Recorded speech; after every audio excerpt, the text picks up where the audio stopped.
Holy shit!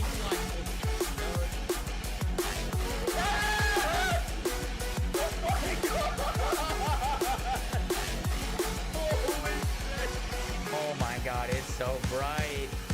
Oh my god. Holy shit, dude.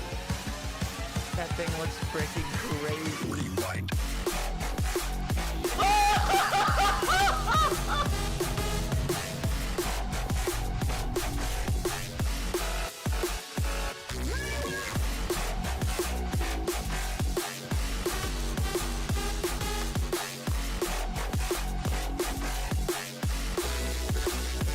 Rewind. Yes! Yes!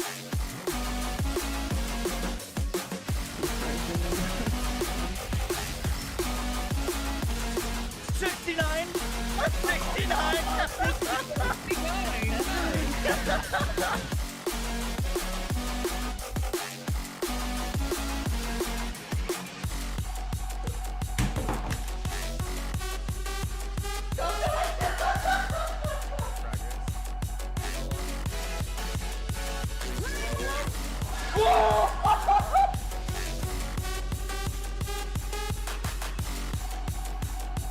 I'm gonna aim so far above his head.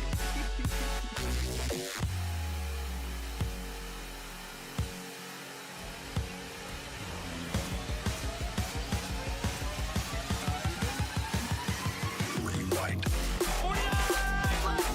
I don't have superpowers yet, do I? Oh, he's got big eyes. Wait, superpowers! Do it. One shot him. Oh my god, you did. Wait, you one shot Cole. Rewind. Yo guys, what is up? Yo guys, what is up? Yo guys, yo guys, yo guys, yo guys, yo guys, yo guys, yo guys, yo guys, yo guys, yo guys, yo guys.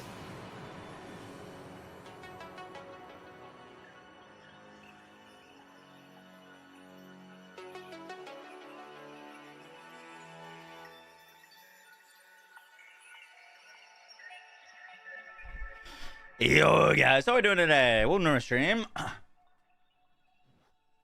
Welcome in. Yo, big day.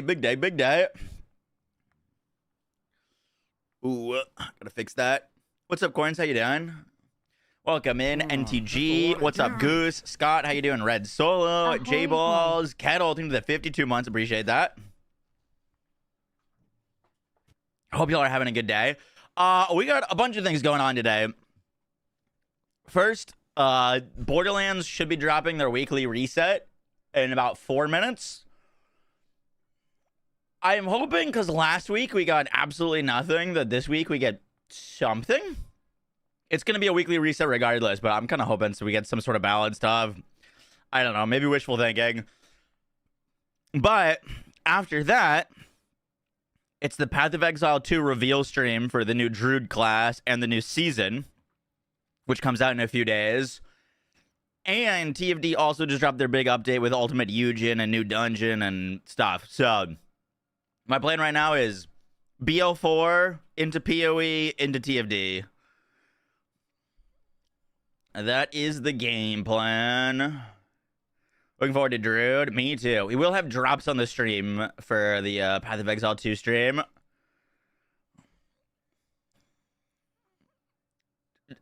Paladin Shadow drop for D4. Oh, you're definitely insane. Hey, Greg, thank you for the 52 months. Appreciate that. Ooh, 252 months in a row. Let's go. To play. Loving all the game content. Too much to play. I know. I've been having like game paralysis. You're enjoying Killing Floor 3? Word. That's a lot. Hope Druid is good. Dude, Druid's like... Let's go. I'm excited for Druid because it's a new class in PoE, but like Druid in general is like one of my favorite archetypes in video games. So I'm stoked. Bisky, and they go to 8 months. If you couldn't tell, I made like a year of Druid content in Diablo 4. Alright, let's boot up. Do you ever think they'll release SDUs carrying over between characters? I'm not sure. Yujin story was good. Word. Yeah, we're to be jumping on Hey, TFD how's it later. going? Been loving all the game I do want to check out that update though. Too much to play. That's a lot of damage. What's up, Adrian? How you doing? Let's go.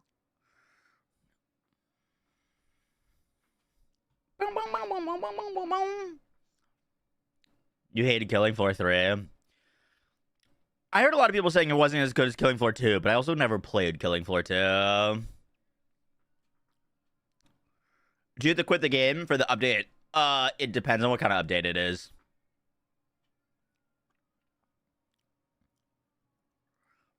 What's up, Demon? How you doing? How many hours did that say? My stream buffered. Oh, on BL4. Over 700? I think we might be creeping into the 800 territory.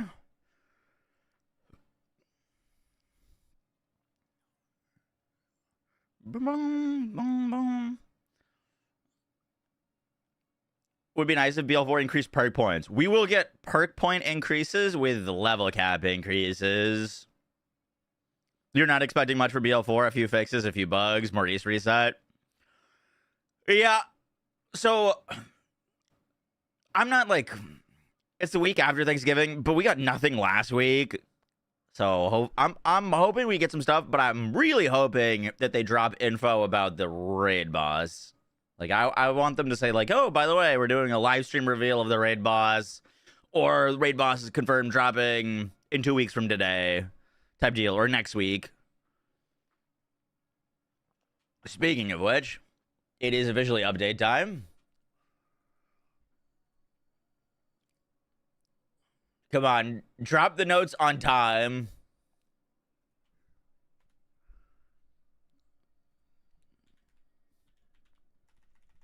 Dude, it's so annoying when they take like 4 hours to do the update notes. 1 more month.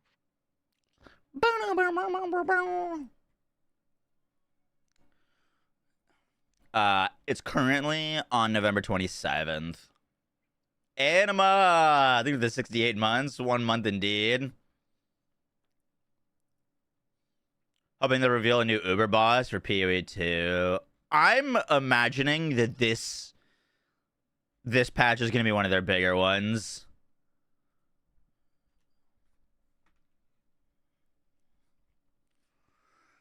Because I feel like they kind of held back a little bit with point 3. Delayed till next Christmas. Don't you say that.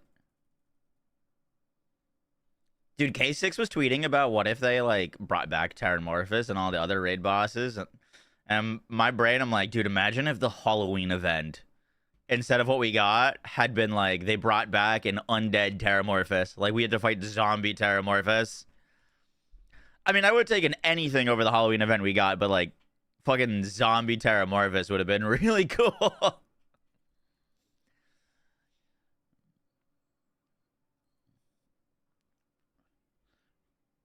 Slash into the levee.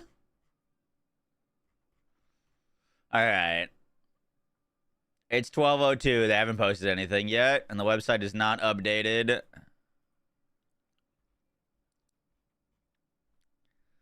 Come on. I'm just glad it's no longer the freaking Invincible the Invinciblest 85 immune phases boss.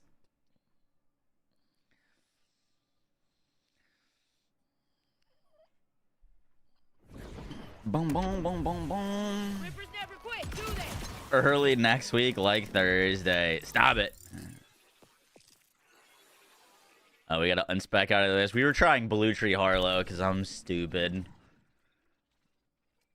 So bad. So bad.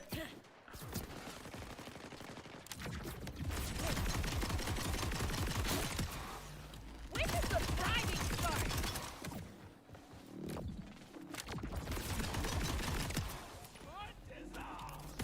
Boom, boom, boom, boom, boom. With me?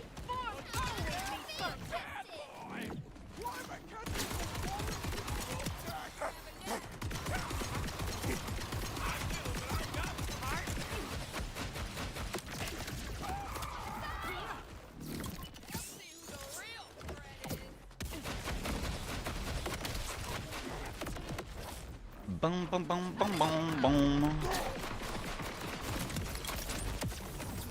Would it be exciting if it was easy? Notes are live. Hey. All right. Fingers crossed. Something, please. Something. Shadow Pelt. Big encore. Am I crazy if we had Shadow Pelt as the big encore? No, right? Was it already an encore boss? Oh, shit. Dark Beast from his Vile Sanctum. Oh. I know exactly where that is.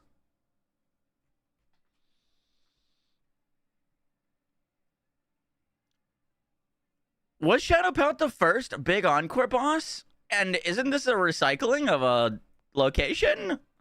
What's going on? That's like right in here. That's like, it was there already. Maurice's Black Market.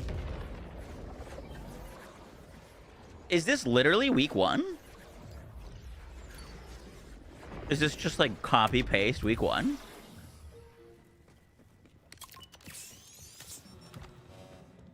We already had Shadow Pelt. Well, we also already had this Maurice. Maybe recycle because Dark Beast boss got buffed? I don't like that reasoning at all. That's literally just this cave. Like 1000%.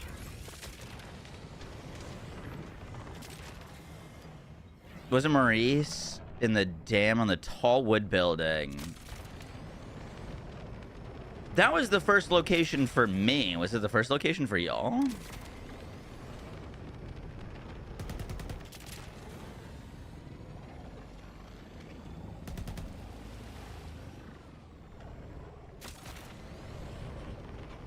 Boom, boom, boom, boom.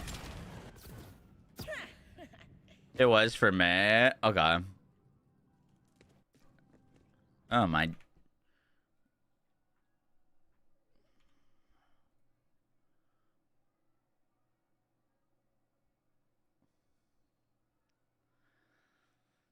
Boom, boom, boom. Next large crate on top of Snow Fortress Cave. I think where I'm going is exactly where it's located.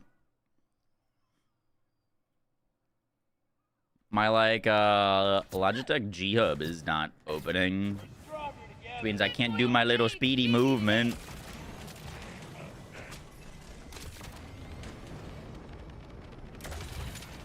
Don't waste my time today.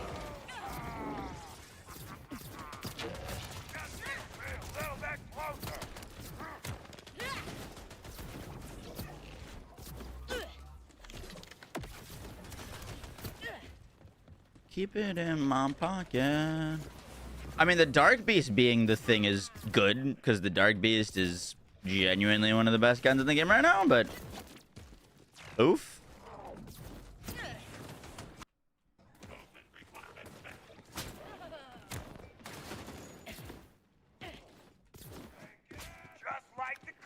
they know how to do is follow orders.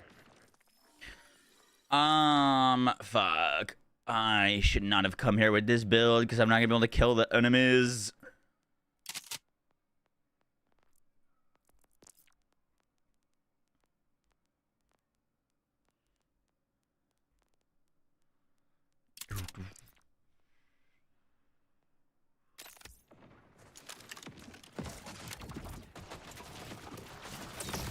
Oh, that's a lot of damage.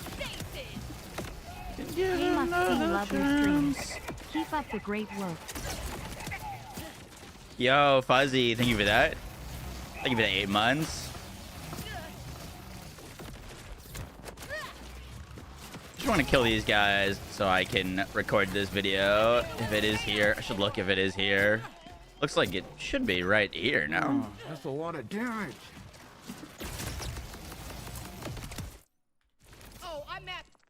I might need a restart. Yeah, I haven't. I gotta restart. Oh, that's a lot of damage. Boom.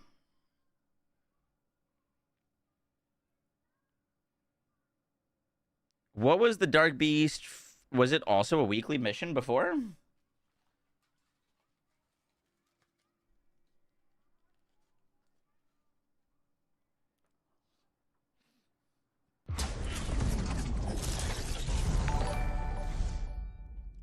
Yo, user Giab sucks so bad, never wants to open. I haven't had many issues with it, but I also just started using it recently. We got patch notes, no changes, and repeat big encore. Repeat wild card. Like it seems like they're like putting it in a rotation.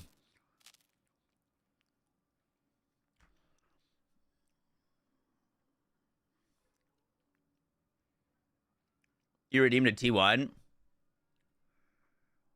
Boom, boom, boom, boom.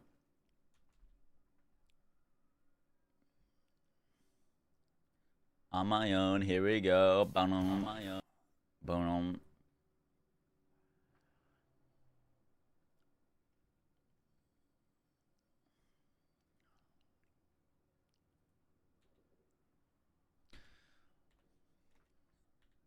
That's a YZY. Freaking God, dude. Yo, Spider. Thank you for the 5 gifted subs. Appreciate that. Thank you, thank you, thank you.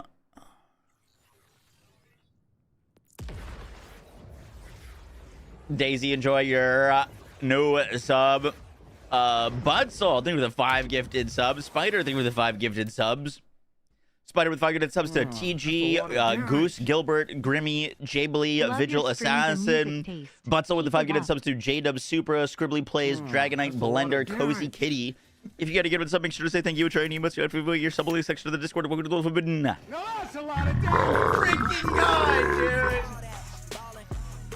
Oh my God. All right, let's see if this reset. Yep, there it is. Shadow Belt. You don't see the timer going up. This guy.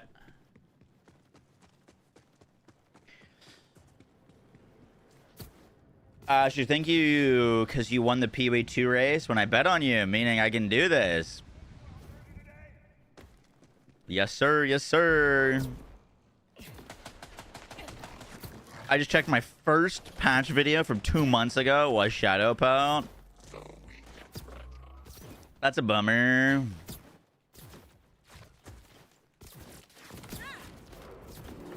I think a little chaos is in order.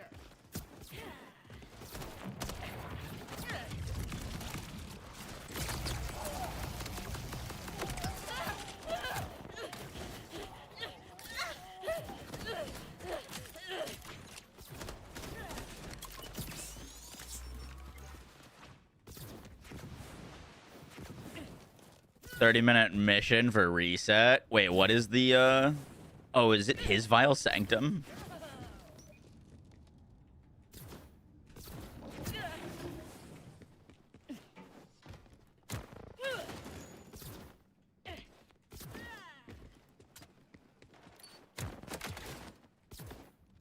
It is here. Oh, that's crazy. All right. Let me kill some guys, and then we'll record this.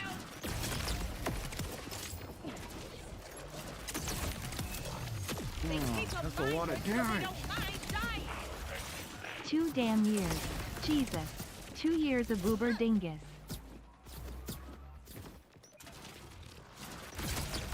Dude, the range on this thing. Sheesh.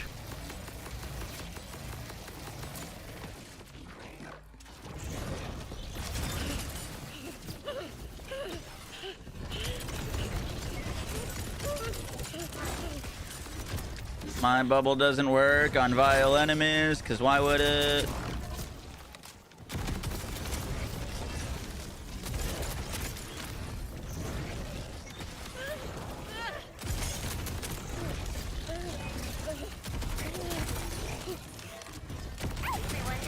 Dude, playing Blue Tree is literally just playing challenge mode. It's so fucking bad.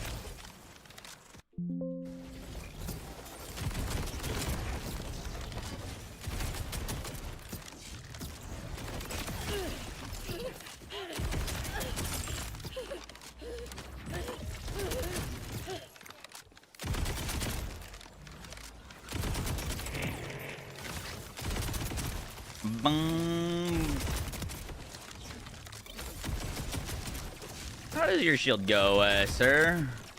Don't love killing, but I do love living. Incredible.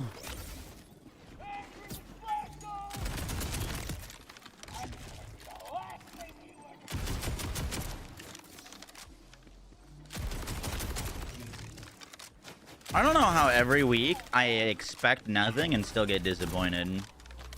That's crazy. No way you'll miss now.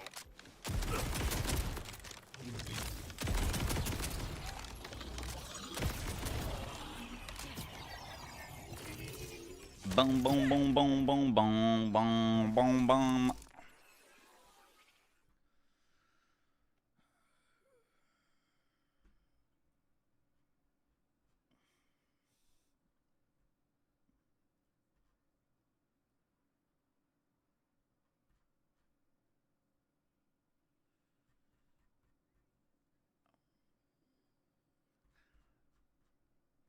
All right, let's record this video to make bot look mid. Exactly. Literally an SMG splash bot, and I can't kill things.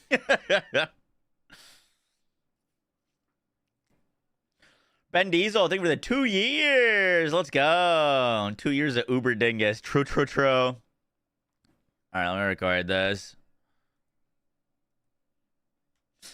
Bum, bum, bum. Yo guys, what is up? Max from Borderlands 4 video, and today we're going to be going over the weekly reset for Borderlands 4. No changes this week, just like changing of the like big encore and rotating the Maurice Black Market vending machine. Let's do this.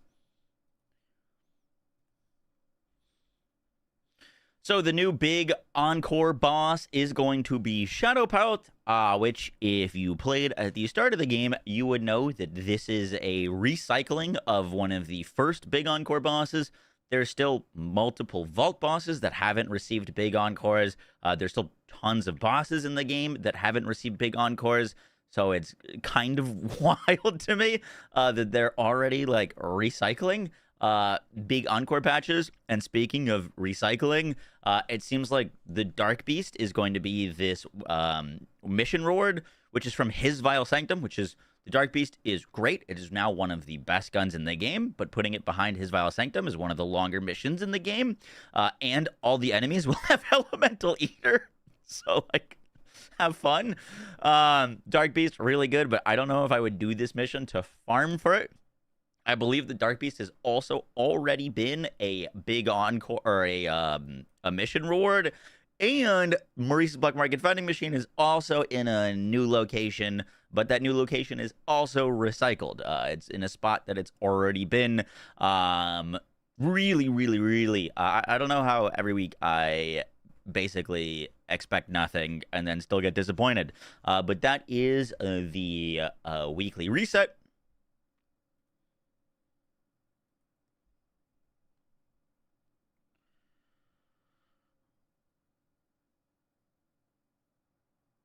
I don't know what I'm saying. You talking to someone else? Did I say something incorrect? Bam, bam, bam, bam, bam.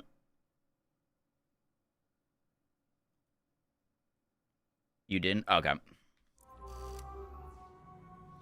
For the Maurice's Black Market vending machine, it's in one of the same spots that it already was. Basically, what you want to do is you travel to Heritage Opus, which is the safe house.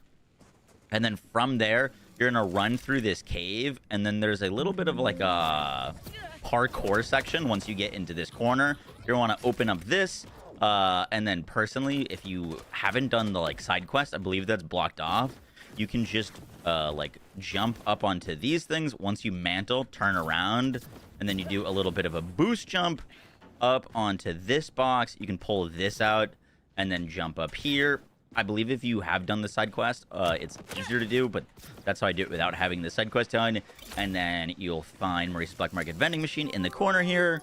My Maurice has got the AC May, which I actually dig, and the Dark Beast. Wow, great week for me. The Dark Beast is one of the weekly mission rewards, so might as well cover its god rolls. For me personally, I think you want a Dark Beast with Daedalus shotgun ammo swap plus Jacobs. Jacobs on its own is really fantastic. Jacob's Ripper on the Dark Beast is really good. If you get a Ripper roll, it turns it from a burst fire weapon into full auto, which feels really good. But yeah, that is the Dark Beast. None of the ones that I dropped are very good. But what about the AZMA, out of curiosity? Oh my god, I don't have enough money. Jacob's COV pistol swap. That's actually pretty good. Unlucky. What is Shadow Pelt drop?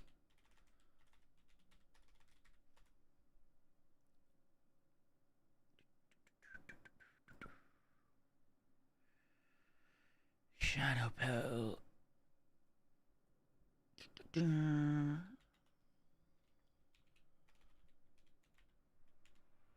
Shadow Pelt drops the Sparky Shield, the Moze, and the Slippy. The Moze can roll Jacobs, right?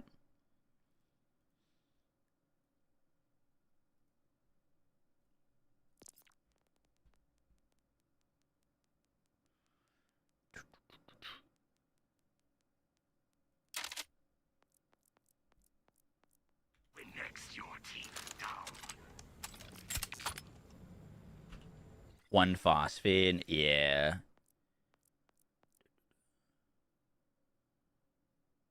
The AC didn't have a dedicated drop before. It was bugged when the game launched. You can now farm it from, why am I blanking on his name? The final boss after Timekeeper. RJ, yep.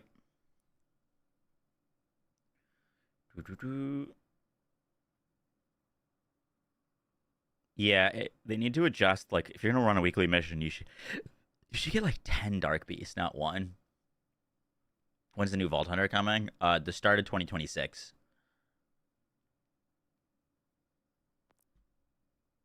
Does anyone know if the Vamoose can roll Jacobs?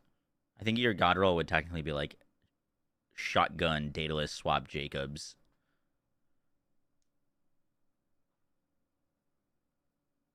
It can. Okay. For your god rolls, Shadow Pelt can drop the Slippy, which I would recommend personally, looking for the nuke roll, which is really nice. The Vamoose is a all-right sniper rifle. It can roll Daedalus, ammo swap, and Jacobs, so I'd recommend looking for a Jacobs SMG or a Jacobs shotgun. Vamoose shotgun on snipers is a ton of fun. Really amps up their damage. And then the Sparky Shield, I don't really use. It's kind of a meme, so don't really have a god roll on that. But I'd probably look for maybe...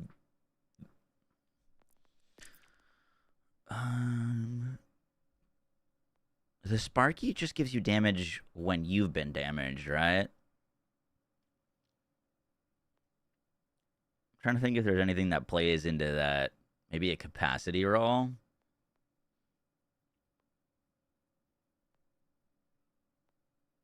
Like, you wouldn't want Amp or Siphon or anything on that.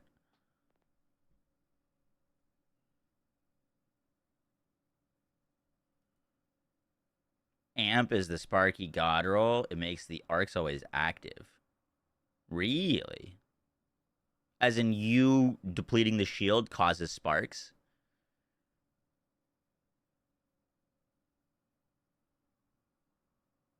That's cool. I actually like that. That's a cool interaction. See, that's one of those shields that like could be potentially interesting, but they just need buffs to keep up with like a Watts for dinner.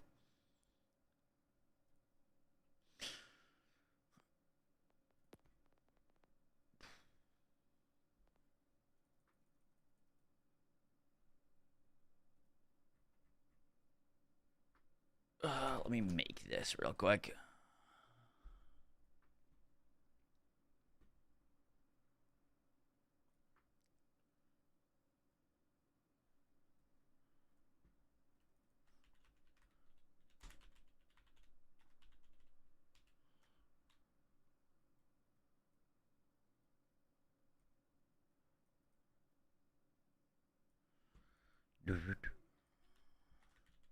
Let's do Moze, Jacobs, Daedalus,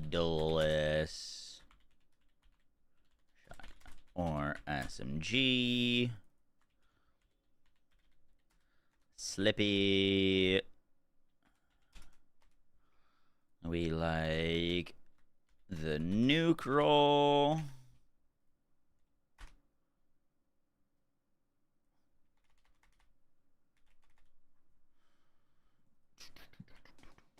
Why did I click that?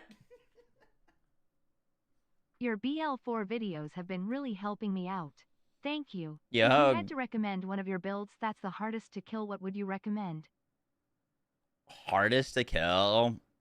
Probably at this point. Infinicrit Harlow or Watt Wedge. Those are very, very, very hard to kill.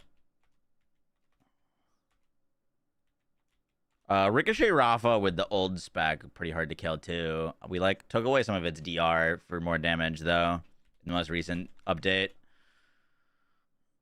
It's a not you, and Daedalus. Ooh, thank you.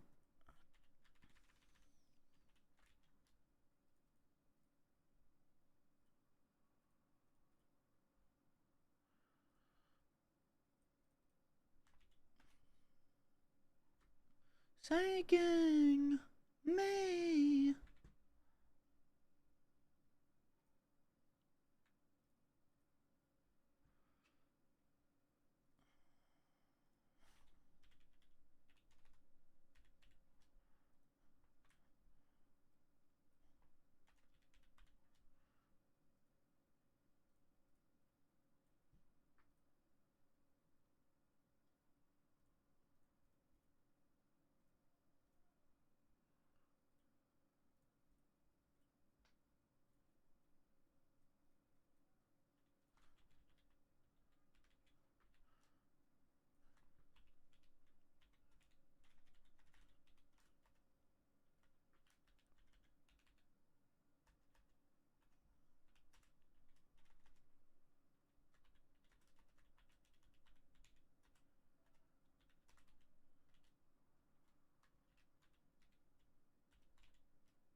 Bum, bum, bum.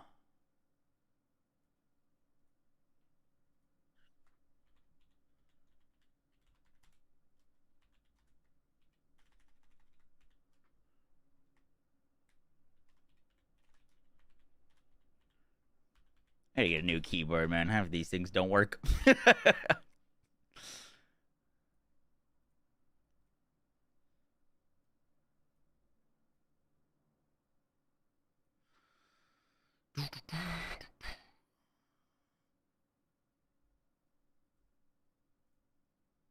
Alright, cool.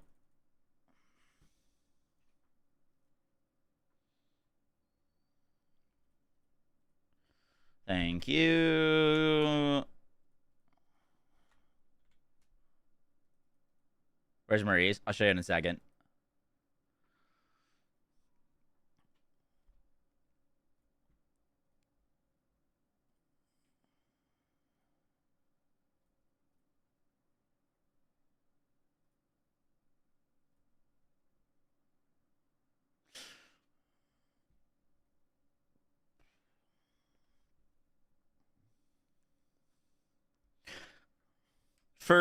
For our weekly god rolls on the Vamoose sniper, you're gonna want to look for Jacobs and then Daedalus ammo to shotgun or SMG. On the Slippy grenade, I personally like nuke, so it hits in a wider radius and hits harder. On the Sparky shield, you're gonna want to look for an amp roll is the god roll. I didn't actually know about this until I talked about it in or chat told me. But if you get amp, you constantly are depleting the shield and like doing damage to it, which constantly sends out sparks. And if you're using something that constantly gets free amp, like Infinicrit Harlow or Watt Witch, for example, you're going to be constantly regenning and breaking your shield, which will constantly send out sparks. It's a cool interaction. Would be a really, really awesome setup for a build. I do think this shield needs a little bit of a buff, but cool interaction. And then on the Dark Beast, you're going to want to look for Jacob's Ripper or Jacob's with Daedalus Shotgun. You can technically get Jacob's Ripper Daedalus Shotgun, but that's, you know, really, really rare. So I really look for like Jacob's Ripper or Jacob's Daedalus Shotgun. Could go Ripper Daedalus Shotgun as well. Kind of depends on what you want to use the gun for. But Jacob's Roll makes it a monster for mobbing because it shoots so many pellets. And if you can get that with Jacob's, then you're shooting even more pellets plus all of the ricochets. And then I like the Ripper Roll if you want to use it for bossing. Ripper Shotgun would be pretty good for bossing technically, but the Ripper Roll opens up a whole lot of really high damage enhancement perks, so it helps with its boss DPS. Not that I'd like really recommend the Dark Beast for bossing, but it absolutely can do it.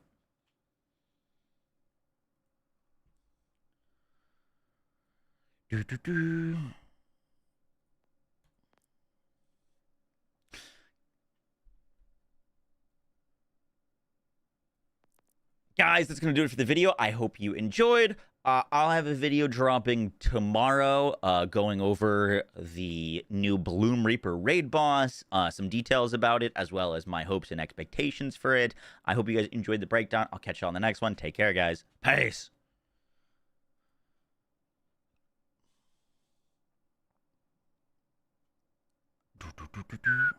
Well, there's still the big Path of Exile live stream today and the TFD update. So even though this was kind of a flop, we still got a bunch of other things going on today. All right, let me... Oh, for those of you wondering where Maurice is, he is... you just want to travel to Heritage Opus and then run up here. The Maurice Black Market vending machine. Dude, I recorded a short of this location. I could just, like, post it again. Technically.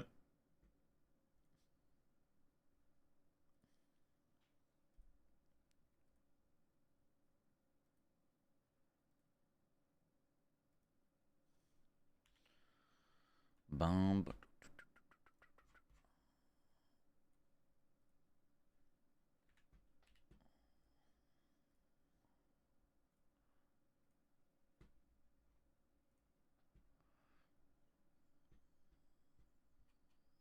They auto-gen the weekly updates? Yes and no. The week that we were all complaining and then they made it bod and a vault boss was clearly not an automated week. This feels like automated maintenance mode, though. Like, I don't think anyone actually touched this update. They just, like, said, hey, just reset it to week 1. You know what I mean? Like, there's no chance that someone's like, oh, we've done Shadow Pelt. Let's do Shadow Pelt again. They love Shadow Pelt. It's their favorite boss. You know what I mean? But I don't think every week is like that.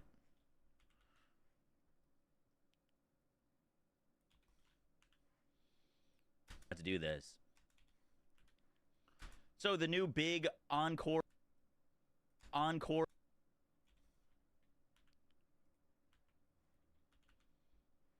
is the weekly reset for the Maurice's Black Market vending machine. But yeah, that is the Dark Beast.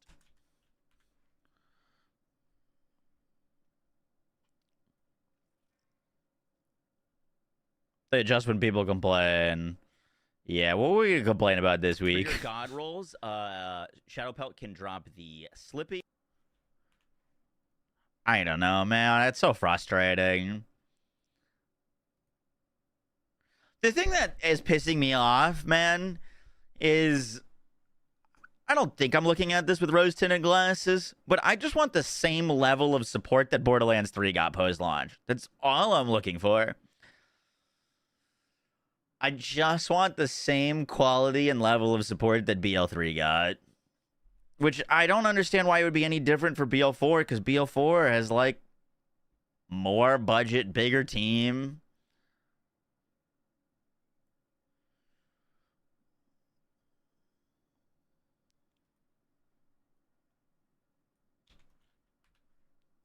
so it helps with its boss deep.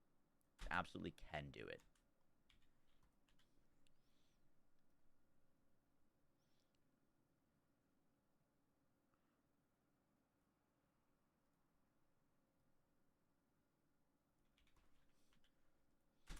Nice.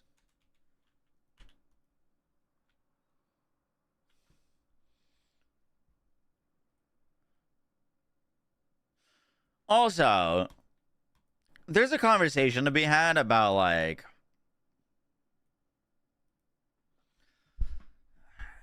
well, when I talk about Borderlands and post-launch support, people are like, well, some people are like, why are you expecting them to like do anything post-launch? It's not a live service game. And like, I don't know, we could argue about this, but I said it, and I feel the same way for Borderlands 4. Is like, it's basically a live service and everything except for name. Like, if they didn't want to keep a community around the game and have player retention, they wouldn't do weekly resets every week with like free updates and have things like the This Week on Kairos newsletter. I don't know. I think the devs themselves have said it's like a live service and everything except for name. But so far, the post-launch support for it has just not been good. Just hasn't been good.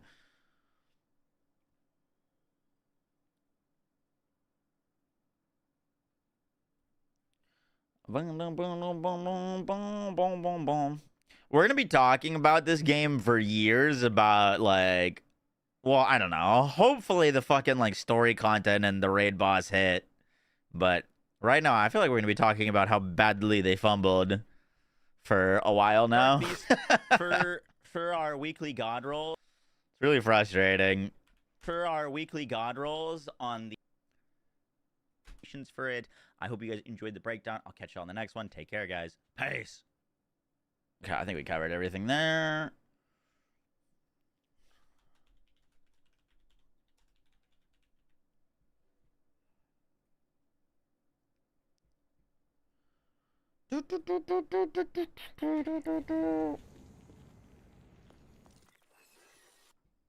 I'm on the run, chasing girls for fun.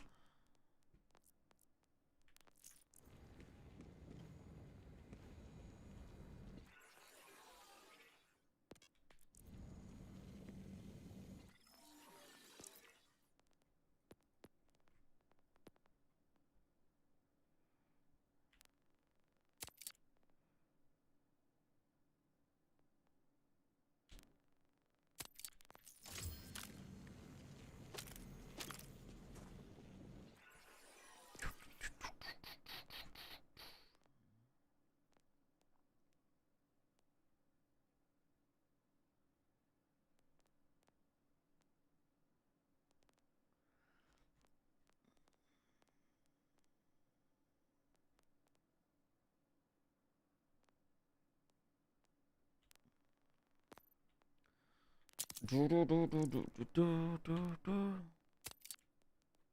I gotta drop some things so that I can take this picture. Are these the same gun? They're the same gun.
Are we depressed? Yep. Yes, sir. Yes, sir. It's a good thing we got other things going on today.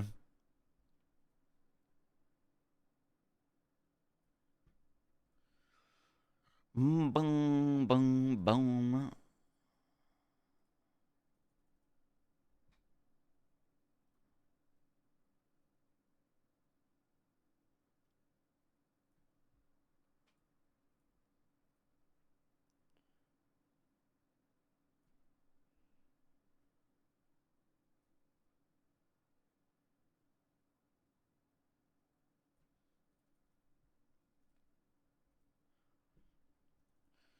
Boom, boom, boom. That's done. Let's upload this. Can't wait to see the comments.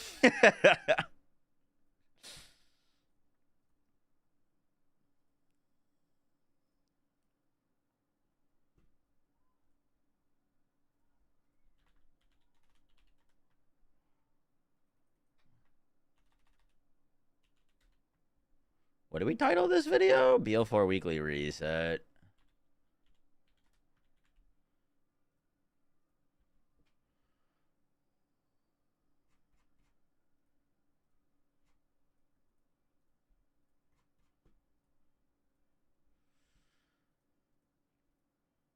Boom, boom, boom.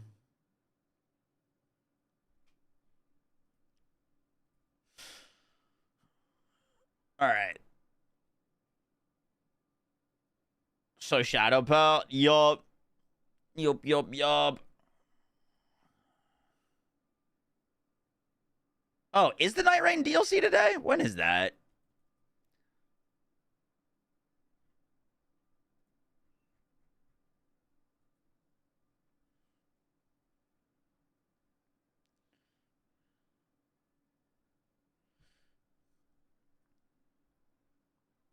PC was yesterday already? Really?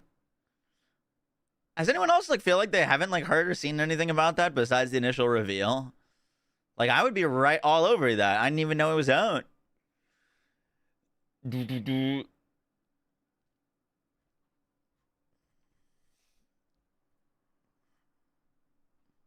is out. Have any of you played it? Is it again?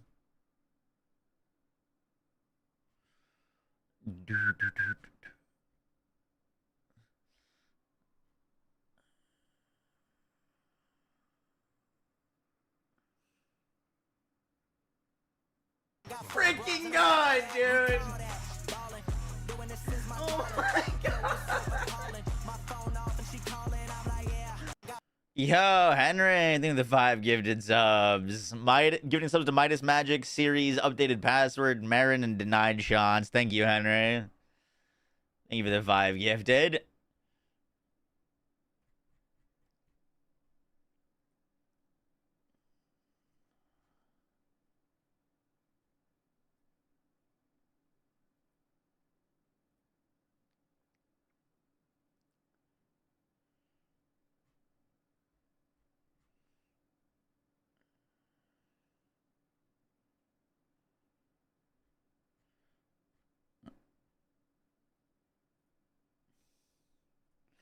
All right, I'm making a little twit.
Alright, let's upload this video. If you wanna see...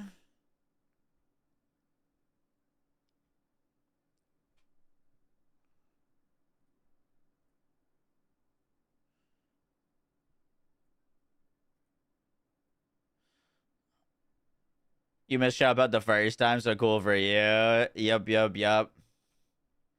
I mean, it's not like, to me, it's not like, oh, is it, you know, I don't have the Vamoose shiny or not. It's not like, oh, perfect, I can go get a Vamoose now. It's like, how are we recycling updates already? That's insane. It's insane to me. Did Dingus misspell?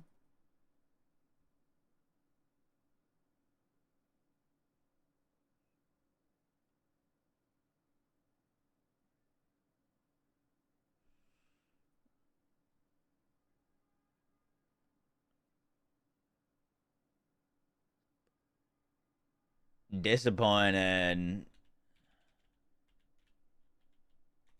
I really need a new keyboard, man. I gotta hit everything twice.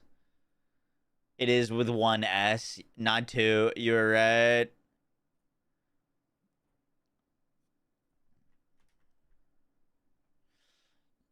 Is there no spell check on Twitter?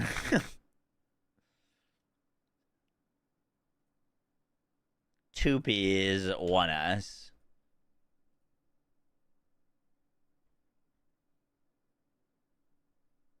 Whoopsies.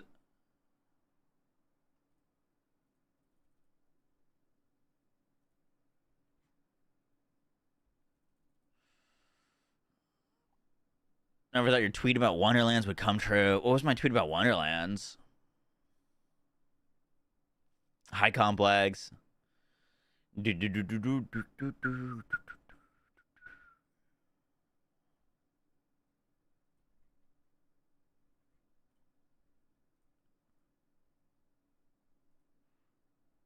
I almost bought a new keyboard on Black Friday. I should have. I should have. It's the holiday season. There's a big raid boss dropping later this month. I mean, I'm so excited for the raid boss. And I hope they cook on the raid boss. But like, once again, I wasn't expecting anything. If it had just been a normal reset week, I would be fine. I'd be fine with that. No balance changes, whatever. We get a new boss, we get a new Marines, we get a new weekly mission. The fact that it's literally recycled, though, is crazy to me.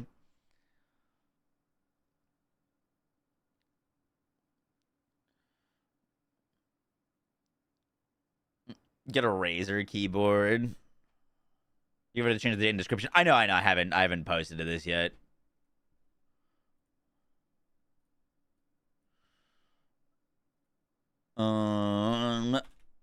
Intro.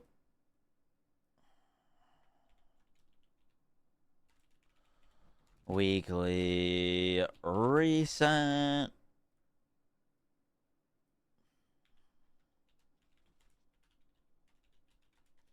Maurice.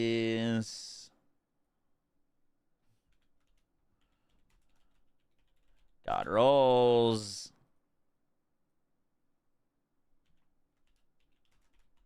Outro.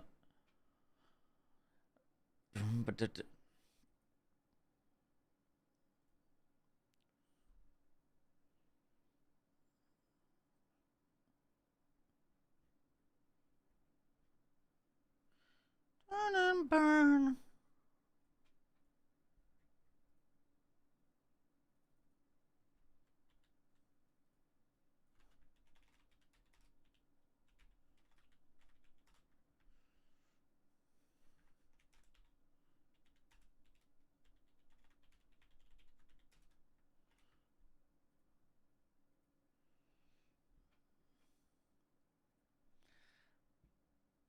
Going over the December 4th weekly reset.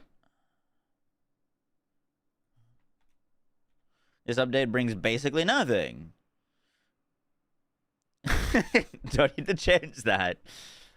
Nothing but the weekly reset. We also discuss the gun rolls for the weekly farms. Enjoy it.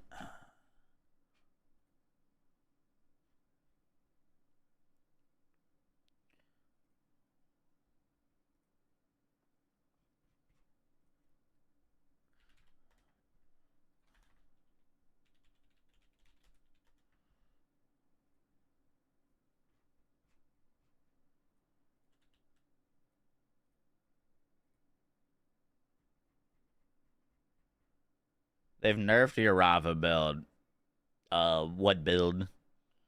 How is it nerfed?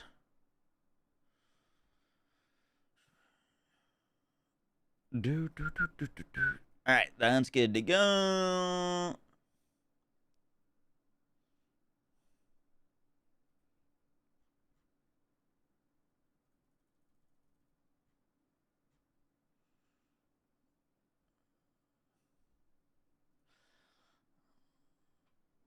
Not making you feel like a premium gamer. What?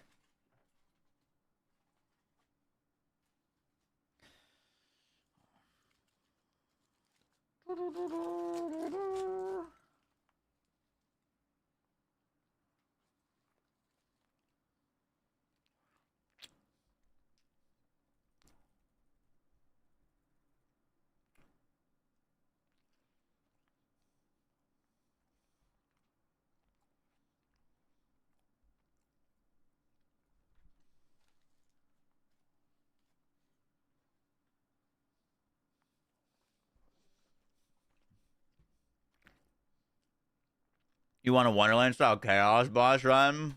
That'd be pretty cool.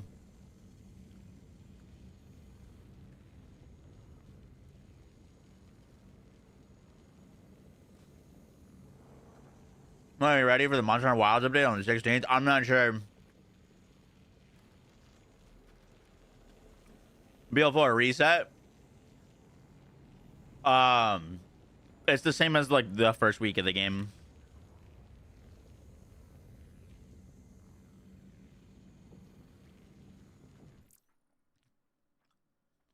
If they didn't mention anything in this weekly reset, by the way, I'm imagining the raid boss is the 18th. Could you imagine it gets pushed back out of this month?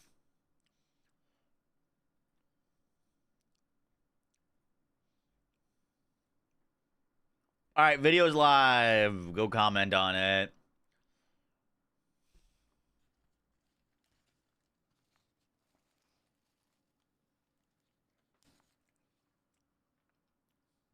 No shot it comes out next week.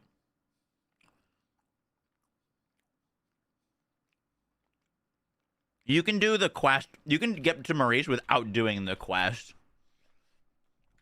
What quest it is I'm actually not sure. Does anyone know the name of the quest that brings you into this cave?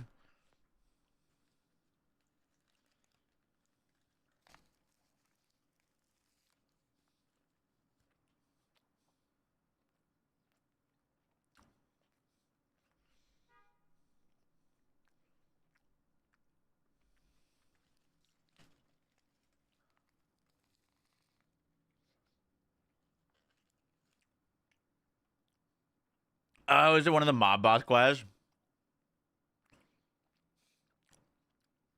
I did cover it in the week 1 video. You're not wrong. All right. Here's the game plan. We're gonna go kill Shadowbelt a few times, and then we're gonna pop over and watch the PoE2 live stream reveal of the Druid in the new season, and then we'll be on TFD in the afternoon.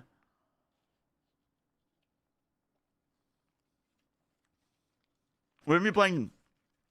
It doesn't really make sense to pop over to TFD for like 10 minutes, 20 minutes.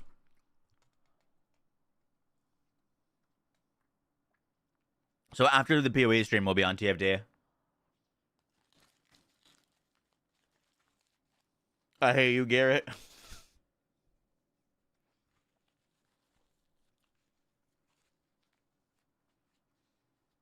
Oh, by the way, sorry for no stream yesterday. I figured we would be streaming all day today, so we'd be pretty busy. But I also ended up watching all of the new Stranger Things. Dude, so good. I'm actually like obsessed with Stranger Things right now. I bought tickets to the movie premiere on January 1st. There's doing a Broadway the Stranger Things show. I'm buying tickets to that.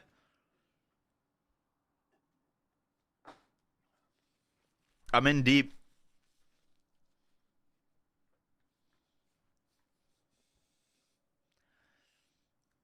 Zero with the sub redeem. I got you.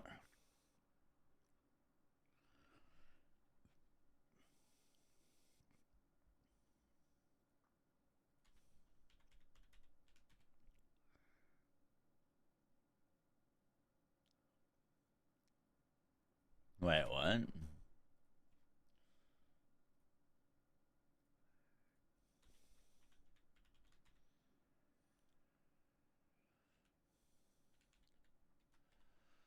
Bomb, bomb, bomb, bomb. Boom, I got you. You weren't impressed by the second season? Oh, that's a lot of damage. You mean like season 2?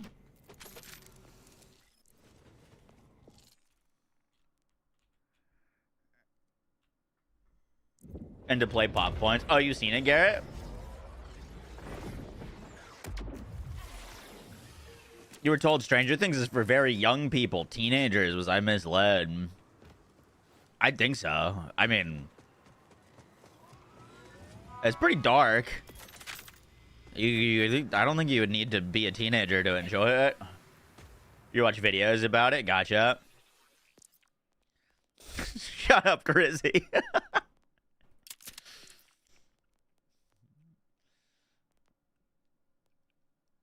Pain and suffering, pain and suffering.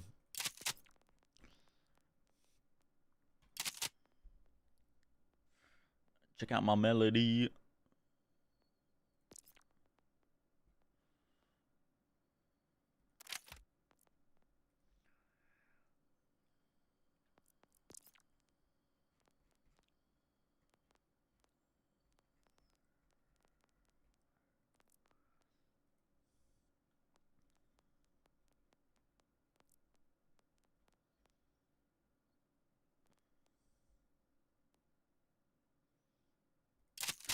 I'm gonna let it all come out. This time I'm gonna stand up and shout. Oh, until the level goes up? Level up won't go up until sometime 2026. I think in the first like 2 months.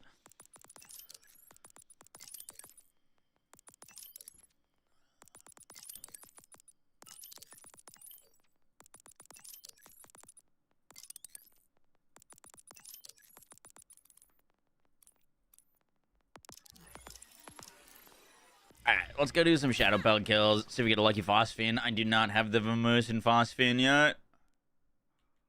And then we'll pop over to some PoE. When is the Battlefield 6 thing? You need to practice. Oh, update on that. The Battlefield 6 thing starts on the 10th, so in 6 days. I also just got invited to another tournament that's happening on the 8th. So we've got Battlefield tournaments on the 8th and the 10th. I do need to practice and get some stuff. But the Battlefield tournament on the 8th is for a $25,000 prize pool. And then the one on the 10th is for 1.3 million.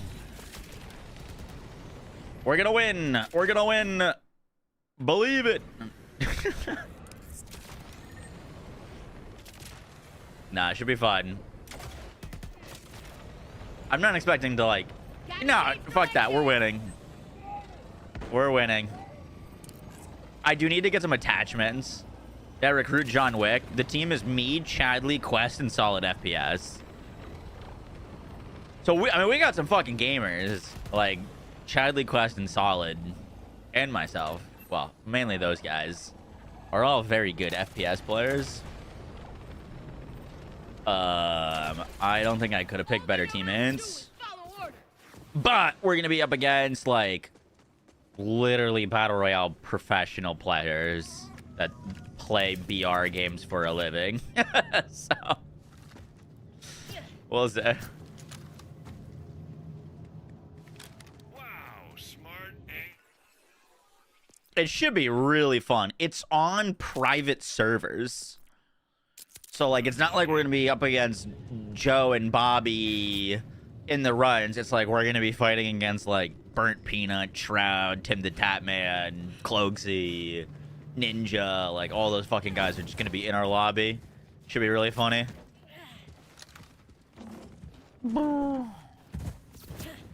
Is it a LAN? It's not a LAN, but it is on private servers that Battlefield is hosting for us. So we can't get matched with people that are not competing in the tournament.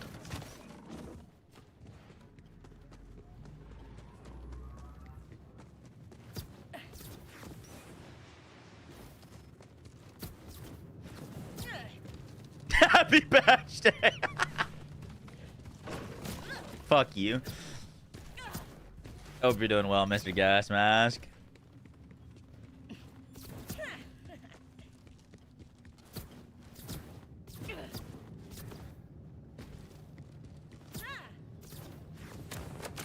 I have to kill Scump with my tank again. That's my main goal, getting a tank, kill Scump. Boom, boom, boom, boom.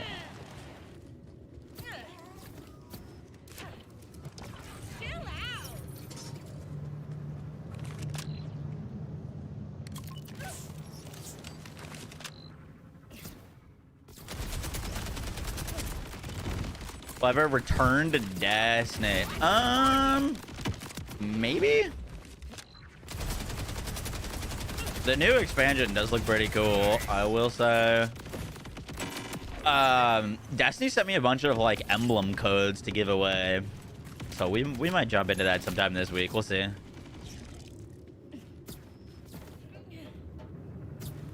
I've basically played every single Destiny 2 expansion. I'll play the expansion, get through the campaign, and then usually move on.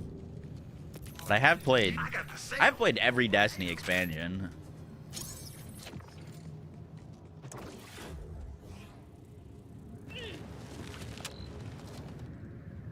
Oh, he spells franchise really cool. I didn't know you were cool like that, Gas Mask. That's sick.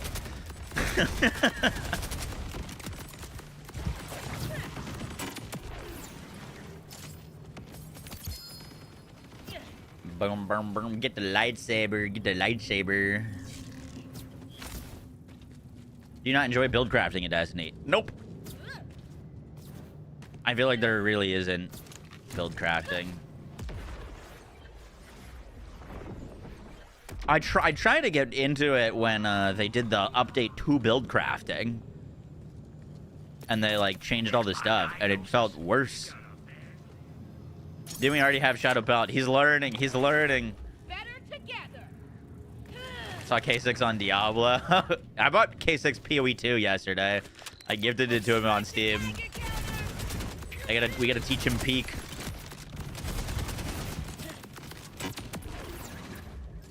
When will the next big update happen? December 18th. That is my guess. My thing with Destiny build crafting, and correct me if I'm wrong, but it really felt like Destiny builds achieve kind of singular purposes, and that purpose is to do things more often. Like, hey, this is my build where we throw our grenade more often. We get to throw our grenade a lot, and the grenade does damage, and we throw it more often. This is my Destiny build where we use our melee more often, and our melee is stronger. This is the Destiny build where we use our super more often, and our super is stronger. I don't know, it didn't feel like it had the same kind of depth as, like, Borderlands. Boom, boom.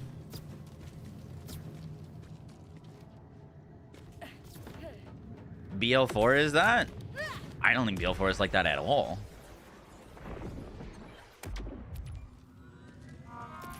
Remember, no pulse, no problem. I guess in a way that I feel like Borderlands 4 is a lot more transformative, and Borderlands 3, like you can totally transform the way that something functions or works.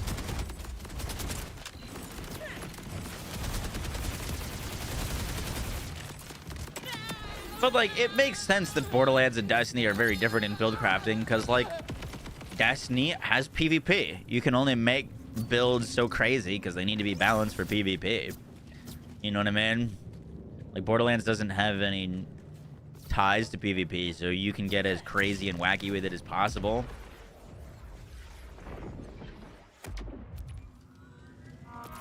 See, they don't let me cut on folks no more.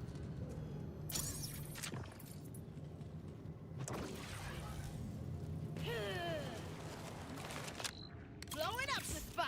This is my build where I die more often. Very true, Stone. How you doing?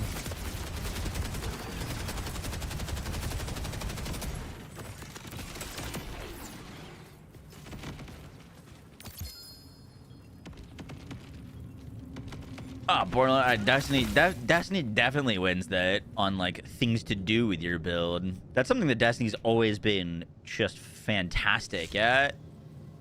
Is challenging content. I don't think there's another looter shooter on the market that has as challenging and as engaging content as Destiny. That's why I always jump in for the raids. Like I'll jump in and do like the new raids because they're fucking S tier content. They're challenging. You got to work with your teammates. You need to come up with strategies. Like there's nothing in any of the other looter shooters on the market that even come close. Get ready to barf.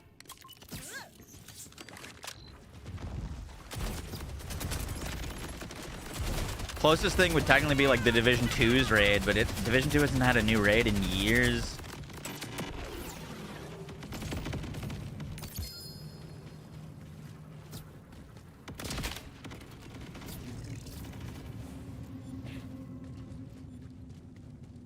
The poops like 3 weeks in a row. You were gonna do builds? I made a Heartbreaker build and a Striker build, but they weren't like anything like I wasn't gonna like upload them, but I made builds for myself. What about Outriders 2? S tier game / sarcasm. I thought Outriders was fantastic. Biggest thing that Outriders was lacking was support.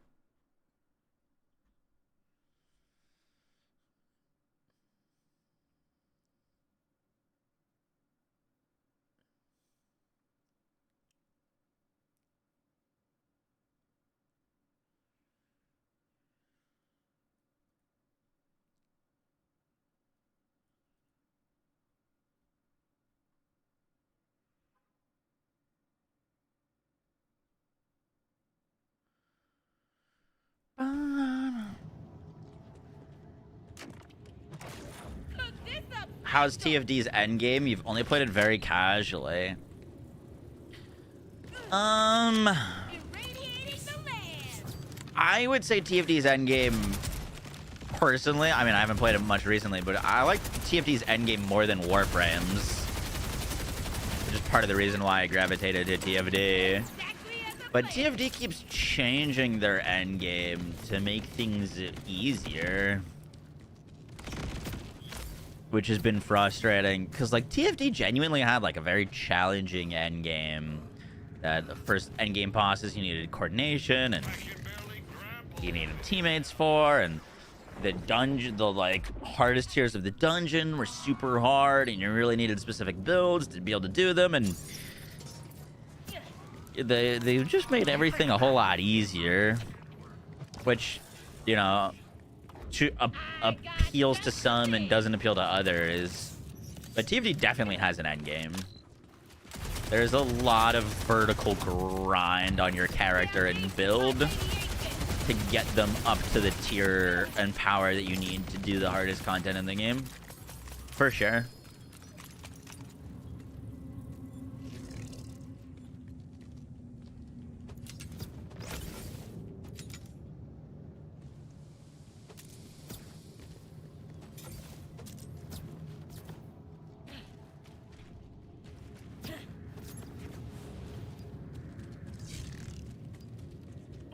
Besides that, Outriders 2 got scrapped. I don't even want to talk about it.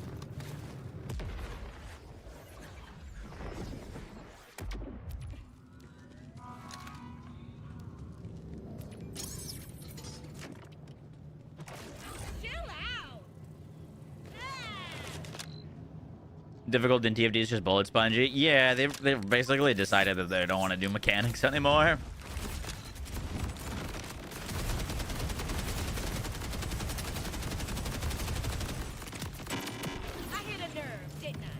It's interesting because I feel like TFD has tried to cater to the casual. Ooh, Jacob's Cry of a Moze. I feel like they've tried to cater to the casual a bit, but also the only people that are still grinding TFD are their most hardcore.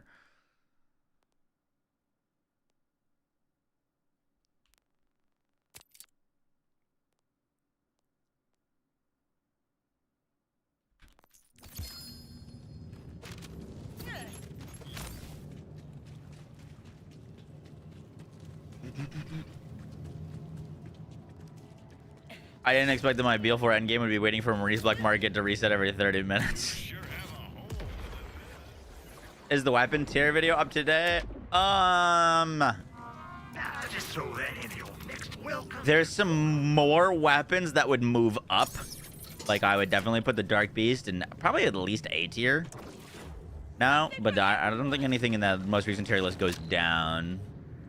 So yeah, mostly up to date.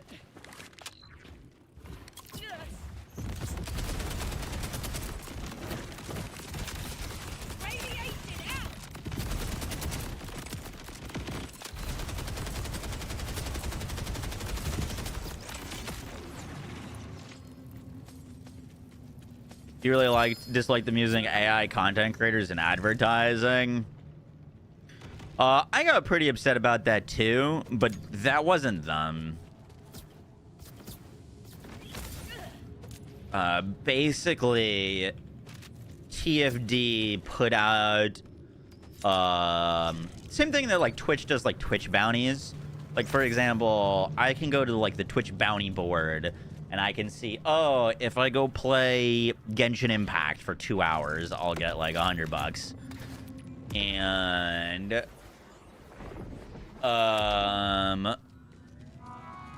TFD basically put that out for making TFD ads. They put a fund out into the creator campaign saying, hey, if you make a TFD video, we will, if we choose it, we'll pay you money. And unfortunately, the TikTok creator campaign, there's certain criteria that they want the ad to hit.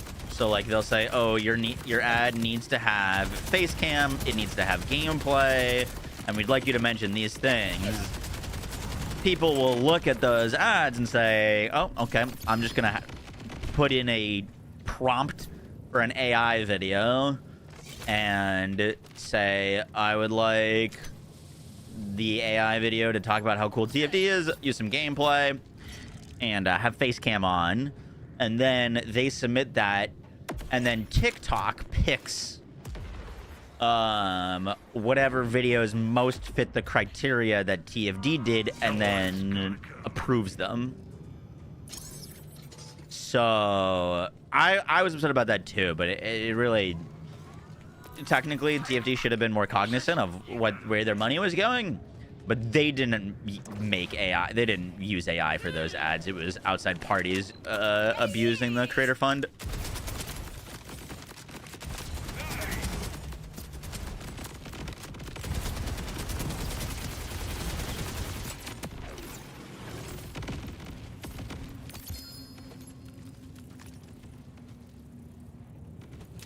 Boom, boom, boom, boom, boom, boom, boom, boom.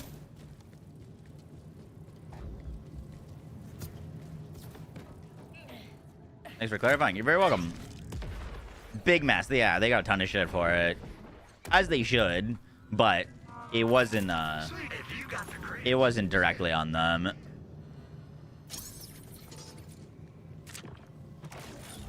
Plenty to go around.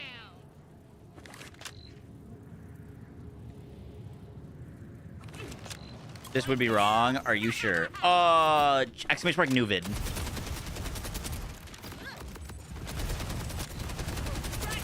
Can anyone, can one of the mods update the Maurice command? So just the video that I just posted. A big encore with 0 drops? That's crazy.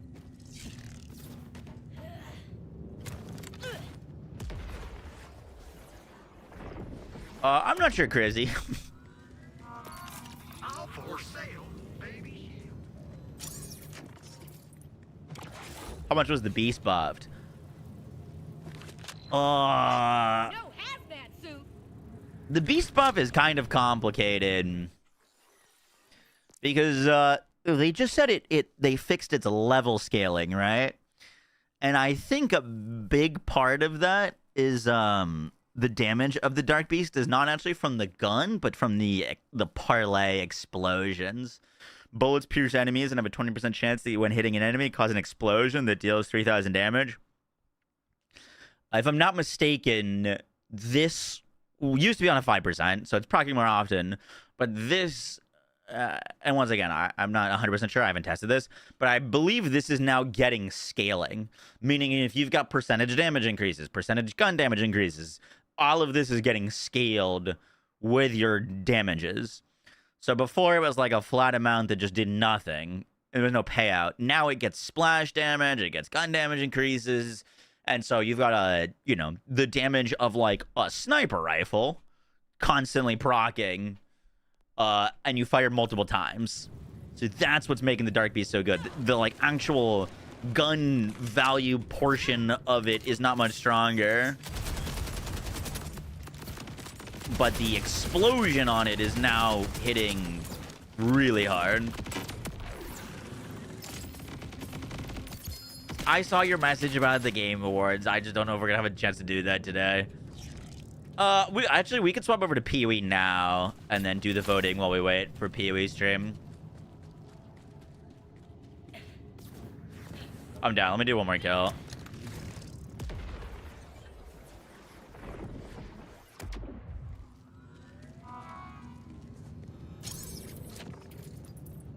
Boom. Shiver me timbers.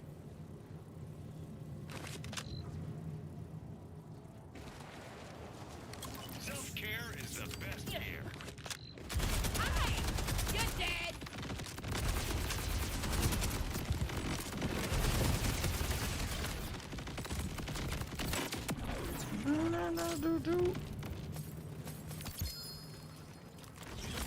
Oh, all three.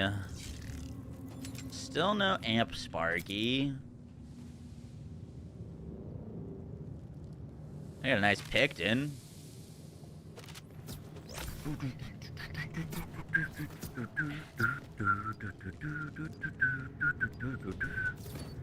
Ah, look at Stone go. What a guy.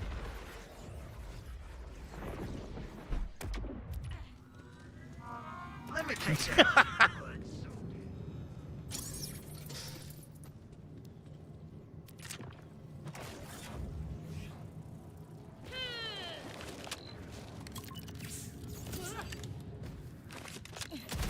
Toxic blast.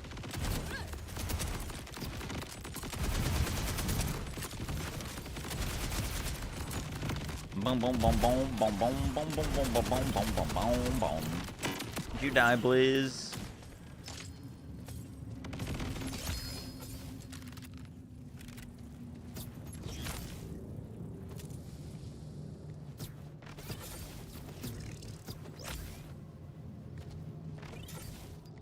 Just makes gameplay more fun. Let's go. Yeah, it's a very fun setup. All right, let's swap over to PoE 2. We'll do our Game Awards voting. One more kill. One more kill. Give me the shiny. Give me the shiny.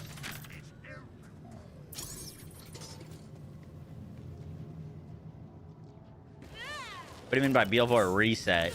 Weekly reset. They reset the weekly challenges. Or the weekly, like, encore and boss and stuff.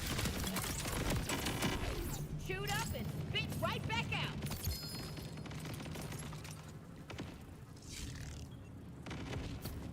Bum, bum, bum. I can stop when I want. Hey, stop it.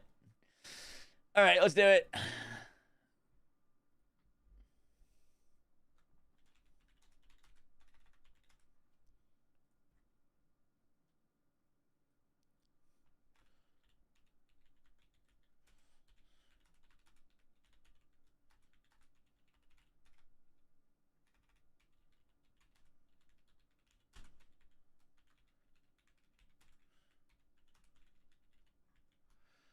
Cycling on the end in my hand. All right, we're swapping over to watch the Path of Exile stream, which happens in 40 minutes. Let me update our YouTube live.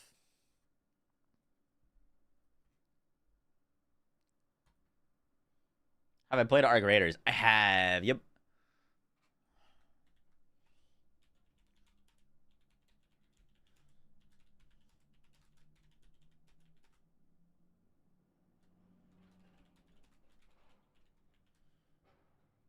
I wonder if we're gonna get patch notes today. That'd be kind of crazy.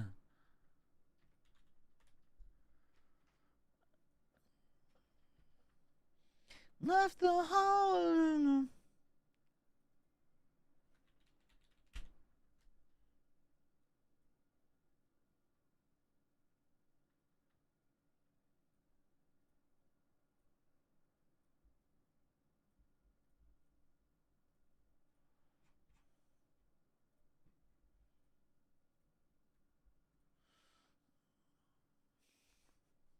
All right, cool.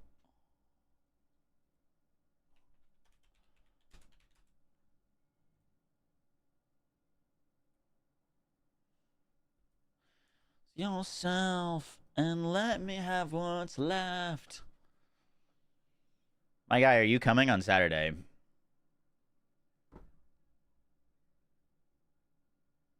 Oh, fuck.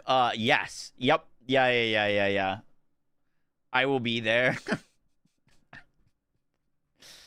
Yes, I'll be there. Boom. Melatonin, thank you for the $5. Appreciate that. Thank you for all the Borderlands guides and builds. I appreciate that. You going golfing? More important than that. RoboQuest VR. That sounds motion inducing. Boom. Start hiding. It looks like a pickleball kind of guy. How dare you? I'll have you know, I don't play pickleball. I play squash. Asshole. Yeah, let's say, where's this Game Awards?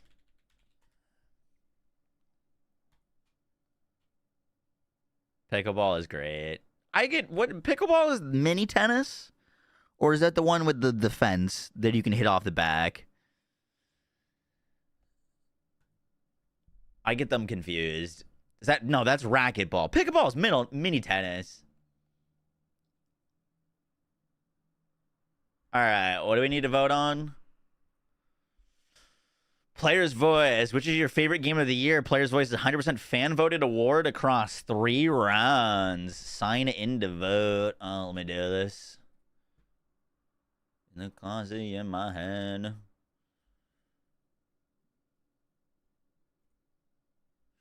I feel it deep within. It's just beneath my skin. What do we got? Expedition 33. Kingdom Come Wuthering Waves is on here? What? How? Alright, well, Expedition 33, obviously. Oh, I get 5 votes. Vote counts for this round. I mean, the only other one I've played is Hades 2. I haven't played any of these other games. We started Kingdom Come Deliverance, but that doesn't really count. Was that all I needed to do?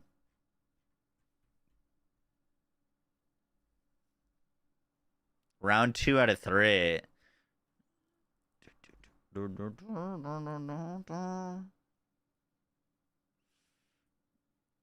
Your dispatch is amazing.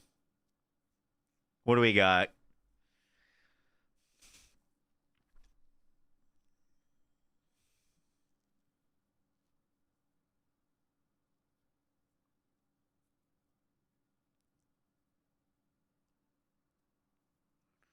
Why is there a category for best action adventure and then best action?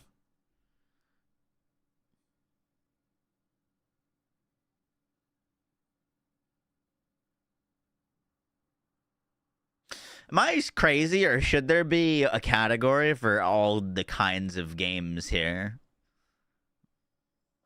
I guess maybe ARPG fits into RPG. There's no looter shooter category.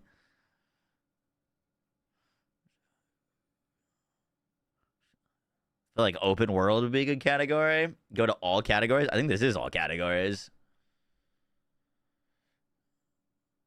You voted Expedition 33 in like 10 categories. Oh, you can vote. I see. Game of the Year, Expedition 33. Best Game Direction. Award for Outstanding Creative Vision and Innovation in Game Direction and Design. Expedition 33. Best Narrative. Expedition 33. Best Art Direction. Expedition 33. I mean, dude, it's sweeping. It's literally just sweeping. Best Score and Music. Expedition 33. Best Audio Design. I'm throwing it Battlefield 6. Best Performance. Ben Star, Claire Obscura. It's not really fair for me to vote in this because the only Game of the Year nominee that I've voted or I played is Expedition 33. Like, I haven't played Ghost of Yotei. Innovation and accessibility. No shot do we give that to EA. South of Midnight. Games for Impact. South of Midnight. Best Ongoing. Ooh, No Man's Sky. Best Community Support. I think that has to go to No Man's Sky. Best Independent Game.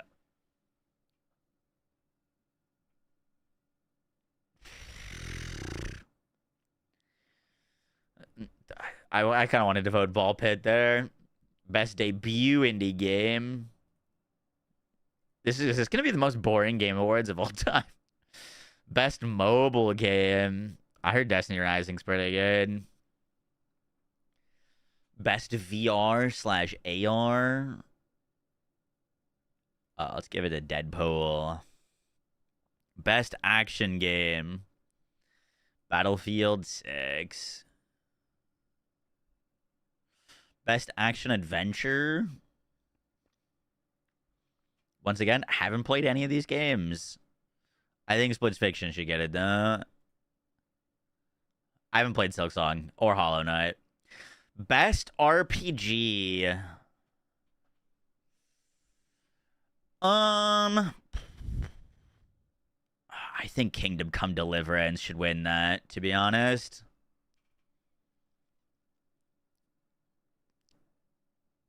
Expedition 33 is great, but I don't know if I would consider it as much of an RPG.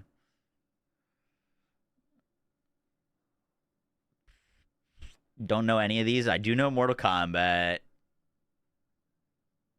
Avowed. Yeah, no thank you. Best family game, Split Fiction. Dude, people love that Donkey Kong game. Best sim / strategy. What the fuck is Tempest Rising? The altars looked cool. Best sport racing. Ooh, give it a rematch. Rematch is cool. Best multiplayer. Ooh. Ooh, that's a tough one.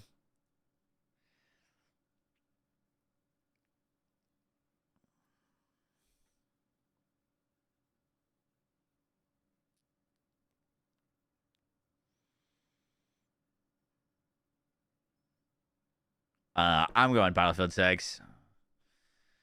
I haven't played Peak yet. I really need to. Best adaptation.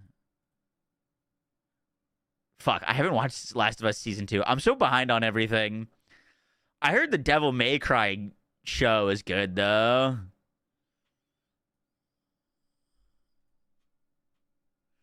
Most anticipated game. Ooh. For me, that's either Wolverine or Witcher, to be honest.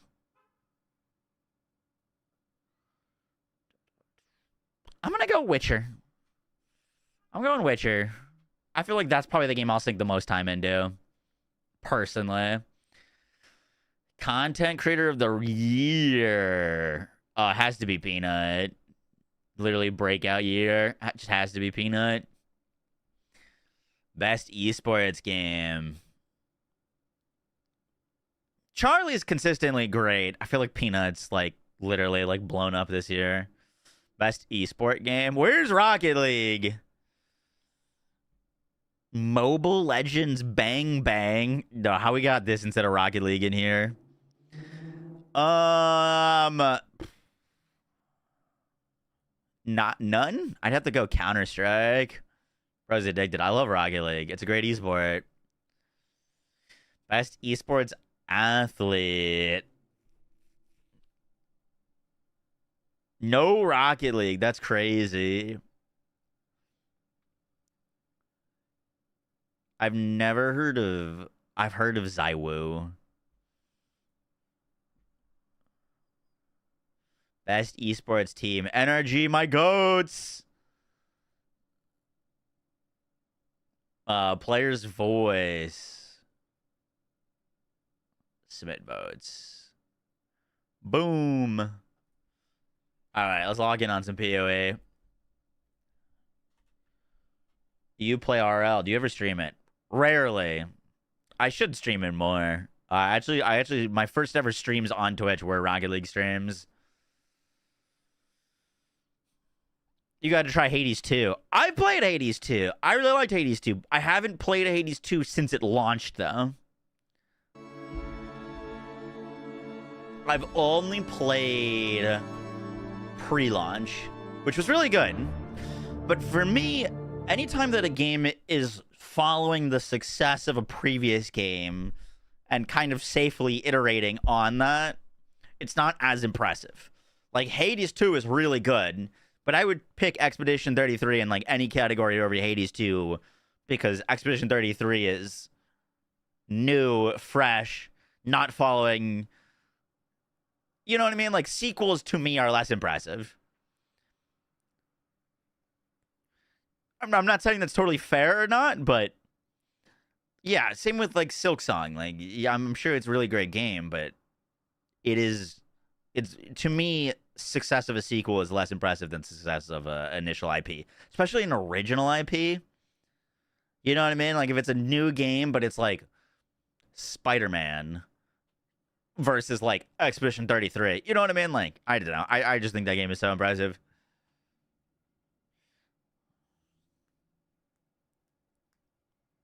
Oh yeah, Mr. Borderlands streamer. I like what I like. Borderlands is great. I wouldn't be voting for Borderlands over Expedition 33 in any category. You know what I mean?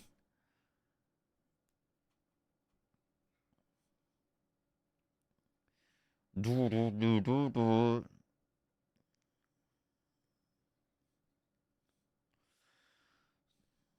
is there Twitch drops for PoE 2? Yup! There is Twitch drops for PoE 2. Would you pick Expedition 33 over BL in the looter shooter category? No, because it's not a looter shooter.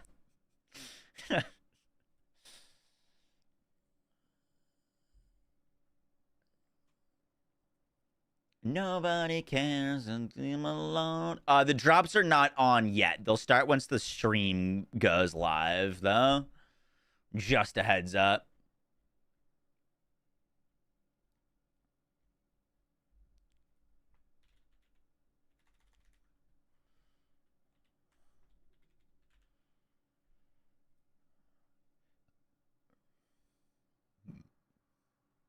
You had to watch for 45 minutes.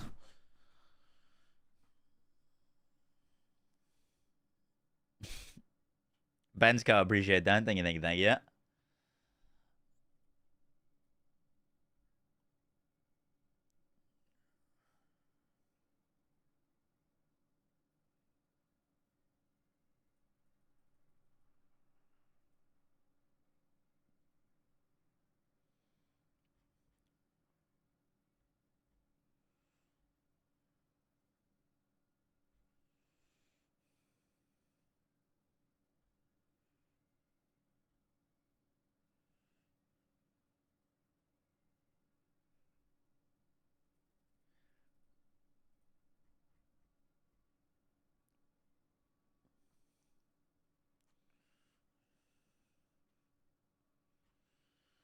Alone in the world. All right, let's do a little bingo for this.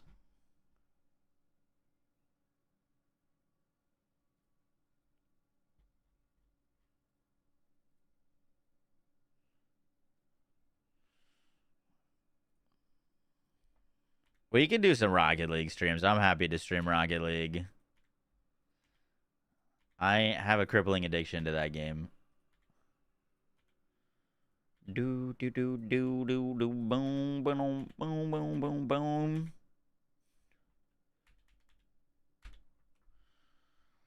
New K6 vid. I saw it get posted. I haven't watched it yet. All right, let's get rid of all of these things.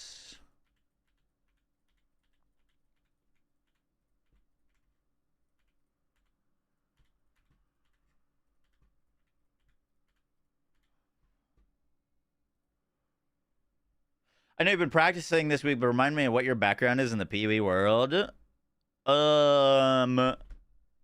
I've played a few hundred hours of PoE 1, but never like got like crazy. I mean, I got very addicted to it, but I started relatively recently. PoE 2, I've got a 700 plus hours into. Played a lot of PoE 2 at launch. Played a fair bit for Point 2, and then didn't get around to playing for Point 3 because Borderlands launched. All right. Predictions. Bow. That's a lot of damage. Bow nerfs. You.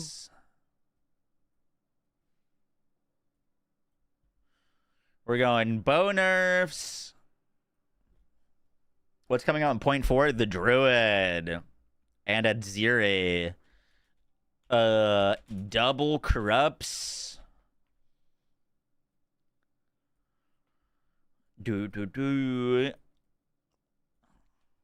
New pinnacle boss.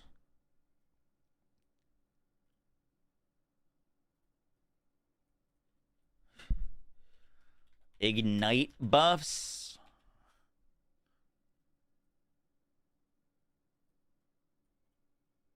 I kind of doubt it, but I'm going to put it here. Poison rework.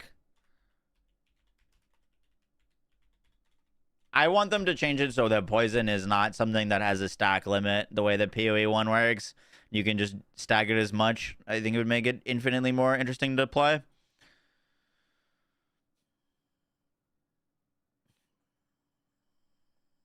Did anyone know a boner? Really? Gemling Ascendancy? What about it?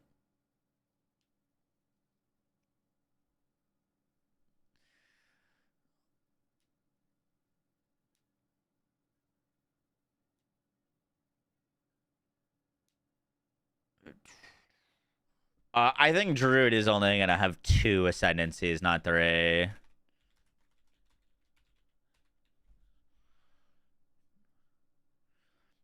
Boom, boom, boom, boom, boom. Apparently there's speculation of a wyvern form for the Druid.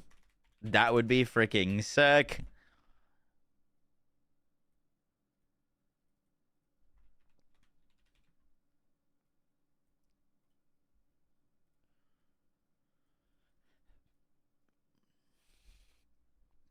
Yeah, definitely crafting nerfs. Crafting nerfs.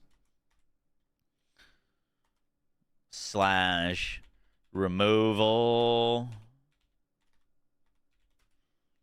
of certain crafting currencies. They did say that Abyss is going core. So there's still going to be aspects of it that are sticking around.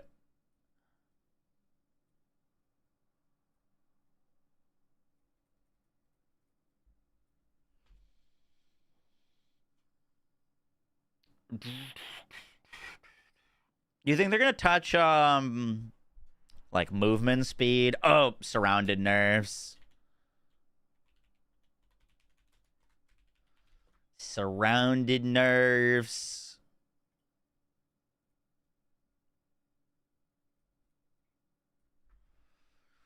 Element rebalance. I kind of put Ignite buffs. Let's put, yeah, we could put lightning nerfs. That kind of covers it. I don't know if they're going to touch cold.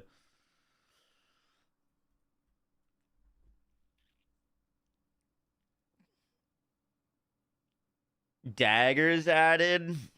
I really don't think we're going to see more than the new talismans. I heard deflection was pretty weak.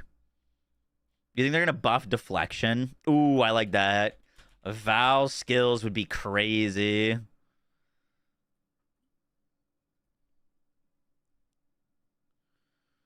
I put new pinnacle boss. Oh, we can put Uber bosses.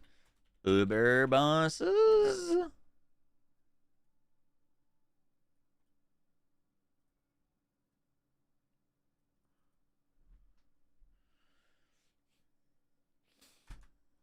Sprint less annoying. Dude, I die so much to the falling. Deflection is great. Is it good? Okay. Bum, bum, bum. Ooh. Who do you think would get a new ascendancy? Let's see. Ranger still needs one. I guess the better question is who has 3 ascendancies?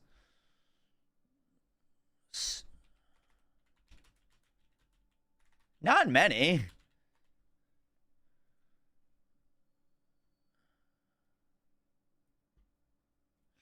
Ranger still needs them. Monk still needs them. Sorceress still needs them. Let's just put new ascendancy besides Druid. Or new ascend for existing classes.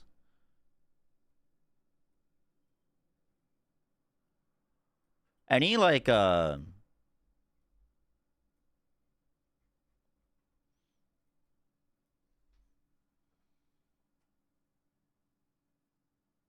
any skills that the game doesn't have that you want to see? Do we have a cyclone spin? Like a whirlwind? Or we do and it's just really bad? I can't remember.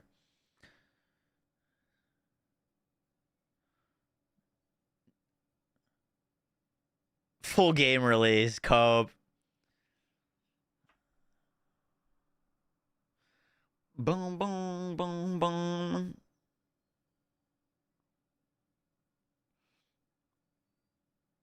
Leveling story needs removal? What do you mean leveling story? Like having to play through the story? I don't think that's going to change. The game is still not fully released. No. It probably won't be until at least the end of 2026 is I think the earliest this game comes out. It's still like this game in beta or early access is still more content and more complete than a lot of full releases. But no, it's technically not out yet.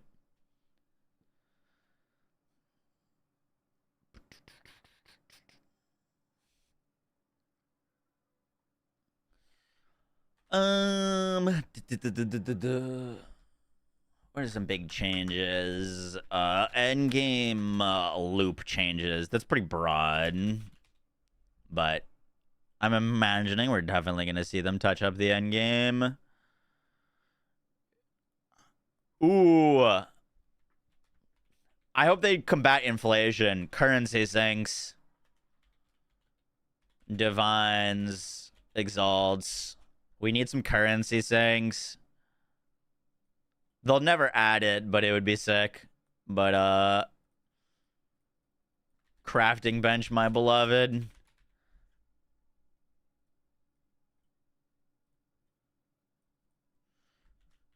Grenade nerfs.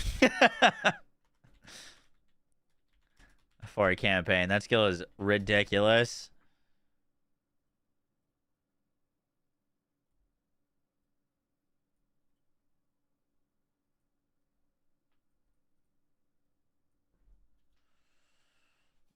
You can't kill Shadow Pelt. Really?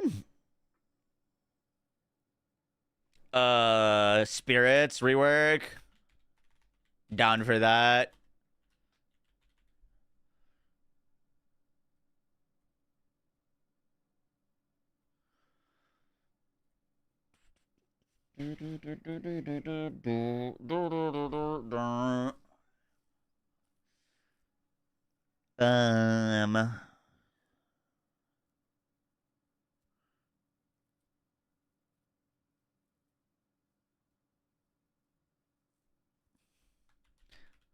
I mean, this might be a given, but Val Temple.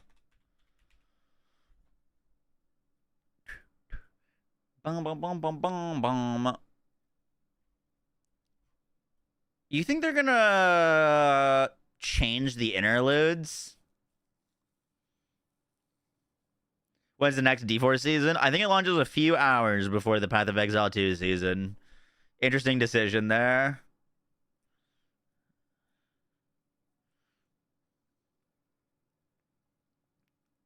PoE 2 is a lot of endgame.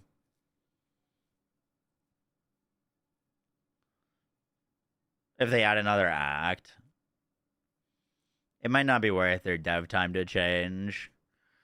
Did I play past Act 3? Yeah, I've beaten all the interludes now on my Spark Blood Mage. Bum-da-bum-ba-bum.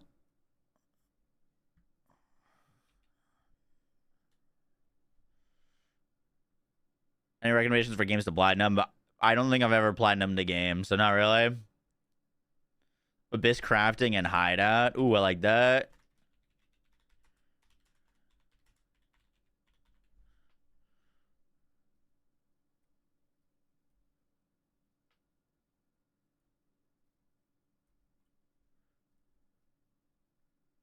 That's a lot of damage. Spider, I think the 54 months, and Complaints, I think the 40 months. Appreciate that. And Melatonin, thank you for joining the YouTube.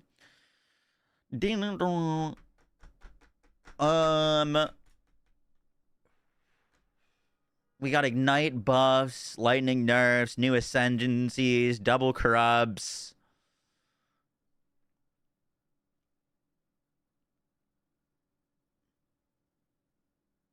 Instantaneous trade or async trades already existing.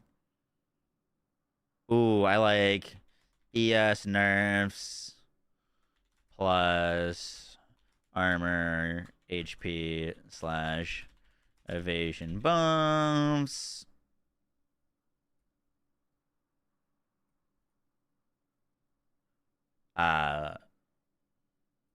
Does evasion need buffing? Or is it good with deflect? I haven't played an evasion-based character at endgame yet for the changes. That's a lot of damage. Re-up. I don't think they'll add difficulty options. Peter Dragon, thank you for the 15 months. Appreciate that. Just some basic ones. Druid. Wolf. Deadeye. Looks insane.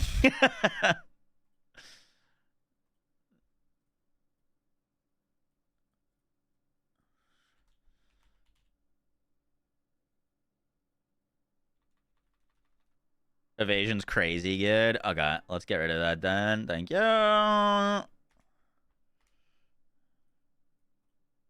Ooh. Reworked. Top left. Passive trip. Has to be. There's like literally nothing over there right now.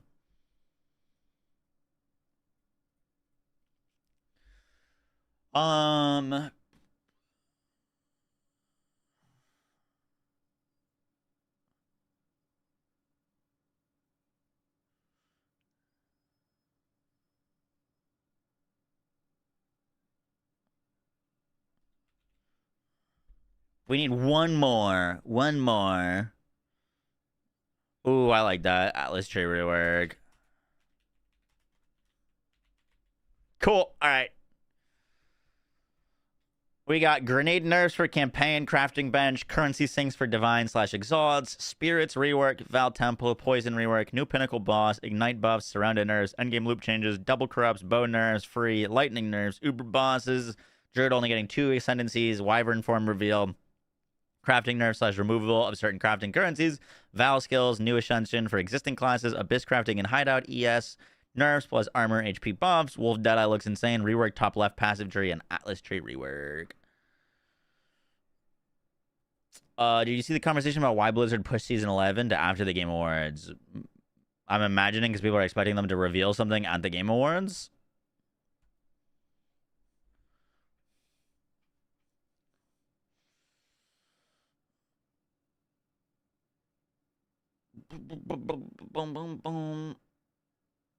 You think they'd shadow drop an expansion?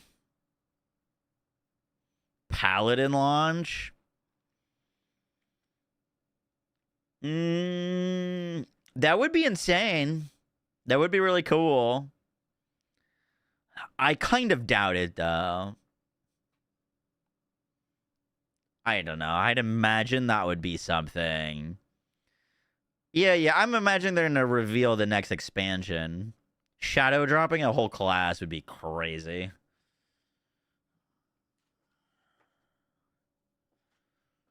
That would be wild. I would imagine that they would have significant marketing and build up to that rather than just a shadow drop, but maybe. But yeah, probably. I mean, I don't think it's crazy to think that they're going to reveal a new expansion.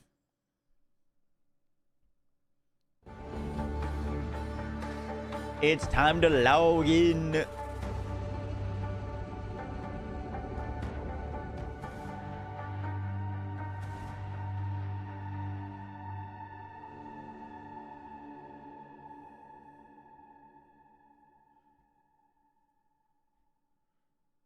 Yo, guys. You didn't hear anything. That's a lot of damage.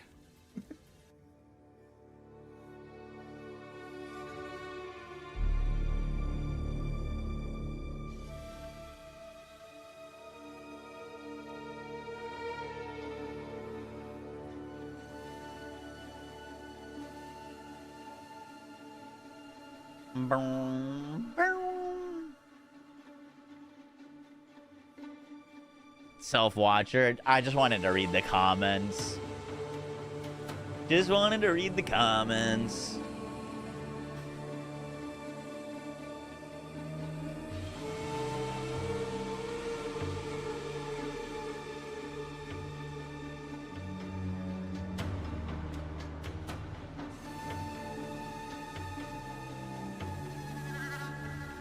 You 100% playing Druid, or could you be tempted if something else really cool gets revealed? I am not 100% playing Druid, but I'd need something really compelling on a different class. Like if they like put out a new ascendancy for another class in addition to the druid, I could be tempted. We'll see. I'll most likely, regardless of what I'm playing, be playing a new skill, though. You know what I mean? Like, I kind of want to do... Let's say they give druid a new skill. Could maybe try a new skill. We'll see. Rikaris, thanks so much for the 6 months. And Pet Dragon, they were the 15 months. Appreciate that. Thank you, thank you, thank you.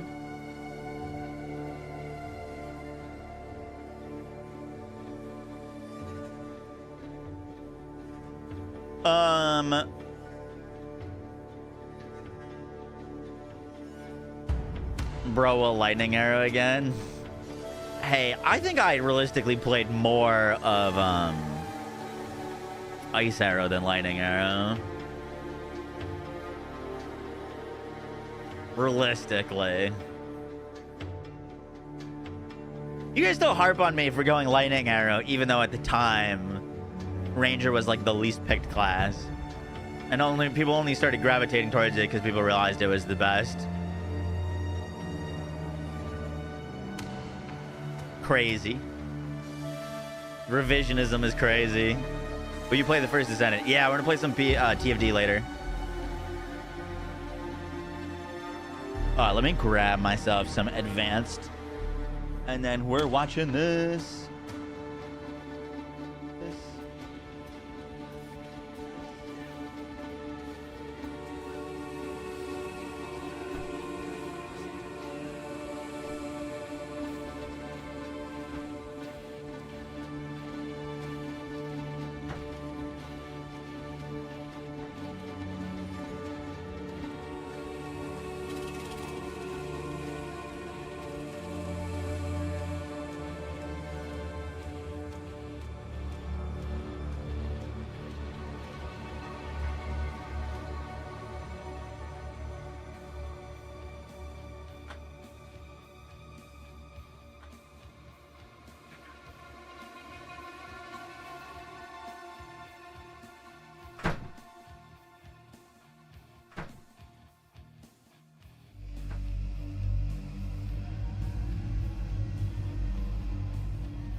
All right, let's do this. I'm gonna turn off our music. Let's do this. That is on.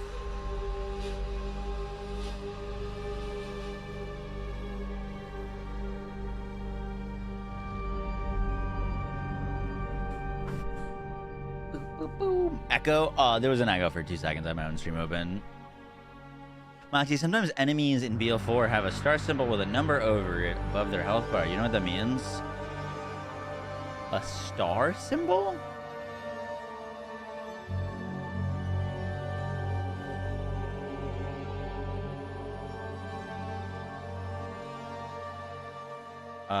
No, I don't think so. Not off the top of my head. Hi, I'm Jonathan Rogers, game director of Path of Exile 2. With just mid-ancestor mods? Really?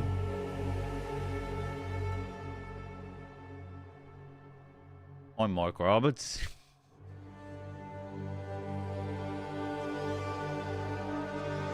Cook. Cook. Cook.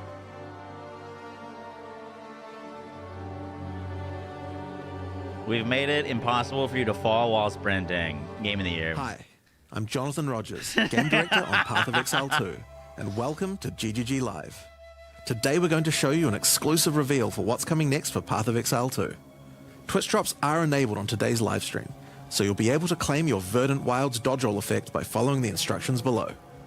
Now today, it's finally time to show off a new class that we know everyone in the community's been waiting for. Oh shit, so they got let's roll the trailer for Path of Exile 2, go. The Last of the Druids. Let's go!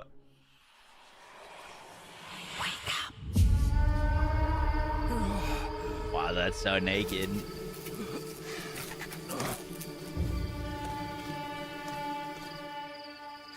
Well, well.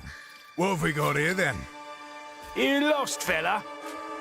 Hey, we're talking to you. I asked you a question.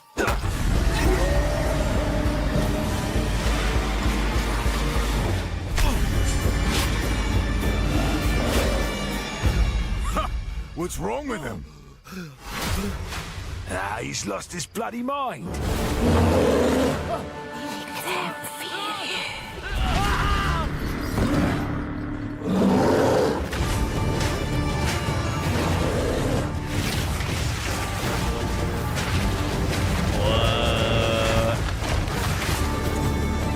Oh, the wolf form looks sick.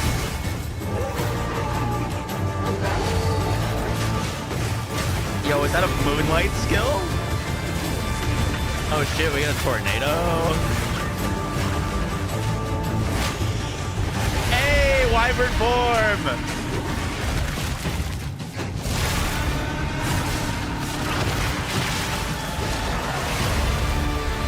Dude.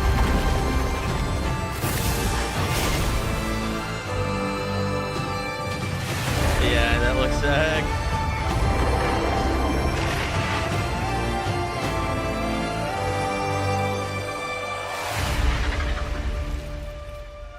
I will find you, Eve. December 12th. Now, as you can see, the Druid is a shape-shifting elemental spellcaster. After his fellow Druids were destroyed by the King in the Mists, the Druid lost his humanity in the forests of Ogham, where he wandered for years as a beast.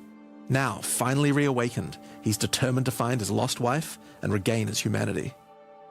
The Druid has been one of the hardest classes for us to design. As well as having human spells, he has 3 animal forms, and we wanted to make sure that there were interesting combos between all of them. The Druid is our first hybrid strength and intelligence class. That means he needs to have the ability to use spells and attacks. Whoa. As a human, the Druid typically uses magical staves to harness the powers of the earth and the natural world. One of the first skills you will learn is the ability to create small volcanoes from the earth. This skill spits out balls of magma at your enemies, and will continue to do so for some time. While the volcano is active, turn into an animal and wade into melee range. Many of the skills you use as a human last for a significant period of time, giving you a good chance to turn into an animal and rage out. But how do you turn into an animal, you may ask? Well, the answer is a new weapon type that Druids use, animal talismans. When you equip an animal talisman, you can choose which animal form you would like the talisman to represent. Whoa. Depending on what you choose, you'll be given that animal's basic attack as a new skill to equip. For a bear, that's Maul. To turn into a bear, simply use the skill. Your character will instantly transform into a bear and attack. If you want to change back to a human, just cast a spell. You will instantly swap back and cast it. We wanted to make sure that swapping between forms was seamless and immediate. Changing forms should be something that you do without even thinking about it all the time in battle. In order to allow for hybrid melee and caster gameplay, most of the skills you use in your human form last for some time and aid your animal skills in some way. The volcano we used earlier will emit more molten balls whenever you hit it with a slam, making it perfect for use with your bear the form's visual furious effects on those slam. skills are crazy. Like the While in ground bear is form, completely many of your shattering. abilities use rage. There are a lot of ways to generate rage, but the easiest one is simply smash your enemies with Maul. Once you see the runes on your back glowing, it means you have enough rage to do a much more devastating version of your Furious Slam. Oh, shit. Also go on a rampage, stomping the ground as you demolish your foes. Your PC shaking in The your more bed. rage you Dude, have, imagine the like longer the 40 of rampage those lasts. going off. And doing it over a volcano makes it even better.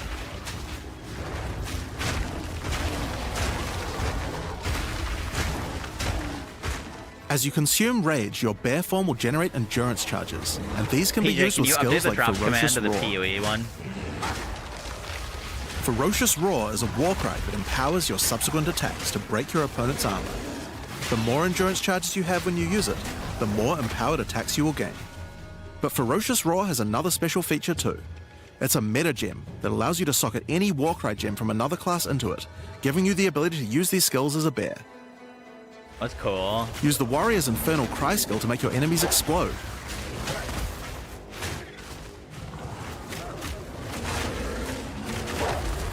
Oh, that's so sick. Or use Seismic Cry to stun your enemies and double up the number of slams you do.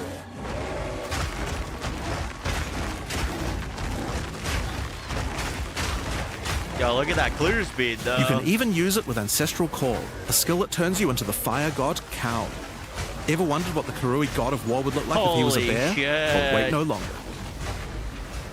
Finally, build up enough rage and you can use one of the bear's ultimate abilities, Walking Calamity. This skill summons a storm of fire around you for some time, while generating even more rage to power your other abilities. A true bear apocalypse. Now the bear is known for being a slower and more lumbering animal, with slower attacks and heavy slams. But what if you want to turn into Yo, what something are a little these more two other nimble? forms gonna look like? Well, let's check out the second animal form for the druid, wolf form. For the wolf form, we wanted to go fast and furious. Even just the wolf's basic attack will leap forward and rake his foes. After attacking, the wolf stands up on two legs, but after running for a short time, he goes back on all fours, allowing to move more quickly between packs of enemies. The wolf has a lot of cold attacks based on his association with the moon, and the first of these is Lunar Assault. It's great for freezing your enemies in place. After they're frozen, use your basic rake attack to knock shards of ice off your enemies, which land on the ground nearby and explode. If you want to get into battle quickly, you Interesting. can use your pounce attack. This skill leaps at a target and applies a mark to them. Killing the marked enemy will summon a wolfman into your side, allowing them to fight with you. Mark and kill as many enemies as you can to build up a sizable pack. While an enemy is marked, your wolves will prioritize that target and do more damage the more wolves you have, so make sure you keep your pack strong. Now, one problem you might run into is your wolf pack dying in boss fights. You often don't have any enemies that you can mark and kill in order to regenerate your pack. To deal with this problem, you can use Cross Slash. Cross Slash jumps backwards and does a vicious double slash. Any marks on your target explode and triggers their abilities. This allows you to pounce to mark an enemy and then summon a wolf even without killing it. Cross Slash Cool. also has another feature though. Remember those ice fragments from before? Well, Cross Slash will propel any ice shards on the ground towards its central target. First, freeze your enemies with Lunar Assault. Then rake them to create as many ice fragments as you can. Then follow up with Cross Slash to generate a field of icy explosions to obliterate your enemies. If they're still alive after that, your pack of wolves can finish them off. Where's the damage? Just like with the done? bear's raw skill earlier that allows you to use skills from other classes, Pounce is also a meta gem that you can socket mark skills from other classes into. So for example, That's you might want cool. to try adding Freezing Mark from the Monk to Pounce. After pouncing at an enemy, Cross Slash to explode the mark and gain extra cold damage for a time. The wolf has many other ways to go all in on cold though.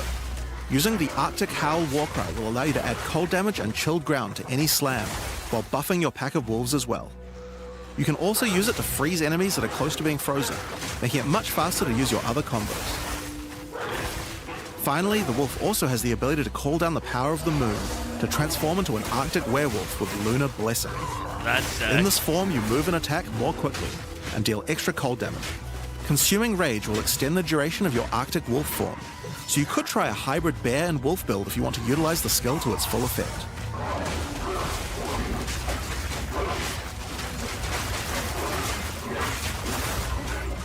Alright, let's talk about the third form available to the druid, and I think it's a cool one, the wyvern. The wyvern has a number of long-range breath abilities, but that doesn't mean you can't get into melee range when you want to. This might be the one. The basic attack of the wyvern is rend. Jump forward into combat and slash your enemies with your lethal talons. If they're close to being stunned, you can blow them off balance with a blast from your wings, causing an explosion of damage. After the battle though, it's time to feed. Devour the corpses of monsters to create power charges, and this is when the wyvern's abilities really come online. When using rend, you can consume a power charge to charge up your wings with lightning. Dude, that thing looks Not only so does this do a bunch of cool. damage, but it allows you to turn this melee skill into a much larger AoE attack.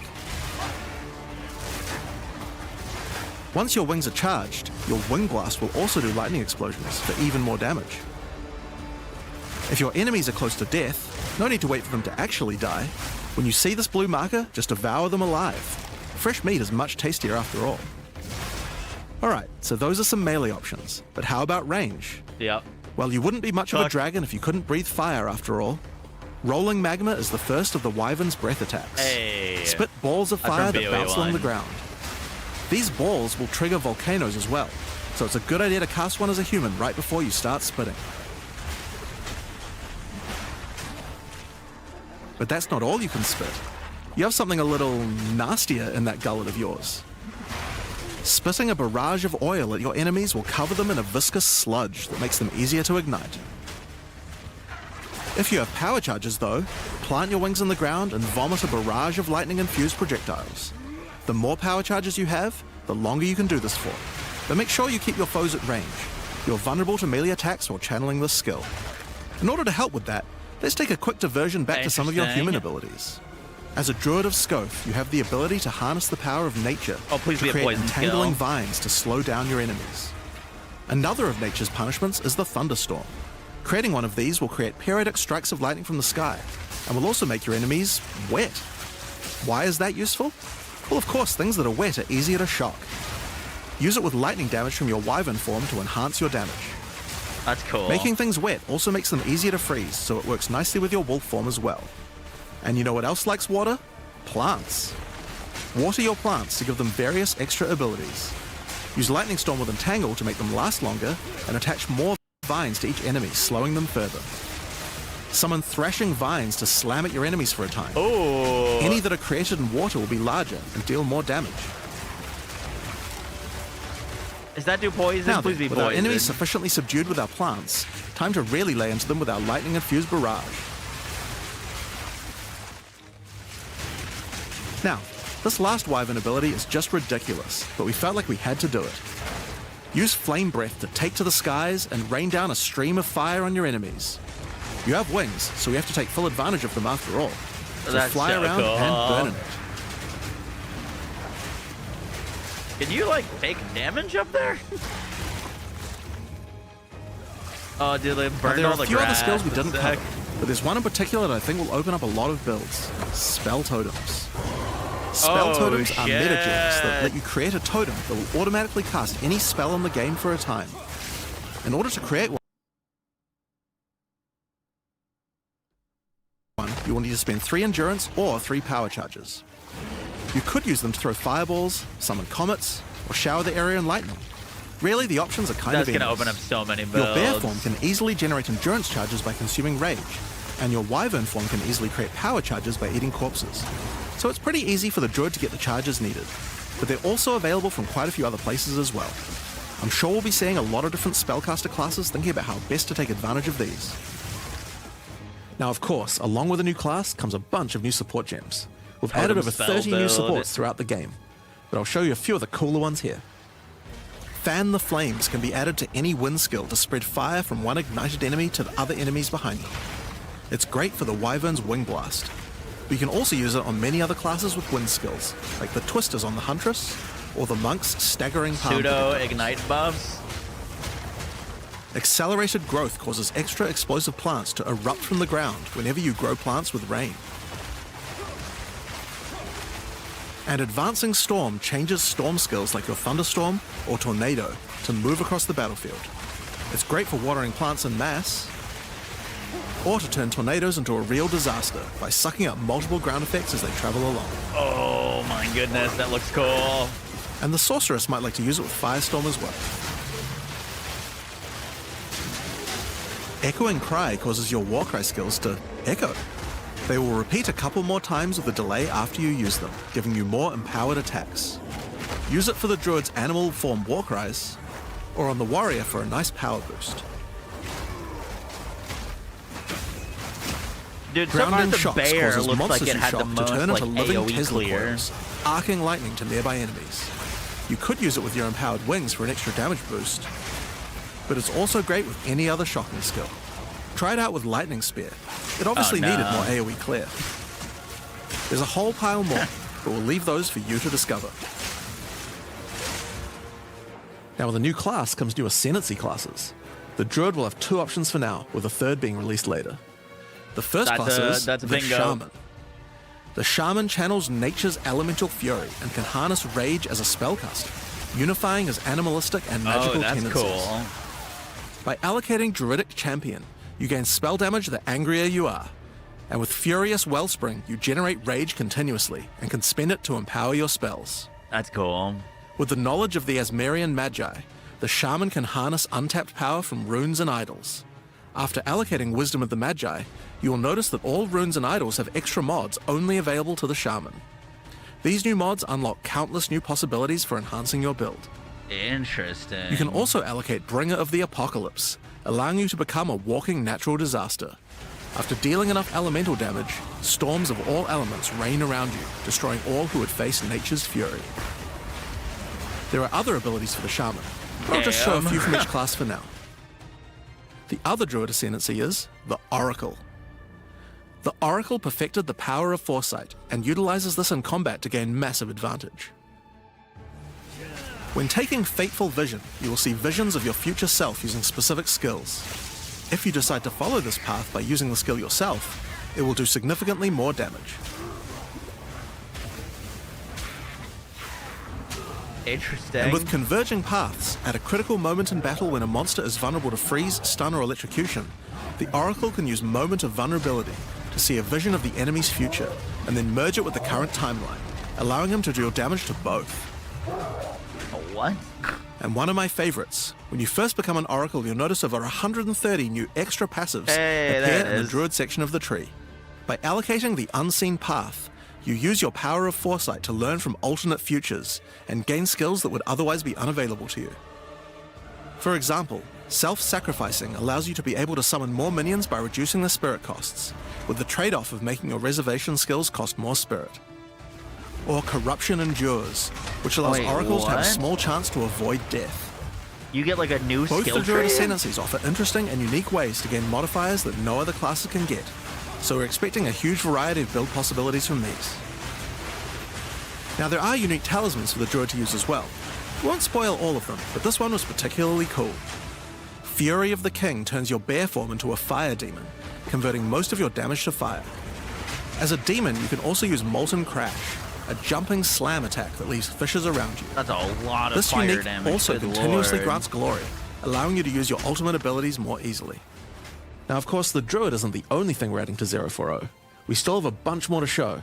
My only thing with the every new release, we Ascendancies, it create a didn't new look like there league was anything with new that had to do with mechanics, new pinnacle shapeshifting. bosses, and with a new story to Like, tell. you could take and that this time Ascendancy is and no not exception. do shapeshifting, So let's roll the technically. trailer for the fate of the Vaal. The palace of Queen Atziri. It is a ruin, but in the dark, machines still churn.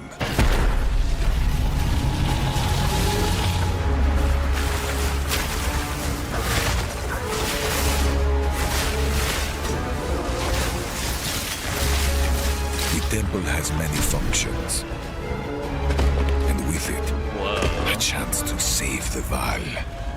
A gateway through time.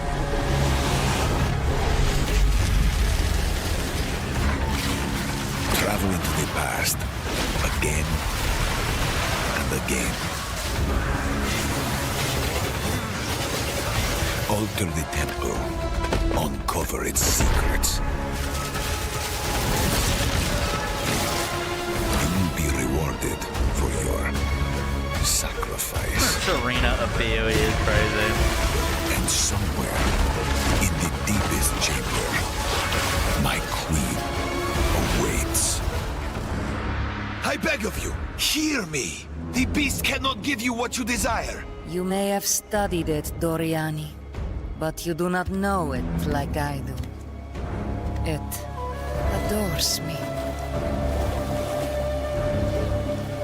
Come now, give unto me your desire. At last, fulfill my soul.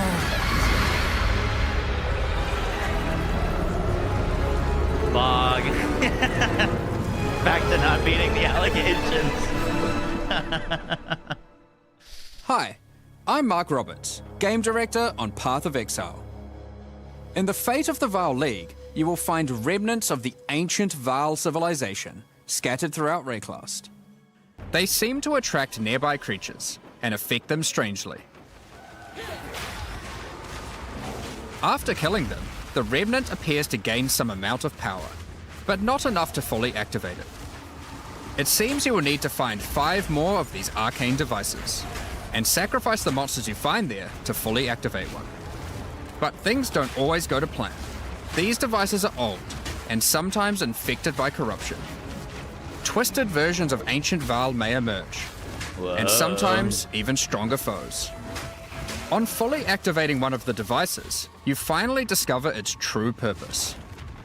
A portal opens and takes you deep underground to a lost temple, once the home of Atziri, Queen of the Vaal. What treasures could still be inside? I think you're gonna want to find out. In front of the entrance is a console of some kind, and on activating it, you can see a map of the temple. Atziri's personal chambers are on the far side, but how could anyone get there? There are disconnected rooms, and the layout doesn't seem to make sense. And that's when you realize the purpose of the ancient devices scattered through Rayclast. The temple is powered by sacrifice, and this energy can be used to modify the very structure of the temple itself. Each time you run the temple, you will be given 6 rooms that you can place, allowing you to craft your own dungeon to explore. Interesting. Place paths to link up the dungeon, and place rooms beside them full of precious loot. After you are happy with your choices, open the temple and discover the results of your efforts. Dude, PoE is like each room season contains mechanics different are always so challenges much, along with like, its rewards. intricacies. On entering a room, the doors will slam shut behind you, and you will need to face the encounter within. But choose wisely. It's important where you place the rooms to get maximum returns. For example, when placing a commander, you could just place it anywhere along an existing path, but a much better strategy is to place it next to a garrison of troops for him to command. 3 MTHS already? With better leadership, the garrison will level up, making the monsters harder, but also more rewarding. Different rooms have different requirements for leveling up. For example, if you want to fully level up a smithy, you will need to supply it with golems from an adjacent golem works, and hook up a generator to the power network to supply it with power. And now it's level 3. After doing so, the golems will be powered up, making them much more dangerous. You don't need to memorize what interacts with what. When selecting a room, you will be shown the locations that will make other rooms level up, and exactly what effect it will have on the temple.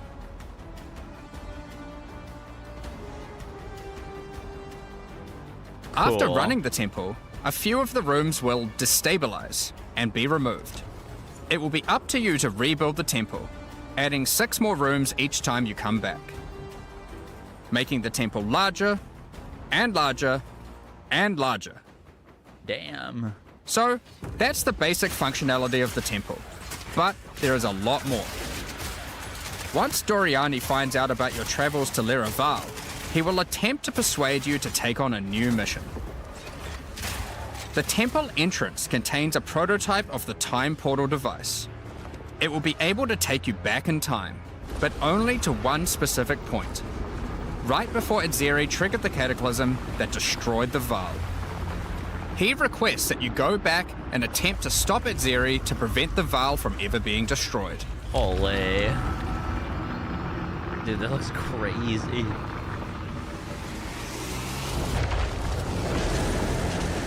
At Zeri is on the far side of the temple, so you will need to expand the temple significantly to get to her. I don't know why that's crashing. For that, you are going to need to visit the architect of the temple. To get to him, you will need to place path rooms, but while doing so, you will probably want to exploit some of the Val technology only available in the past. Once you can travel into the past, a whole new set of rooms are available to you, and they have some pretty insane rewards. At level 1, the corruption chamber can be used to corrupt a single item. Oh shit. Double But corrupts? placing it next to a thaumaturge to run the place, and a sacrificial chamber to provide soul energy, you'll be able to level it up. And it's worth it. Because once you get the room to level 3, there are some very nice rewards to be had. In a level 3 corruption chamber, you will find this mysterious device. It has a slot to place an item, and it only accepts items that are already corrupted. There it is, the double corrupt. What will happen to them? Well, normally once an item is corrupted, you can't modify it any further. But this device allows you to corrupt your item a second time, adding another enchantment. This has the capability to craft some very powerful items indeed. But be warned, the Val are all about taking risks in the pursuit of power. There is a 50% chance that the item will be destroyed. Oh my god. Sounds crazy. Each room has its own interesting mechanics and rewards when it levels up. Many of them contain bosses to fight, special drops, and in many cases, new crafting opportunities. Wait. Double corrupting a For skill example, gem? a level 3 alchemy lab has a nasty Val construct to fight. But if you can defeat it, you can find new corrupted soul cores. New corrupted Like soul cores. Guatalixi's Thesis, which on boots allows you to sacrifice your life to run faster. Or Seta Qualotl's Thesis, which on gloves will revive one of your minions whenever an offering expires. Damn. Get a sacrificial chamber to level 3, and you will need to face a highborn priest of sacrifice. Defeat him to be able to further corrupt a Val you need, modifying it in unpredictable ways. One of the mods of this unique will be removed and replaced with another random mod.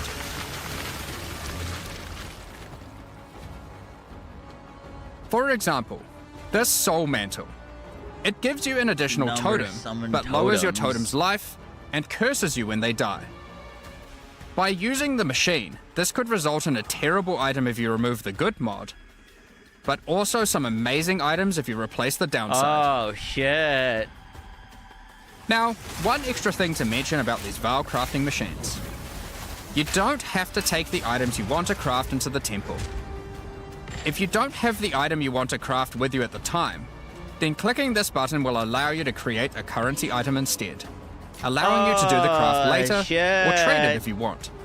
And you can trade those. Now, there are all sorts of interesting rooms you can find in the temple, but the last one I want to show you today is the Flesh Surgeon. A Val Flesh Surgeon can be leveled up by placing him next to a high-level synth flesh lab.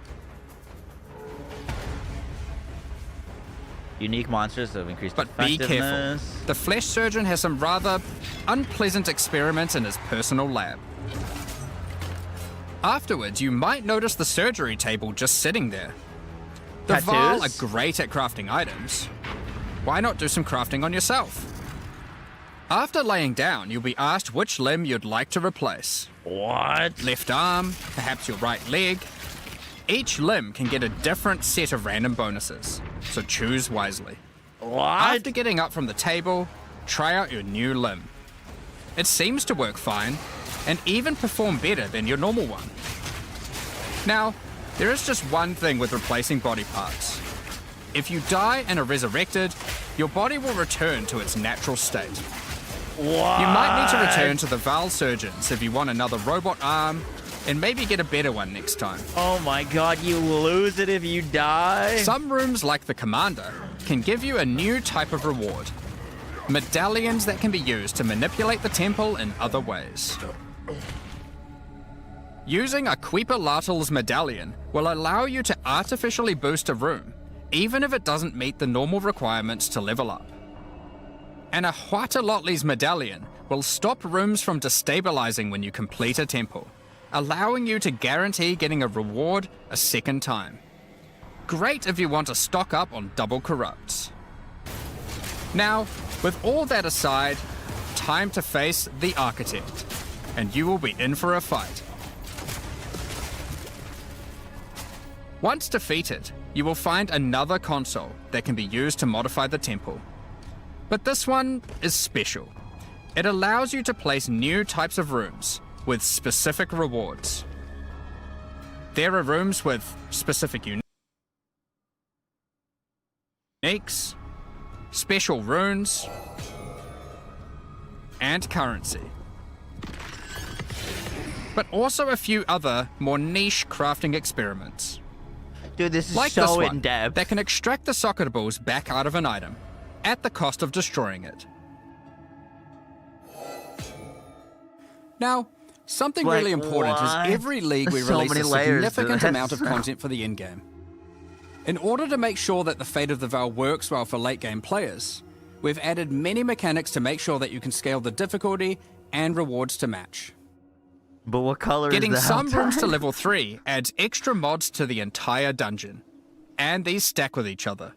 So in endgame, when you can get some really big temples, you can generate a challenge that can even match the strongest of characters. We also start to introduce ways to store up energy for the temple, allowing you to save up many runs so you can do them later at your leisure, and not That's interrupt nice. your mapping too often. That's really nice. Now in each league, it's important that we have a new pinnacle boss to test your character's might. In the Fate of the Val, you will get to face Adzeri while she was at the peak of her power.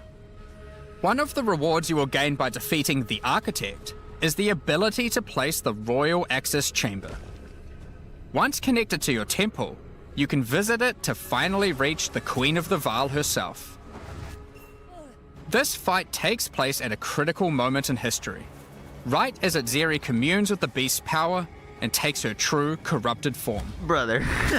Now, we are not going to show you the whole fight, but we will tempt you with one of the rewards. This is Adzeri's rule. This staff gives additional levels to 2 all of level your corrupted all gems corrupted and spell lets you skill trade life gems. for extra damage. But in addition to that, Holy while using blood the mage. staff, mirrors of refraction will constantly appear on the battlefield. Any projectile you fire at these will split into a nova, and they can chain from one to the other. What? So, that's the Fate of the Val League. But we are also bringing the previous league, Rise of the Abyssal, into the core game, along with a few changes. Now, for those of you who haven't seen what happens when a league is over, it's important to understand that you will not be seeing abysses in every area anymore. Rise of the Abyssal is now one of the league mechanics that can show up randomly in endgame. If you want to specialize in running abysses, there is now a tablet that will allow you to add them to any map you run. You can also craft the tablet to add abyss-specific mods to enhance how they function. Now that Abyss is core, it also needs its own Atlas tree. There it is. You can gain your first points by completing an Abyss. But there are more available for doing depths and killing certain bosses. And there are a bunch of different options. You might just want more monsters and bosses. But you can also make finishing an Abyss have a chance to overrun a nearby map with the Abyssal. Or make your Waystone modifiers also apply to Abyssal depths. You could Cool. specialize in the interaction with other leagues, or specialize in a specific Abyssal faction. One of the important elements that we have heard loud and clear is that needing to do Abyss crafting on Waystones is quite annoying. So, we have removed that. In fact, we have removed instilling from waystones as well. This mechanic felt mandatory on maps because it boosted the value of all other content, but it was both annoying to do and resulted in a lot of visual clutter. Instead, we are bringing back some of that power on tablets, which you don't need to craft nearly as often, since they last for 10 maps each. Damn. Once you defeat the Arbiter of Ash, you'll be able to upgrade tablets to a rare with 4 mods using regular currency. Hey. Even this isn't enough to fully bring back the power you could have gotten from instilling, so we have also buffed the bonuses that tablets give. Going forward, we're not going to be adding any more crafting directly to waystones outside of the basic currency, because it adds too much New Exalt micromanagement. sync, though. But on that note, Fate of the Vial does bring the ability to corrupt your tablets, hoping to get one of many different random outcomes. Now, with regard to Delirium Fog, even though you shouldn't have to have it on every map anymore, we still did want to make it less visually annoying. Delirium Fog has been toned down significantly, so you won't feel like you're just playing in a sea of grey. Yay! Another big source of problems in the endgame is the feeling of getting overwhelmed with monsters. In 031, we reduced the number of monsters in early endgame in order to help with this, but still scaled up the number of monsters to previous levels by the time you got to tier 15.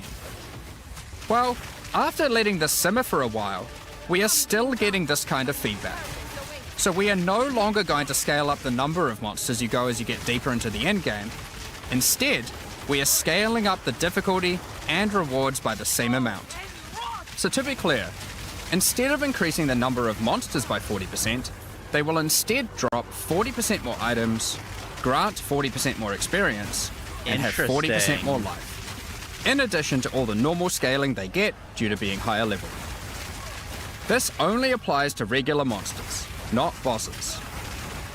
We have also reduced the speed modifiers that monsters can get sometimes, which also helps a lot with this. Less mobs, but higher health mobs. We did have a large amount of content for endgame planned for 040, as crazy, but unfortunately like we AoE just didn't get time to finish it. The scope was a bit too large, and so we'll need to wait until 050 for that. But rest assured, there will be a ton of upgrades for the existing leagues, as well as new pinnacle bosses, and a significant overhaul to the Atlas passive tree coming soon. Now, another problem that becomes a much bigger issue in the endgame is game performance. And we have done a lot of work here. The primary issue is CPU load. And to address that, a lot of things have been optimized. Nice. And we have done a lot of work to take advantage of more of your CPU cores. You should see frame rates of at least 25% higher, and a lot less bad frame spikes during gameplay. Nice. It does make quite a big difference, especially on consoles. A lot more work in this area is ongoing, and you will continue to see performance improvements over the next few months. Of course, another important area is game balance. Yeah, and a little we bit more have made focus a on damage, lot of not changes. as crazy on AoE. Now, You're probably most of these we will AoE save for as the well, patch notes, but I'll technically do you a need quick 40% summary of less some of the AoE numbers. and 40% more damage. As well as adding 11 new unique items, we have rebalanced dozens of others that are not currently used very often. Nice. We've also done a pass over lineage supports. 21 of them have been rebalanced, as well as adding 9 more. Alongside the 2 new Druid ascendancies, we have made balance changes to almost all the others, Oh shit. with some of them getting a grander rebalance, such as the Smith of Katava. Alongside the 20 plus new Druid skills, we've also rebalanced 90 other active skills across all the different classes. Dude, they're cooking. And to top it all off, there are also over 250 new passive skills added to the passive tree. These changes should go a long way to increase the viability of many more skills, uniques, They're and insane, overall build dude, variety they're that can tackle our insane. most challenging content. Next up, we're going to be 200 talking new about our new nodes. supporter packs. Today, we're launching 2 new series of supporter packs, the Precursor and Kalgurin packs. Each tier contains the pack's full face value in points, alongside several exclusive microtransactions. As always, the microtransactions in these packs are purely cosmetic and do not affect your character's power or progression in any way. The Precursor series of supporter packs contains 6 Holy exclusive shit. microtransactions. First up, the Marble Statue Character Effect. Once you finally stay still for a moment, a podium rises up out of the ground to immortalize you, turning your skin to marble. When you next move, the stone crumbles around you. Okay. The Precursors had AFK. mastery over gravity manipulation. So too can you, now with the Gravity Well portal. That's cool. Witness with your own gravitational pull with the Awakened Precursor armor set. The Precursors designed and built many mysterious ancient beings. This one used to serve as a scout that would patrol and tase intruders. Why salvage gear yourself when the Master of the Forge can do it for you? Molten gold spills out as the Forge Master breaks down your items. That's cool. The Relic of the Precursors map device is a mysterious machine Is this a that seasonal sits atop supporter pack, or ancient is there a colossal new like statues. whole year supporter pack? It Did they keeps track say? of the number of charges consumed on your Precursor tablets used in the device. The Kalguran pack series also contains 6 exclusive microtransactions. This is just the seasonal one, yeah. The Kalgurans had astounding skill in astronomy, being able to track cosmic events with absolute precision. Seasonal, okay, makes Harnessing that skill, with the It is also the astronomer's end of the level up year, effect that's why I equipped, you too can now see exactly how long it took you to level up as it outputs the time in chat. The time taken to reach your last 3 levels is also displayed on the item, so you can link it when you have a time you're proud of. That's kind of funny. Crush unique 18 enemies days by to level unleashing up the from wrath of the 98 to lost 99. Kalguran fleet, led formerly by Captain Heartland himself. A Kalguran seafarer needs armor fit for the treacherous seas of Rayclast. This set has you covered with the classic tricorn and, of course, a peg leg. The Lost Treasure weapon skins top off your appearance of a true raider of the seas. These gilded weapons can be applied to wands, two-hand maces, and shields. After a long day of plundering loot, retreat to the Kraken's Cove hideout, What a the? home of some of the most deadly ocean-dwelling creatures in Rayclast. Many ships have met their demise I might just load this in up on this Kraken's second Cove, computer. then a Kraken itself. Replace your stash with a dormant Kraken, waiting for its prey. As you approach, it will awaken and terrify both you and any guests in your hideout. Alongside this, crazy. an extra stash skin item will be granted to you, and when placed, will automatically open to any stash tab set with the currency affinity, to help having to navigate through your tabs. Additionally, any microtransactions from these supporter packs will be made available for use in Path of Exile 1. Thank you very much for all your ongoing support. We're just about to start the Q&A Ongoing with support. Ziggy D. Afterwards, at 11 a.m. in dead time, we'll post the patch notes. Sorry. With release at the end of next week, our community team will be posting crucial information you'll need for the Alright, release. fixed. Sorry about that. Keep an eye on the news. It shouldn't crash anymore. Thanks for joining us today and checking out our latest developments. We're looking forward to playing alongside our fellow shapeshifting exiles, all while uncovering Lost Vow secrets by doing some dungeon crafting. We'll begin the Q&A shortly. The words don't match so the mouse. please Is it get fine your now? questions ready. Or still buggy?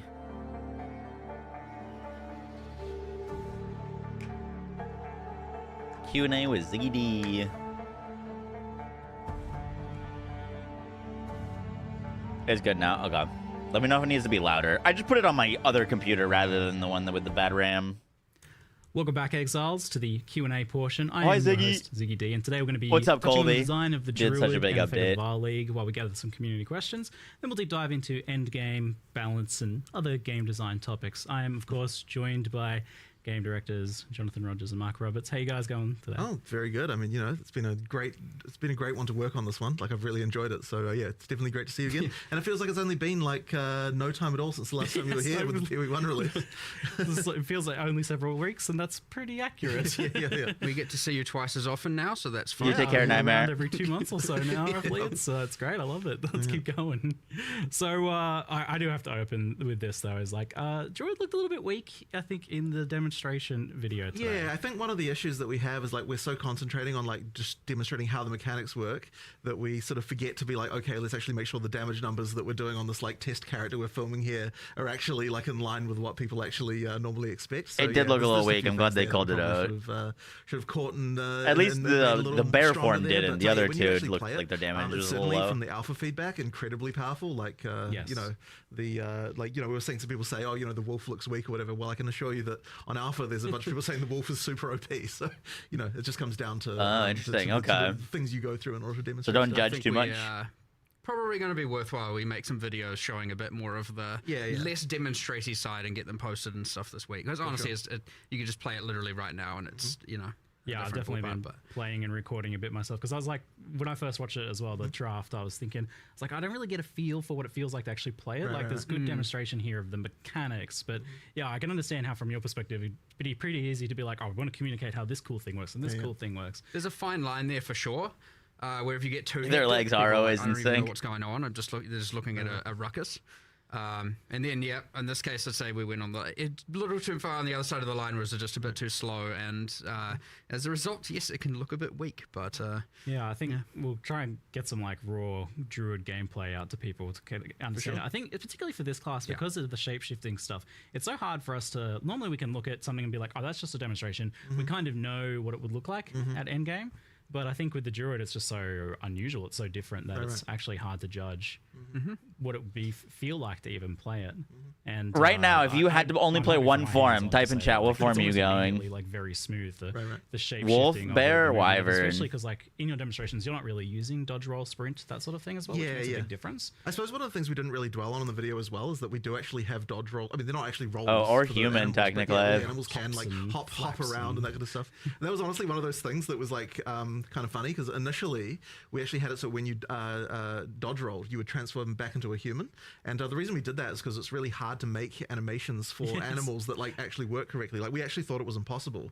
But then when we actually put it on alpha, there was the kind of visceral reaction of I want to still be a bear, like, you know, while I'm hopping around. So we ended up having to like work out. Seems like a lot of wolf or wyvern. How can we make it so that you can actually do the dodge rolling as an animal? And that sort of ended up can I balance you in their audio? And this was like clearly the classist, like the hardest class to design so far, and it took a bit longer. Like I think you were originally hoping to bring it out in a previous expansion. Yeah, quite a while ago. But the thing is with it is that it's kind of like designing 4 classes in one, because not only do you have the situation where like obviously we want to have synergy between skills and stuff like that, and we can like look at that in a normal class and work out what those might be. But with this class, people want to be able to play just as a bear or just as a wolf, as well as people who want to play like dual with a human and a wolf, or people who just want to be a wolf and a bear, and like all the different combinations. So we had to kind of come up with a way for like each line needs to be self-sufficient and that it's got all the tools that you need.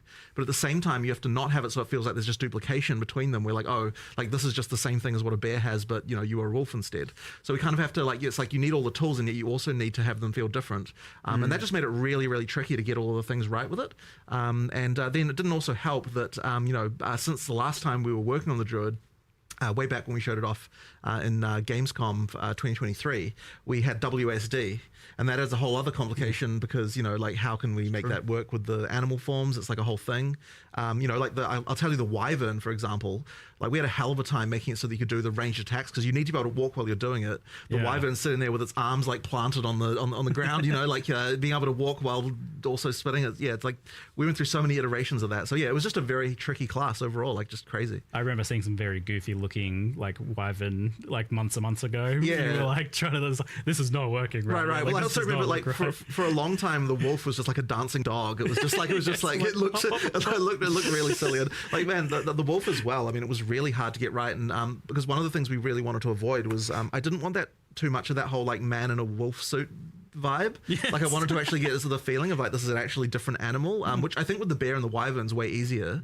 With the wolf, it's like it's really hard not to just go back into that. So we had a lot of questions about like what even the locomotion was. How does it walk? Are we going to walk on 2 legs? Are we going to walk on 4? We ended up splitting the difference. You can do both, right? Like you get that when you're attacking and you can be upright walking on 2 legs. When you're walking, you run on 4, and you actually do get a speed boost while you're on 4 legs, like as a wolf. Just so after like 1 second of walking, you go down on 4 legs. You start moving a bit faster. So yeah, it's pretty cool. An interesting thing there, I don't think is each form technically has a kind of passive benefit. Right. Yeah. So obviously you've got the running fast as a wolf.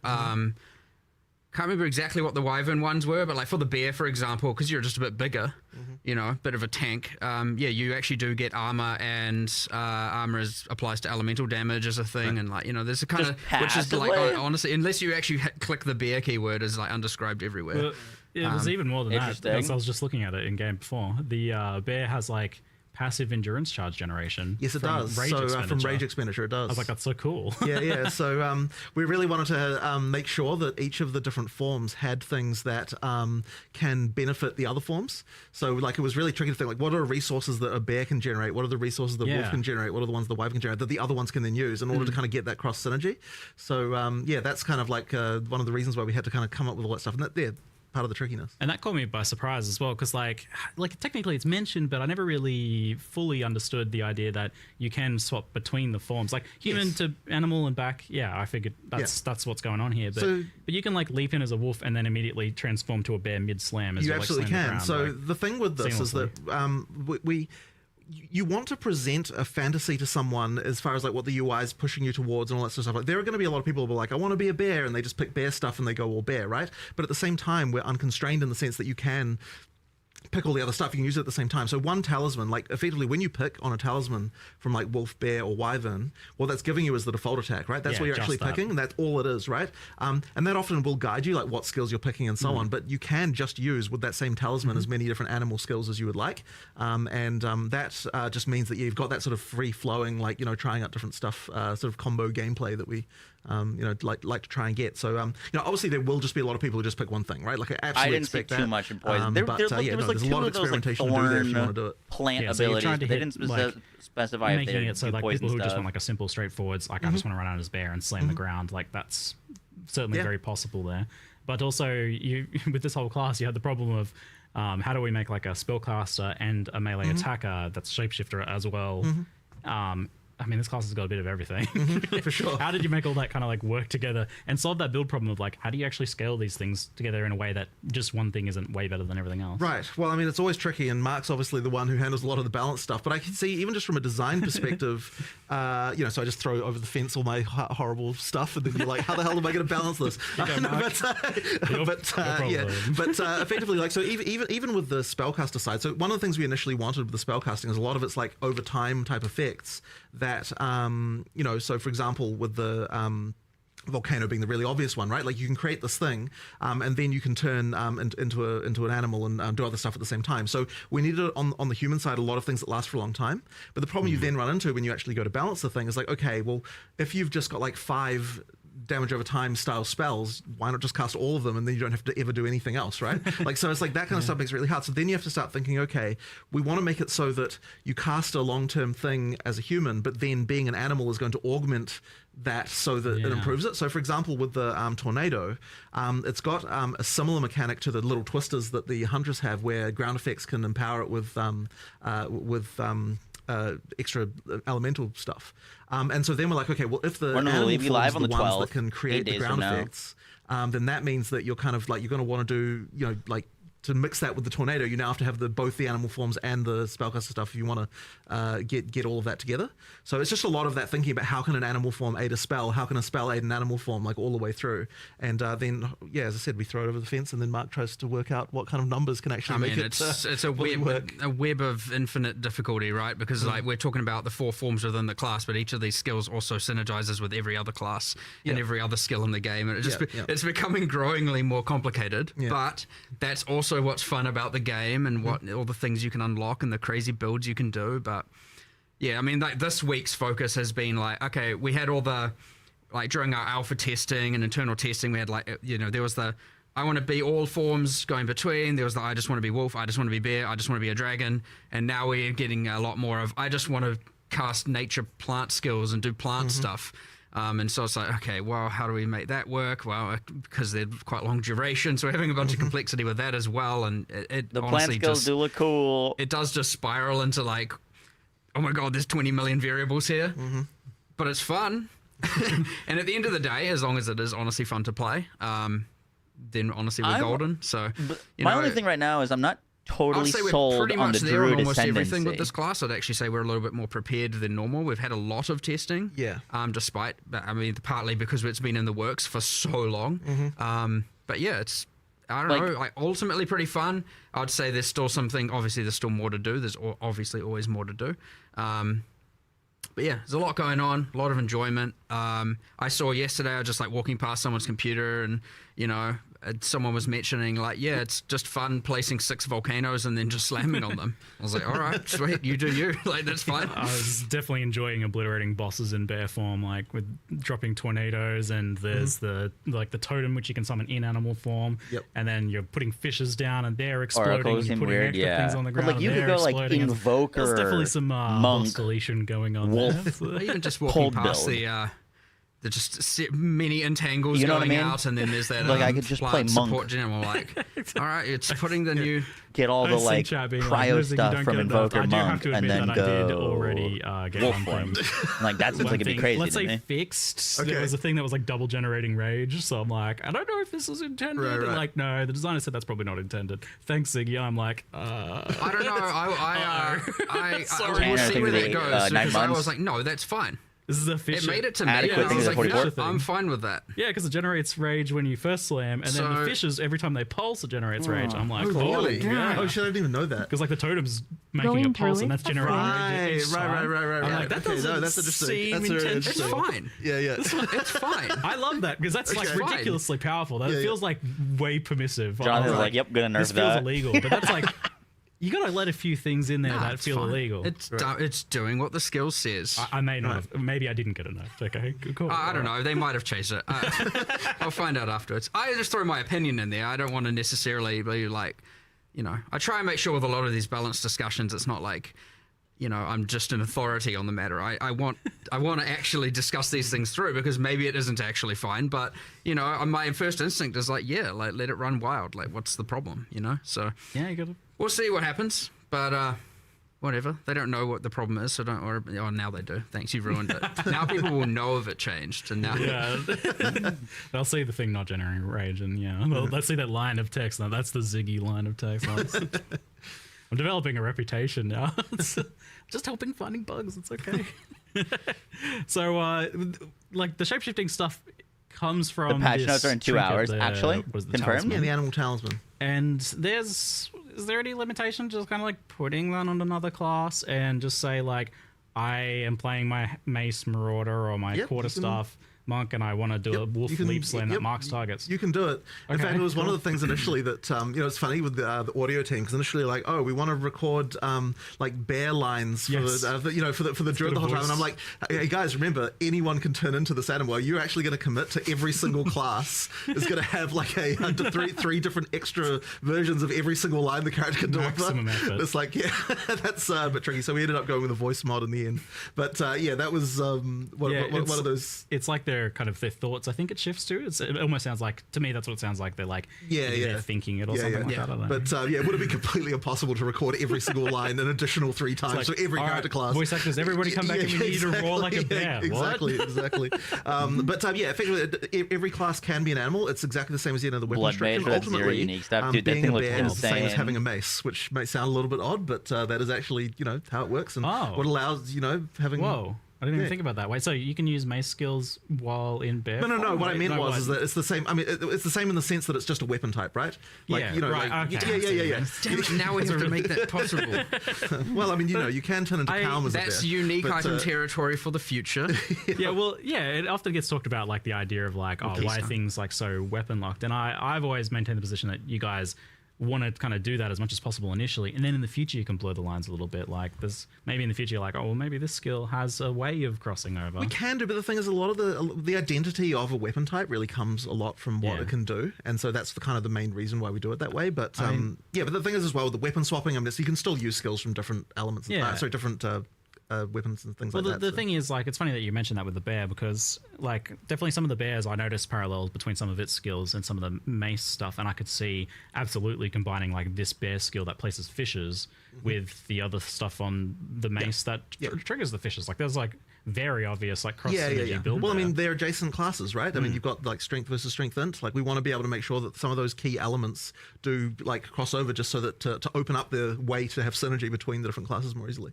Yeah. Well, as you get more classes and more skills, you obviously get an overlap of the kind of mechanics and keywords and stuff, iterating, and thus they will always cross synergize. And where there still will be new things a class offers, yes, there's always going to be a bunch of stuff that they use that will then interact with all the other skills. So. Yeah, and now you added plants and plants that grow from rain, and there's a plant keyword that has overgrown as a keyword. Yeah. Like... It's interesting actually, those ones, because they're on completely opposite sides of the tree. You've got dex versus strength int, and that's been a little bit hard to kind of like get the where the mechanic should go on one side versus the other.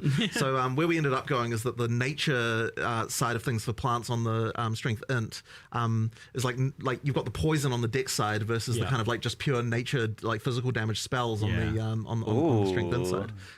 But that's been fun though, because now it's actually been really fun designing the supports, because the more classes we have, the more we can start to think, Poison like here's a support for something I'm obscure. interested. How can we make it so this can apply to some other kind of thing on the opposite side of the tree, where like now you've got some interesting interaction. So there could be some kind of like thing where growing plants as a ranger could be sort of something. I mean, like I can't say I've tested the potential there myself. But, like, we made all of that work. All the plants can, like plant stuff all has mechanics around Plant watering the ranger's plants is like a thing. They all have ways that works. I mean, that definitely opens up interesting party options in the future as well. Like, I do like the idea of being like a rainy druid watering. It's a thing. It's easily a thing. It's not even hard to do as well. Right. It's kind of just like, thanks, druid, you buffed poison rangers. Yeah. That's kind of just what happened. Yeah. Alright, good, yes. And the rain buffing lightning skills as well, like increasing shock chance and stuff. It's pretty wild how much stuff you've just jammed into one class here. How did you like kind of settle on a identity for the wyvern in particular? I feel like people know what a bear is, people know what the wolf is, and even a lot of the like druid stuff is pre-established as like, you've got plants, and you got like nature, and you got like lifting up the earth, that sort of stuff. Well, we really wanted to have a third form that was a little bit out there in terms of different from what you'd seen in another game. I mean, obviously, like every game that's got transformations has the bear and the wolf, right? That's just like the staple. But and actually, funnily enough, for that reason, we couldn't not do it. There was actually a period there where we weren't going to have a wolf because we were a little bit unhappy. Yeah, with us, and it's just like, well, exactly right. That was the reaction. That was the reaction of like all the furries come out of the woodwork and like, you gotta have a wolf. How dare you? Yeah, how dare exactly right. So we're like, okay, we'll have a yeah, exactly. No way are they talking about furries. So no shot. That was a real concern. So we decided to go. We needed the two familiar, and then we needed one that they was made the wolf form and really, for the furries. When we were looking at the bear and the wolf, it was kind of like we want the slower, harder hitting, lightning arrow dead eye. We Let's want go. the faster and like speedy kind of version, obviously being the wolf. We also wanted something that had some range elements, and then a sort of more spellcastery vibe a little bit more. And so we sort of thought about it a little bit like, what animal is ranged? Like, it's not really, there's like, it's kind of not a lot out there that can really sort of do that. And so, eventually we settled on the wyvern. I mean, someone of course at one point was like, how about a dragon? And we're like, what the heck? What are you talking about? But then eventually I thought about it, and it's like, actually, you know what? There's some potential here. If you suggested to me, I told you not to do it because like, there's no way you could make it look good and not look stupid. But it eventually it was hard though. We did get there. It actually looks pretty cool. Yeah. But it's kind of a spell blade almost. Like, it's got a bit of range stuff, but it's got a bit of like spell kind of melee things going on. I mean, as it should be for strength int. Yeah, and you were asking what the passive buffs were. I was looking at it before. It's like, it's got buffs to freeze, shock, and energy regeneration actually, as well. Like energy recharge, I think. It's a shame you knew. The reason I was actually being vague is I knew what they were. I just wanted to change them. Okay, I mean, that's fine. Do something Sorry cool. for my slight disingenuousness. Do something cool. I kind of feel like they shouldn't. I didn't want them to be offensive benefits. Yeah, they're supposed to be defensive. It forces you into certain build types. Whereas, like, if they're utility or defensive, that way they will work across all board. That's my general philosophy. So I was like, I feel like I want to have a go at trying to design the energy shield thing. I don't mind. I I wanted to have a go at designing stuff that's more utility or defensive only, and that way you don't feel like, oh, I should have to play lightning or fire because it gets the passive benefits. okay. That way, if you wanted to do a kind of weird out there thing, it doesn't feel so bad, but we'll see what I come up with. Do you have an idea, whatever. or are you still figuring it out? Nah, I got no clue. I don't know. You could play on the fact it's got like, you know, wings to, something defensive for block, or something for, hard carapace maybe, or, I don't know, the fact it has wings, something to do with the so wings, much dragon right? lore to pull from. I know. got like a book that my daughter really likes to read that's like full of dragon lore. I'll send you some ideas. All right, sweet, yeah.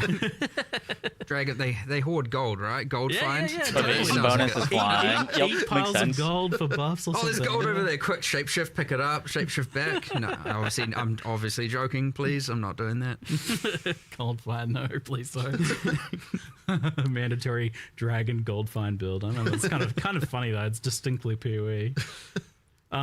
So the druid is this like strength int class, and with the Templar we had the idea more of like you've got that armor energy shield stuff, but that's still the case here, as that's the strength int base. But I feel like the energy shield stuff is not as iconic to druid. How have you incorporated that and made it feel like something that makes sense, or like in what ways have you incorporated that to the druid? I feel like it's not obvious. Yeah, look, it is a little bit off in terms of the feel there, but at the end of the day, we kind of don't really have many options as far as what we can do. I mean, like that, it is important for it to be that it has that, like armor and energy shield approach. There's a few sort of interesting, what do you call them, spirit reservation gems. I don't know I can never remember what the official name of that is. That sort of interact with that stuff in a dual way. So there's like that bark skin thing that effectively allows you to take advantage of energy shield to generate Two armor. ascendancies, So when you lose energy three shield, you get armor forms, instead, but the and, three forms are not creates tied to the little druid, they're bark tied on to your the weapon. skin. So you could go There's wolf, like things like that that we've Deadeye. added, but yeah, there's a little bit of a As long as you're thematic holding to a it, and I think talisman, probably you can transform into the three weirdest part forms. about that is like, yeah, you're gonna have energy shield as a bear. It's a bit strange, like getting hit as a bear, Which and is then why also I'm energy currently shield pop. I mean, thinking yeah, wolf it is what it is. invoker. It kind of has to be that way. Oh, you don't have to. Well, I suppose, sure, you can can go full go armor if full you armor. want, but Well, yeah. I feel like because there's like such a range of identities within that one class as well, that you've got the bear maybe that doesn't really align as much with that. There's definitely more armor stuff. Yeah, going so you on could there. build more strength when depending on what animal form you're playing, of course. Yeah, whereas like the wyvern. Yeah, you potentially could has go more bear of that kind of magical warrior. aspect to Oh, it, I need to whereas, see like, all the that's- nodes in the that's why the ascendancy to wyvern make a itself does get decision. the benefits. That's the big thing to that we're energy missing shield, that we'll and get in the bear does patch get the notes benefits is to all of the armor, in order to ascendancy kind of nodes, make it so you hopefully. are, like, depending on what animal form you're going, there's a bit of alignment in the defenses there. I mean, really, it's the tree that inspires and motivates this, right? Like, a sorceress could be on the bottom side of the tree and still have the same skill set, and obviously the damage nodes are a bit weird, but it could work. There's nothing saying. I mean, that's part of the beauty of the game as well. Yeah, I mean, I had that experience where I was What's like, the new 'cause I weapon? A wasn't really- it wasn't as talisman. clear. I was almost inventing my own lore there a little bit, where I was specking the regen from the druid, and They're, then the results attack over there. I'm like, based. oh, this actually like you're converting your natural kind of like life regen into energy shield. Like, this is kind of the druid's thing. Like, Yeah, I mean, that is a way for sure. Like, keystones certainly are pretty powerful, and we have a bunch of. I think there's an extra. I can't remember what it's doing. There's a new one. one There's there. one that says "Do not translate" on Yeah, it, so it's in, wasn't sure what it does yet. progress. But yeah, we were playing around with trying to have some. We're gonna go armor back in energy the and more VOD after hybrid the stuff Q&A going is on with over and look keystones at some of there. the uniques that they flash and stuff, because it was really It fast. was based on what's it called? PoE one's is it Divine Shield? Is that the name of the keystone? I can't remember. Too many names. But it's based on that, but not exactly the same. Like a derivative of that we're trying to get going. But yeah, it's just because I was like, we need more keystones that I feel more druidy, and I know there's a rage one there that is embracing the animal ferocity, where it like what does it do? It's like doubles your maximum rage, but makes you don't get inherent bonuses from rage. So it's like, if you really want to do the skills that are rage consumers, like rampage, and you just want to rampage for as much time as possible, you obviously go for that keystone. You lose the benefits of rage, but you get to rampage around for twice as long. Sure. So a few things like that we're trying to add that are thematic as well. And I think that's another one of the really cool parts about adding a class is 1/6 of our tree was just filled with just placeholder garbage. Like, actually, like, there's a giant link thing there. There's no links in the game, really. It's like, what are we doing with that? It's like, and so I was like, well, that looked like a vine. Just make that a plant thing.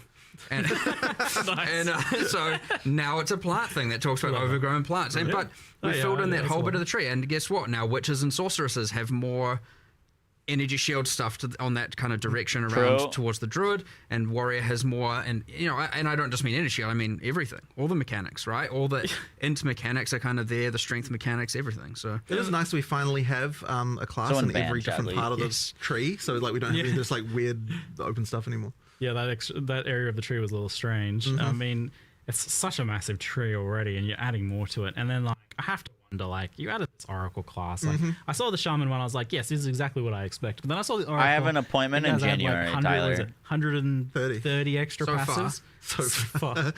Like, why do you do this to yourself? Like, that seems ridiculous. It's fun. Because it's cool.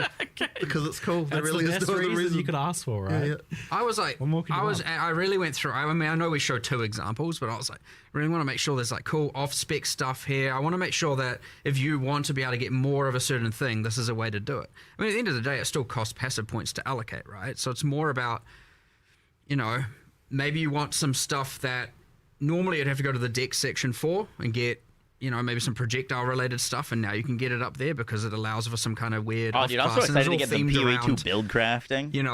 Theory if crafting. you got to live your life again, we're probably going to do a fair bit of that this week as well. Would you change? Like, what different paths would you take? And so it's this interesting, like... That tornado skill looked really cool, too. It might be fun to make a build around that. Initially, I always write my little blurbs about them to get them in the live stream, and I was like, it's got all the passives not yet added to the game. I thought it was an interesting way of looking at it. Not that that's actually how it is, but I thought it was like a kind of... It's like lessons you learn, you get to now use in advance, kind of. I thought the only thing about tornado is it looks slow to the class, and it's easy, by the way. For bossing, it looks like it could be good. As designers, to see that kind of thing and go, we have a million things to do. Tons of them. Like, I gotta look at how this still functions. Like, that's too much time, too much work, right? And I'm just like, sad, isn't it? If we say that about everything, you get nothing cool. Yeah. And so it's that, and I mean, even the shamans, like runes revealing hidden powers, like we're setting ourselves up for a large amount of cumulative time over a while, right? Dude, any the rune spell we add, totems could be really interesting too. Yeah, I got the new RAM from them, but that's another whole axis of things. We have to meta balance every league. I know, and Yellow Man. Same with the Oracle passives, and every time we change the tree, and like when we eventually add the Templar, we're going to have to relocate all those nodes. I gotta look up how to install it. And now we've got 2.5 classes in one section, but it's worth it. It is actually worth it. You add so many builds, so many cool things, and if you don't want to deal with it, just pick another class. It's fine. You don't have to. Or pick other nodes on the same class. You don't have to take that node. So just got the I think this very clearly communicates that you're also okay with this idea of there being just like hidden cool stuff to discover. You're not going to know ahead of time. 'Cause you can't like look at the class options on the character selection screen and know what I need to do it. I'm gonna get it done probably tomorrow. That are hidden behind the Oracle. We need to get done before all of these big updates and things happen. Yeah, that's cool. That's fun. Yeah, I mean, look, there's always going to be community tools, and they're going to come up with a way to make that, to the build guides and all that kind of stuff. So like. I love the secret stuff. Yeah. I actually got my secret Abyssal Lich. Yeah, wild. It was an actual final secret, and maybe there's more. Well, you want to do more of that, don't you? I can tell. Look at him. He wants to do more. Of course, I love it. I love people having cool secret things they can find, and it isn't just like 1000% pre-planned out of the gate. Like, I understand the need to plan. I understand the need to have confidence in a build, and you don't want to go in and only realize you've made the wrong decisions and stuff like that, for sure. But I definitely want to find that balance where you have that while you also get your cool secrets that you get to add to the game that are fun. Yeah. I think there's like a couple more chat questions on Druid, but we'll try and move on to the other stuff soon because I know people want to talk about the other thing. I could talk about Druid all day. I think the design's super interesting here. But some of the questions were that I think people are a bit confused about like the talismans and the forms and how that stuff works. So the talismans are effectively just like another weapon. Yeah, exactly. And things like attack speed, movement speed on gear and everything will affect you in your movement. Absolutely. Animal forms. It's not like... I think because a lot of other games do it where when you change form, like all of a sudden, your weapon's not affecting you or this thing's not affecting you. Well, I mean, effectively, so we're doing the changing form by utilizing weapon swaps. So you've got 2 weapon sets inherently, and the talisman effectively serves as your weapon. Like if you're playing a druid, you are going to have to learn how to use weapon specialization passives and stuff like that if you want to have the spellcaster and melee thing. Now, a lot of the passive tree nodes, like in the druid section of the tree, all have like attack and spell damage and that kind of stuff. So like certainly originally for most of the start of the class, you won't have to worry about it. But as you get deeper in, and if you want to do hybrid spell attack, you are going to have to, think about like, okay, what are my attack passives, what are my spell passives, and do that. I was actually surprised at how simple and straightforward it was to do. So like the weapon specialization tree thing, you still do need to think about and understand how that works. But the basics of it, like using the actual skills, just happens automatically. Like, I didn't ever have to actually go in and no. You don't have to worry about that part. Just because of the fact that because this has always been the rule, but it's really apparent here. Like if it'll swap to the weapon set that can use the ability, so therefore you don't have to actually tweak. You just put it in and it kind of works. So like if I tried to use my spell, it would shift to human automatically and use the staff. And so like that was all automated, and I didn't have to like program anything like that. Right. Like I have on some other builds, I guess, where it's a bit. Yeah, mostly that's just because you have get into a situation with those where because it's usable on both. Now you have to start going in there and tweaking that stuff. But here, because it makes it much simpler when you don't have to worry about that. Yeah, so there's a decent onboarding there, given the potential complexity of that.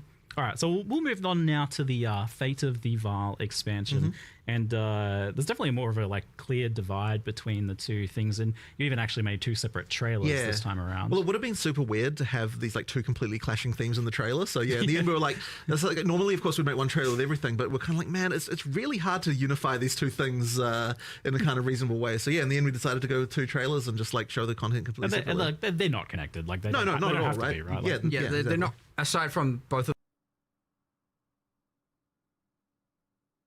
Come on. having a buttocks in it, they're not connected. That just happened. Yeah, that was total accident, by the way. It was just like 2 totally unrelated. Yes, sure. I was praising the equality of it. Like, Incredible. Great. There's buttocks for everyone here in this trailer. Excellent. Thank you. So this expansion is, and we saw this a little bit where you tried to work in the previous League mechanics into like story quest stuff, which I was super keen on.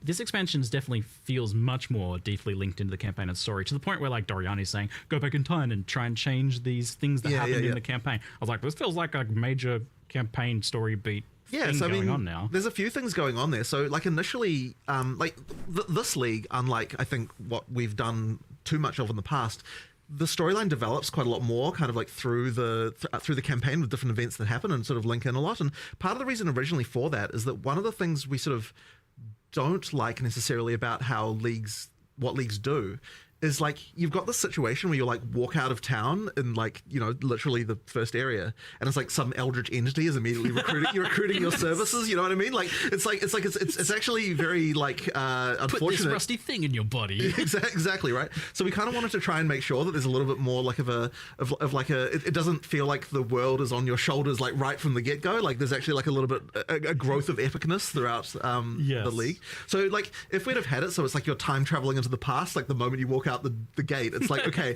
it's just not quite right. So we decided what we'll do is we'll make so that there is the temple. We've got a kind of like almost a baby version of the mechanic where you've got a lesser number of rooms, like it's kind of a bit simpler, like to start out with.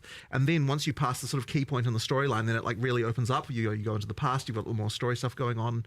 It did add quite a lot more work to kind of have to make 2 versions of a bunch of things and that kind of stuff. But I think it is worth it because it means that it feels like the League has a lot more going on, it just doesn't kind of you don't break immediately the feeling of the world, which has been a problem in the past. I have very strong opinions on this one. It's like dark horror, gothic, secondary.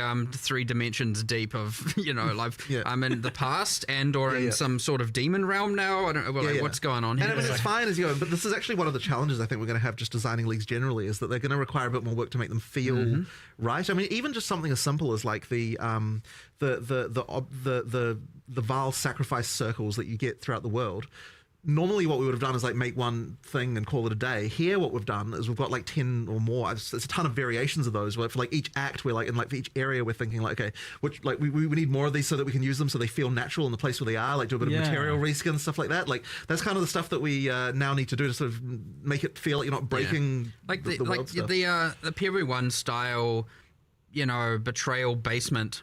Dude, it is just so crazy how much they add each of these in terms of like that just doesn't fly anymore at all. So like we want to make sure that these things are way more believable. Right. Like you're actually convinced. You're like, this makes sense. I'm not just in a basement in the mudflat in a swamp. You know what I mean? Yeah, the Val is a very Pretty distinct sick. thing, and it's very like tied to Act Or 3 as you well, go kill so Shadow I was Bow. a bit worried about like the tone of Act 1 with the Val Especially stuff, since but it's then free. like, yeah, it All fits in free. reasonably Yo. well. Like you've Right. definitely taken good care to make sure that it doesn't. Well, I mean, yeah, It's it's not a super matter of jarring making it feel like there's some ancient ruin that then later someone came along and like some Ezomites went in there and they built some stones around it because they're like, Is what is Ziggy this wearing thing? And, like, bee we just thought a little socks? bit about like I how think those are how would the little culture here bumblebees. have reacted to the fact that there was this ancient ruin from long ago in this location and that kind of thing. Yeah. Okay. Interesting. And you mentioned to me that this is the bar for what you want to be doing. This is the quality level for what you want to be doing. So I'd say that like it does sort of. I would say here, like the level of polish and the stuff that we're doing, like the amount of content that a league needs to actually be good. Like, obviously, when we did 020, the league was a little bit like, it was just the Asmerian spirits, and like, I mean, it was a league, but it wasn't really. Didn't have like the depth of content and stuff that you needed. And then with 030, I think we did a lot better. Like it came a lot better, but I still don't think we quite got there in terms that of was like the, PoE 1 level kind of. Yeah. And then this one here, I think like, you get up to the level of quality that we really want to be delivering in PoE 2, like, post release and everything, and like the kind of the amount of content you need for a league.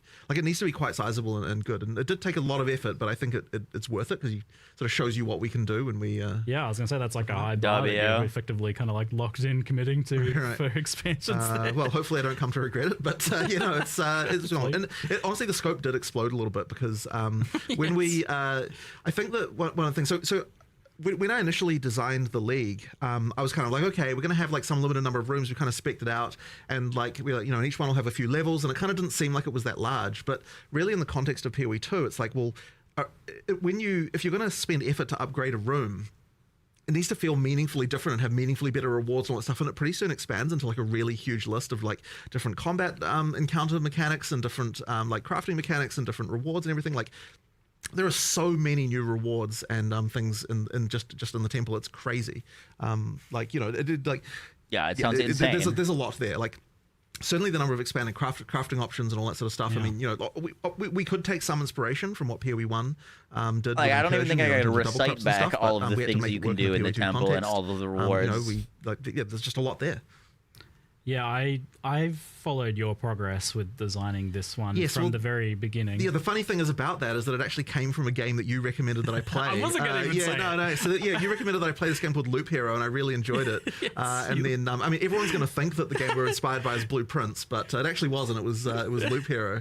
It was so good because I told you about that game, and then it was like a week later or something, you sent me a message like, "Hey, I've made this little program." Yeah. So I prototyped up like a thing that's for what would become the UI for Incursion. We actually ended up. It's funny because this is like the first league I've actually personally done code on in like quite a long time.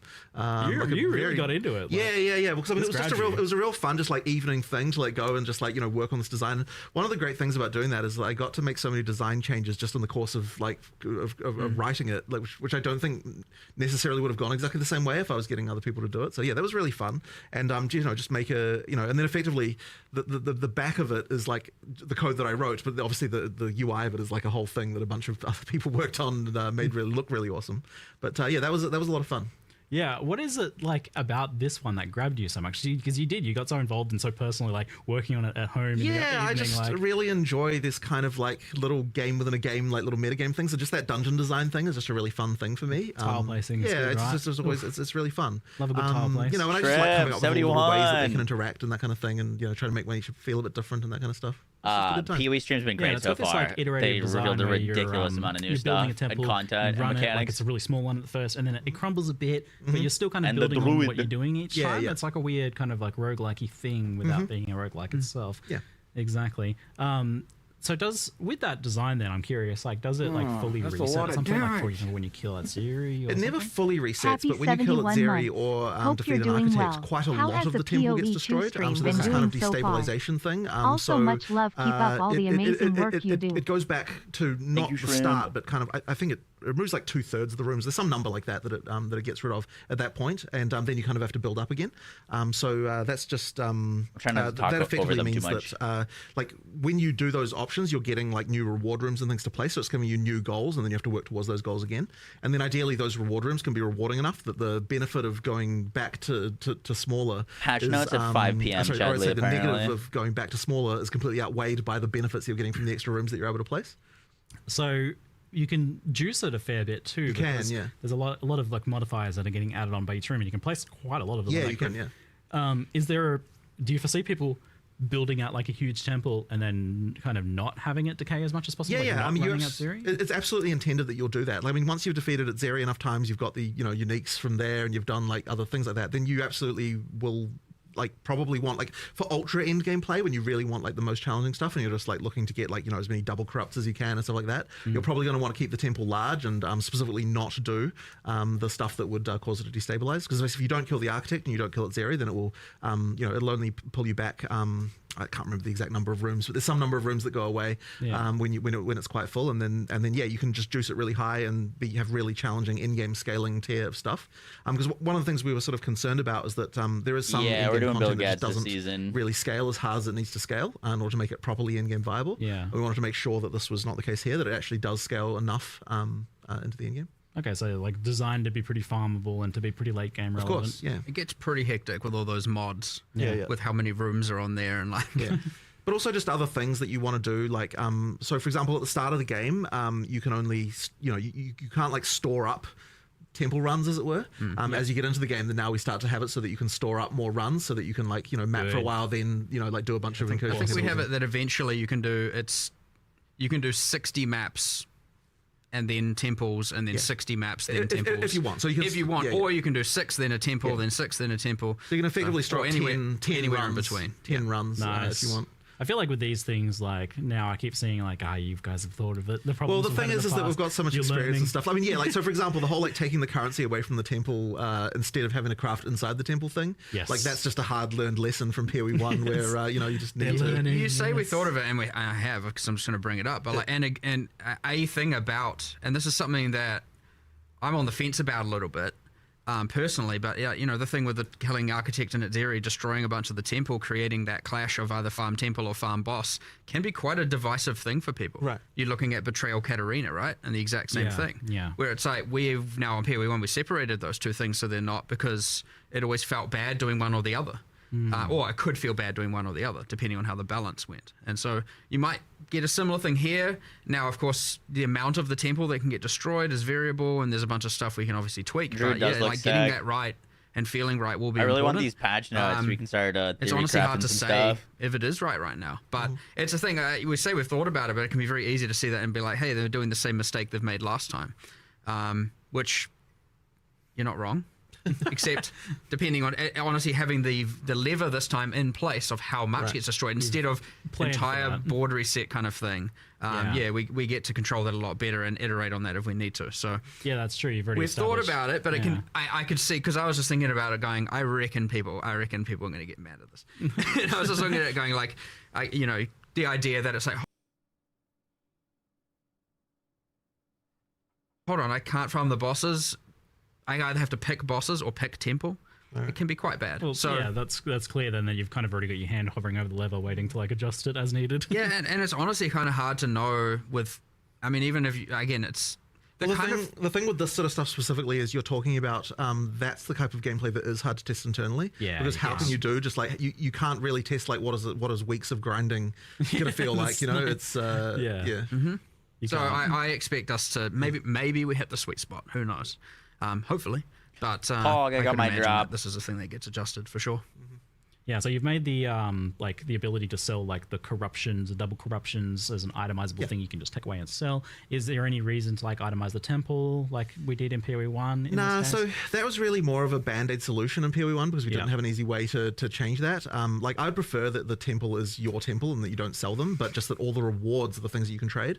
Like that, like trading the rewards was the reason why we I did our temple itemization in the first place. Yeah, just if this time I feel we're just making sure to design the stuff in a way that can be take back that you can take with you. No need for the band-aid in the first place. Yeah, exactly. Charlie, do you see that they're expecting 25% increase in performance for this? They like optimized a ton mostly, for CPU usage. honestly, in the campaign. Yeah. And this is so when you're doing the tempo, you're getting not just the opportunity, like, because obviously some of that double craft stuff, thanks for the you're not 46 going to do ones. that at like level 8, you know?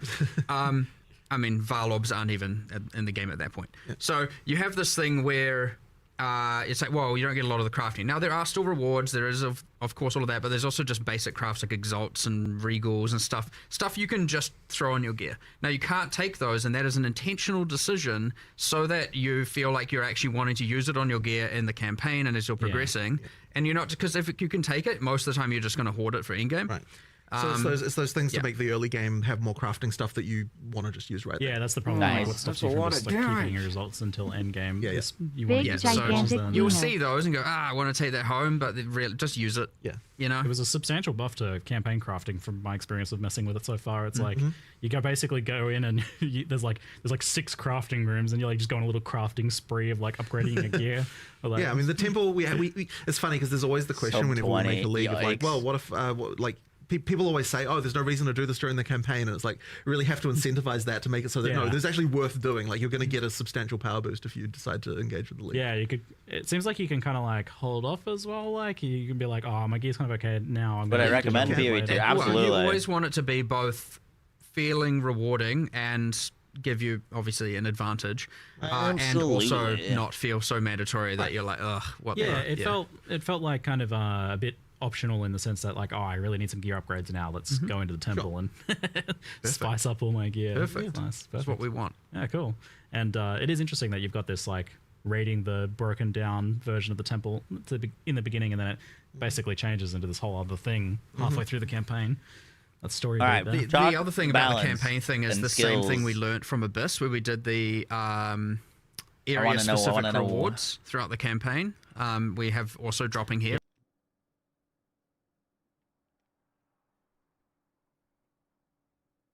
From the in-world encounters. So even if you're not doing the temples, doing the in-world encounters can give you that extra drop per area. It seems like on the back end, maybe you've kind of taken what Abyss was doing in almost... Patch notes are in an hour and a half. The league launches in 8 days. We've effectively got our, allocated amount of rewards and crafting and stuff for what a league is allowed to do and should do. And we're just trying to make sure that, it fulfills that, it fills that budget, so to speak, of... Yeah, like you're getting a lesser jewels or bin Keth or something like that, like kind of similar to before, which is good. But yeah, I was definitely, that was a huge thing with Abyss. I thought that was like a really good improvement to campaign, so it's good to see continuing with that then. It felt pretty successful as a design decision. Nice. I'm really glad double corruption is back. I feel like that's a great thing from PoE 1 to be returning. One thing we've changed here is that because double corrupt existed in PoE 1, you never Valorb gear. Well, I don't say never. Obviously, there are still cases, but generally speaking, why single corrupt it when you could double corrupt it? So we've made sure here that the double corrupt has to occur on top of a corrupted item. That's cool. Right. So yeah, you have to Valorb land it, and then you have to land the double corrupt on top of that. Oh man, it almost feels like you're in some cases risking something even more, because like you've got that really high-end unique with like a really good corruption already, and now you're risking that. You're not just risking a blank item on a double corruption. So like it's a heftier risk now in some cases. I like it. That's the Val spirit right there. It is kind of insane, dude. You're gonna lose so many pieces of gear. Oh no. 50% chance on double corrupt to just delete the item. So you actually have to, though. Like it has to be crafted. Yep. So you craft first, and then you can apply the double corrupt. Okay, cool. It keeps the usefulness of the Valorbs there as well to kind of. Yeah, I didn't want to Valorbs to just. I mean, you still use them on lightweight stones or whatever, but I didn't want them to just be like never used on gear anymore, because you'd rather just double corrupt it. And so it was a suggestion a developer made a while back, and I was like, that's immediately a win, and I almost want to change that in PoE 1 as well, but then I just forgot about it, to be honest. So, I'm not sure if I do want to do that, just before everyone maybe goes like, what the hell? No. But, consider it. I like the idea, and I think it is an overall improvement, Yeah, that sounds like a great idea. And then you've got this whole other system now, which you had a little bit of it in PoE 1 recently, where you can corrupt uniques and it replaces a random modifier on them. Yeah, I feel like you've already got to be pretty wealthy. Specifically at Zeri. Already. Val to be like, I've got this corrupted just replace arbitrary unique mods on that would any sell unique. for like 20 The problem divines. is, it was just a can of double worms corrupted, I that could sell for was just 30. not even possible to contain. Basically what we were like, okay, is there still a way to do this that's like not going to be quite so crazy? And then we were like, okay, if we can pick a subset of uniques, and we ended up going with Val uniques, for obviously thematic specific reasons, then we can sort of make sure that like while it's still crazy, like there's still sort of insane interactions, we can kind of at least have somewhat of an understanding of what happens. But it does truly work where like it picks a random mod that's on the item and then replaces it with another random mod. So yeah, you can create some. You can use it on non-val. It works differently. Huh? I don't know. This is news to me. I didn't actually know that. What is that? I think it's similar to Ancient Orb in PoE 1, so it like re-rolls it. The idea here is like it's meant to work on these Val items because they've been like infused with royal bloodline blood, and so it's like the way it works on Val uniques is different to just random uniques. Where it's like, hold on, it works a bit more chaotically here, and you know. Just changes the item entirely to something else on non-Val. So, and I only say that because obviously it's pretty bad to be like, I have to have a Val unique in order to use this. Now, no, you can take the currency home, so that's never the end of the world. But I want it to be like, you know, just go grab some random unique and re-roll it. Yeah, using it on the Val uniques is like quite cool. Right now, I'm trying to make sure, you know, a process that we've been doing is that we're not just replacing it with kind of just some random basic stuff. Like, that will happen. That is a part of the pull, but we're trying to go through, because we have a more limited set of uniques we have to actually do the mod replacement on. I want to make sure we're actually thinking about, for example, the Zerfi's body armor that has, like, Soul Leader. And it's like a level 39 base type. Yeah. And I'm thinking, like, this is a tool we could use to make that more in-game viable. And so you can do things like heavily increase the defenses, because obviously level 39 versus a level 75 base type or whatever is going to have very different defenses. But then you can also be like, what about if I was like, what other weaknesses does this item have? Well, you can't generate Soul Leader stacks on a boss. Maybe this can turn that on, you know? And so also you can replace, I don't know, the life regeneration rate with a Soul Leader now generates once per second while a boss is in your presence or something like that, you know? So it seems like the Val uniques now, are, you know, kind of definitely want to try to that was a specific one that I really wanted to work do. So slightly I was like, I don't know, what if you did plus 25 Soul Leader stacks and stuff? But it's like very specific outcomes, very specific to that unique. Yeah. And I wanted to do a bit of that to use it as an opportunity to be able to save low-level uniques, if you know what I mean, to make them more in-game viable. And I thought that was a cool way. And obviously that's restricted to the Val pool for now, but like if it works and works successfully, there's no reason that like some other mechanic can't do it for Ezomite uniques and other, you know. Now, So, you know, we'll see how it goes, but I'm hoping now, obviously, because I don't know how far through we'll get with all of these specific, because it's like a lot of stuff. Once you start doing specific things for specific uniques, so many it's things. a lot of stuff to implement. So I don't know how far, but I was like, let's start with the mythic uniques, the rarest, most powerful ones, and we'll work backwards, getting to the more common, you know, ones at the end. I mean, you've also got the general like buffing of a bunch of other uniques as well, right? I mean, there's a lot of that. Yes, true. And I mean, that was part of that when I was like, okay, how can we buff this? How can we buff this? How can we buff this? And then I was like, well, a lot of them are like, this is too low level. Kind of, yeah. Well, we have this system in the league.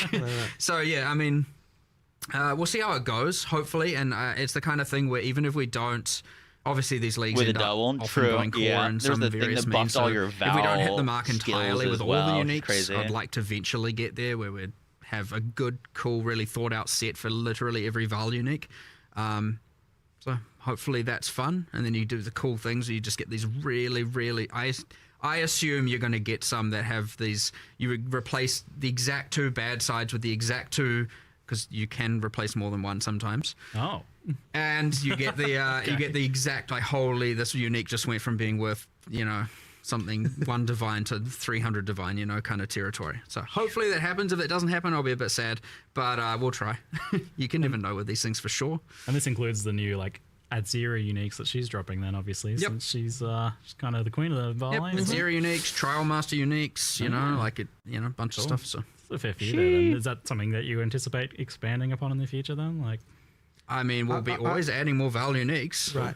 So, yes. But in terms of for other cultures, that would probably come in a different form, in a different league mechanic or some other place like that. Yeah, that makes sense for sure. In terms of the overall idea of, you know, upgrading low-level uniques. Yeah. Did you ever, like, discuss the idea of Val's skill gems? It feels, like, weird to, like, add that when you're still adding. Oh yeah, we did not get it Val doesn't skill gem. quite- So, I mean, fundamentally what a Val skill gem is in PoE 1 is like a kind of ultimate type style ability in some sense, you know? So it's like we're kind of doing that in our normal gems at this point, so it didn't really quite make sense to do it here. It's like the glory on the skills glory is kind of like, yeah. Yeah, that's what I figured. That it's kind of like you'd only be really doing it for nostalgia value at this point, I think. Now, that isn't to say there won't be something in the future, but I agree that doing something like that when you haven't even got, you know, all the classes and skills in place and all that, I would say that's like a post-release feature, you know, not a pre-release feature kind of thing. Yeah. And are you still kind of with challenge leagues planning on having things like challenges, challenge rewards, etc. So post-launch? So the plan for that was post-launch. Like it basically was kind of like during early access, it doesn't quite make sense to do that. But post-launch, we'll return to that again. All right, shifting onto the topic of endgame, but first, just a brief detour.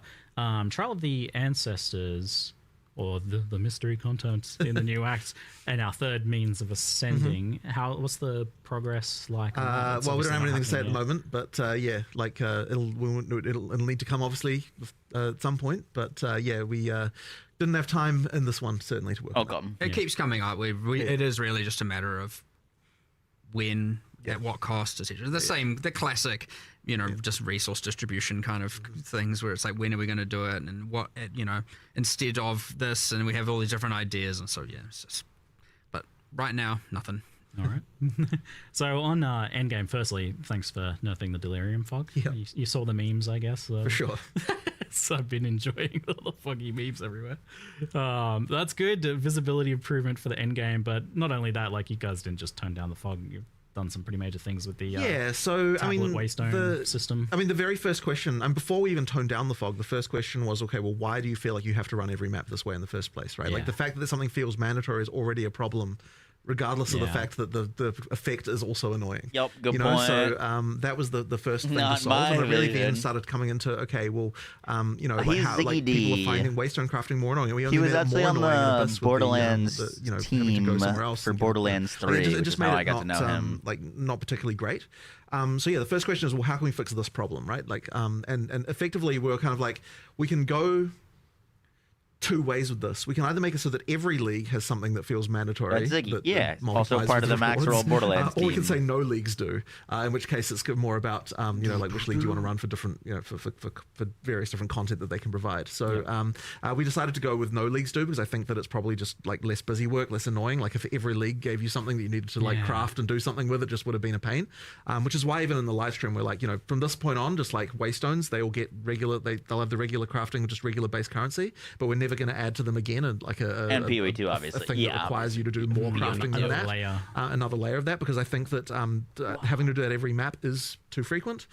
Doing it on the tablets means that you know, it's just way less frequent that you have to do these things, which you know, helps a lot. And then of course the question was, well, how can we make sure that we're not like doing a nerf to overall juicing potential here? So then we had to look into, you know, like how can we get back the, you know, like the power you had. So is this a that's when theory we got into crafted build or extra mods on actual tablets one? and things like that, in order to sort that out. Now, obviously, you were hoping to do more endgame for this expansion. So, what's kind of happened with the?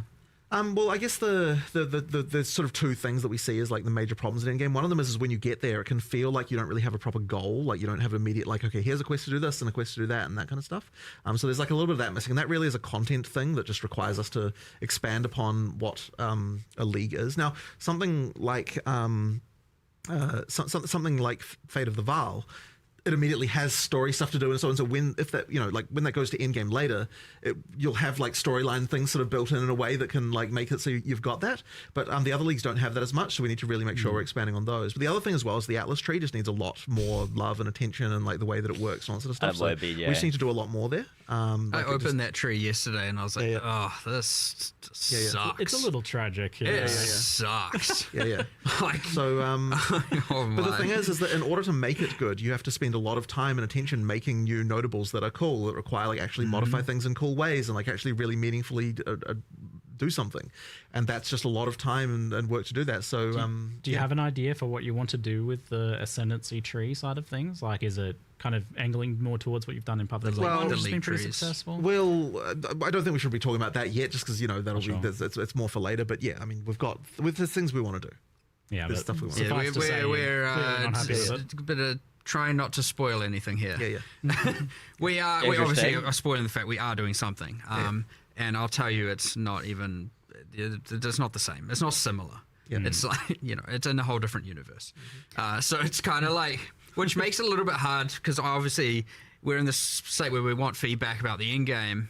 Yeah, it's and true. so I do want to put, like, people should keep giving feedback because I don't want people to think, they're reworking it in game anyway, so I'm not going to say anything, just in case. You never know. There's and also different parts of the in game that kind of are like independent of the, just things like how the Atlas tree works. Yep. So My understanding correctly, are they saying they're going to be changing the way that like tree ascendancies is work? effectively going to be completely reinvented. Ascendancy trees. That will get a full drastic change, and then the something that like PoE 1 with the whole complete your atlas being a very clear, very obvious goal. You just complete all the maps and you get your atlas is complete. And then there's heaps more beyond that, of course. There's all the boss farming and all the different progressions, and even that has like multiple quests throughout the main quest line with the different pinnacles and all that. We just don't have any of that really. It's just immediately into this infinite unguided adventure, and there's a little bit of things with the corrupted zones and bit of that, and like the burning monolith, but it's still mostly unguided. You don't really feel like you have like, I've completed the main thing, now I'm going to farm, at the moment. It's pretty unsatisfying, I'd say. So really trying to drive that home. And then the other thing that, honestly, we spoke about upgrading the leagues and adding more bosses. I think it was about is the like, Atlas tree. Okay. That whole like having King in the Mists and Olroth as the pinnacle bosses of the leagues, now. Just being like copy pastes from PoE 1 was not our end goal. You know what I mean? Like, they're a bit sad as pinnacles right now, and like honestly we need to up the epic a lot. So we've got a lot of that coming, and then just general upgrades to all the leagues. Like some of them are too. Gotcha. That makes more sense. Ritual Like, has why the are they whole talking about omens are reworking too the good, and ascendancy others are just trees? like, well, why would I do this? And there's a bit of that going on. So just a general balance, and via adding more content and different axes and all kinds of stuff. So there's heaps coming.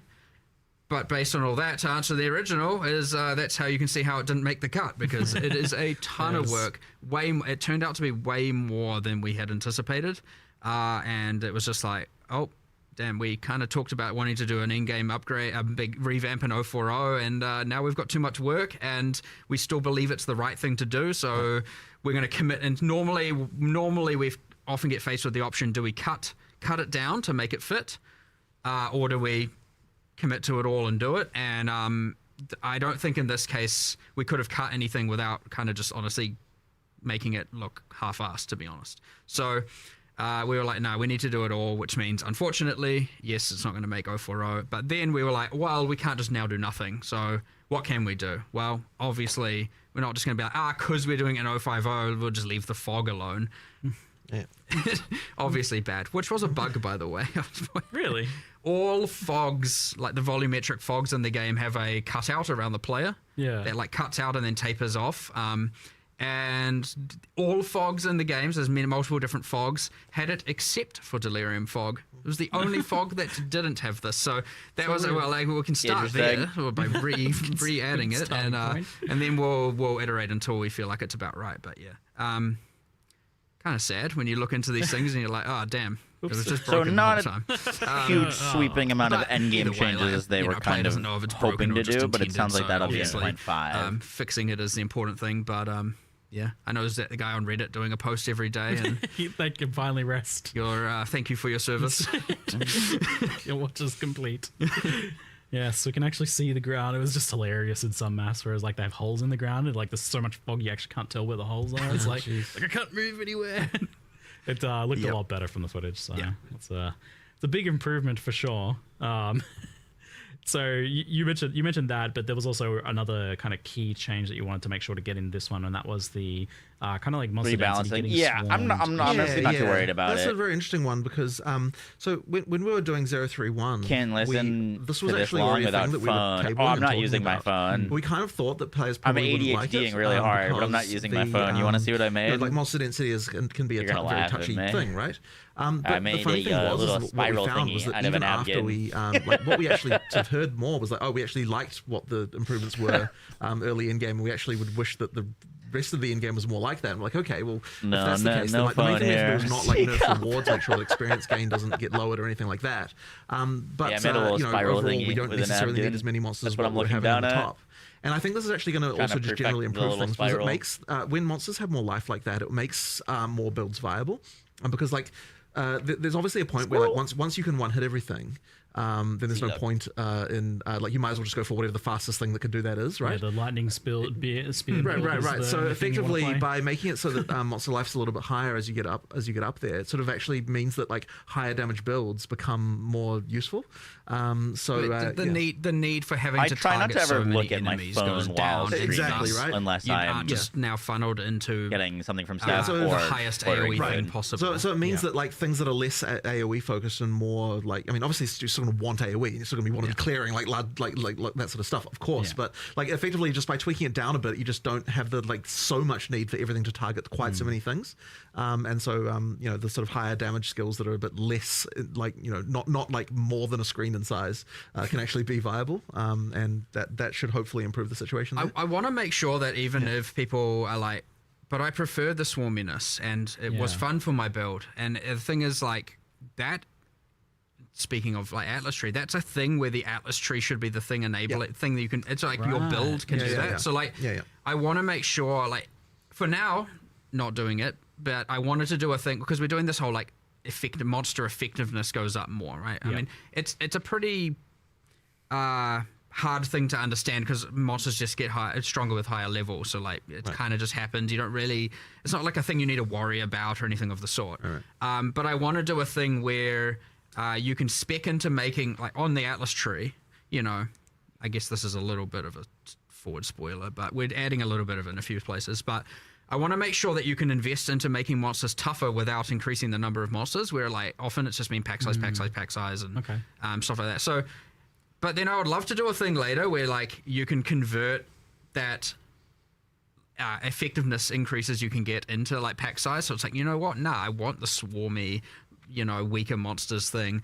And I don't want one to at that point you can make sure the conversion results in the exact same amount of drops. And XP and all of that stuff. That way you can incentivize.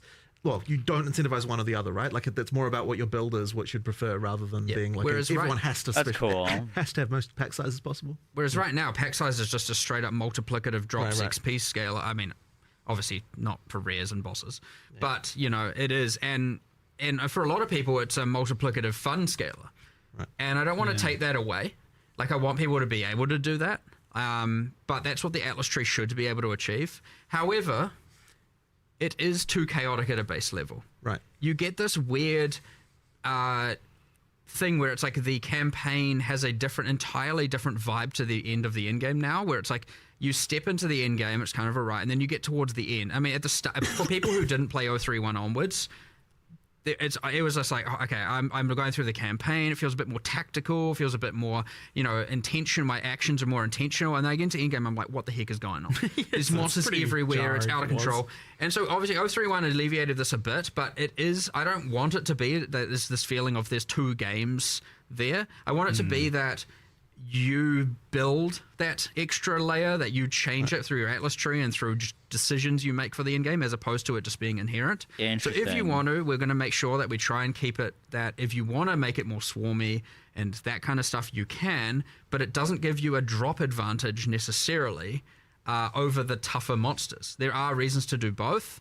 That was That's the big fine. thing. There'll be heaps of mechanics and stuff, Campaign but like and endgame were totally different. Ideally, you can kind of play the game you want to play the game. Tactical, so in our tree and our combo-y, builds, much like you can play the character how you want to play your character. and then endgame we can was do that just with the endgame super as well. blasty, And bazillion that's enemies, the beauty of the chaining Atlas trees heralds, and the keystones and stuff like that. So, but I can't. It's hard to get into more of that without getting into like kind of spoiler territory. I mean, but yeah, that's interesting to hear that you want to kind of make things a little bit less binary, where like in the past it often has been the case where it's just like, oh, you just stack as much of all of the things you can stack, or it's just stack as much pack size or stack as much rarity as you can. But maybe having angles for both of those things, like I'm juicing pack size, or I'm juicing difficulty and rarity with. I mean, that's exciting to me because I like the ability of being able to spec content that rewards your character that has low AoE, that is like really good at like dueling really tough rare monsters. And like, you know, we did get to see a little bit at Imperial 1 where there was different strategies for juicing, where like you had like Titanic Scarabs or something that was making like really strong rogue exiles, and that took a specific sort of build to do. So it sounds like that's kind of the direction you want to head with that, which is pretty exciting to hear. And kind of tying into this topic then, and you touched on it a little bit, was like, there's definitely been, like, it's been noticed that rare monsters seem to drop the vast majority of loot in endgame maps, or at least compared to normal and magic monsters. There's a bigger difference, I guess. How you make a build without a herald? Case in the past. And where are you guys at with like noticing or feeling that, or what problems do you foresee with that? It gets talked about a lot. I don't think it's necessarily wrong that it's like that. One of the things we really want to try to make sure of in PoE 2 when we're sort of doing a sort of from scratch pass on this is that the amount of rewardingness of something is equivalent to the amount of difficulty that it takes to kill it. And that's kind of where, like we're trying to normalize that, because I am gonna come by in doing that, if it we means that we win can this try to get like, Battlefield tournament, so we get don't want a Ants and situation where Budak like some Kovac. content just is randomly just way more rewarding than other content. And so we're trying to just make sure that we're keeping tabs on that really well. And what that's kind of ended up with regard to the Magic versus Rare is, you know, like we've got the balance of that where it should in an ideal world be the case that, like, you know, killing a rare versus killing a white monster is, you know, does in fact drop the correct amount of rewards relative to each other. Now the issue can come with the fact is, what if your build can one hit either of them in any case? Well, so that kind of like changes, I guess, the way that feels a little bit. So you know, but as I said, it should be the case that rares drop more than white monsters, and white monsters can drop anything still. It's just, you know, it does make a certain amount of sense, but I guess like with what you were talking about, Mark, it seems like something you'll have to think about, because like if you want it.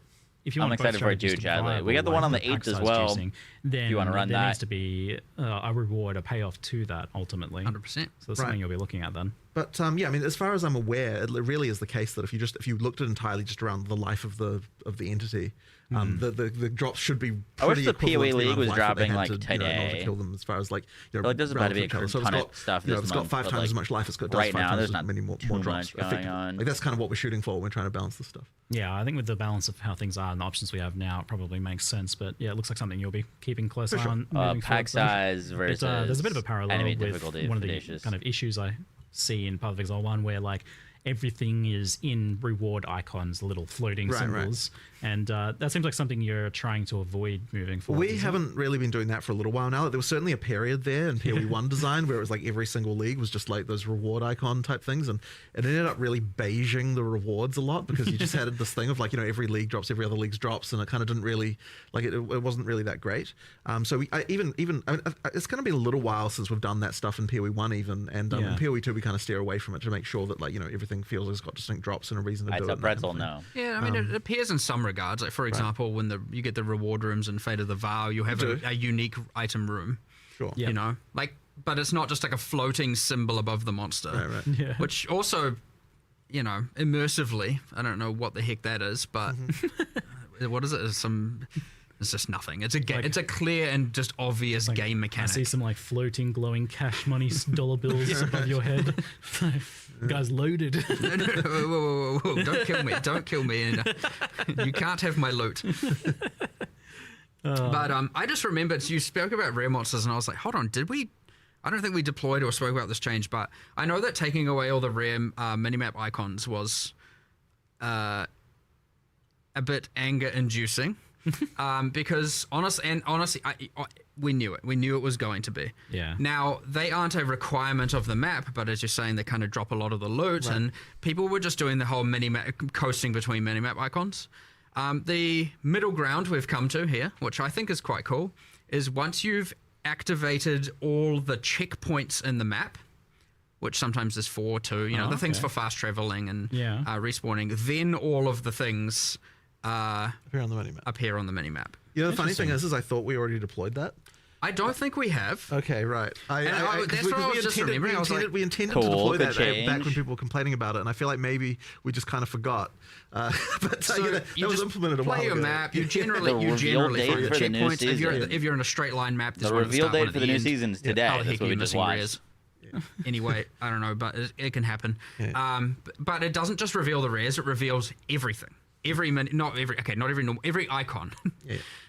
So strongboxes you missed, rogue exiles you missed. Okay. Just so basically you can find if there's any content that you still wanted to grab. That's cool. Now some people might argue, hold on, I'm just going to run around the entire map activating them all and then go clear. And I was like, well, okay, if you want to waste time. Right. But you're going to clear the map while you're doing that, right? So you probably clear the whole map anyway. Yeah, so it's kind of meant to be a like, look, you've explored at least, I mean, like, if there's generally speaking, if you've got like a big square or circle map, you're going to have 4 checkpoints.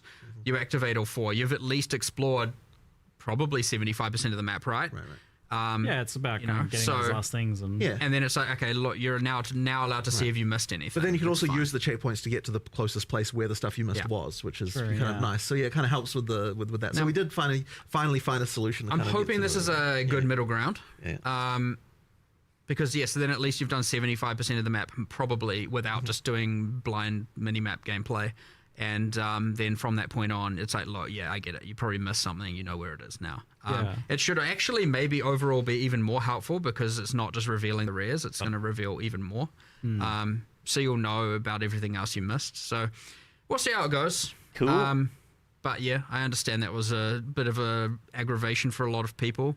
But, that's a perfect example of, again, all of the maps are so maze-like. That's why I don't want people to not give feedback. Because this kind of stuff still should be fixed pretty imminently, and so it's a good case study. Because I'm honestly surprised that you did do that. Some maps are a lot worse than others. I remember that at Ziri Temple one but being I was definitely real a victim annoying. of the I'm only looking at the minimap now, so it kind of seemed like a change for our own good situation. But what you're doing here, this is a good middle ground. Yeah, it seems like it's saving the players that feel like that they're FOMOing because I know I missed like a league mechanic in the map somewhere after this, that is really bumming me out, and then they have to go and crawl back through everything and waste a bunch of time. So that's just kind of saving them that.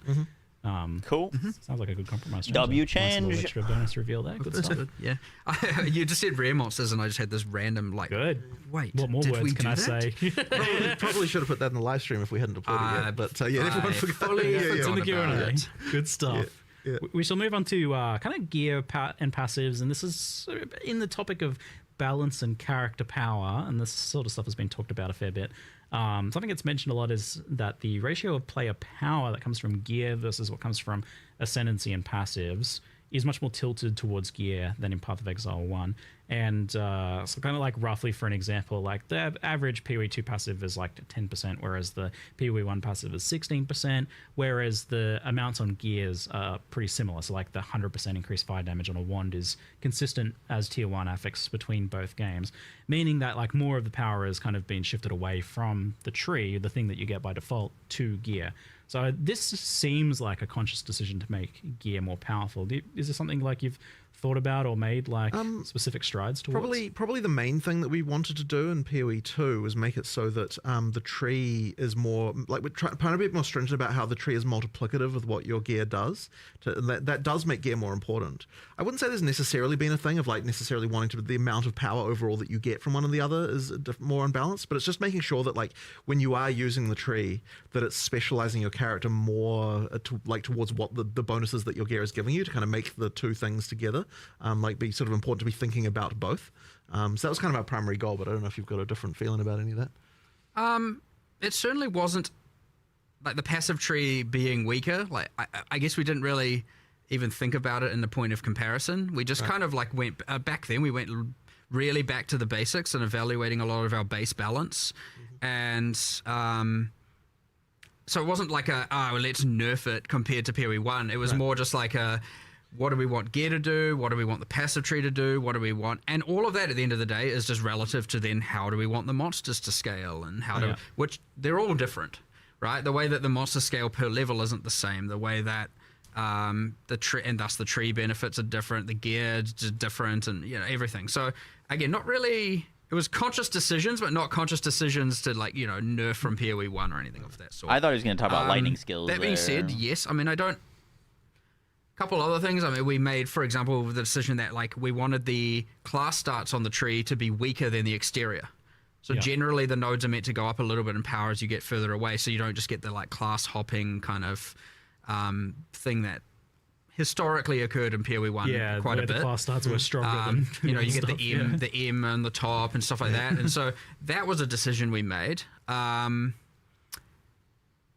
But yeah, I mean, I guess we did kind of have like, we want gear to be more important, especially base gear. I think we maybe overcooked it a little bit right now, but and just a little bit with, well, more the ease of it, the ease of getting it, but that's a whole crafting discussion, I guess. Talk about that too. More of an in-game problem. But yeah, I know, I would say.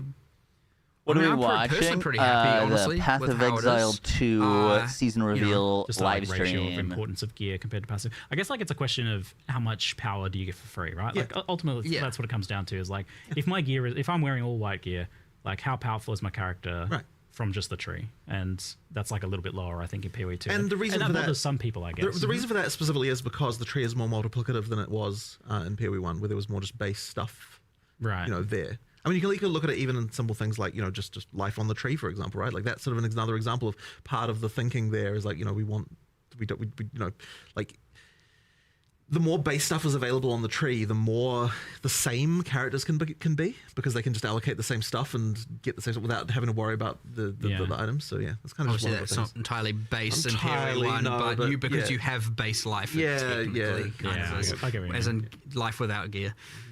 Yeah. And where are you at on the life thing? Just like since you brought it up, I guess like still pretty happy with the decision to like remove that from the tree. I mean, look, we just wanted to. We just didn't. It's more that decision's mostly about not wanting every character just another one of those cases of every character being the same. Yeah, you know, like it's like we'd rather you specialized in the defense that relates to your character rather than just the same stat that every character should use. So yeah, we'll just have that general feeling. I mean, we've obviously still got imbalance here, and there's obviously still work to do. Never ending. So, like, you know, the tree will just continue to evolve. And, like, we added a lot of passives at some point that are a lot more powerful, and we intend to keep doing it. And now we've obviously just added all the druid ones. But not just that. Like, we added more, like, ignite support on the around the mercenary. You know, for example, this time, like, probably not until, like, late 2026 and then at the very earliest. Some changes to, like, more some prod speedy stuff. Because, like, we were, like, you know, looking at shotguns and trying to see how can we have them scale, and it's like, well, it turns out if you get a bunch of piercing with prod speed and some other stuff, like you can shoot them across the screen, and so like, well, how do you get that? Oh, there's not many, you know. So we're doing a bunch of like little increments like that, just based on what builds need. I know bleed needs a bit more love in the bottom right, and you know, so to make it not just entirely all blood mage spear users and that kind of thing going on. So again, it's going to just, honestly, we'll just do more and more and more and more and more on the tree. I suspect you'll get more. I'm not saying I'm going to increase the value of every node, but just by the nature of how many more things you can invest in and multiplicative elements, you're probably going to end up with a lot more power coming from the tree than what you do right now. But I actually they're doing a free-to-play weekend when this comes out. So if you want to try the game, you can do so for a few days we then increase all the when this numbers, season and then it drops. turns out the game is like too easy. But well, actual then you have full to nerf launch, something somewhere, or just buff potentially monsters, and then you 2027, kind to of be end honest up in with it's you. kind of the same place. So it's like, what did you actually achieve?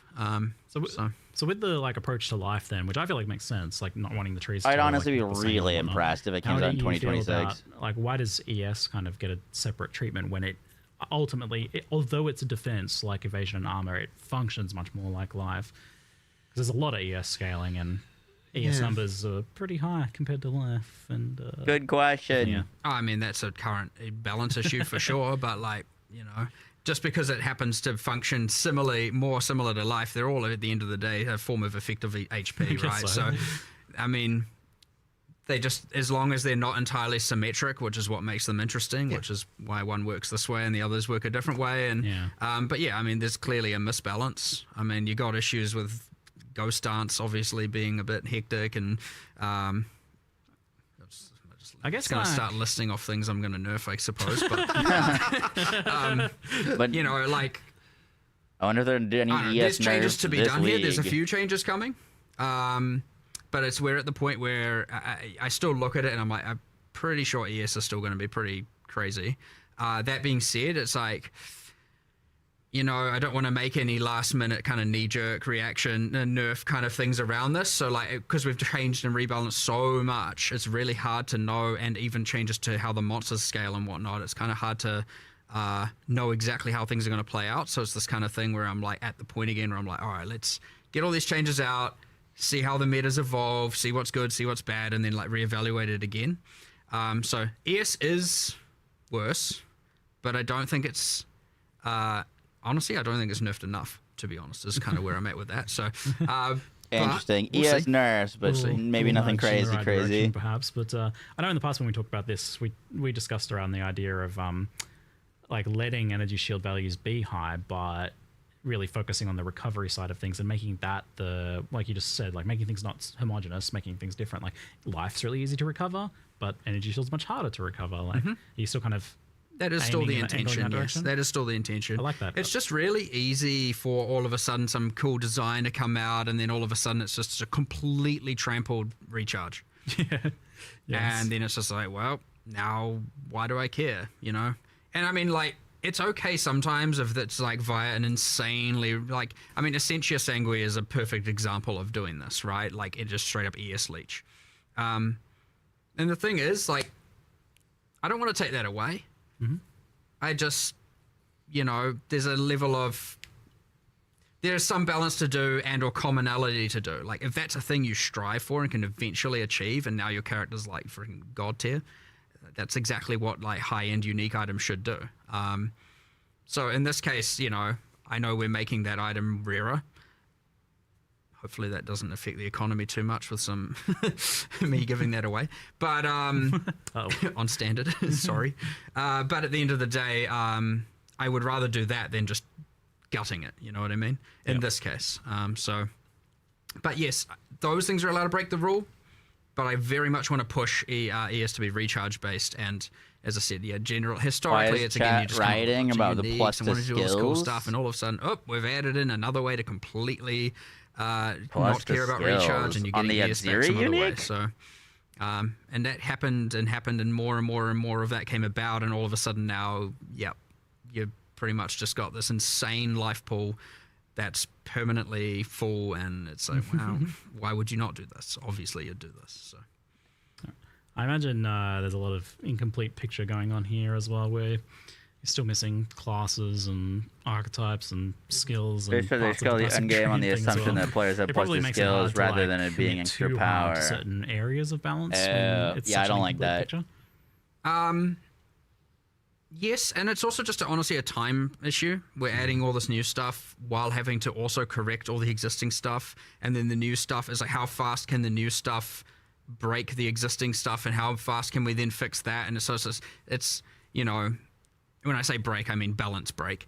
You know, it's to the point where it's like all these new variables are being added as we're trying to fix all the existing variables and balance them, and these new variables are like, you know, it can be hard, like real difficult.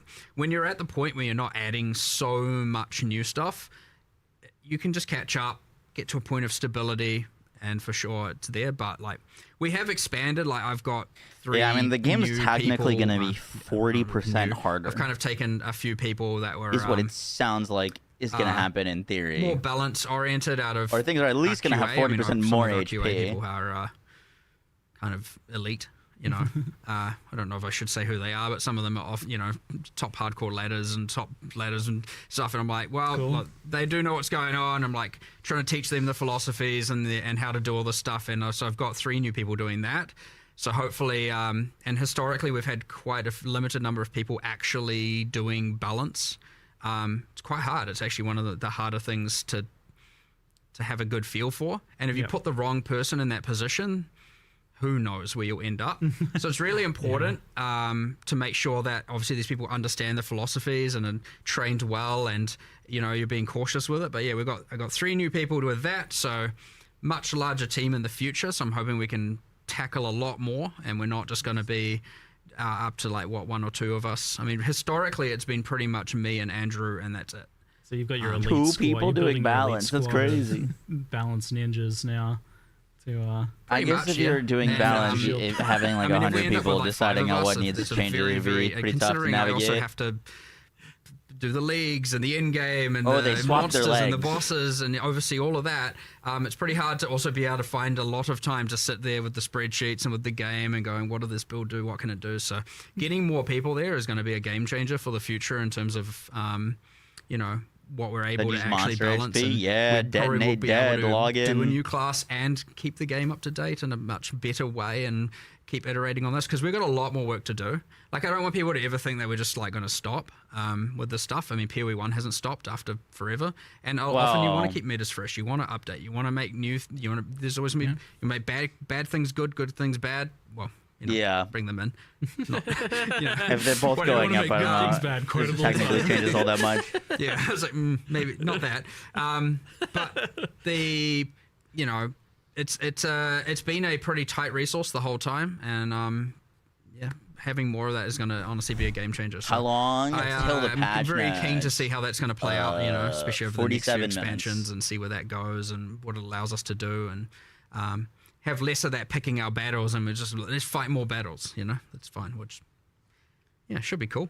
Cool. On the gear power level side of things, plus to all skills has been talked about a lot. Ooh, and there it is. Even you guys have mentioned in the past, like it exacerbated things like mana issues that people were having. It's obviously very powerful and available in very high quantities. And I think it exacerbates other issues like uniques being less viable because they don't have them, for example. Right. And it does seem to be of a power level that's like overriding other aspects of gearing. Like it becomes kind of a make or break stat in many cases. Where are you guys at with feeling on the plus skills issue? Well, the original theory behind it was that we wanted to make sure, like for fizz weapons, you always had this like IPD, you know, increased physical damage that was always kind of effectively mandatory stat on those weapons, and you know, it was something where like you would like you sort of had this baseline of like, you know, some kind of multiplicative way to make the weapon better, and effectively plus skills on staves and wands was supposed to kind of fill that sort of same multiplicative approach where like that was a thing that you, to make the difference between a bad spellcast weapon and a good one. That was kind of the idea, to kind of try and get that to so the items mattered more for spellcast weapons. But I think maybe like there's just kind of like we probably need to have to look at it. But I'm sure Mark, you've got more theories about it. I mean, we need to change something. Right. 100%. I mean, I know this like That's a lot of damage. The illegal mod, the old Essence of Sorcery, giving that extra +1 to focus, the +3 to focus foci, and the old homogenizing for getting the +3s on amulets. By the way, they're gone. Goodbye, homogenizing. Oh shit! Homogenizing orbs They were illegal for gone. other reasons. Don't know how people are going to feel about that. I'm not sure if I should look at the chat over there and see if it's a W or an L, but whatever, they're gone. It was adding an insane amount of complexity to crafting. But anyway, I particularly was W's. I particularly was like I actually don't like crafting Adios. mechanics that cause you to have to think King about mods in the in the Twitch exact way Prime. that they needed you to think about them. So you know, How do you like, mean? well, it's a bit tricky. I mean, it's like a whole other conversation probably. Yeah. But yeah, like they I don't think that that they were quite right for PoE 2. So yeah. But anyway, that's kind of off the point. yeah, I just randomly just started talking about stuff We'll talk more on the It's real crafting easy to later. just pivot to start listing nerfs and things you're removing for some reason. Calm down. Sorry, but yeah, there is an issue. I understand it. I understand the whole. I have this perfect wand, but it, you know, I've got triple T1 prefixes, but I don't have the gem level, so throw it on the floor, right? I mean, that's kind of generally it. It's like if it's missing that mod, it's trash, right? That's the bad feel. It's like I did everything right except for that, and it's terrible. And yeah, we were trying to create a thing where it was like similar to, well, like how do you itemize as a attacker? Right. And it was like, how can we have it be not just identical on a caster, but kind of have the same level of complexity of how to get And in that particular, power. that still have the same level of an item actually matters, right? Because traditionally in PoE 1, you had this thing where, you know, if you didn't want to have to worry about itemization very much, then, you know, like Spellcaster was the thing you could do. And we kind of did want to still try to like have it so that, yeah, items do matter on Spellcasters as well. So why then does it seem like for a lot of people it doesn't work? Like, because IPD doesn't seem to attract ire. Yeah, I don't fully understand that. I think the mana cost thing might be part of it for sure, the increase in the mana cost. But I mean, I suspect at the end of the day, it's because there are multiple ways to create an attack weapon that are good. Right. Even it's more than one way. A fizz weapon is not the only way. Right. Whereas a caster weapon doesn't really have that. Right, like that might be it. And That that's might it. be part of It's yeah. just it's if you don't have that mod, bad. If you do have that mod, it's fine. And that's it. It doesn't matter what the rest is necessarily doing. There's not really much other choice. Yep. And so Bron, that honestly can be enough. Where it's like. You instead of reducing the plus gems, you could create many different options, and maybe it's still fine. Like plus gems is one way, or there's this way, or there's this way, and that way it's like, yeah, sure, there's more opportunities. But yeah, right now it's just either good or bad, very binary. And it is quite hard to think of multiplicative ways to improve spell damage, though. Like that was a real challenge when we were even looking into that. If I recall, it's weird to me that like added damage on a caster gear isn't doing that more. That's a lot of damage. Maybe it's because like so much of that's already available in the game through other means or something. I don't know, like because that is effectively added flat damage in the same way that plus gems is. Added flat damage on caster gear doesn't exist. Extra damages, I should say. Extra damages there. Yeah. Added damage we removed because you just ended up doing a damage effectiveness on then every single skill to the point where it ended up being... I wasn't in love with damage effectiveness having to exist because I find it to be a bit confusing for people. Like, I don't love that, and so I was kind of really hoping to avoid it. I did have this sort of feeling, though, back when we did that, of this inevitable, like, we're probably going to have to add it back again one day, and I'm not going to like that, because, like, it is a very useful tool, but yeah, I think it's just... I think it kind of sucks as a thing, personally. I'm just not a fan of it. We're talking about PoE1's damage effectiveness on skills. That's another take on that. I mean, that's we've done. I was just thinking of another change we've done here. So obviously, I'm pivoting a little bit, but it's still talking about caster weapons. So we'll say it's related. But in 040, we are doing a change where, even though we're not changing the plus spell so much, we are making it so that you can't essence +3 spells on the foci, which I said before. Just to be clear, that is a change. But the other thing we're doing is we're taking it's the runic and glyphic equivalent of spell damage on foci and for all the different damage types, and just saying they can't generate on foci now. And I think we're in the end game, we're then increasing the base energy shields a little bit. It doesn't. I know people, oh my god, you're making energy shield better. Don't worry, it makes like no real difference overall with the other changes in mind. But the idea is being that a wand and a foci should be slightly more defensively enhanced, not offensive compared to a staff. And so one thing we've done is we said all staff prefixes. So that's the damage is fire, the element damage is the types. It's the just increased specific damage, increased spell damage. What is it? Mana. I don't remember what else. The prefixes. Those are all now double wands as opposed to, I think it was 50 to 55% higher than wands, give or take. Interesting. And then, so if you want... Like, it just adds more reason to want to use a staff. So the staff prefixes are double wands, whereas a wand plus foci is not giving you... Well, it was pretty much giving you more damage, I actually think it was, than a staff would have been able to. Definitely not. So at least now staffs are going to be better. But that isn't anything to do with the gem level problem. It's still obviously its own problem. But... It's again just talking about a little bit of the like overall improvements to just like finding different types of gear. What, kill ground exists? Because otherwise, what node would you take on Pathfinder? I mean, you actually made a ton of changes to just weapons, like generally, right? Like in terms of the progressions and stuff, especially through your campaign. Yes. When we were adding the talismans for the druid, new act on this. We were like, what do we want all the in-game base types to be? What do we want the damage in the campaign? And what we then started looking into was a lot of the other weapons going, well, what were they doing? And then I was looking at things going, well, this doesn't seem right here, and this doesn't seem right there. And you get these weird things which people probably don't honestly appreciate, maybe, where it's like you're upgrading your weapon, so you're going from like random examples. I don't know. I don't actually know if this is true. I'm just going to hypothetically. It's like you go from two-handed mace to 3 to two-handed mace 4. You know, you're going along I don't know what the actual names are. And then all of a sudden, like two-handed mace 5, it's got some implicit on it, and it's like, oh, that's interesting. But the damage is actually, the base DPS of that weapon is actually lower than the one before it. That was like 6 levels lower. And you're like, I don't know if that damage is worth the trade-off of the implicit. And so definitely it isn't worth it. It isn't, yes. Yeah. The valuation of the implicit damage penalty was mismatched in a lot of spots. And so you get these things where every third weapon in the campaign is just like a random DPS drop. And So we're changing all of that as much as we can, at least. Nice. Good The change. thing is, you might not even necessarily recognize this as a player because generally speaking, you just like you see a weapon that dropped and you're like, okay, what's the DPS of this compared to another one? You're not necessarily thinking about the fact that there's a new upgraded weapon type or that's like or that should have been higher. So what it ends up being is there's just a whole of like 20 levels go by where it's like I can't get a weapon upgrade. Temple's and a that's league frustrating. mechanic, not and an that's what it axe. actually feels like when you actually play it. But in reality, what it was is that the weapon type that was supposed to be an upgrade is actually a downgrade. That's something that Mark immediately saw and he was like, okay, That could be doing a ankle little bit more. socks. I don't know if we're going to get through all the weapons, but we're Right. trying. Whereas like you get to end game and it's like, okay, what's your fast weapon?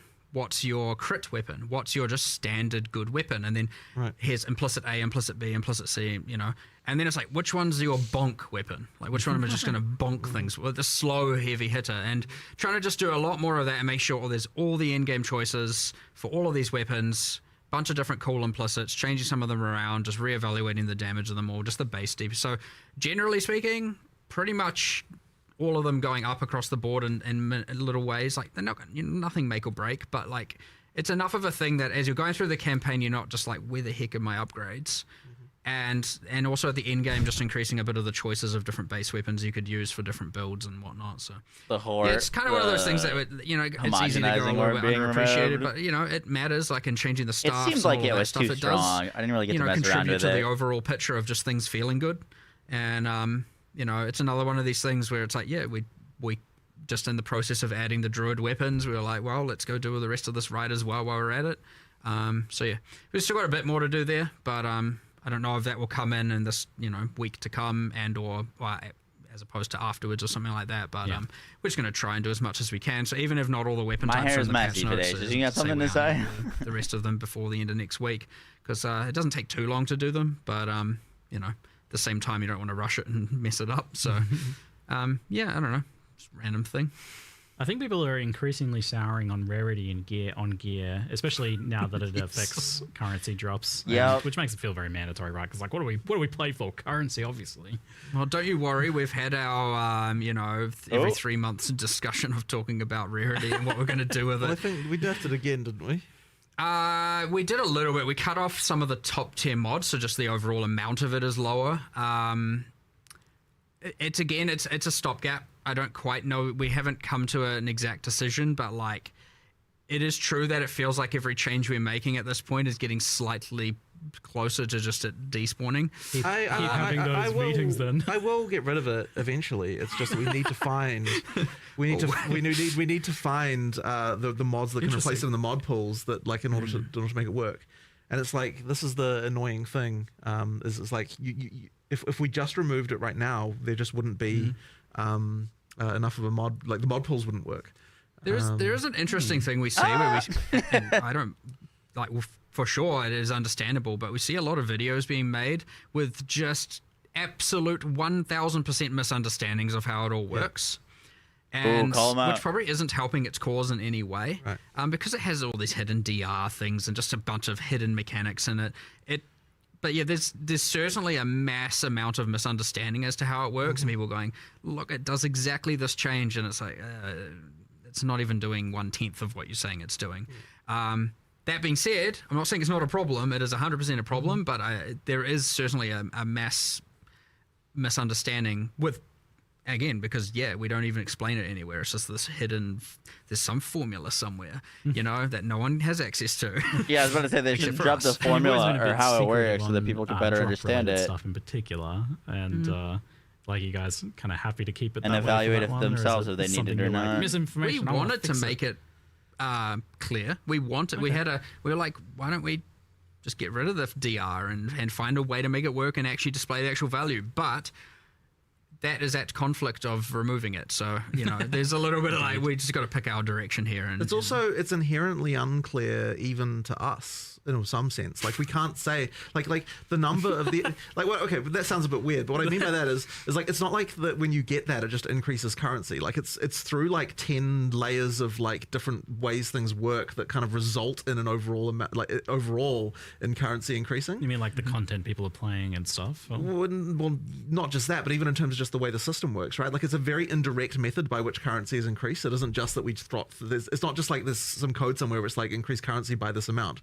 Like it is actually like it is a result of multiple systems on top of each other working to result in that, and that's why like the only way for us to even know like what it even does is by simulating actual drops from actual monsters in order to work out what it actually did. So yeah, it's like sort of yeah. So I understand that might seem works. strange, but it's because like the drops are complicated, and there's like so many things we've done over the years to kind of like massage them in various ways, and it's like it becomes quite unclear at some point even like what the relationship between one number and another can even be. So But yeah. I think the takeaway is Jonathan said he's removing it. I want to get rid of it. We just need to find a thing to replace it within the mod pool. I'm like, And that's very, very it's okay. difficult. I don't need to understand it. It's then. exactly the same conversation if we bring up what Dex gives as a it's like it's 100% the same type of problem. So what should give? What should Dex Jesus, give? yeah. What if we make Dex give rarity? Yeah, exactly. Oh, no. Exactly. Sold. Dex Yeah, yeah. scales currency drops. Yeah, exactly. But through several layers of abstraction. And gold find if you're a wyvern. Only if you're a wyvern. Yeah, just for dragons. Makes All right. sense. Cool. Oh, no. Okay. On the topic of balance for damage types and damage scaling, lightning damage seems like a clear-cut winner at the moment overall. Just in terms of doing more raw damage, having access to shock, and even having its own kind of version of stun through electrocute, and I guess separate problems with, like, for example, fire and ignite. Where are you guys at with like the balance between the elements? Great question. I'm not going to say that they're in now equal, but like a few things. So I mean, I know there was like a 15% more max damage notable. That's now 10. We've done, I think all of the skills that had multiplicative shock effect are now increased. So they stack additively with the tree. So, you know, it's honestly just like a whole bunch of different little things. Lightning rods are nerfed at endgame just while we're here. Don't worry, lots of things are buffed that aren't Tons of things that aren't lightning builds necessarily. Nice. But no, some are as well. Nah, it's still gonna be good. But, yeah, it's. I don't want to just make it about let's gut lightning. I want to make it be like, well, let's make these other things feel cooler and more special. So it would be very easy to just go and gut lightning across the board. But that just seems like an overall net loss of fun. I'd much rather, you know, find ways to incentivize the others as opposed to just take away the thing that currently is, you know, kind of enjoyable. So again, it's more important to not just nerf. Oh, now they're equal. So yeah, I won't say we're there yet, but the problem is obvious, so at least it's not. And you don't really want things to be like the same power level ultimately. Like it seems like, you know, one of them should be more damage, one of them has like more utility, like cold with freeze and chill. Well, for sure. Like cold was But ultimately, ultimately, people aren't going to accept if one element has more clear speed than another. So, like, while it may not be damage directly, it is in some indirect way it needs to translate to damage on some level.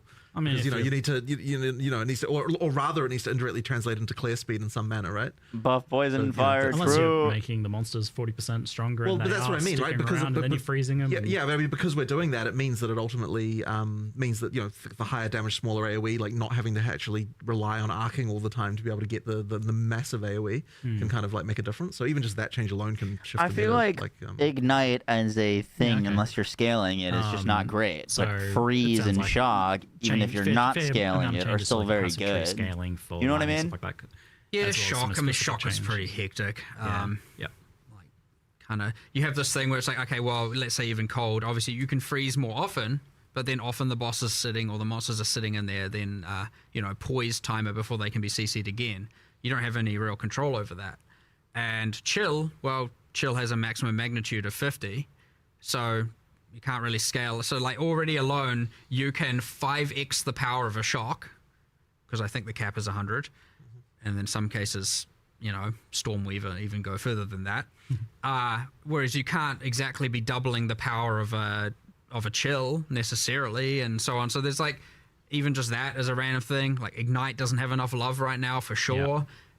So even if it was meant to be those 3 ailments are a point of comparison, I mean, Shock is kind of a little bit crazy right now compared to what the others are capable of doing. Not to say Chill isn't strong, not to say Freeze isn't also obviously powerful. You know, they will have their time, and they may have already had their time. We had freaking cast on Comet on crit for a while there and all of that as well. So shouldn't be a delay on pro lift. It will always Agreed. change, but yeah, I mean, just bringing some of the shock back and some of the yes, they all scale from the hit versus here in and there was PoE a first step in the 1 direction, poison but it's very has important infinite not to just do it like I hate lightning. It still scales from the I hate hit, lightning, you know, but it's like, you're incentivized to be use easy really do. fast attacking things to It's the wrong apply thing to do, big for stacks sure. of poison. Yeah, people also like playing lightning. I think it's just, exactly. It's just the That's what feeling I'm when they saying. like Which playing is their the cold big builds and, like, it's issue better that to poison convert has, to in my lightning. opinion, is it just functions the same way as ignite and That's why I bleed. think that's when it becomes more problematic. It should just You by default kinda have mentioned- infinite you- stacks. You touched on the fact that you feel like Ignite needs some love. I feel like with damaging elements, there's a fundamental thing maybe that's causing problems where it's scaling with like hit damage and crit so directly, I guess, in this case, differently to how it's been done in the past, where it leads to maybe, in addition to it being a bit weaker, feeling like just kind of an add-on, like Ignite's not really a thing. I don't really have a pure Ignite build. Ignite's just like a bonus added kind of damage on top. Yeah. Like, It's a bit flat, honestly. I agree. We've had heaps of discussions here about all kinds of different options. We had some boil down to whether or not we're going to do keystones. We want to do something. We just haven't landed on exactly what we want it to be and how, whether or not it's like we change the base versus change it through, again, a keystone or something you spec into. But yeah, it is a bit flat, and it doesn't have enough. I mean, well, yeah, it is, as you said. It's just, well, here's a bit more DPS, I guess, at the end of the day. And then even there's limited ways of kind of scaling it, and you know, I'm not going to say there's none. There are some, but it's not enough. It's yeah. I mean, overall, I'd say it just hasn't. It's got great, enough Cameron. love, so. But we want to. Backtracking a little bit on the like gearing. Good touched on question. crafting a little bit, and so I love 0-3 crafting. I wish they were Like, it was having such this a huge conversation change from, like, a before game they that started talking someone about the joked season. didn't have crafting get into Ziggy in there some of the before most the season's powerful and revealed interesting and have crafting we've ask had these ever in questions, Path of not Exile, I after. think. Like, it's right You up know what I there. mean? 0-3 crafting was amazing. Like the combination of the core currency changes, the changes to essences was really good, and how these things interplay with some of the omens and the abyss crafting even. So like, definitely felt like some things were a bit illegal, and just the overall like how good it was. Like I don't know, like, oh no, I feel like this is illegal. So what of that was illegal or is illegal or is being? Well, you said busted by the essences. So we church talked right about now? essence of sorcery. It's not like we're gutting anything or anything like that, right? There's just a few illegal it's things. a few. Are you pretty like you like overall? I think it's way better than Bear it was looked the before. best 100%. gameplay wise, but I'm probably gonna go Wolf. It's what I found playing. Wolf looked a little weak, but they said that collating that's a like little bit of not data, but, representative. So it's the kind of thing where I don't have enough data to go and or enough feedback to go and make some sweeping change. Is that people find that getting the it's too easy now to get to the absolute upper echelons of gear. Is what I kind of honestly, and I assumed that there'd be a bit of a public civil war about me saying that, because I could see people going, no, that I love it that way, and a bunch of people going like, well, I'm completing my characters way too fast, right? I got nowhere to go. I got no, I want to play for longer, and I have nothing to spend my time doing. Like, it's done, my character's finished. And I could see people being very binary on that for sure. But then it's like, how much of that just comes down to homogenizing, for example, and a few different axes like that. I think a fair amount. And but yeah, I know there's other problems, like for example, because of the high tier currency, there's a little bit of like you don't even need to pick up tier 5 rares anymore, because what you actually want is a base type to craft from. And so in some ways it's wrong in that regard, for sure. Like, if people feel that way, that's probably not good. Yeah, and then there was some other things with the essences that went wrong. Like, for example, the essence of haste, being able to craft melee tiers of attack speed onto bows. It's not alright, right? That's better than what a bow can even yield. So like now a dropped bow can never be the best thing in the game because there's an essence that can grant high value. that's not intentional. Like, the essences should be good, but they shouldn't be giving illegal mods, as we keep saying. So yeah, it's a bit of that, but I would hate to. I want to see how it goes, but I definitely feel the thing that like definitely hit me the most that I want to get more feedback on is the people just going, it's not you. There's no point in picking up T5 rares eventually because it, you know, I would rather just craft from a white base and I can more guarantee that it's going to be good. And so what's the point? But yeah, there's a bit of that. And so, but again, it's very important with these kinds of things not to just like, yeah, that's obviously right. Let's just change everything. Wait that long for what? I mean, the streams are gearing is it's just this Q&A. I don't think there's anything happening after this Q&A. That O3O's crafting added. So, yeah, fine-tooth comb, being very careful with it. Yeah, okay. For sure. So Wyvern with multi-shot, like definitely getting rid of a few specific things. Omen of Homogenization was a pretty clear one. I think that was like seemed hyper illegal, as well as like some of the specific essences. Like the tiered currencies, you feel like you're pretty happy with that overall? I think overall I like them. Yeah. Okay, cool. And like the essence changes in general. Yeah, for sure. And what about Abyss craftings now that that's going core? Is that like changing a lot? Because that patch notes are an hour after. I thought the patch notes were coming on 20 minutes. In crafting, it's not changing very much aside from the removal of Waystone crafting from it. Yeah, I'm sure there'll be a few number changes around. But... Yeah, just little bits here and there. Yeah. Well, I mean, inherently we have to, because we buffed staff prefixes, we have to go and look at everywhere that adds equivalent mods and make sure those are increased as well. And so, like, either way, there's some overflow effects that just kind of happen due to balance changes all over the place. But nothing like no significant change to that at this point for sure. But it's still there. When you're playing through, even though it's core, when you're playing through the campaign, much like you get the world map icons, or it's like, oh, this thing's here. We've got a bunch of areas where there are abysses. I think it's 6, and each give throughout the entire campaign. Each will give a crafting thing, so you have at least 6 guaranteed. They said not to look at the crafts. damage. If you explore and do the areas, and you can see. They were just trying to show off the mechanics. So you're giving you a bit of that throughout, so we don't lose that the league had, and then. In-game, sure, use your tablets and then start running it, and awesome. If you want to get the crafting, yeah. Well, I'm amped to hear that, like, overall it seems to be fairly intact then, because I was definitely a huge fan of, like, the direction crafting's taking there, so, and I'm excited to see it getting built upon with, like, the Sacrifice of the Vile stuff too. Well, the new Vile stuff. Excellent news. Alongside that, we had the addition of asynchronous trade, and both things obviously very powerful for gear acquisition, raising both like the kind of floor of like what's considered your like baseline gear. What's your 1 exalt gear basically goes up a lot, but also like getting it more accessible to get to, like to craft or to obtain the really high end gear. How much of an effect have you seen in terms of like players kind of making the game easier? Like, has the game gotten a lot easier overall for people? Are people like reaching their final product earlier? It's really hard to tell how much of it is the trade system and how much of it is the crafting changes. Like, it's actually really quite hard to disentangle. So what about as an overall picture? Yeah, I mean, look, but at the end of the day, it's like the crafting system the trading system as it is something people just need to have. So, like, we just have to, work within that. I'll tell you, like, if we have a end-game itemization problem, we're not going to go and say we need to nerf trading. Good. Right. We're past that. We're fine. We can put that in our review mirror. Excellent. Yeah, so the question is, like, I guess now more just adapting over to that. I'm just curious, like, as to how extreme it has been, because it seems like it would be absolutely massive, like crazy. But it's honestly quite hard to tell, as I said, due to the other changes. I guess it's like a longer period thing to analyze. But then at the end of the day as well, you could say that if this is a feature we need to have, then it doesn't necessarily matter. Like, we just need to work with it and just deal with it. So, I know in the past there was a fear, and this kind of touches on crafting a lot, where if people could craft like really good gear super easily, that they would stop playing. Like, the player retention would go down. I feel like in some cases we've seen some of the opposite phenomena. Like, there is, to an extent, the opposite phenomena where, like, people gain access to the builds they want to play, they gain access to content they might not have otherwise in a more reasonable time frame for them.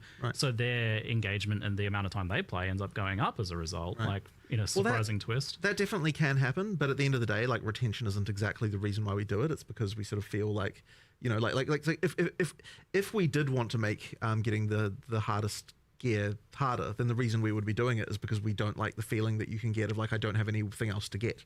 You know what I mean? Like that would be the reason. When are we do it, you not going to be the necessarily because of interview retention guy? reasons, you know what I mean? Like it's more about the play experience, to be honest. I don't know about that one. one. When it comes right down to it, like our model has always been, we want to keep you coming back every league. Like we don't necessarily care. I have how gotten long you play a to given league talk to for. Jonathan in We person just and wanna make ask sure him that some you, questions, each time though, you at play a a league, PoE you're event. enjoying your experience, that you want to come back and play the next one. So that's kind of our philosophy was very on that. cool. So retention isn't directly a thing that we're like optimizing for exactly I in think that way. players hyperfixate on that. Yeah, it's more about retention from I'd league to definitely be league. fidgeting what are too we much for doing? the You know, stream. like how many plays do we get back for the next league as opposed to how many True, plays do we yeah. get back the next Can day? you imagine they look interesting. over and I've just gotten like Yeah, this? I guess because we have like Steam charts, we get hyperfixated on sure. retention numbers. I mean, it's not and- like it doesn't matter either, right? Because you can, on some Yeah. level, judge the success of how much people liked a league based on Yeah, that. it can tell you how much fun people But are having. yeah, like at the end of the day, what people are saying about what they thought about it is actually more important than the number of people actually playing it. Because like that, as long as they're like happy and they want to come back. If I had a dev interview, I'd be then hammering happy. them on If you have more fun why in the a heck smaller amount of poison time, and then you're more happy to come back next league. is then not that's the a way good like That isn't it's in necessarily a PoE problem. You one. may have played less this league, but maybe. So they're kind of a little bit unrelated Doing in some something. ways, but also sort of Yeah. related in others.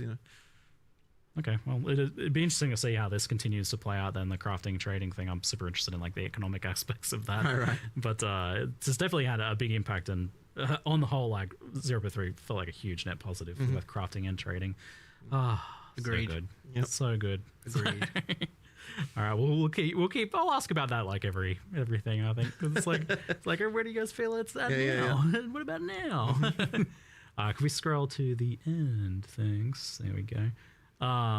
So we had just a couple random questions. I do see one in chat, but it's not really a question. People just typing move speed, but I don't really actually know what the context for that is. You guys know? It's the speed at which you move.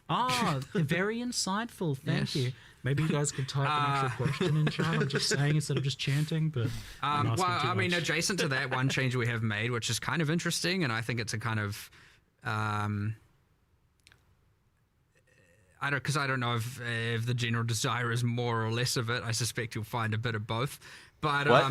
irrelevant No of that, chance. like a change we made is there's lots of in-game runes where you can now only use one of them, and it's quite interesting because obviously before it was like That's a get particular the thing. double socketable effect on boots, put all the movement speed runes in, and it's like, well, great, now you got, and it's kind of interesting, but it also meant that generally what was happening is every single slot was just stacked with the same rune type.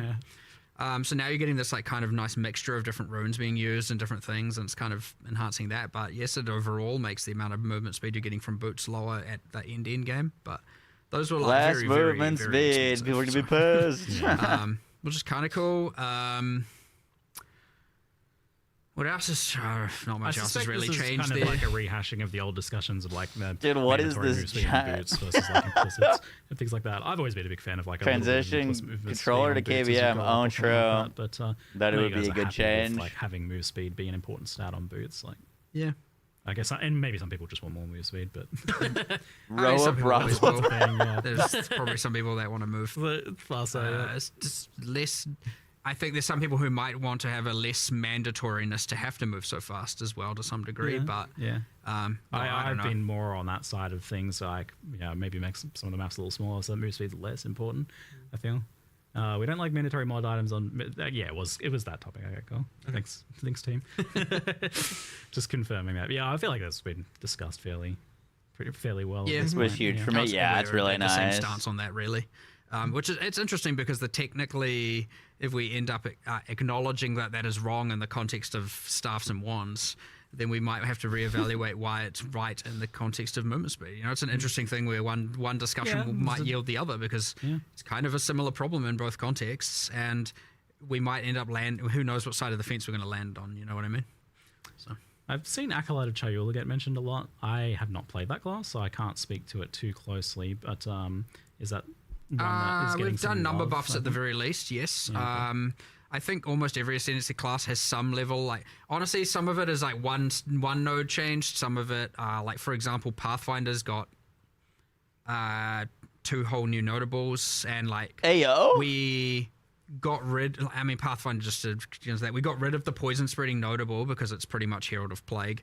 And we just put the 4-pointer to the 2-pointer, so you get the actual more powerful spike one for cheaper. W. We got rid of that like multi-choice ailment mitigation, and we were like, wow, it's the Pathfinder, so let's do some cool passive tree stuff. So pulling some inspiration from the PoE1 Scion, the Pathfinder can now also allocate passives from either the Witch or the Warrior start points, you know, for just like, you know, doing some crazy builds. And I think there's even a new notable on there where normally you have your highway nodes and it's like 5 dex and strength. There's also now 3 other options for the Pathfinder can take that node, and now there's 6 choices you can do on your travel nodes. So it's like, oh, I don't want as much attributes. I'll get instead damage. I think it's damage, defenses, and like cost efficiency or something. Oh, so shit. you can kind of like better balance how much damage you want, defenses you want, or reduce. So it's like another kind of cool, interesting thing. So yeah, I mean, that's a class where it's gotten a bit more changes. Interesting. The only thing is you like need Acolyte attributes is so numerical for badly. now. But again, we want to do something grander with Chaos. It's on There's quite a lot of just on our monk list. generally improvements as well, just balance wise, right? Yeah, I mean, at this point, every class has kind of got Been pretty changes everywhere. in the thick of it. I think the patch notes currently lacks. We have a thing where we're doing a bunch of changes to specific monsters for being spected. Okay. Like when we actually looked at it, we're like, look, if we just increase Spectre overall, it's going to increase the specific specters. Like we want to increase the amount of the pool of viable monsters for different cases. Yeah. So here's the thing. Now it takes it from a skills balance team into the kind of monster balance team situation, and like such a different resource. So we're going to start doing that process where we try and do like, you know, 5 to 10 from here and here and here and here per patch, and kind of just start trying to get them to be more viable. Specifically as specters, and honestly you'll find most of the time it's just changing the cooldowns and changing the AI to be like not, because normally they're just like, I have to care about a player and maybe some minions are there, a lot but honestly, better, sometimes they just don't even care New about season the in minions. 8 days. They're just like, nah, there's a player, right? They assume there's a player because generally speaking there is. And so now when they make a specter version, well, there's no player for them to target. There's, you know, only monsters, and so they might be just making some silly decisions about how they're targeting and when they're using their skills and stuff like that. So want to do a bunch of that, but those won't be in the patch notes because the intention's that we're still doing them. I don't want to release a half-baked set of patch notes for that. The other thing is I think we're still doing, I've held back from the patch notes, I've held back a bunch of the minion occult, specifically a bunch of changes around command skills and stuff like that. Just because I want to just do a little bit more iteration before we release that. You really were, Charlie. Wait, so do patch notes come out in 10 minutes or no? I think that's like a massive improvement. To the Ice Ranger kind of play. I mean, using the existing skills, a lot of numerics, a lot of changes to ice fragments, stuff like that. What else is not in there? There's a few other bits and pieces not in the patch notes, and that's because all of our stuff is. And that's just not to say there's nothing changed. I've just taken them out for now because I want to make sure they're right. Otherwise, we have to give some false information and then change it, and it's not great. You've been updating the patch notes over the course of a week now, so people should still probably expect that. Yeah, for sure. Initial patch notes coming. I know they were like. I mean, I think we ended up changing something like 80 different unique items or something like that. Sick. Again, mostly focusing on endgame ones, boss ones, mythic ones, working our way down the rarity. So like more of the ones that are meant to be higher value and meant to be higher effort. We've demoted some to be more common. We've promoted some to be rarer, stuff like that. And done a whole pass. But even then, like I know last night we were like, oh, there's like kind of 5 or 6 here that we're like maybe on the fence about. Let's, to be safe, pull them out, discuss them, reevaluate them, and then pull them back in the patch notes afterwards. Just to be safe, because again, I don't want to mislead people. I saw a question about that from our resident summoner expert in chat. But the monster changes, like for making specific changes to monsters for specters, does that end up in patch notes? That seems like pretty hard to track. It will this time. Nice. Well, I don't think we've done much in the way of actual specific monster changes this time around, but this, what I was talking about doing will, yes. Okay. It just, what I'm saying is it won't be in the initial set of patch notes because we haven't finished them yet. So, but they will be, like, I think the patch note says will be in a post later this week, or later, in the week coming. So a funny one in chat I see is like, when can we get more melee variety? I'm like, you guys literally just added like a new melee weapon. Like, I don't know if you guys know, but the talisman's a melee weapon. No. Melee is never right in any game ever. No, I mean, because it's kind of true, right? Like, there's a funny phenomenon right now where it's like, whenever we talk about melee, people say that like there's literally only maces in the game, and it's like quarterstaves are over in the corner crying. It's like no one pays any attention to it. Yeah, It's like doesn't count as well. But It's like a half-ranged weapon, I guess. Stormwave really melee, you know? Then you get that. There's always this funny exception with it, but like ultimately, I think what it comes down to is that the game doesn't have swords. Yes, I know. And I know we need swords. Yeah, I get it. We need swords. We need yeah. swords. So swords are. funny. From talking to you, it sounds like swords. Swords are getting added to the game at some point. At some point, we will have swords. I can promise you that. The importance is understood. It seems. It's a bit too fundamental, isn't it? Yeah, for sure. Swords are a bit cool. But yeah, I mean, we were talking about the ascendancy. So yes, a lot of numerics, some more broader changes, some getting a little bit, some getting a lot. Like just because it's getting a little bit doesn't mean we think it's in the right spot. At the end of the day, we've just started going. Like Smith and Katava got a decent amount of changes. Nice. You know, kind of a lot better now for sure. We like over nerfed it. But yeah, lots of like, around the. I mean, honestly, like I don't. They haven't talked about their cadence for releasing future classes and stuff like that, which is why I'm confused on when like and making them a bit better. Launch will be. That isn't to say that we've successfully. Like, there's no way they launch in 2026 with all of the classes and weapons and everything available, right? But like so many classes don't even have 3 ascendancies yet. Playing one over the other. And less bad about decisions, and so that's ultimately the goal, and we'll get there eventually. But yeah, huge step in the right direction, I'd say. But yeah, and then things like Outer Louis, you know, all those outliers on the top end, those are coming down a bit for sure. Sometimes more than a bit, depending how extreme they were. Culmination's another one where like just having an uncapped combo thing, then you get damage per combo. I mean, and then obviously you can just one-shot everything in the game at that point. So. That's a problem as well. You know, some of these outliers 100% brought into place, given caps, whatever the case is. But again, more like 95% of all the changes that we're trying to make is bringing up the underplayed things to be a bit better, and just to all kinds of varying degrees. It's really hard to. It's like, do you just do everything across the board and try and look at everything and give everything a minute, or do you really hone in on one build and right at this point, we're trying to do a very widespread, let's look at literally every skill and go, is there a decision what would we do?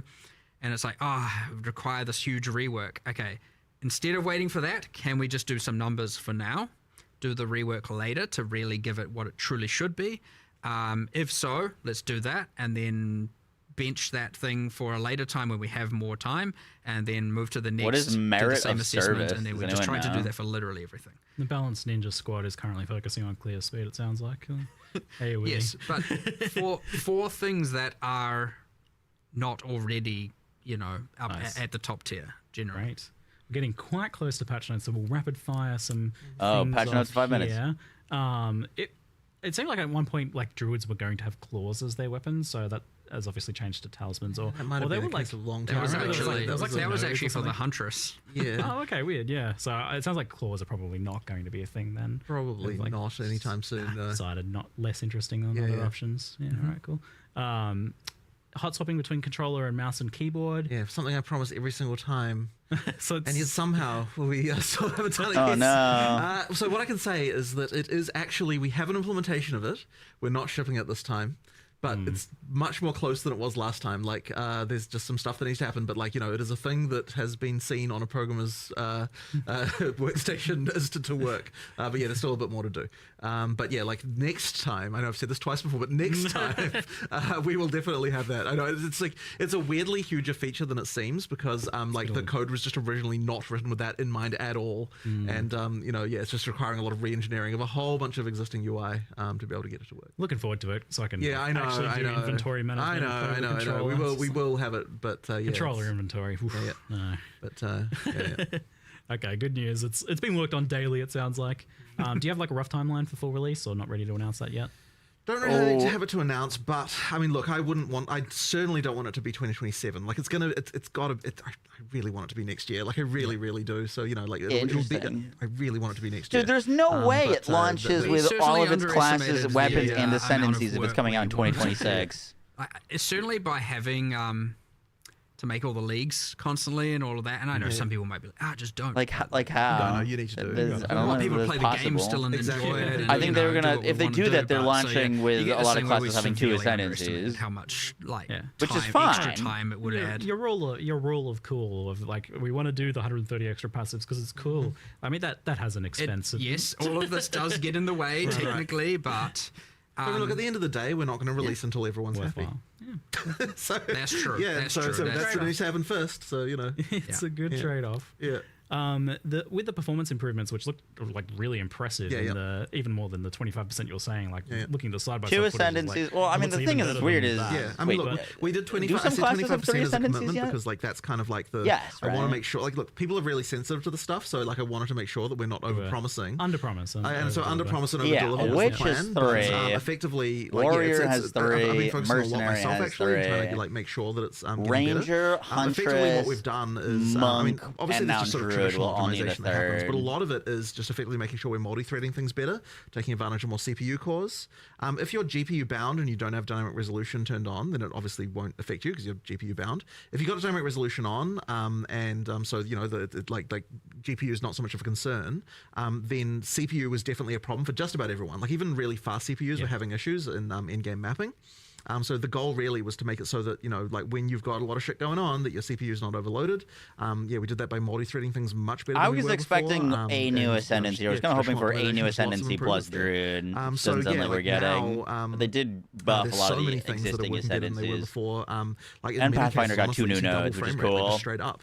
But as I said, like not consistently in all cases. So and consoles obviously saw a huge improvement. They you know, consoles just have weaker CPUs than PCs do. So therefore, when you're doing CPU optimization, consoles are what's going to benefit from that. And yeah, just it's just a lot better.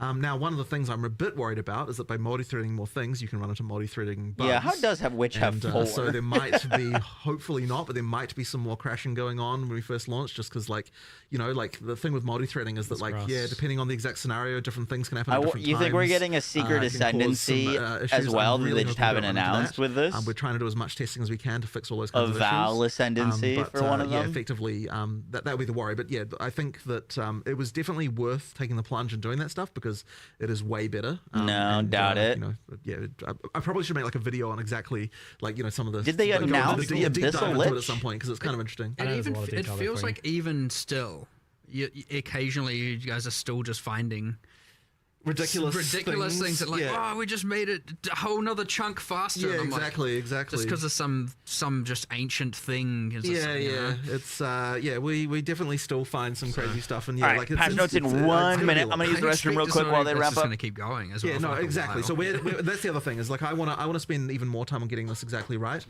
We're not even at the point like when I'm looking at it now, I'm like we could still theoretically make this quite a bit faster than it even still is. You've been personally like really on this every time. Yeah, I have. Just because it's been such a big issue, and you know, like I wanted to actually get back in there and spend a bit of time on it. And yeah, as I said, like already it's so much better now. But yeah, we'll be even better than that. Awesome, fantastic. It's great news. Patch notes are here. All so right. we will end there and let no people one's interested go in listening to us anymore. They've got the stuff. Everybody's gone. No, thank you very much, guys. It was a pleasure to talk to you once again, and I look forward to checking it out and going and playing some more. Excellent. Thank you very much. Thank you. It's good to have you here. Alrighty, thanks for the questions, everyone. Thanks, See you next everyone. time. Thanks for watching. I don't know which camera's on, so I'll just look at you. Look at all the cameras. Right.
GG, good stream.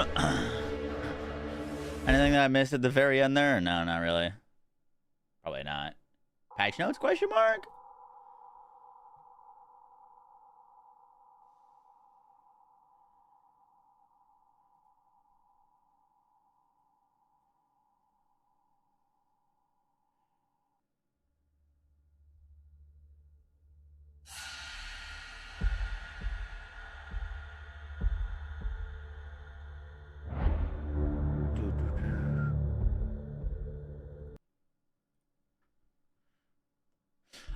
By the way, apparently Borderlands accidentally tweeted out a pearlescent weapon. They deleted it instantly.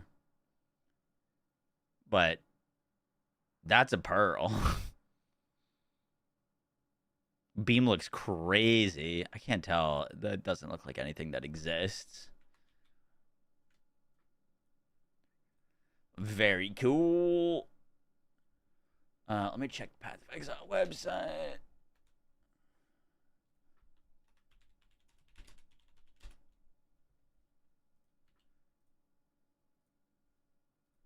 The patch notes directly. There you are.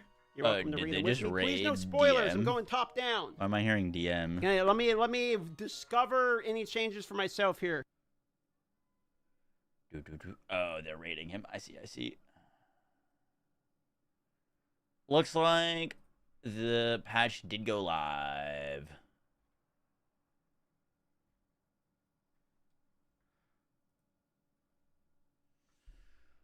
Boom, boom, boom, boom, boom, boom, boom, boom, boom.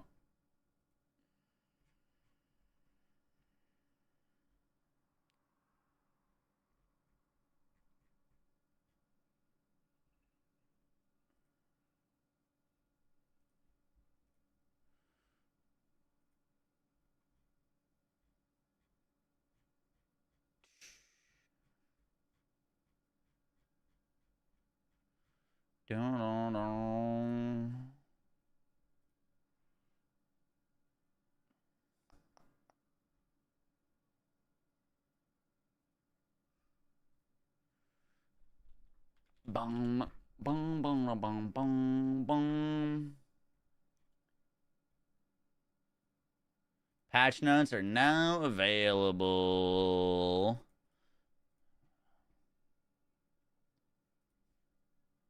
We're gonna read them on this computer, otherwise I'm gonna be crashing constantly. Boom.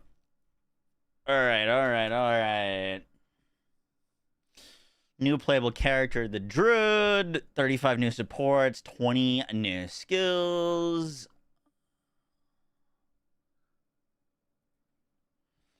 $250 new passive skills, 10 new unique items.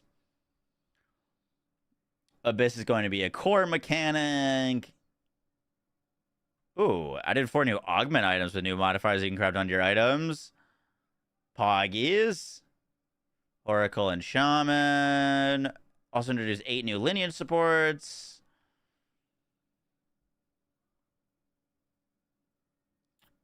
Atlas Trail. CPU. Tailwind now grants 1% increased movement speed, 2% skill speed, previously 3%, 10% increased evasion rating, previously 15%, and prevent 1% of damage from deflected hits per stack. Interesting. So they buffed the deflect sign, but lowered the movement speed and skill speed of Tailwind on Deadeye. That's a Deadeye nerve. Base unarmed attack time is now 1.65 attacks per second, previously 1.4. Those are buffs to unarmed. Modifiers to the number of enemies required to be considered surrounded can no longer reduce the required number of enemies below 1. Rage changes to surrounded. Rage regeneration now pauses raised decay, similar to other means of gaining rage. This means that your rage will never decay while it's regenerating. All rage spending costs have been changed to 10 rage. Rage no longer causes a visual effect on your character until you have 10 or more rage. Physical damage reduction from armor can no longer cause a hit to deal 0 damage. This is most targeted at preventing cases where multi-hitting player skills could deal 0 damage to armored monsters at very low levels. In these cases, they will not do 1 damage. Igniting aura effects, including Ignited Ground, no longer apply infinite ignites. So they apply regular ignites with standard duration and will reapply them after they expire. The next time the aura applies flammability to that target, some of Ignite has been removed from the target. Ascendancy changes. Deadeye. Wind Ward has been removed. Bullseye now requires called shots. Bullseye now applies 10 critical weakness. Previously 5. Added a new Mirage Deadeye Ascendancy passive skill, which grants the Mirage Deadeye meta skill. Mirage Deadeye. While active, firing a ranged attack projectile will create a Mirage that uses socketed ranged attacks for a duration, then vanishes. You cannot create another Mirage for a short time after initially creating another one. Damn, that's pretty cool. Mirage Archer on Deadeye. Pathfinder, Contamination has been removed. Practical Remedy has been removed. I'll open up the Ascendancies. Running Assault now also grants cannot be heavy stunned while sprinting. Pog. Added a new Path Seeker multi-choice Ascendancy passive skill with the following choices. Path of the Warrior can allocate passive on the Warrior's starting point. Path of the Sorceress can allocate passive on the Sorcerer's starting point. Each choice also grants 4 passive skill points. Traveler's Wisdom now requires a Path Seeker. Traveler's Wisdom now instead grants attribute passive skills, offer additional options, increase damage, increase global defenses, or cost efficiency. Interesting. Amazon Elemental Surge reworked. Grand Skill Elemental Surge now provides when you consume a charge, trigger Elemental Surge to gain 3 lightning surges. Surging Avatar reworked now provides when you consume a charge, trigger Elemental Surge to instead gain 2 cold lightning and fire surges. Interesting. Ritualist sacrifice. We're gonna go through all of them and then we'll look at the specific things. Turn down the music, fam. Is it too loud? Warbringer, imploding impacts now also grant fully broken armor you inflict, increases all damage taken from hits instead. Pog. Ancestral Warhorn minion summoned by the Ancestor Call notable now more consistently hits close-up enemies. Titan Surprising Strength has been removed. You know what? Let me pull this up.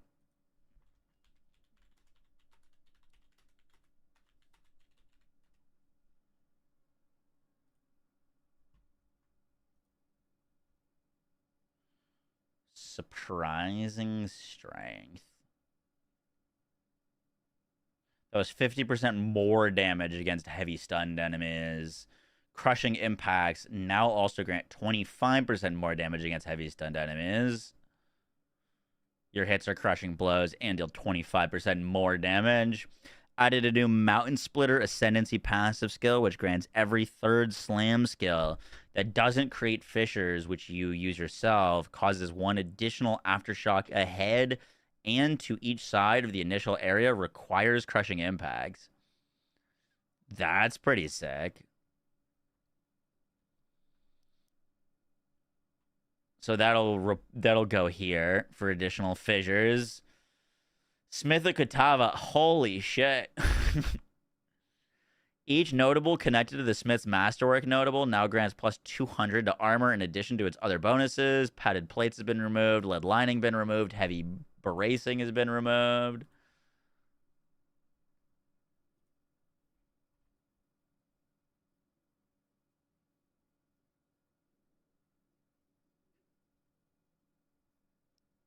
Padded plates. Plus 75 to lightning. Added a Katava imprint in the place of padded plates, which caused your body armor to grant 60% increased glory generation. Added spike plates in place of lead lining, which caused your body armor to grant 100% increased thorns damage. Added tribute to Utala in place of heavy bracing, which caused your body armor to grant 30% increased spirit. Eternal Layer now reduces critical damage taken by 100%. Heat Proofing now causes your body armor to grant the bonus of being unaffected by all damaging elements. Previously, just Ignite. You're unaffected by all damaging elements. That's kind of sick. The Fire Spell on melee hit skill granted by Heat of the Forge on Smith of Katava now costs no mana when triggering socketed spells. It also gains 10% increased damage per level, up to 200% increased damage at level 20. Temper weapon skill granted by against the anvil on Smith and Katava now costs no mana. The combust triggered by its empowered attacks now do 25% more damage at all levels and has a base radius of 3 meters, previously 2.5. Tempered weapon skill. That was when you'd like pull out your thing and hit your weapon, yeah, and give it more damage. Yeah. Actively attacking. Additionally, manifest weapon as a mace has a lower cooldown for its slam, as a quarterstaff has a lower cooldown, and as a spear fixes a bug with the damage dealt with its dashing towards enemies didn't cover the full distance. Infernalist.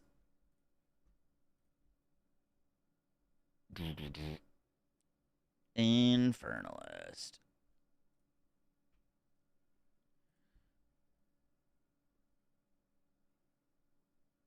Seething body no longer grants while high on infernal flame. You and your allies in your presence gain 50% of damage. As fire damage, seething body now grants elemental archon. When you cast a spell while on high infernal flame, elemental archon does not expire while on high infernal flame. Now grants gain elemental archon when you cast a spell. It does not expire. Lose elemental archon on reaching maximum infernal flame.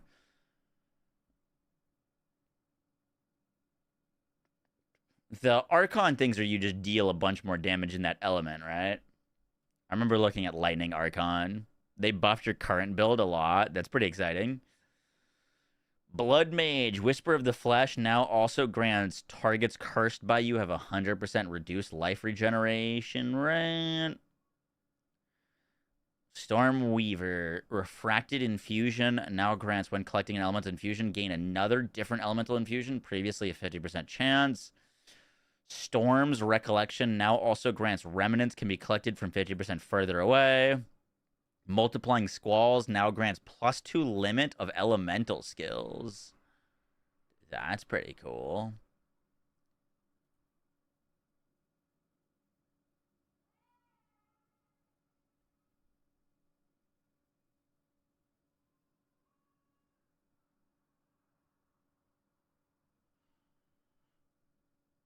Gain another different one. Okay. Storm's reallocation repair once 3 seconds after being collected. Now also grants remnants can be collected from 50% further away. In addition to that, multiplying squalls gives you +2 limits. Where's that?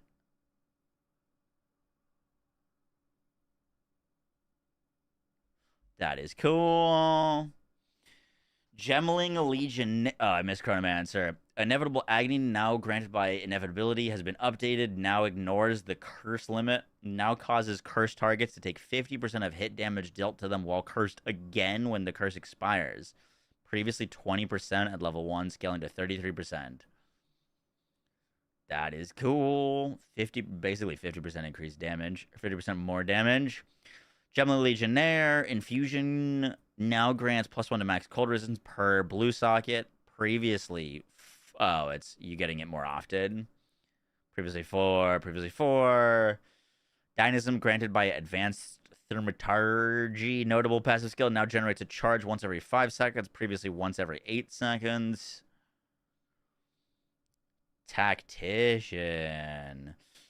The supporting fire skill granted by Unleash Hell. Notable passive skill has been updated. Command, Death from Above. Cooldown is now 20 seconds. Previously 40. Now fires a volley every 0.75 seconds. Previously 2 seconds. Now fires 6 total volleys. Previously 4. Now it's 14-meter radius. Attack damage is now 763. So the damage is lower, but it'll be proccing way more often.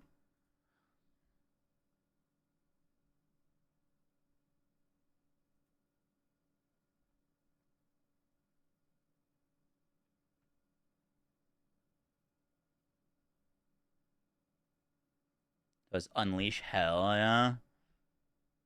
Supporting fire granted by Unleash Hell. Yeah, that was your attacks would get, like, followed up by that. Cooldown is 20 seconds. I would assume that's affected by, cooldown increases.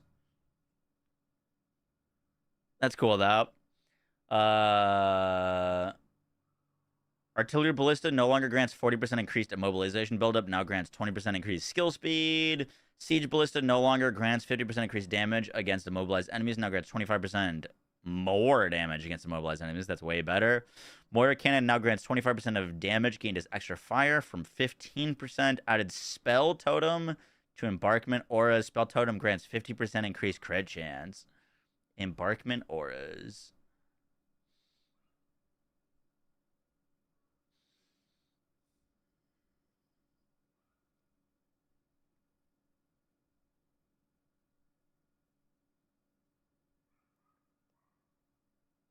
Embarkment Auras?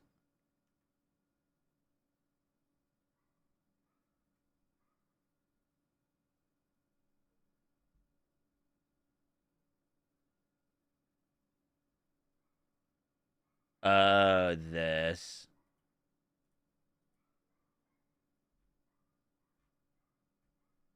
I don't know if I can click on that on this.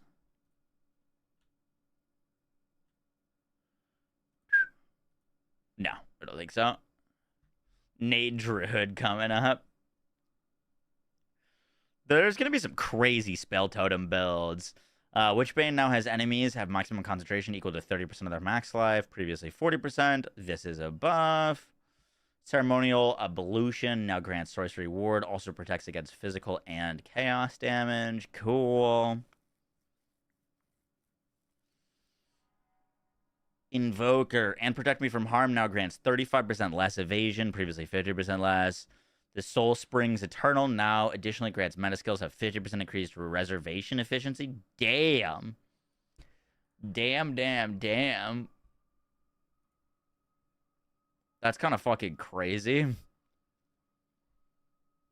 Where's Invoker? Soul Springs Eternal.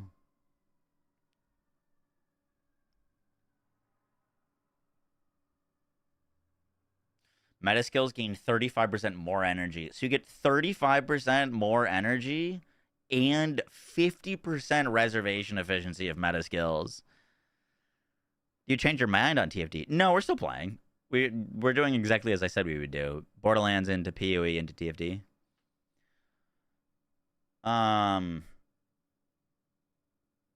That's kind of nuts.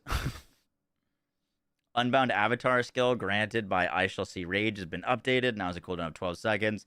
Gained Unbound Fury when you inflict an elemental ailment within a hit. No longer has no more than once every 0.2 seconds for each type of ailment. Shocking and Igniting now grants 1 Unbound Fury, previously 2.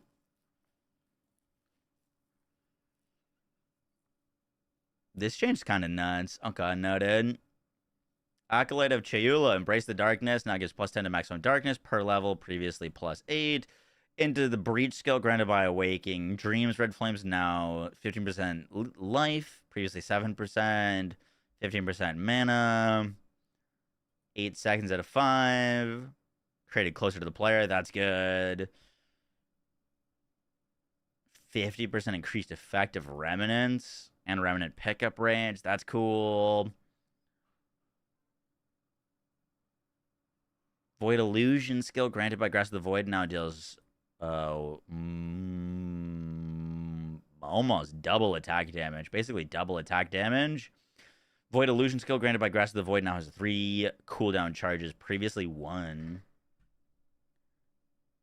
Void Illusion skill.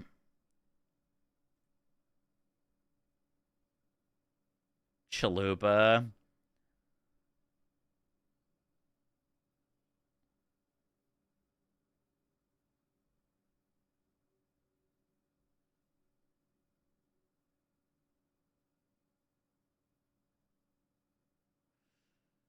Grants skill Void Illusion.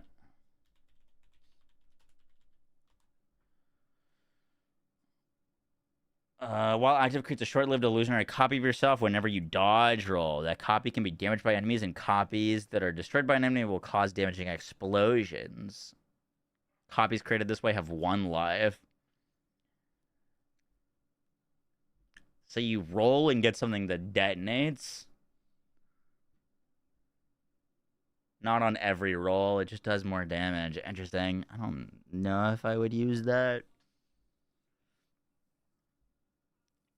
There are new clusters, mostly in the Druid area of the tree, and many existing passive skills have been updated. Added more than 250 new passive skills to the Druid side of the passive tree. The values of flammability magnitude on the passive tree have been increased massively. Oh, cool. All instances of gaming Flame, Ice, and Lightning Archons have been changed to gain Elemental Archon to better support builds using multiple elements. Archon-related passives on the tree have been adjusted accordingly and condensed. Hollow Palm Technique Keystone now grants 1% more attack speed per 75 item evasion rating on equipped armor. Previously 25. Okay, so they nerfed that, but made the base speed that you have higher.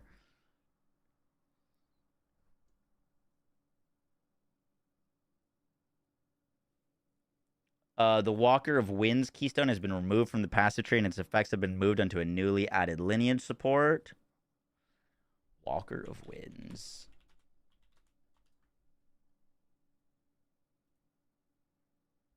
Mana Leech recovers based on elemental damage instead of physical damage. Okay, so that's new support.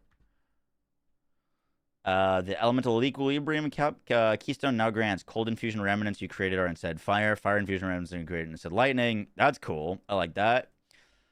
Crimson Assault Keystone passive skill now grants 50% increased more magnitude of bleeding you inflict. 50% more bleed damage. Pog. Passives that granted reduced movement speed penalty have been lowered. More passives on the tree now grant the stat to make up for some of this. Passives that granted reduced movement speed... Oh, reduced movement speed penalty have been lowered. Not good. More passives on the tree now grant the stat to make up for some of this.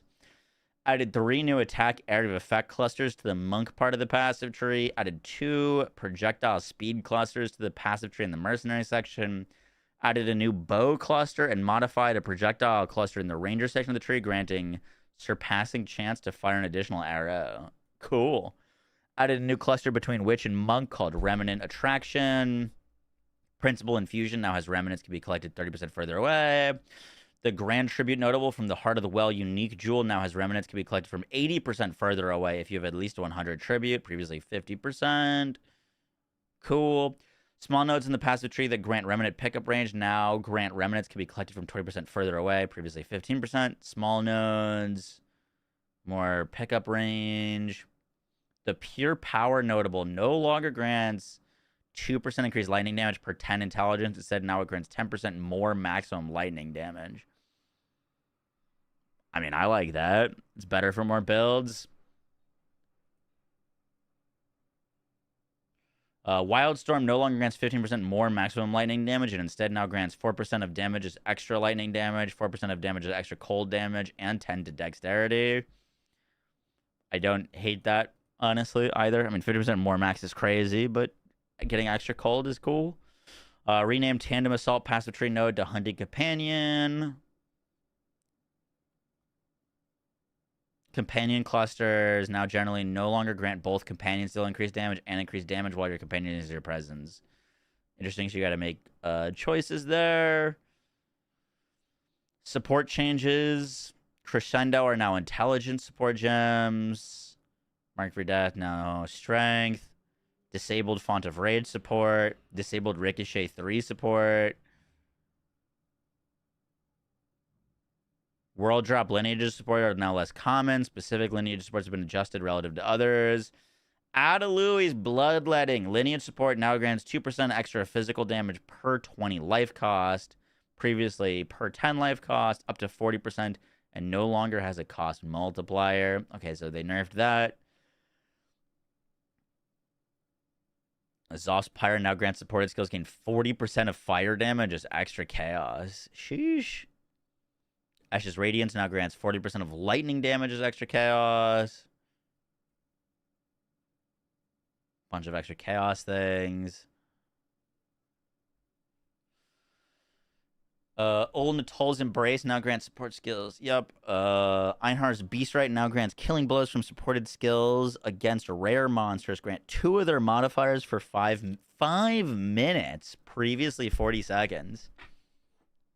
Damn. Zarok's Refrain now grants supported skills echo 3 times, and now grants echoes from supported skills have 40% increased area of effect. Sheesh.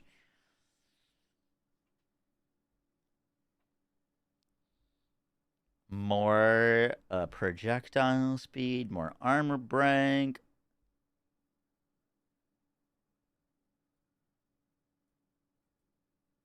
No more, less things for on Citadel, more minion stuff. Rigwald's Ferocity now supported skills have 30% increased attack speed if used in weapon set 1. Previously 20% more attack speed. Oh, this got way worse. It's 30% increased attack speed. It used to be 20% more. It kind of depends on how much attack speed you have.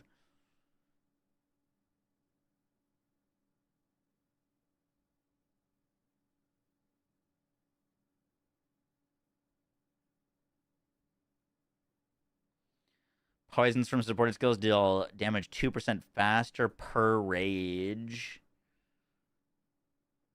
Dude, there's so many changes here.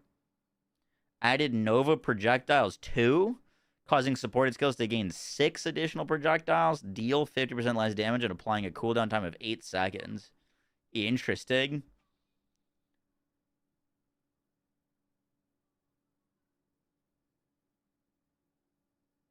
Oh, chain 1 makes your damage 30% less rather than 50%. That was really hard to ever justify using.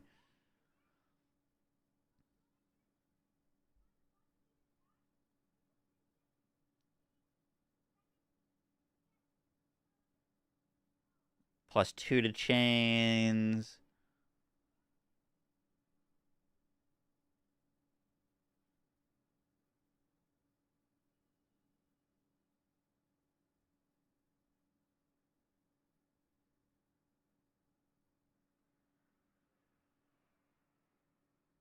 Impact shockwaves now actually make aftershocks. Both an impact shockwave, aftershock, and melee splash from the same hit. Skill changes. How deep into these patch notes are we, just out of curiosity? Holy fuck. Oh my god. Oh my god.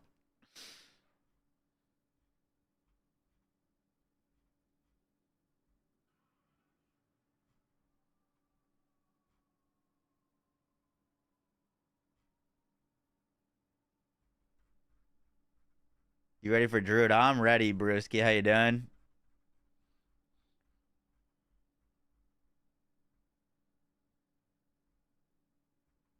All right.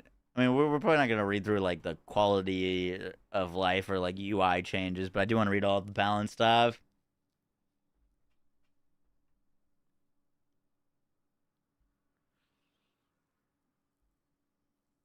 Ice fragments created by skills such as escape shot and ice-tipped arrows are now only able to hit each enemy once per group of fragments created. Ooh, I don't like that. The per target hit limits on Firestorm, Ice Storm, Rain of Arrows, and Hailstorm are now displayed. Oh, that's a lot of damage. You ready for Druid? I am ready. Broski, thank you for the 21 months. Added the wind type to following skills.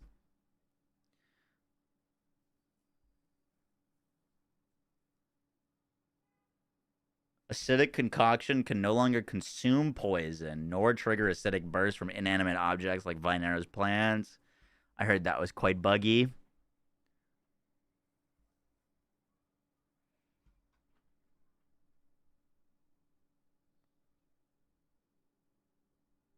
Ancestral Warrior Totem no longer has 25% less totem attack speed. That's pretty good for any totem build. Arc now has 50% increased magnitude to shock inflicted instead of 50% more magnitude. Unlucky.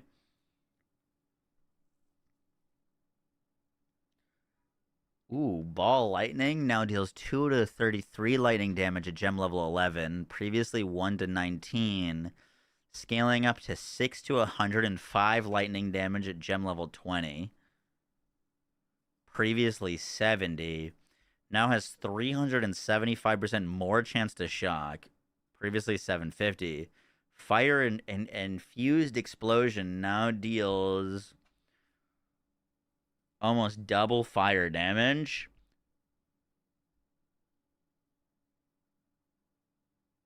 Yeah, literally double fire damage. Ignited ground now ignites as though dealing 300 fire damage at gem level 11. Yo, ball lightning. Sork build.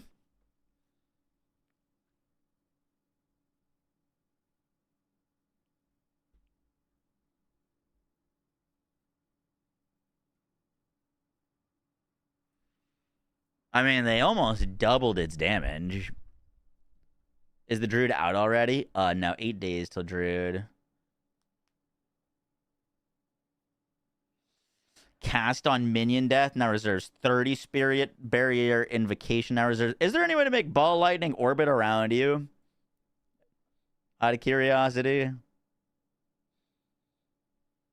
I think right now you just cast them out. You could make them like cast multiple projectiles. But I don't know if you can make them orbit you, can you? Cast them into a tornado. That's not really orbiting. Unless they added a new unique to make it orbit.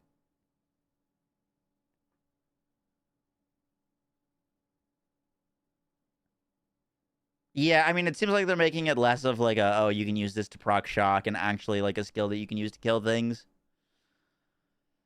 I think ball lightning was mainly used, if I'm not mistaken, to proc like cast on shock support, stuff like that. Well, ball lightning already moves, if I'm not mistaken. It's not a... Is it a stationary object? I thought it already moved.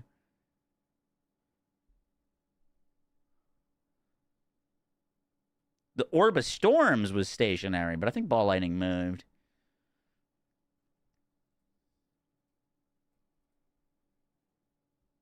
Comet. Fire infused comet. They massively increased the damage of fire infused comet. It's going from 829 damage to 1554.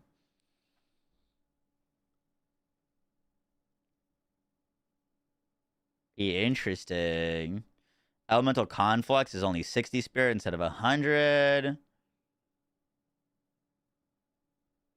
Electrocuting Arrow now has an attack speed of 110% of base, previously 80%. Now deals 250% of attack damage, previously 280.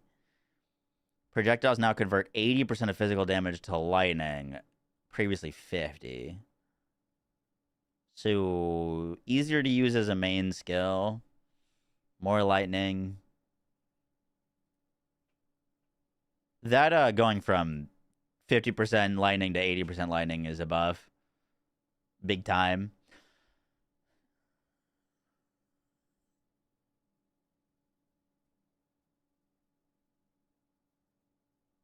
More damage for Explosive Spear. 100% increased ignite effect. Previously 0%. Eye of Winter now travels much longer distances. The eye projectile now has 25% less base projectile speed. Cooldown is 10 seconds, previously 15. Fangs of Frost now has more freeze buildup. Explosion now has more freeze buildup. Fangs of Frost? I'm not familiar with that.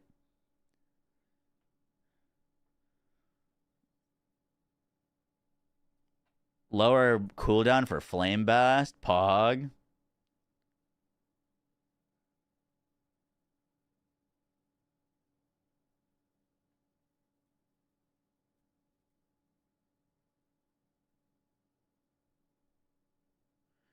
Frozen Locust no longer deals 80% less damage if destroyed within 0.5 seconds by something other than you.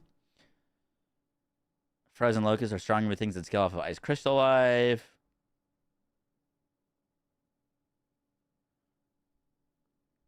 Gathering Storm, perfect timing window has been increased. Now has much higher dash range.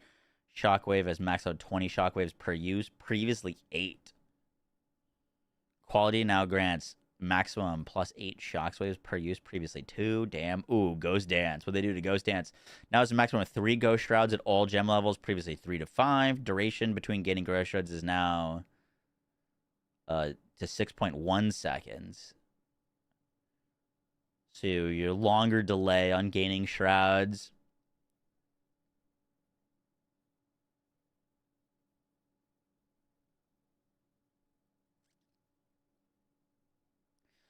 They buffed Glacial Lance. More freeze buildup.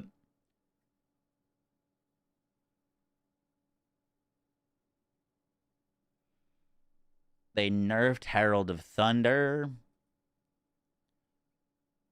Hex Blast now has a maximum of 10 explosions per cast. Previously 3. Oh, shit. I played a Hex Blast build. It was pretty sick. That's a ridiculous buff.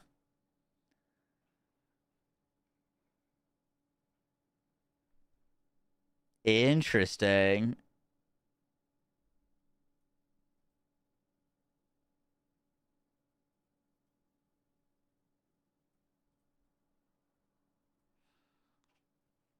Hex Blast back on the menu.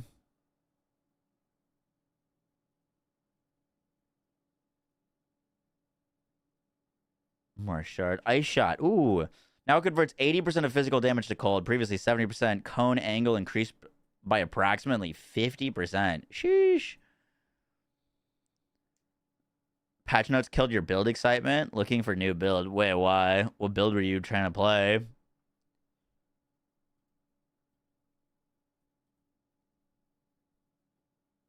Ice-tipped arrows.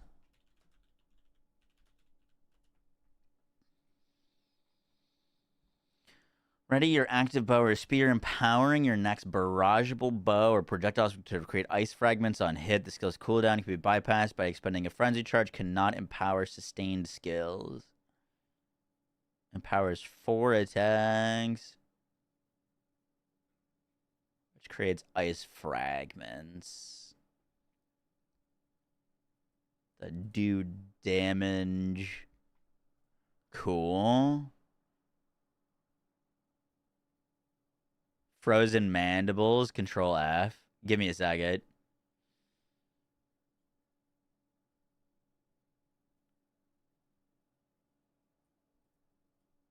Empowered attacks also gain 100% of physical damage converted to cold. Pog.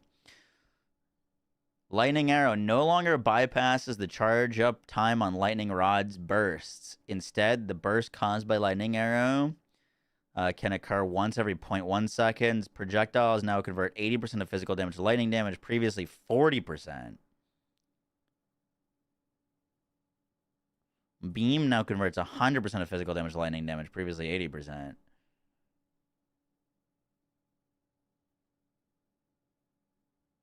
So they nerfed the interaction between Lightning Arrow and Lightning Rod, but they buffed Lightning Arrow. No? You're dealing way more lightning damage.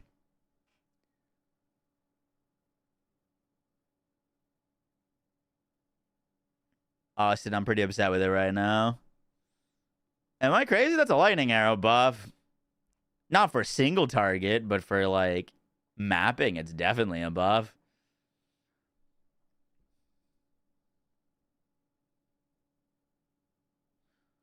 The limit of active lightning rods is now 10, previously 20. That's a big nerf.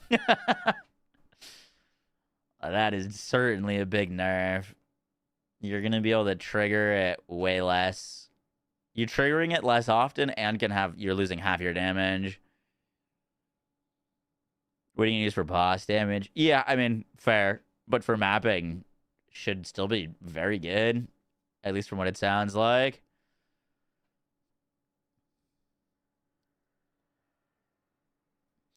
Rain of Arrows now only consumes 1 frenzy charge. Now deals 93 to 181 of attack damage.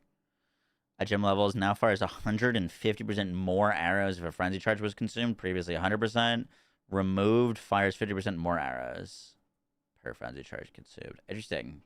You can use potentially Rain of Arrows as a main damage skill now. It's not great at that prior.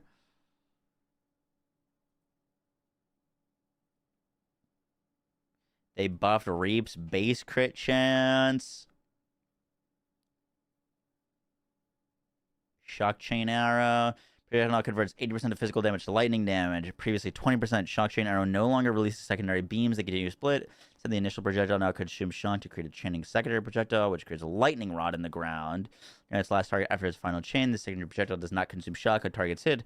Shockwave now deals 507% of attack damage at gem levels 20. Previously 572. Shield charge, collision, now does more attack damage. They buffed Snipe, Icy Blast. Spark, Cold Infused Spark now deals 7 to 11 cold damage, unchanged. Scaling to 310 cold damage.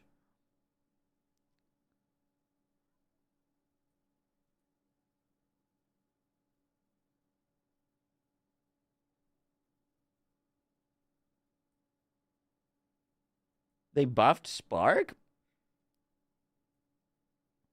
They buffed Spark? What? Spark does more cold damage and more lightning damage. Interesting.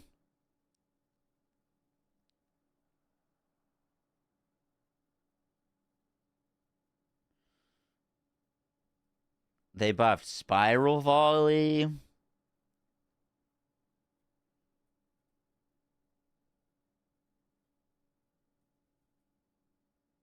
More damage for Stormcaller.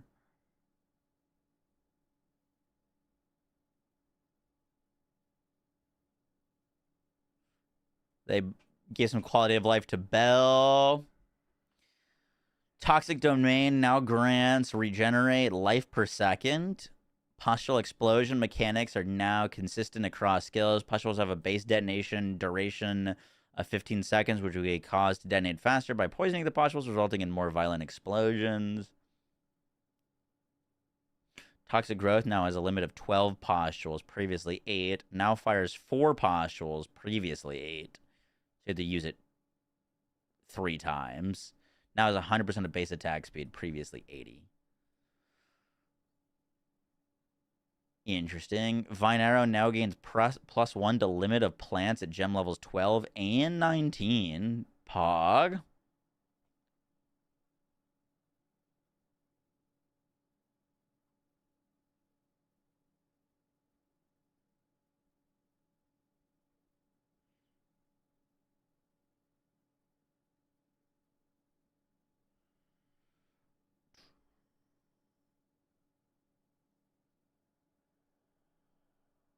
Machination now has 333% increase to socketed soul cores, previously 100%. Oh, God.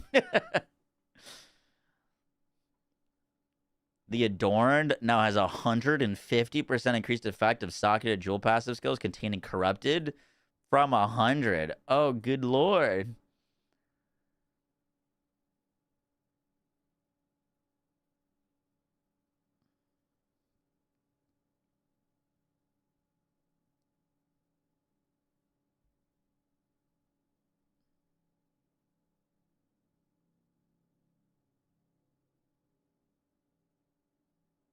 More energy shield for Indigon.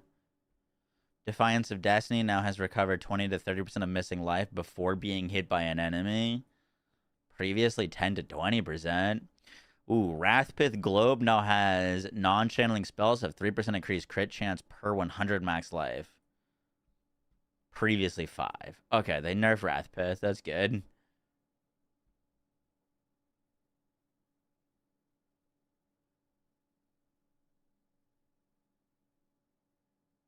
Ghost Wraith got buffed. 35% of max life converted to energy shield. Previously 20%. Wasn't that originally 50%? Cloak of Flame is 50% fizz damage taken as fire.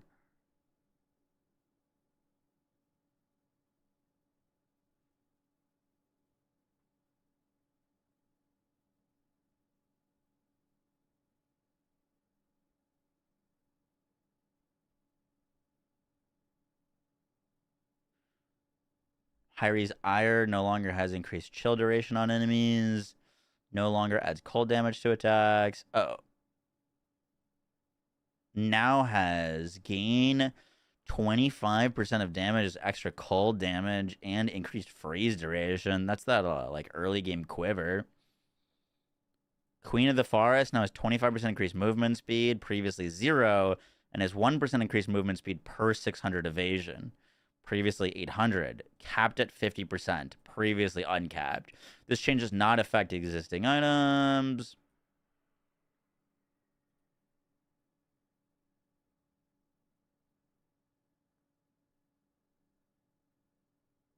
Okay, I mean, you're still getting a lot of movement speed from that.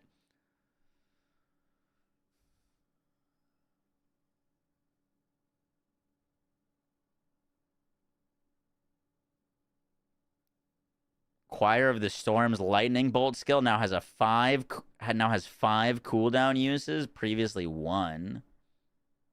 Is that a nerf or a buff to Choir?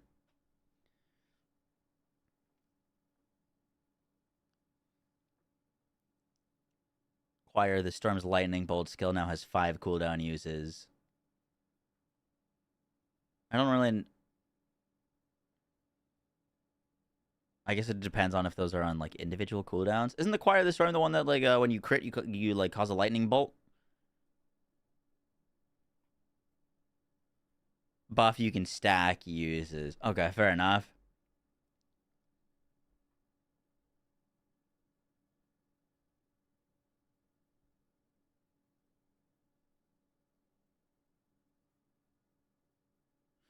They're limiting the, like, super endgame powerful runes to 1.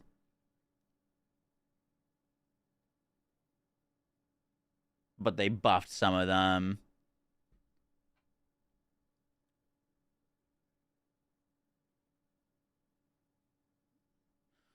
They buffed them, but you can only have 1 each.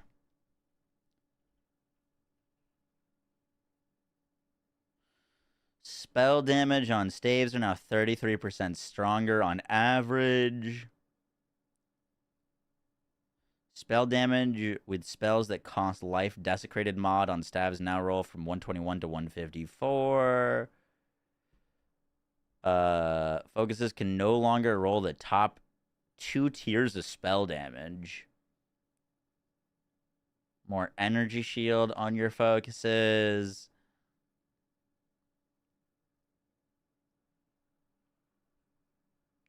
Looks like they buffed up some of the damage on the hammers.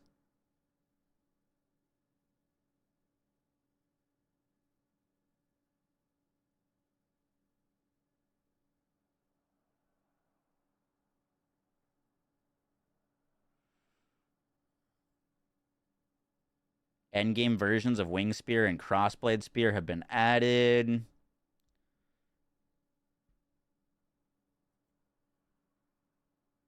Of Cinders on staves now grants +2 level of fire spells from +3. This also applies to the equivalent modifiers of Cold, Lightning, Chaos, Physical on staves.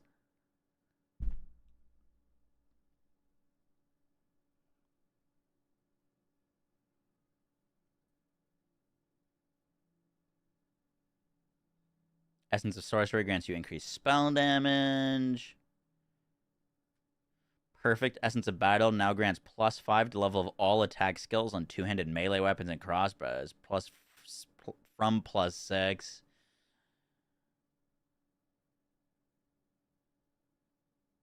Maps no longer scale pack size as you increase in tier. They instead increase non-unique modifier effectiveness. Yup.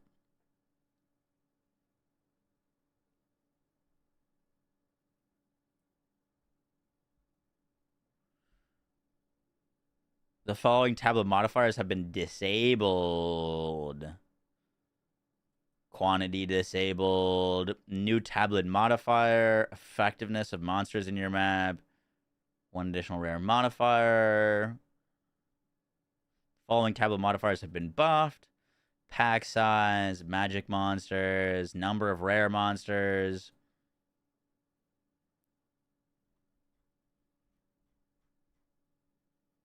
Monster changes, user interface changes. Quick search feature to stat and trademark it.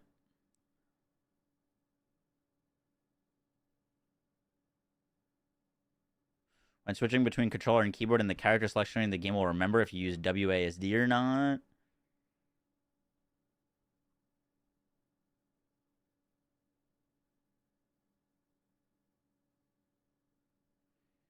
Stygian effects in Path of Exile 2. I think I own that one.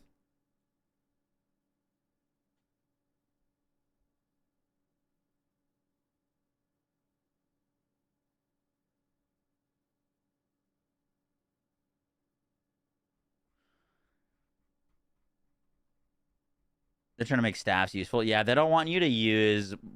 They want you to pick wands plus a focus if you want more defense, and if you want more damage, to use a staff.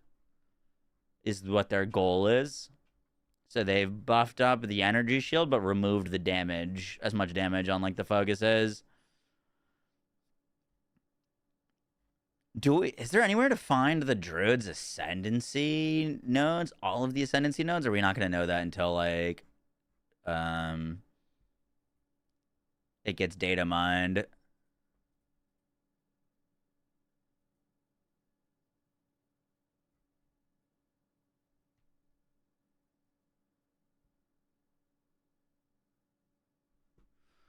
Look, by the way, we can look at this now too. Boom, boom, boom. Their website has the actual like skill gems listed.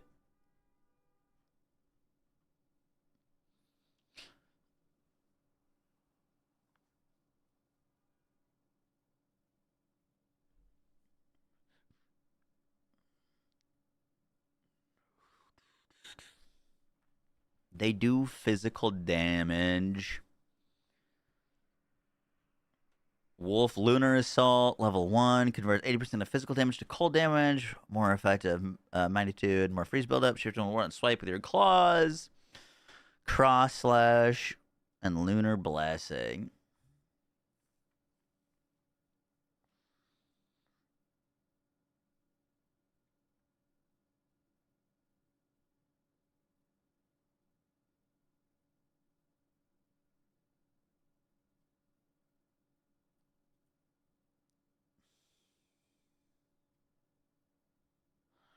So is this all of the skills you get as a wolf? They showed off like 3 skills for each, but is that all of the skills you unlock? It actually, I think it might be.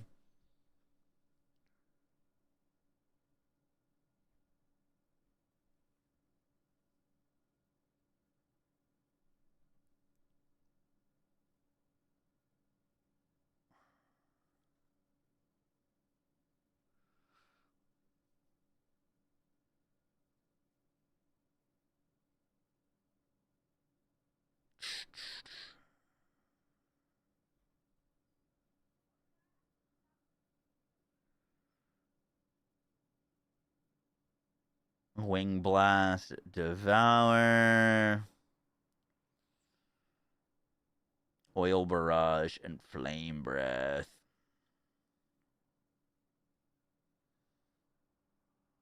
Attack speed is 800% of base.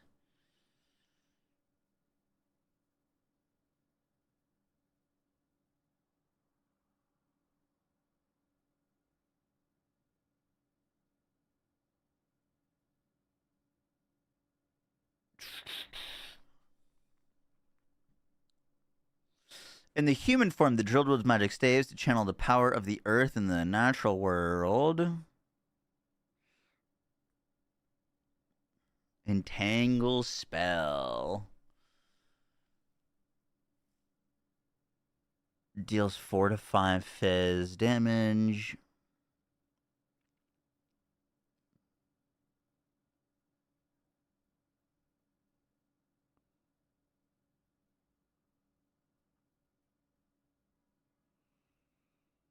So this inherently doesn't do poison, but you could make it poison.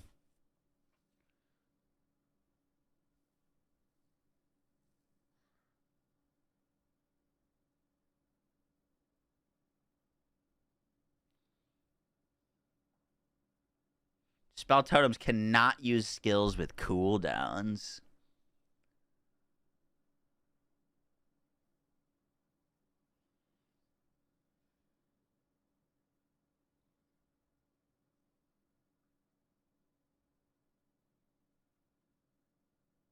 Drenched enemies receive 25% more freeze buildup, 50% more chance to be shocked.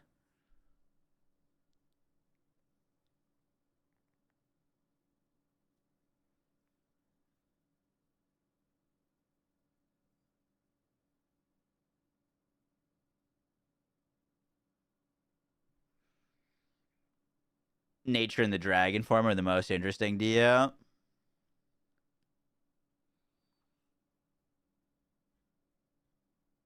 I wanna look at their ascendancies. New support gems, accelerated growth. Plant skills cause them to trigger an explosion after they have been overgrown.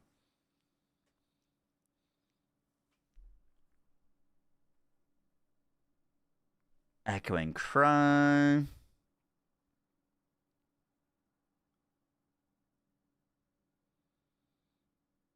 Echo 2 times. Tectonic Slam. Supported skills have 30% less aftershock. Area of effect. Supported skills deal 40% less damage with aftershocks. Supported skills cause 1 additional aftershock.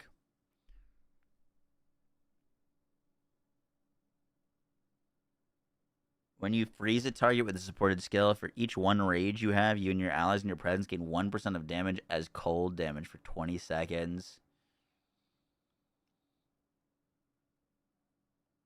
That's pretty cool. Support skills that leap into the air, causing corpses in the area you land to violently explode.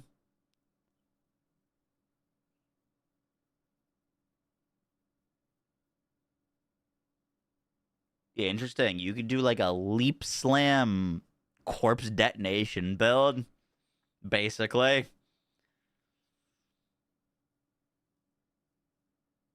That's going to lead to some cool things. Go to the ascendancies real quick. There's nothing you can do on them.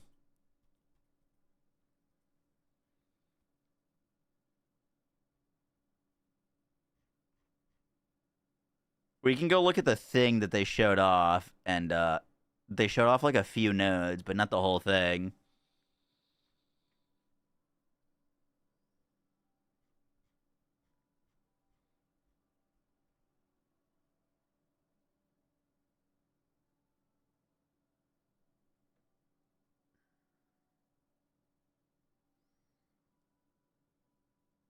Modifies a corrupted skill gem. Oh, this double corrupt skill gems.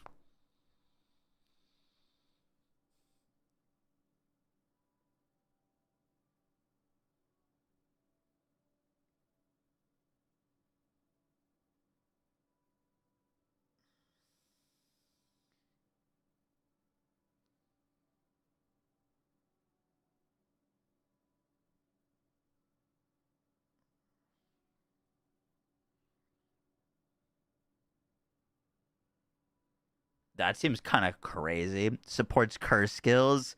Supported curse skills create areas which curse enemies so long as they are within them. Cursed areas from supporting skills gather power before erupting in a column of annihilating light after a moderate delay.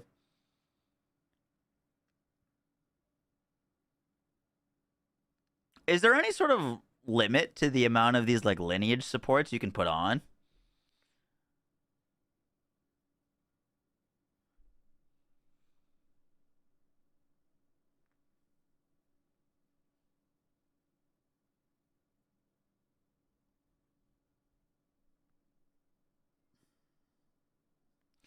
New quiver. 100% chance to pierce an enemy. Plus to max life. Increase the tank speed. Gain deflection rating equal to 31% of your evasion rating. Attack projectiles return. Oh, fuck.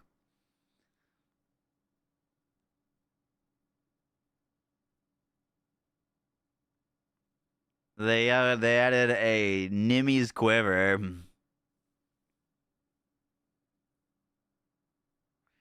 Attack projectiles return if they've pierced at least 2 enemies. Projectiles deal 44% increased damage with hits for each time they have pierced, and 44% increased critical hit chance for each time they've pierced. That's kind of insane. Dude, you got returning projectiles? Dude, this staff is 19% increased max life, plus 2 levels of all corrupted spell skill gems, cast speed, intelligence. Spells which cost life gain 97% of damage as extra fizz. Good lord. That's so blood mage coded.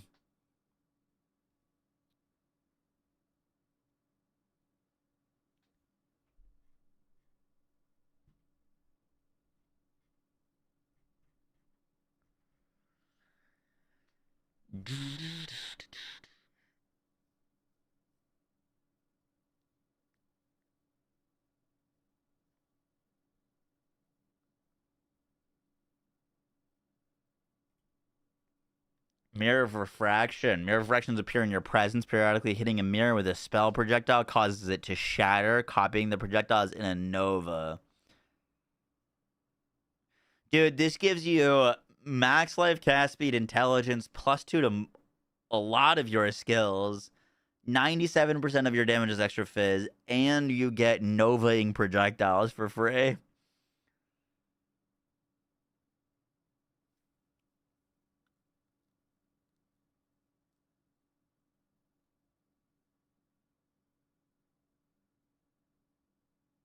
You get 7 additional projectiles if you hit a mirror.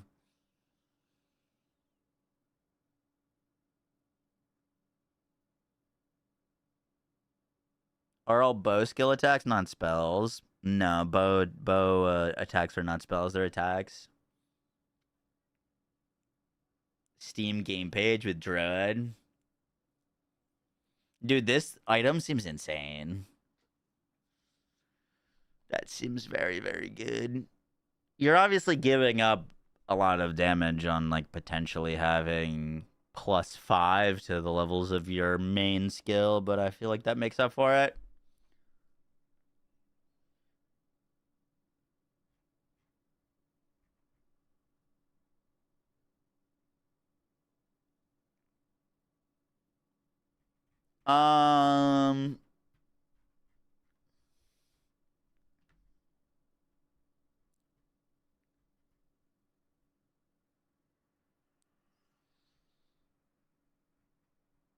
Dude, I'm kind of torn. I mean,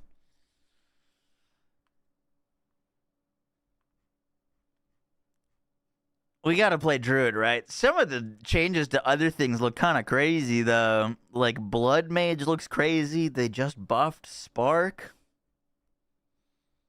That new unique is insane. Hex Blast looks way stronger.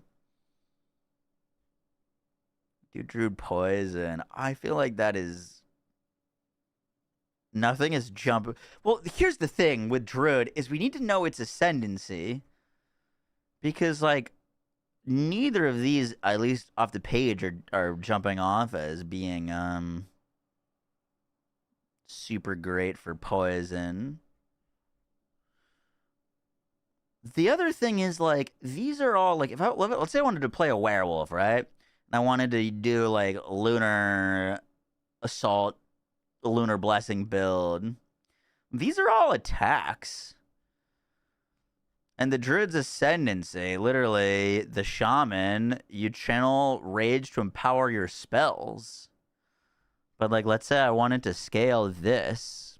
These are not spells. These are attacks. So, like, I gotta see if, for example, if I wanted to play a pure werewolf build, if it even makes sense to play the Druid class. Versus, like, just going, like, Invoker Monk or something like that.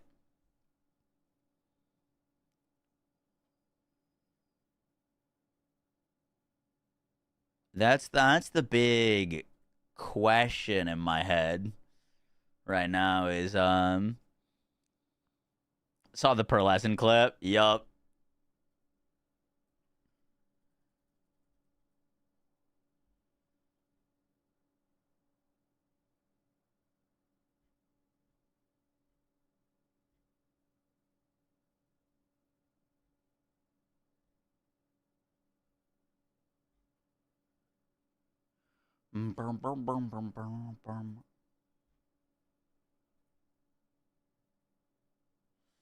They want the human form to be a priority. Well, I mean, I think they're just not trying to lock people into playing the druid if they want to play a shapeshifting build, which I think is cool. But, like, you've got decisions now.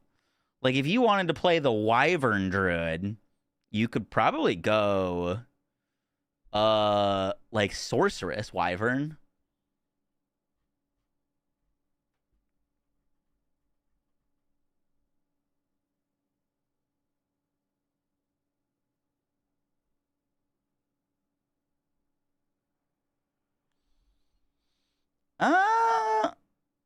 I take that back. Everything's an attack. I gotta figure this out. Because, like, let's say I wanted to do a flame breath wyvern build where you fly above the air, right? That's not actually a spell. It's an attack. Which is why I'm kind of confused about empowering your spells. Because bear, wyvern, and wolf, all of their exclusive skills are attacks.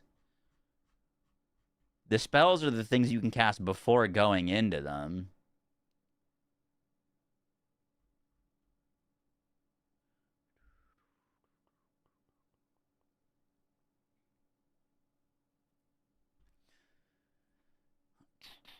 They ruined minions. Oh, he's such a doomer.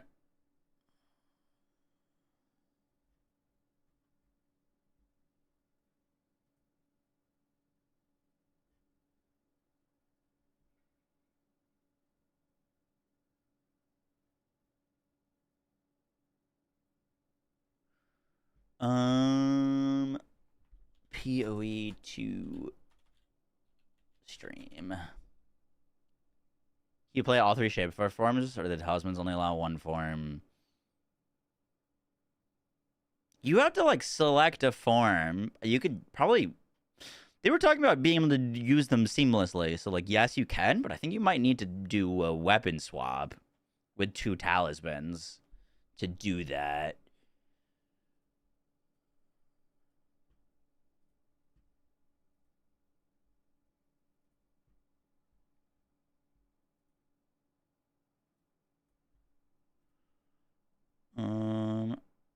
Why is there no volume on this?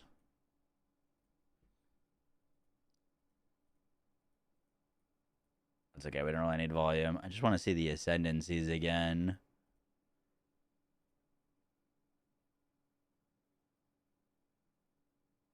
There it is.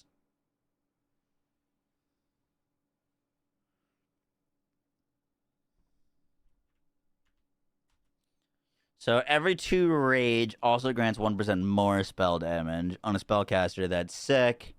No inherent loss of rage. Regenerate 6% of your maximum rage per second. Increasing reductions to mana regen also apply to rage regen. Skills which are not default attacks cost +5 rage to use, +7 to max rage. Gain the benefit of additional bonded modifiers on your runes. Increased effect on fully broken armor.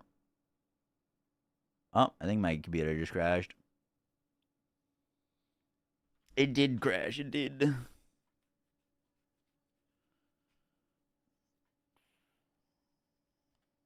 Give it 1 second. I gotta fix this RAM issue.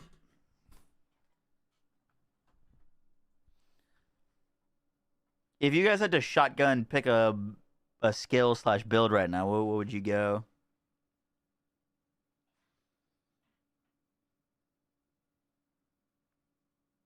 Download more RAM. True. Give me 1 second.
Bum, bum, bum.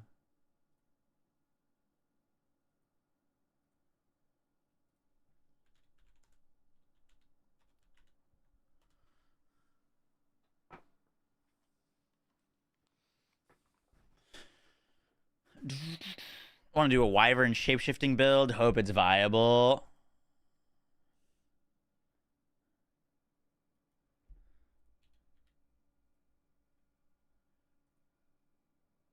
My only thing with the wyvern, I guess it depends on what skill. The wyvern had that one skill that locked you in place that I didn't like. Anything that locks you in place, I'm not a fan of. That tornado skill could be kind of sick. I haven't seen the damage numbers on it if it's posted anywhere. I think it's going to be a lot easier to start build crafting, like actually build crafting.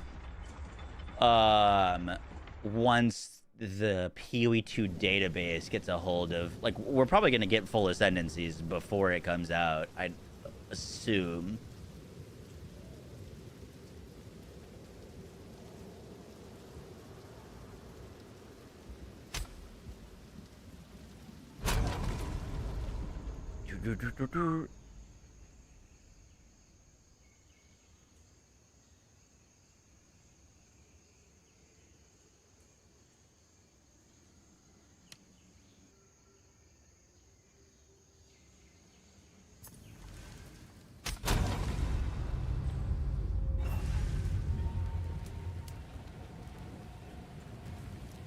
Discord DM? No, not yet.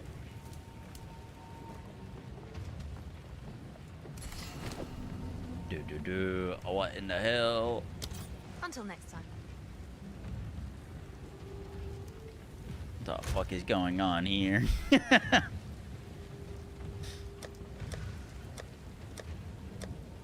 I was very organized, very organized. I guess we don't need to put anything away. This was a Hex Blast build that I was playing, though. Oh, it looks like it's refunded all of my skill points.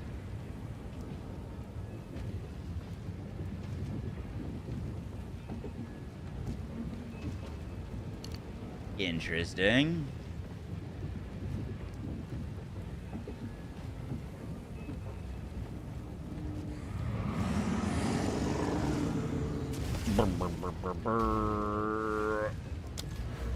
Your character has been granted use of one full passive skill reset. If you allocate or refund any other passives before using this opportunity to then be lost. Noted.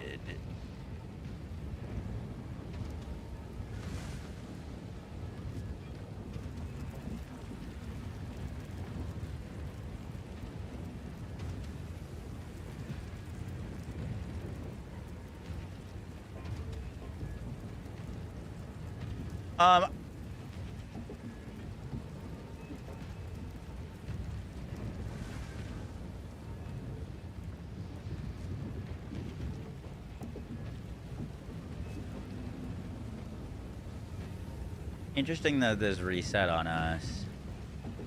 I wanted to jump on this because this was a Hex Blast build, which basically got like triple AoE clear.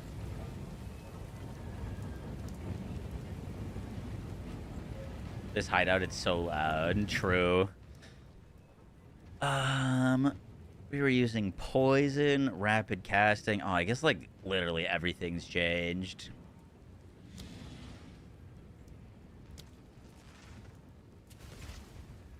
You can reset. I don't know if I want to reset everything. We probably should, technically.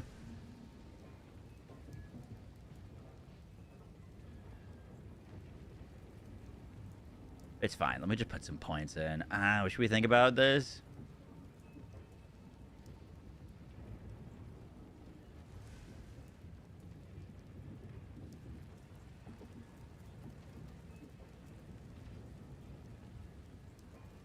Basically a crit curse build. I don't have a life flask on?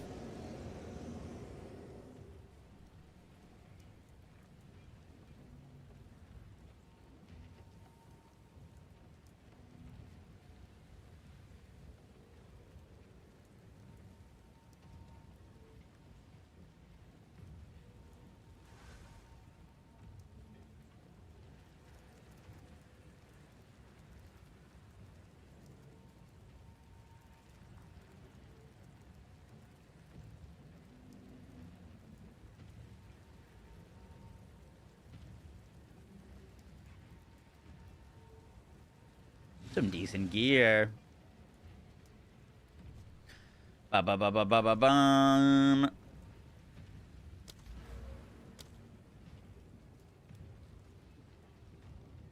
Am I missing 2 ascendancy points? I am.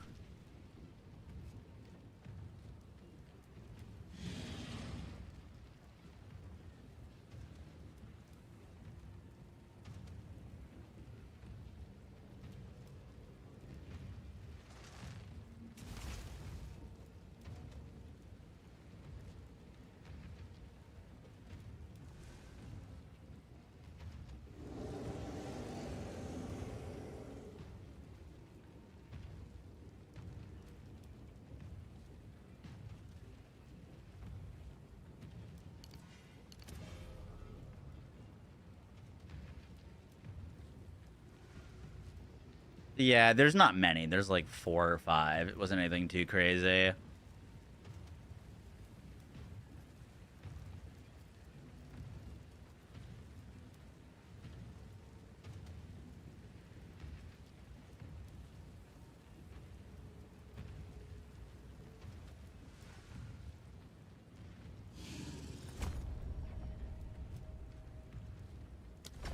Yeah, it's just... Let me just put some skill points in here. We can fix this up if we need to later. I just want to see what this looks like.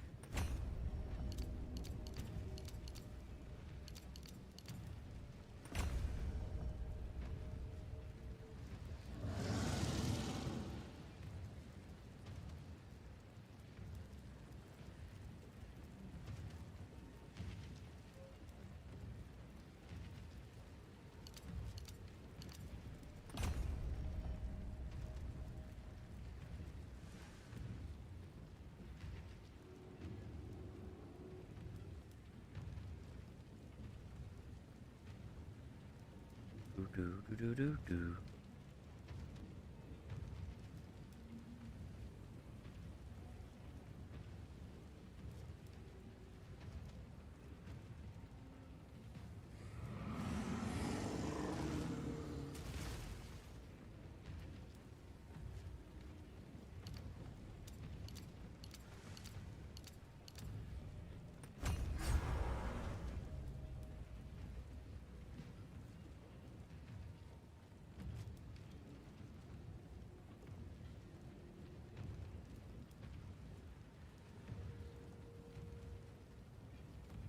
Curse duration, curse magnitude. You don't have elemental infusions, do you?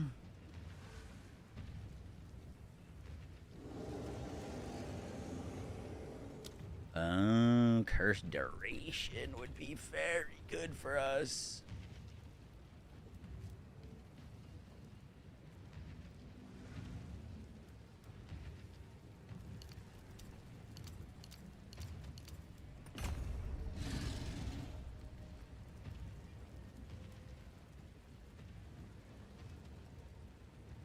That is very, very, very, very good.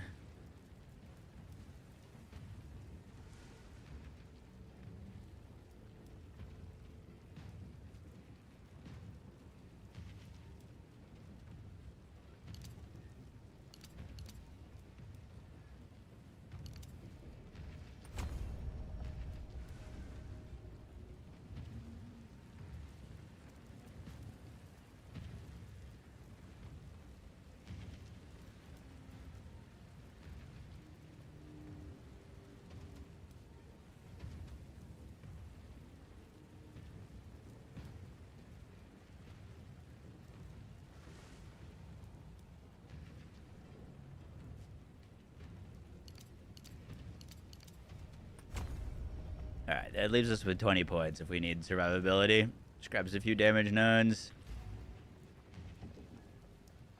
Just want to see what this looks like.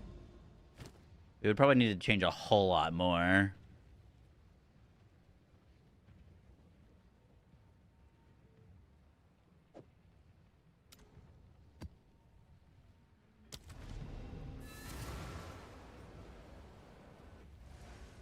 Press F1, you can see what it's doing.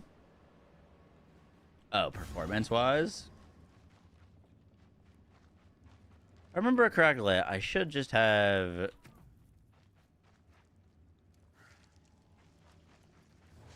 Blasphemy on...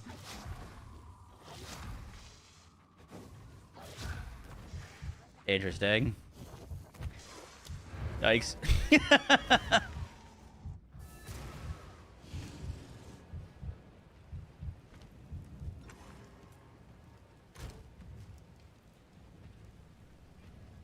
I need a health flask.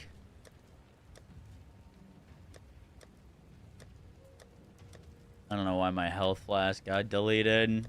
Oh, I think it was a unique flask. Maybe it got disabled. Helps to spell flask correctly.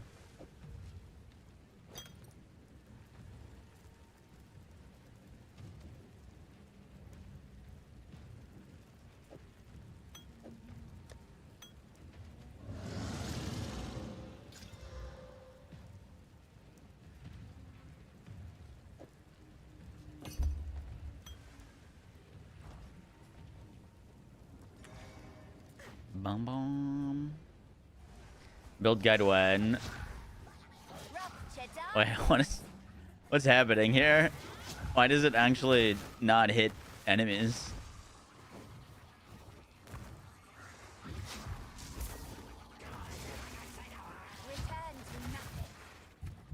Is this not working?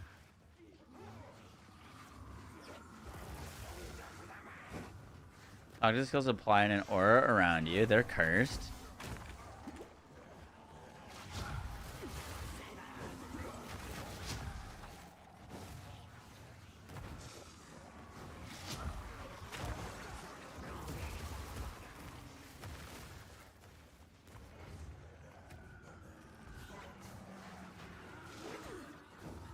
I'm so confused.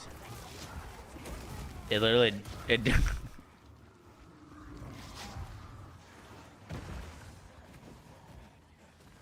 Something's very wrong here.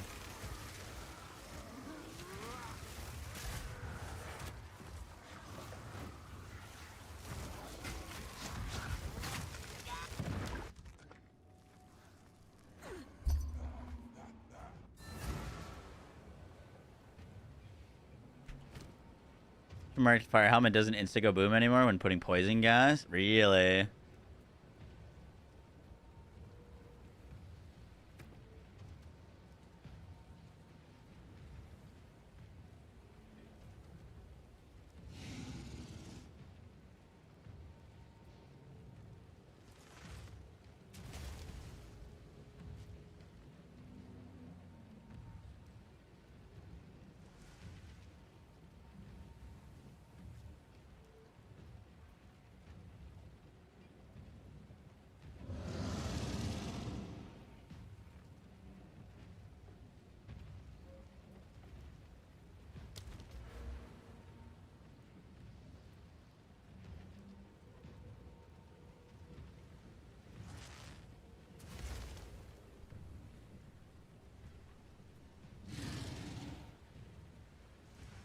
Oh, yikes.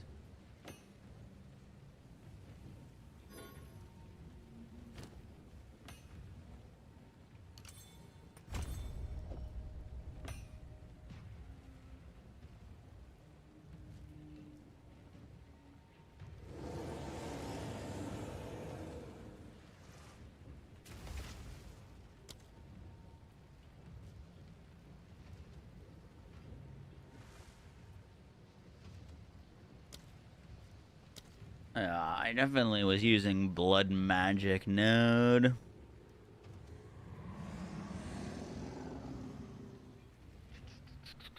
It should still deal damage though.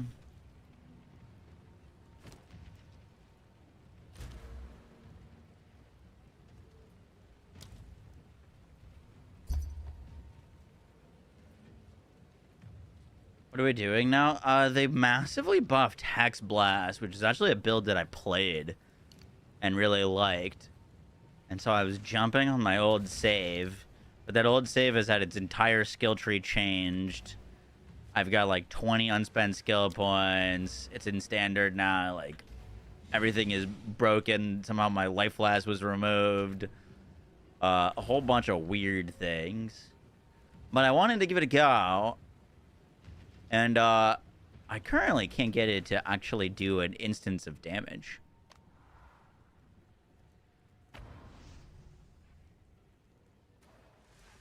Which I don't really understand.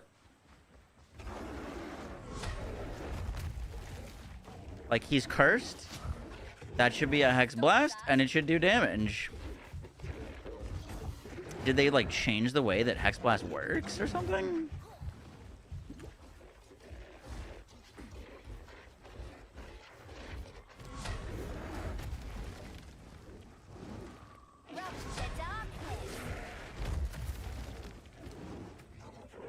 Hex Blast. Detonate a curse on an enemy in an area, causing an explosion of chaos damage but removing the curse.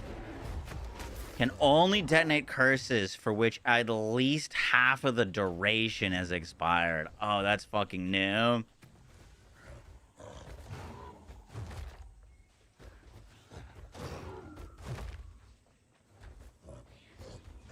It doesn't proc from blasphemy curses. Because I don't think blasphemy curses can really expire. Oh, never mind. Don't play Hex Blast.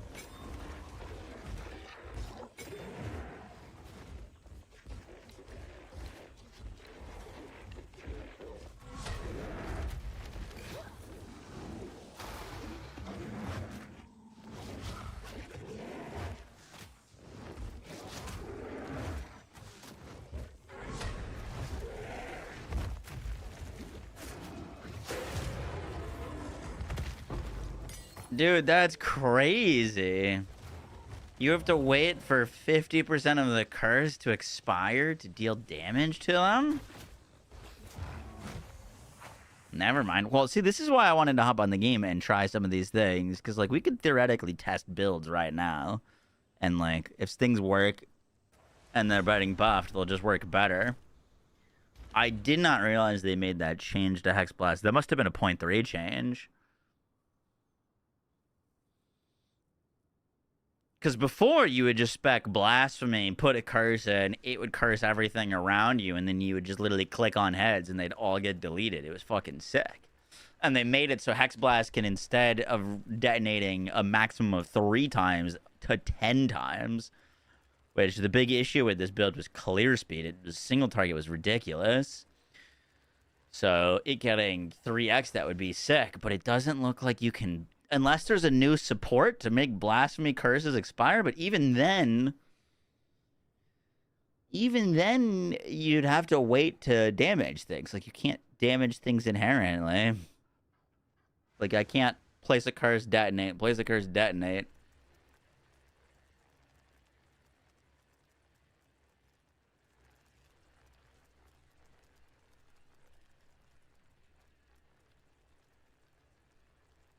Curses expire faster. Yeah, you could make them have, like, really low duration, technically, but I still don't think they'd work in Blasphemy. And Hex Blast scales. You get 10% more damage per 1 second of remaining curse duration. So, like, you're technically losing out on a lot of damage, too.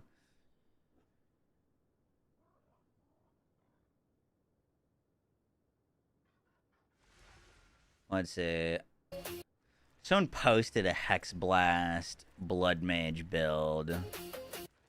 I think they were just manually casting Despair, though.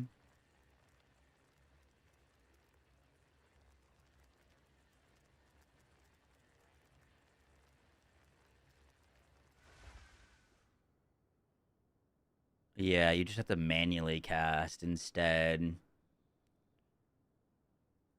So you can still make it work. But that does hurt a ton of the quality of life.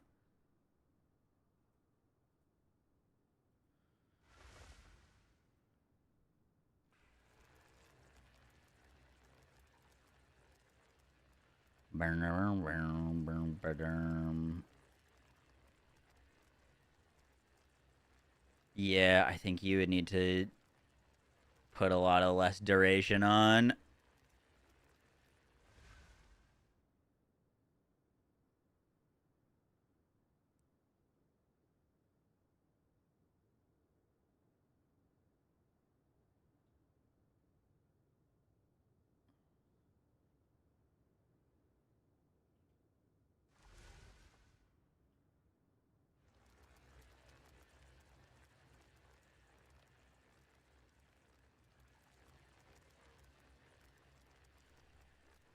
Sports curse skills cause them to cover a larger area, but take longer to curse enemies.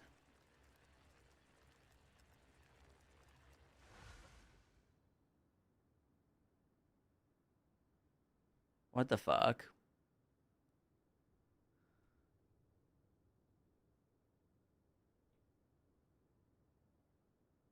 Why are they using Arc, Orbis Storms, Ember Fusillade, and Spark?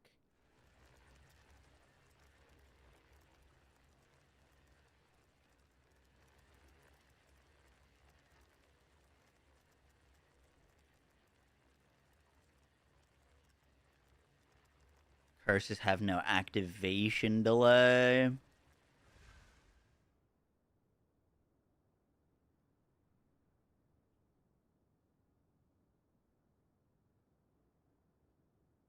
They're using Spell Slinger.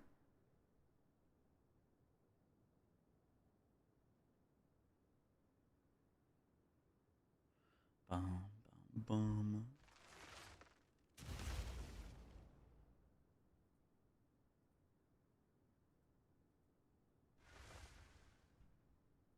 Items and selection which you can critical hit chance, and as for we using Spark Blood Mage, Calm's Heart, just one of this you can get pretty time to it's instant and plenty of skills case because Hex Blast says detonate occurs on every enemy in area causing explosions for which at least half of the duration has expired.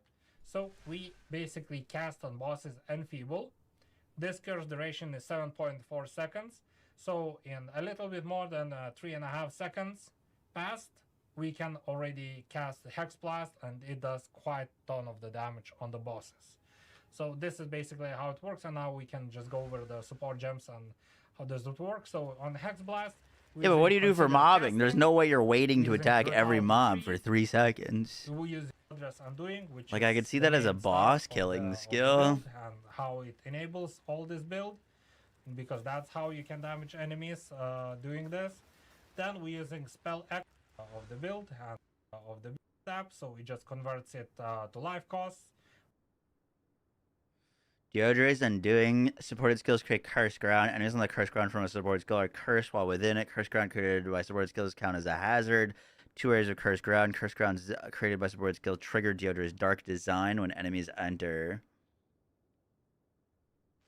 We're using Deodra's Undoing, which is the main star of the build, and how it enables all this build, because that's how you can damage enemies doing this.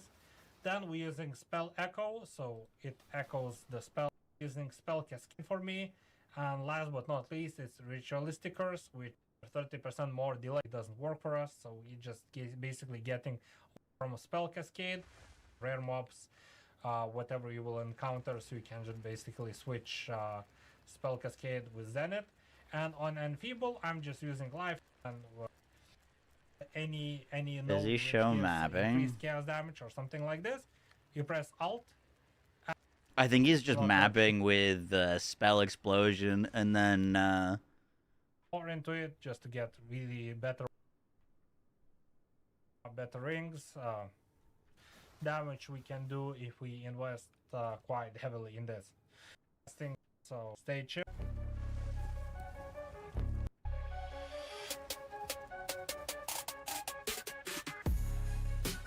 Yeah, he's not using Hex Blast at all for damage.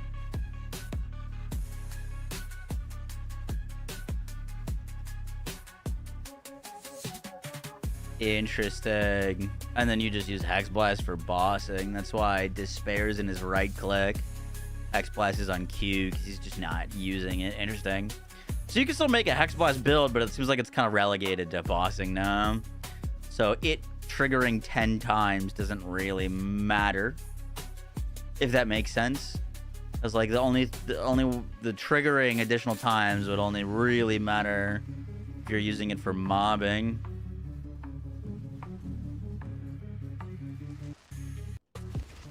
That is very cool though. I was very excited for the Hex Blast change. Good to know that it doesn't really do much for mobbing. Can you trigger on the same enemy 10 times? Yes, but you technically need to have 10 curses on them, which I don't know if is possible. You can have like 1 curse up and then get it to 2 with Doom. I don't know. I don't see how that helps with single target, really. Boom. PoE 2 bad on Wi-Fi. I think PoE 2 in general is just very taxing. Boom.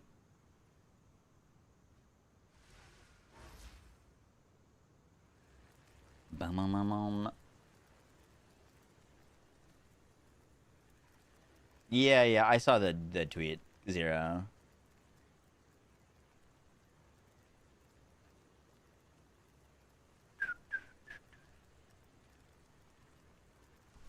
So when's the Druid patch? In 8 days. 8 days for the Druid patch.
I really want to see the Druids thing. Because if we want to play a cold melee Druid, I don't know. I feel like Invoker seems like it could be really solid.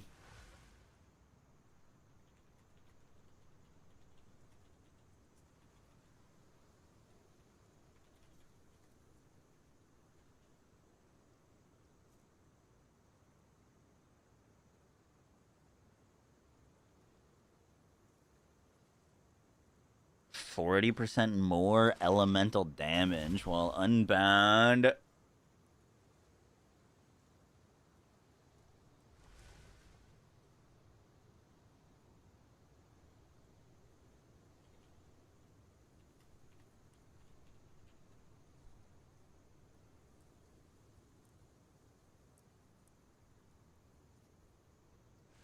Do these skills have any interactions with like chilled ground, frenzy charges, anything?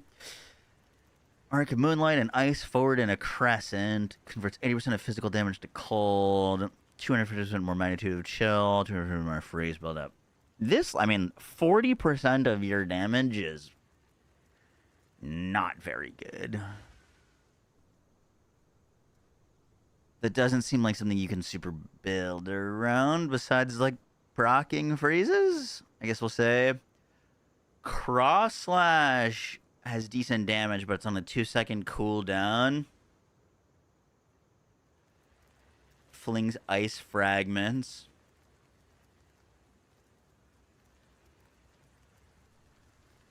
Lunar Blessing. Shapeshift into a werewolf and offer your rage to the moon to receive a blessing, gaining bonus cold damage. You can't attack with other non-druid skills in a form, right? Like, if I use a skill that is not a werewolf skill, it'll just instantly move me out of werewolf form, huh?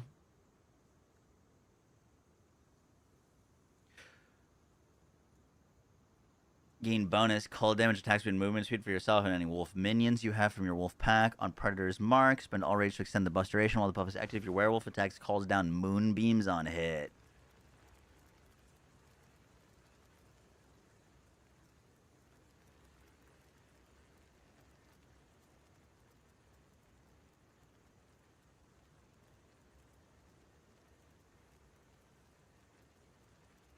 I see.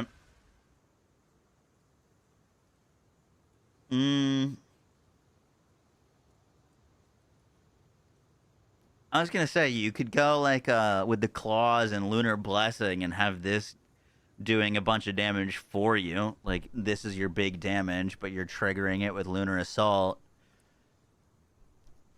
But you could probably get this with a 110% attack speed to hit like 2 to 3 times a second. But you can only get a moonbeam every 1 second.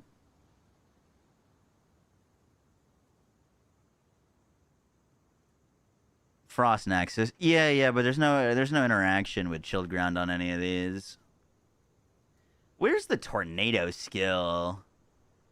They showed off the tornado skill. There's Volcano, Entangle, Thunderstorm, and Spell Totem. Does that exist in the game already? That tornado skill they showed off? I don't think so, right?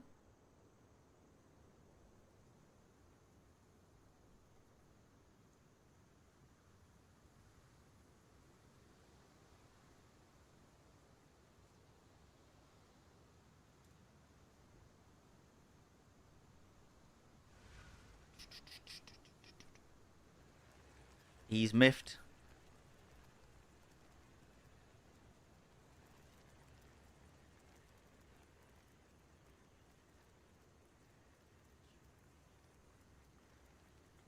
Burning for keeps.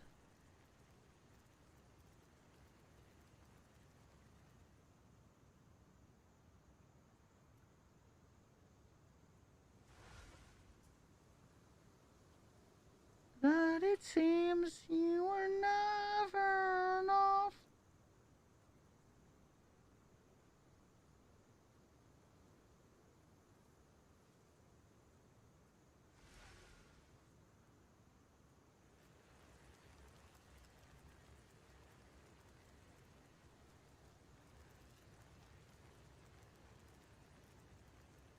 Is the Rowan's charge good at all? It's okay.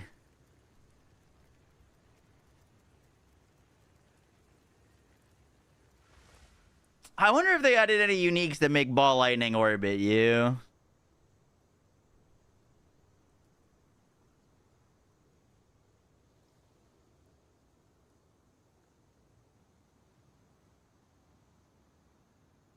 Ignited Ball Lightning Explosion build could be kind of cool. That would be kind of cool. Seems you were never enough. I want to watch their gameplay again.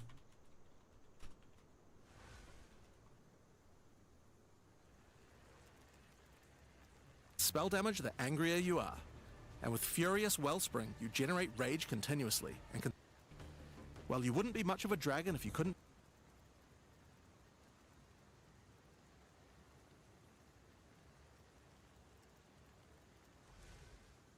Okay, I'm not crazy.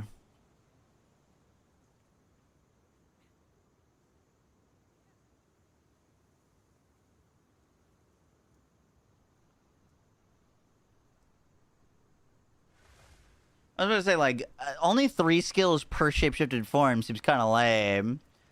It looked like there was more, and there is. So that skill right there is Lunar Assault. That skill is Cross Slash. And that skill is Lunar Blessing. But we don't know what that skill is. We don't know what that skill is. And we don't know what that skill is.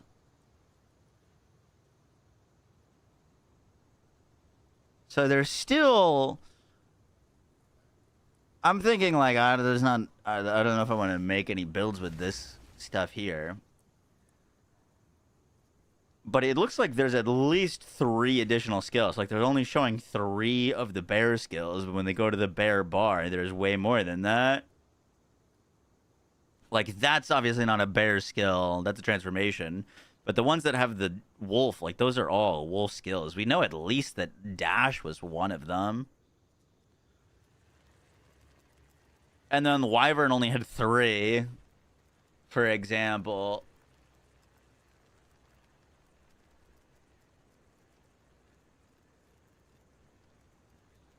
Like, that's Wing Blast, Devour, Oil Barrage, and Flame Breath. So that one, Q is Wing Blast. Devour is on E. Oil Barrage is on T. And Flame Breath is on F. We do not have a skill for R or the right click. You wanna hold a hand with me?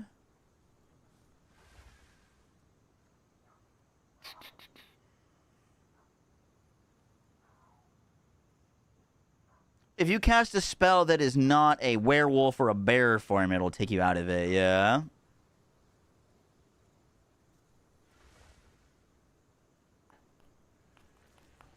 Oh, man.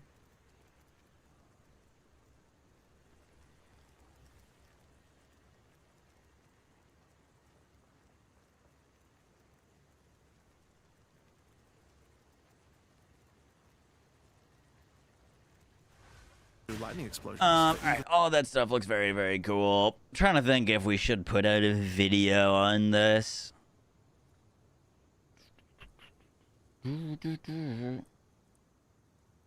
There's also seemingly more nature skills, but they didn't show them off. Or they didn't, they're not listed on the page yet. So, still a lot to find out. Boom, boom.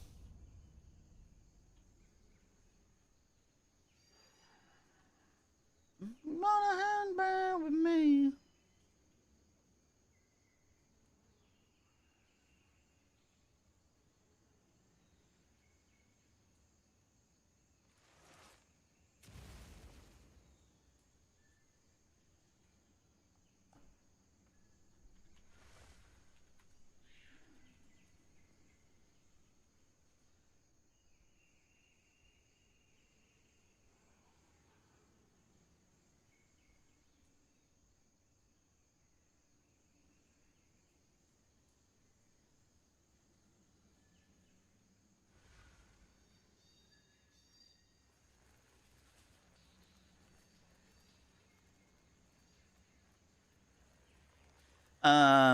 Okay, I'll probably get a video out on, like, some of that stuff.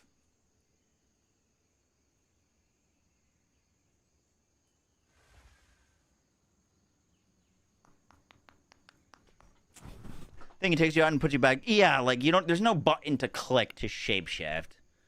So if you click the shapeshift button, or if you click the spell, it'll automatically shapeshift you into whatever form cast it. Same way that, like, Diablo 4 doesn't have, like, a thing to click to, like, change into a bear or wolf. You just use those skills that are associated with it. Boom, boom, boom, boom. All right. Should we hop on?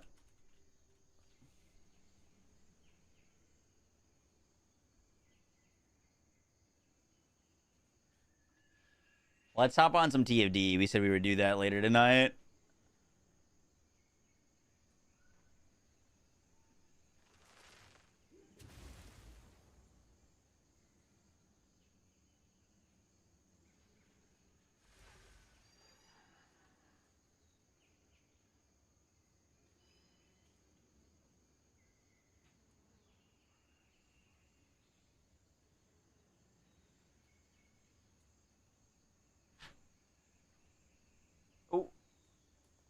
Is that food? Thank you. I also just got food.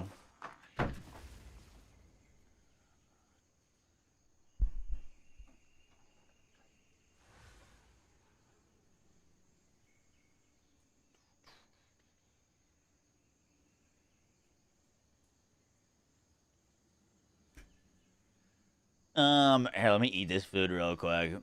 Rax just put out a video on the announcement. Let's hear what he had to say about it while we finish eating this. Pretty upset, and I understand why, and I want to talk about it for a second. And I want to just, since I guess you're here for my opinion, I'll give you my opinion on the situation. I'm not telling you to change your opinion. I'm not telling you the way to think, but I want to talk about this for a second. So one kind of common theme that we've seen from ARPG patches lately is, however you want to phrase it, broken promises, right? One example for EHG and Crafton, they said there's no additional monetization, and now we have paid classes coming. Blizzard said the tower is coming on the launch of the season, and now we're not getting the tower. Grinding Gear Games has said that this is the end game patch. They did make some end game changes, which are good, but in general, the majority of the end game stuff they announced is not coming in this patch. People are really mad. People have said we were supposed to get Druid last time. Now we're getting it this time, and the patch isn't very good. So all those things are perfectly valid things to be mad about. They say one thing and do another. Totally understand why people would be mad about that. I'm obviously not happy about it either. There is a phenomenon that happens, though. I sometimes talk to leadership in some of these different companies and actually other companies that aren't on this sheet. And a lot of times they are extremely hesitant to say anything to the community because of exactly this. Because when you don't deliver on this, and you don't deliver on this, and you don't deliver on this, people are mad. And so when people are mad, the one solution is just not to say anything, right?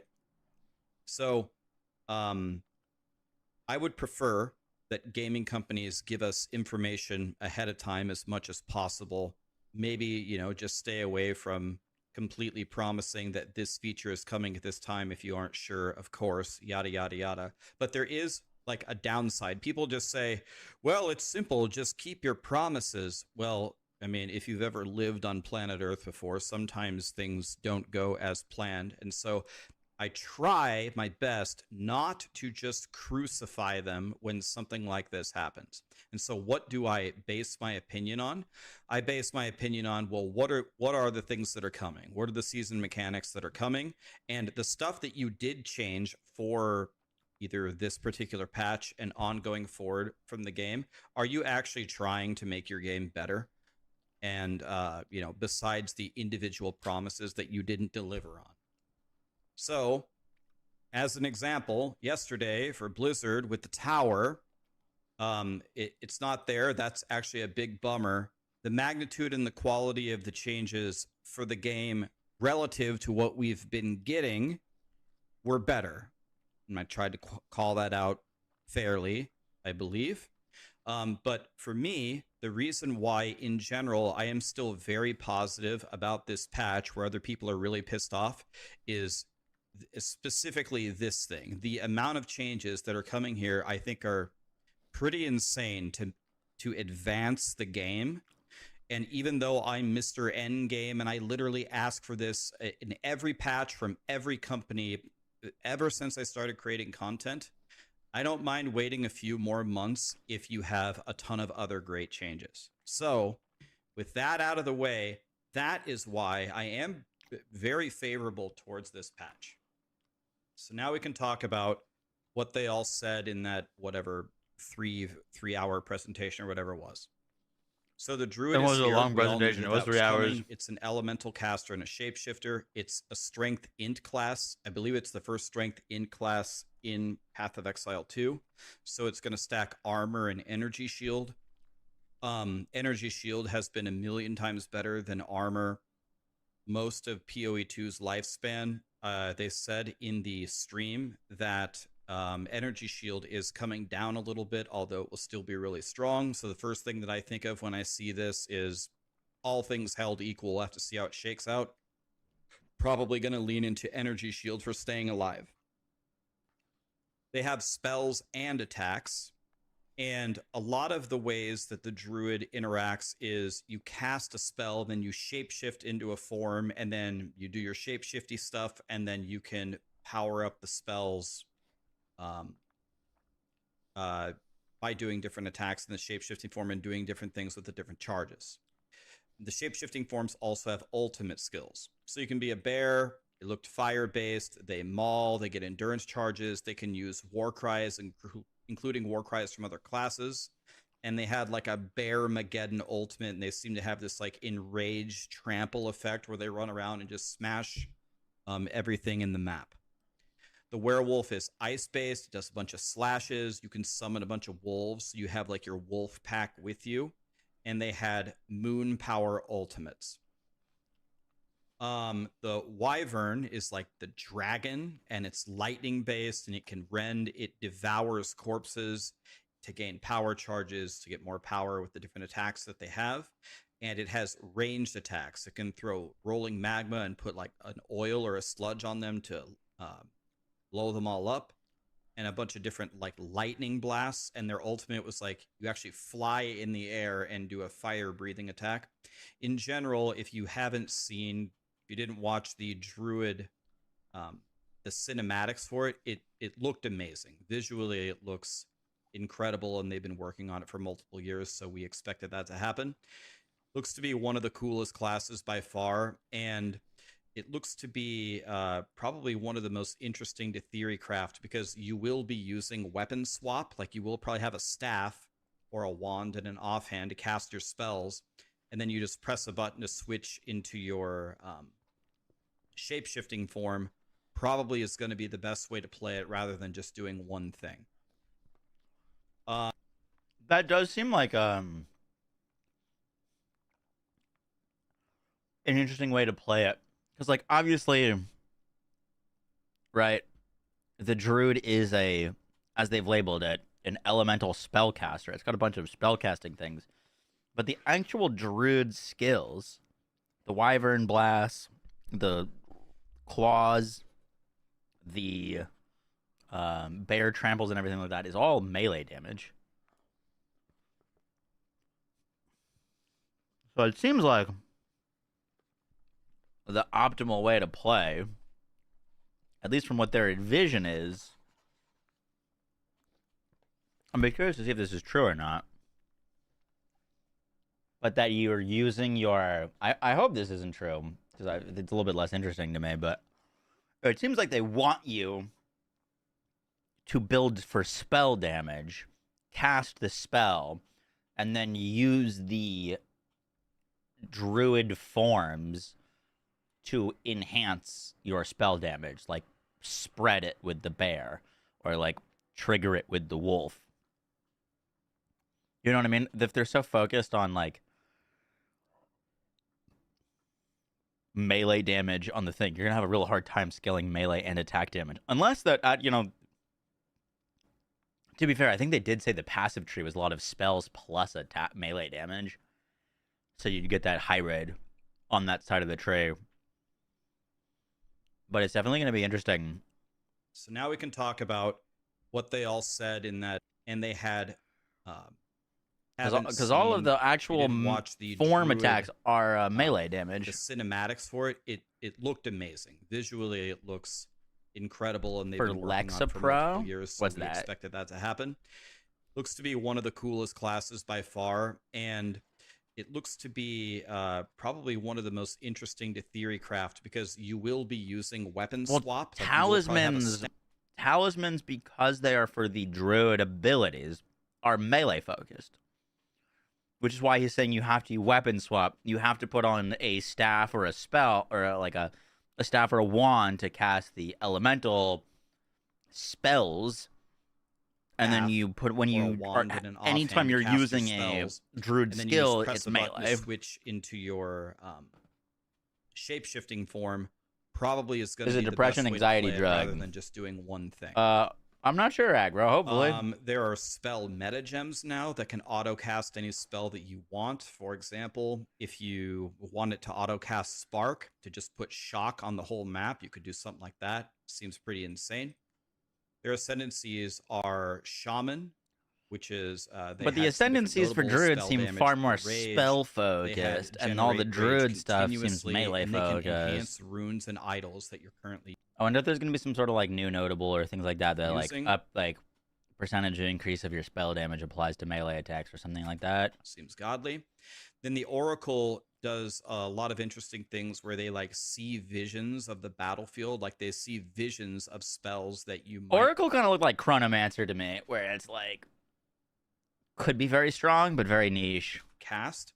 If you cast the spells that it shows you, then they get a huge damage increase, or it shows future visions of enemies, which allows you to, I guess, hit the enemy and the clone at the same time. I think that's how they explained it. Then they had a node called Unseen Path, which makes many, many more passive nodes, so you get a whole new tree that wasn't previously available to you. There is a third ascendancy coming, but it's launching with 2. The seasonal theme is the Val Temple with Edziri. I'll be completely honest with you. I've done almost every PoE 1 mechanic in depth for the like different endgame strategies. Val Temples is one of the ones that I do the least. I think most people who do them say that they can be okay, but in general, I don't think this is one of the most popular endgame mechanics in PoE 1.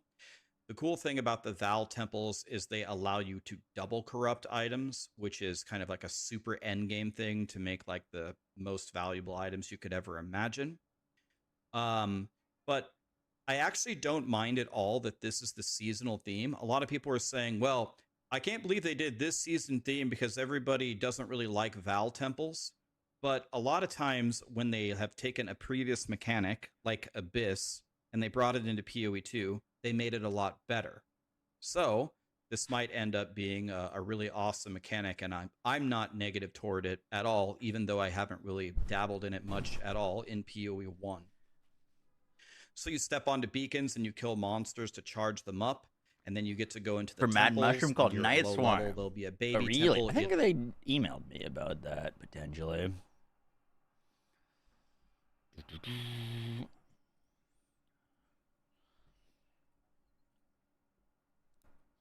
That is Mr. Rax's video.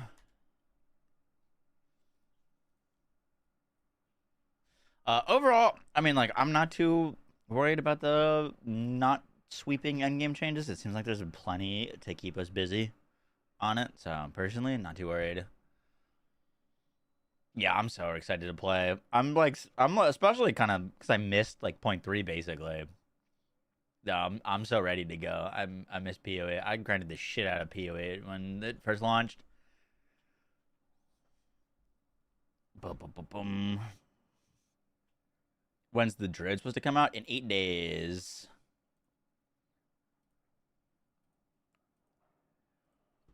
Eight days.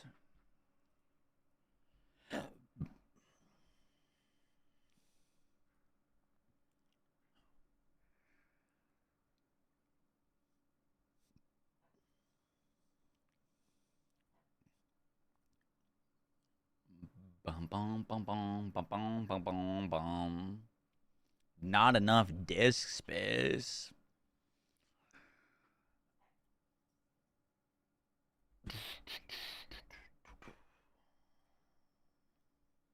Druid looks so much fun. The build variety will be great. Yup. You refuse to play PoE 1, do they report WSD? PoE 1 without WSD is fine, but it's tough playing like builds you need to aim. Like I'll play like melee or like turret or like auto caster thingy. Helps a lot. I need to know.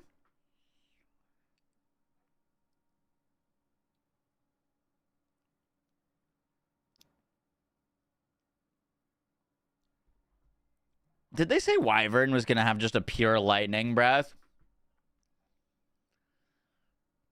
My only concern about the wolf form, we'll see what we end up playing. My only concern about the wolf form is it didn't look like it had much AoE ability. It was all kind of like just single slashing on the same kind of enemy.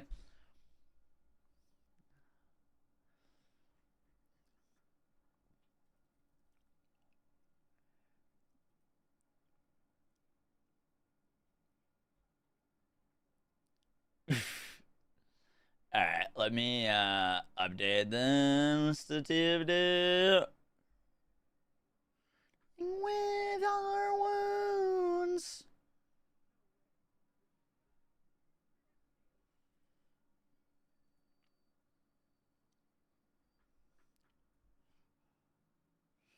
They're lowering the amount of enemies in endgame, so single target DPS might be a bit more worth.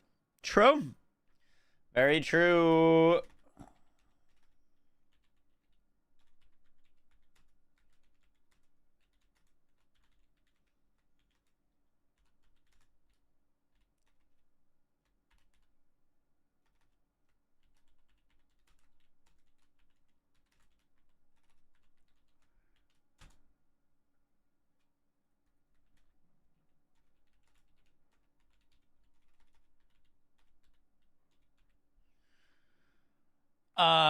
We should be getting a lot more PoE data mine stuff throughout the week. I would assume, because I don't know if there's enough there quite yet to like really full theory craft. But once we gain the ability to theory craft, we'd be all over that.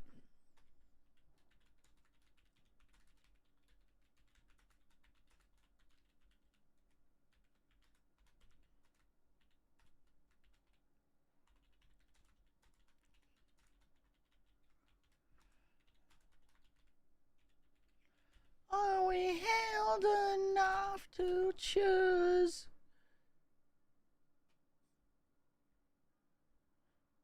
It's crazy that Rax had to start his video explaining to people that are mad about the update. People are never fucking happy, man. It's crazy.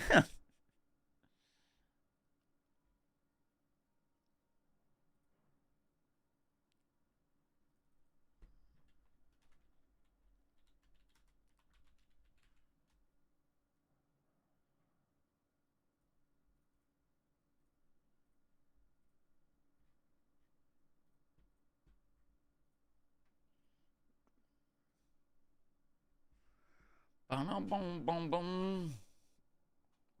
Like Fitty. Exactly, like Fitty.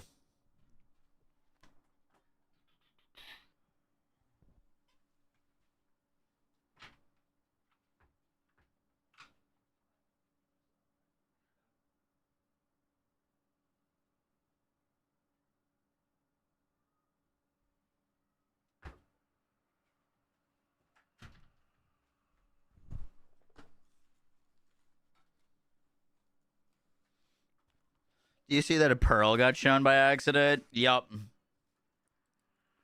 I did.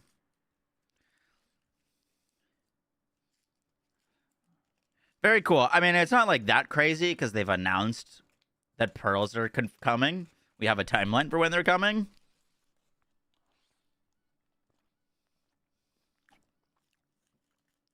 But yeah, good job. Hopefully they cook on that.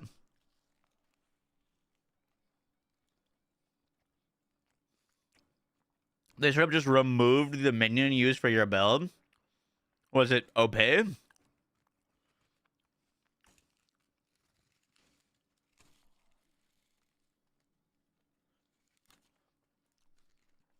if it is, there's like 900 enemies in the game. Just get a different one. Just go get a different minion, forehead.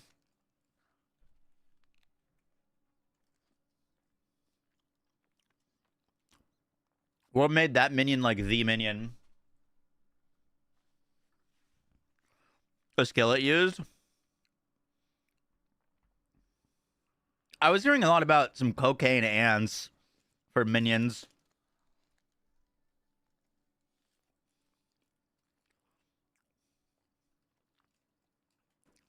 It was fast.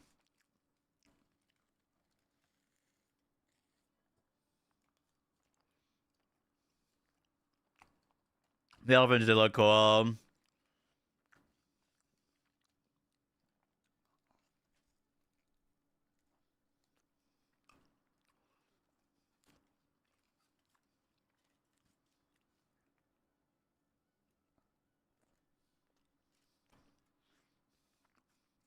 Honestly, kind of your fault for playing a minion build.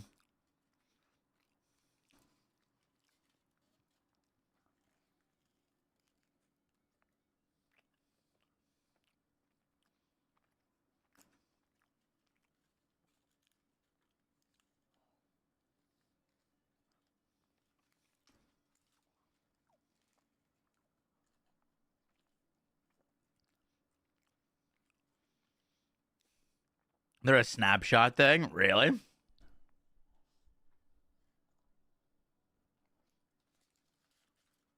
Alright, food finished.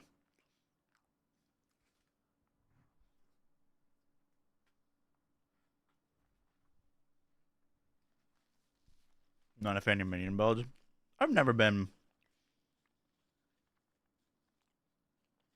The only way I'll play a minion build is if the visual effects that the minions do are really cool. Like, I'll play a build that looks really sick.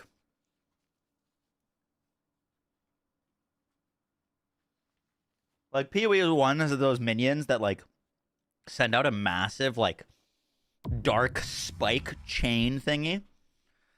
And, like, I'd play that. December update. Yujin, Grim Reaper, new lounge features, weapon rebalance, new external component sets, ancestor trading, party recruitment, melee weapons, special attack enhancements, FSR 4 support, new cosmetics, new events.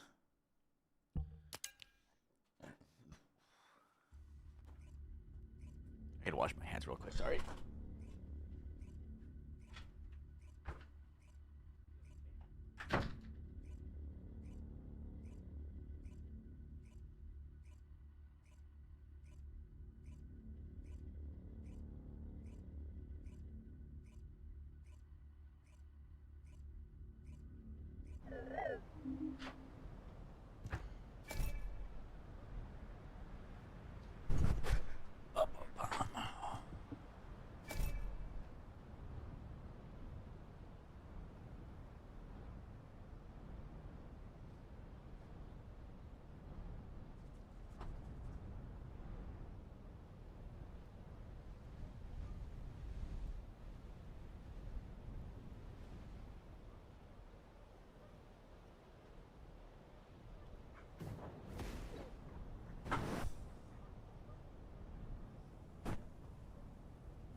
Dude, I dropped my freaking headphones and I couldn't find them.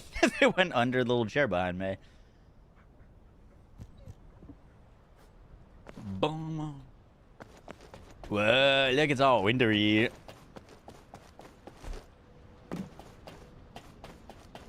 I literally lost my headset, believe it or not. I'm listening. Pog, new vehicle.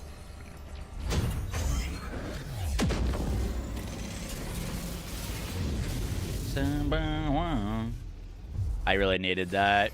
Thank you.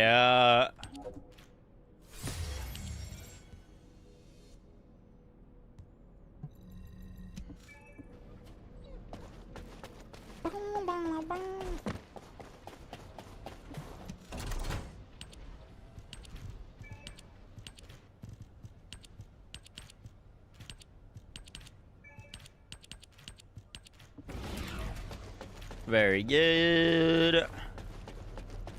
Alright, so we got new missions to do. They buffed Ajax.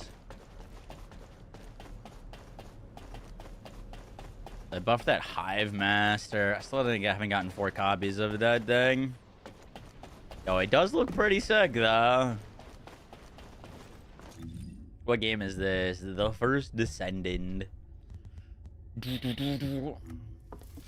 How's my boy looking? Let me tell you how I met.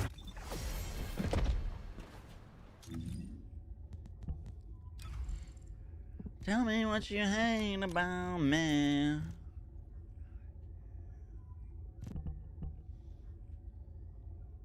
I can't believe they didn't buff his Leapy build.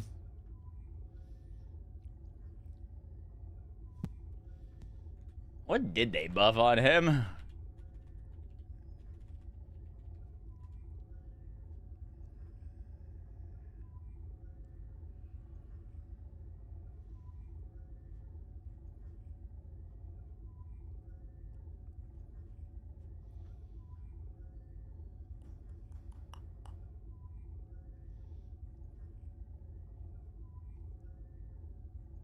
Ultimate Yujin.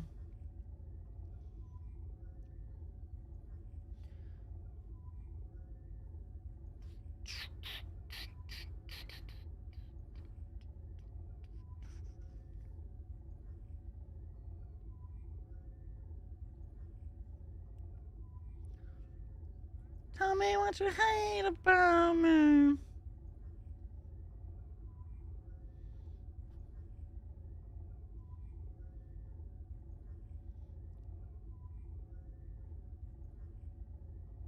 New lounge areas, bar and garden.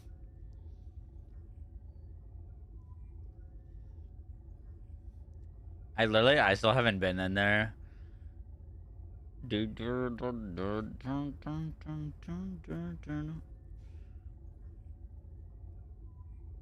Oh, this infected weapon trigger module is going to be sick on Freyna. We actually need to try that. Where do we get these? Is that Axion Plains?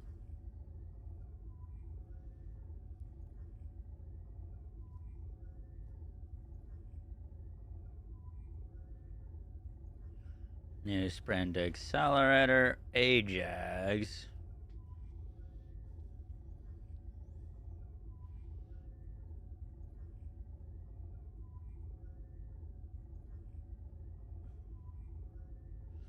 Damage can increase up to 2.6 times depending on defense.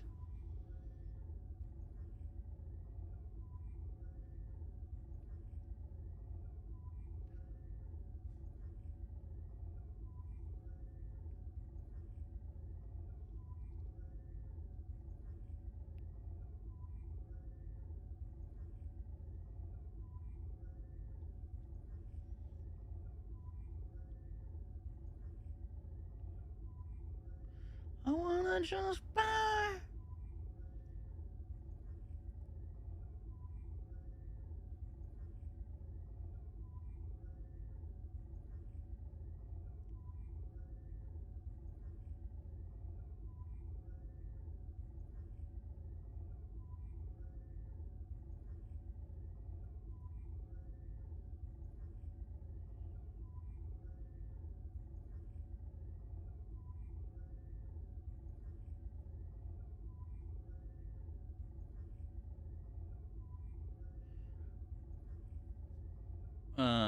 Interesting. They gave him the ability to cause explosions with melee weapons.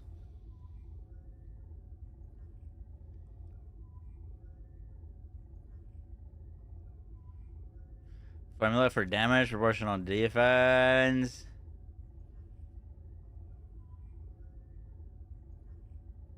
Different from the base value.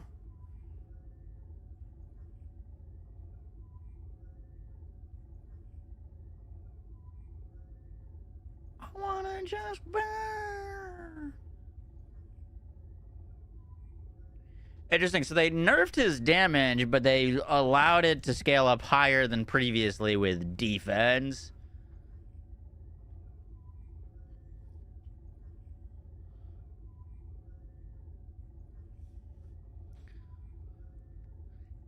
So this is my defense times 0.08.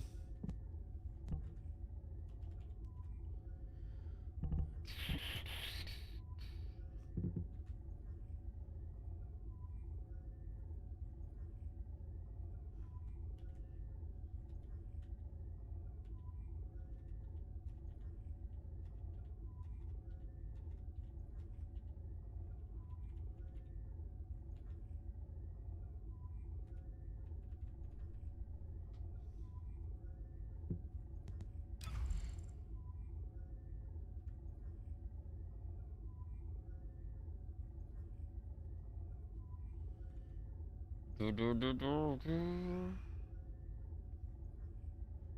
lies that you can't believe.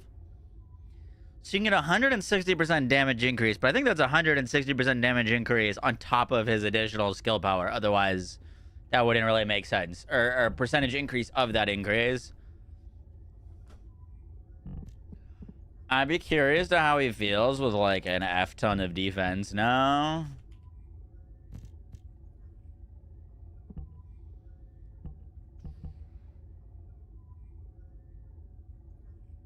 Also, these are now both tech. This used to be tech dimension, if I'm not mistaken. So that's cool.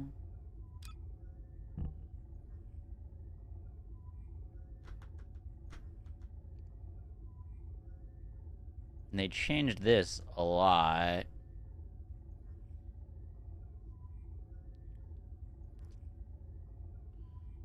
Avoid explosion.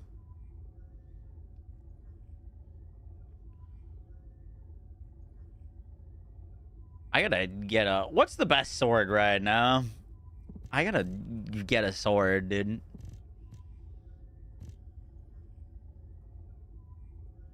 Should we get Deus Ex Manus? Yeah, I've heard that one's cracked.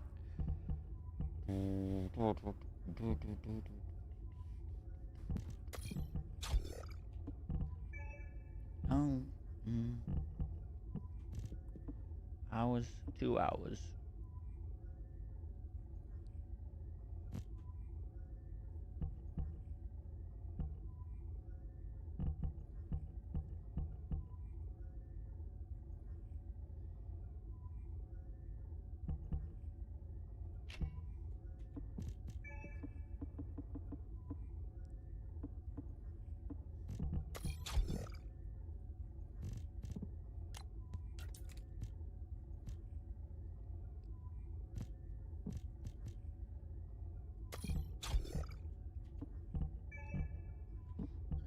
They call me Sachi.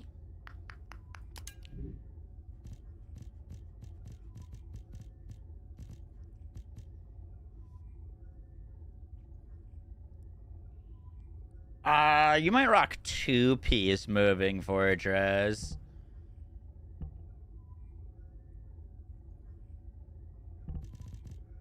Potentially.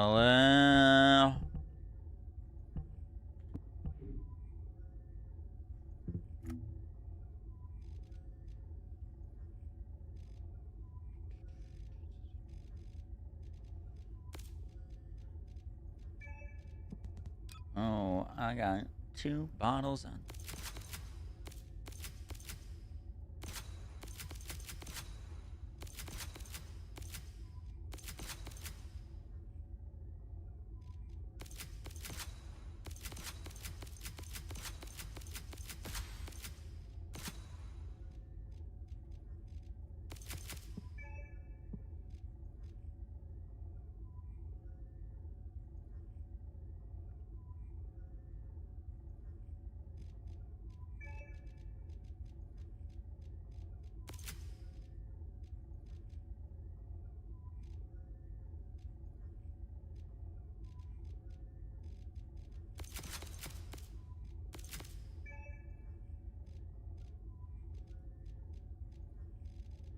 Can we make this work?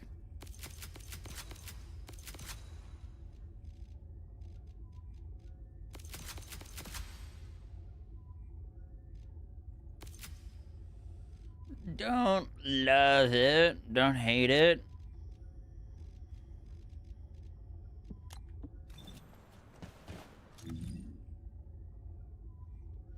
It gives us 217,000 defense. I like the update. Oh, literally haven't done anything yet. We just booted it up.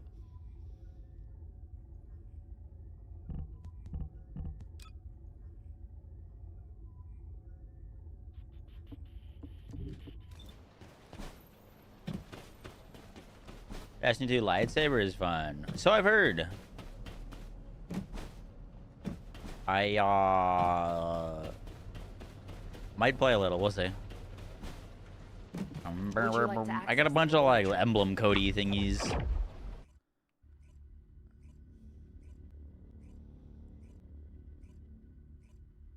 The fact that Fallen Hope rework affects both toxic skill power and the firearm attack. Really? More damage than the Secret Garden?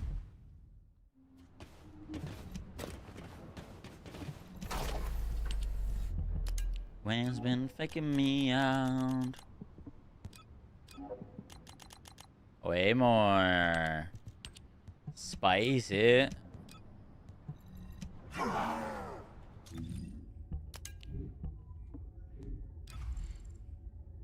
Just need a little life idea.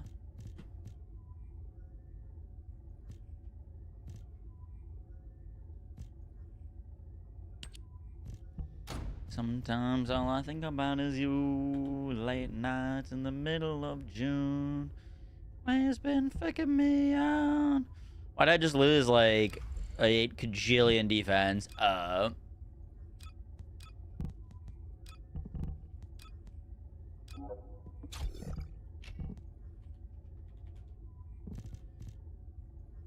Void explosion focus. Yeah.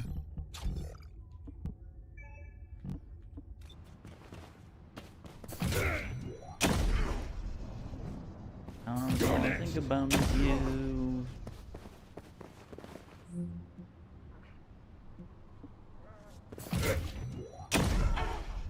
Alright, so that does 4.3 million.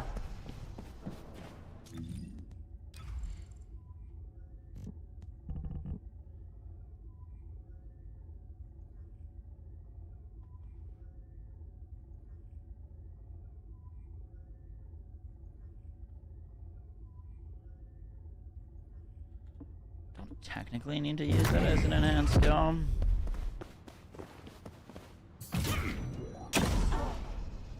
You're next.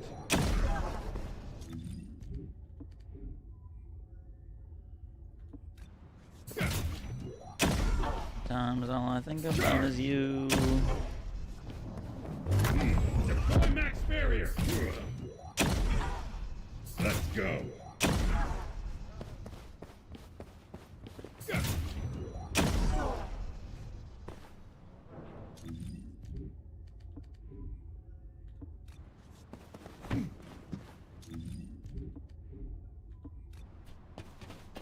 Okay.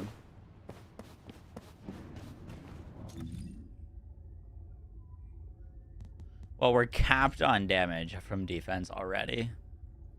We haven't even optimized yet.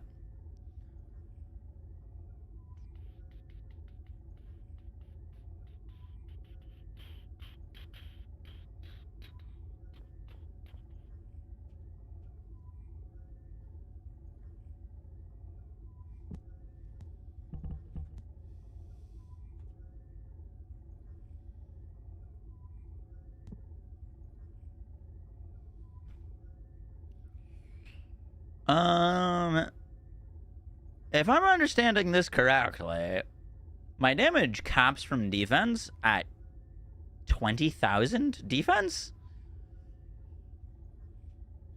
Which is really stupid. You're next.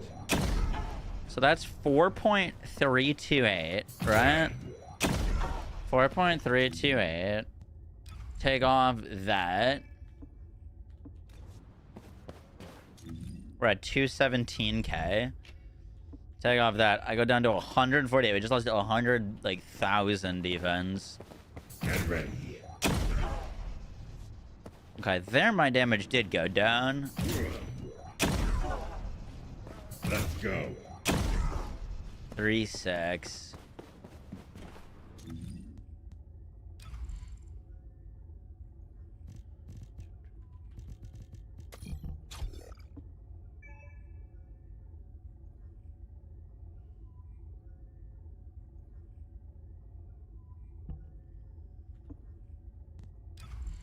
How are they doing this?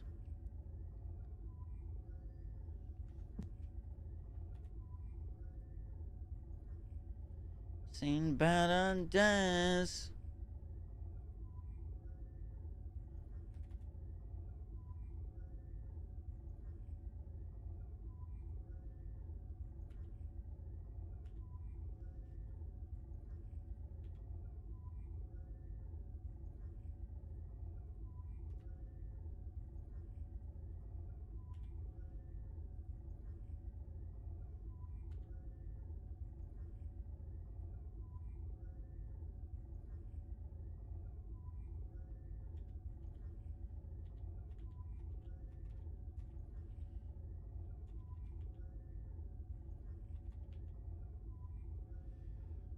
Oh,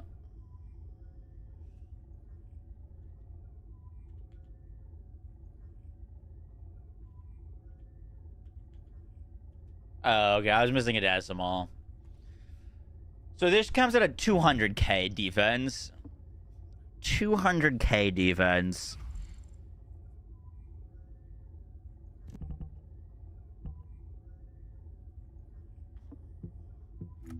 So, like...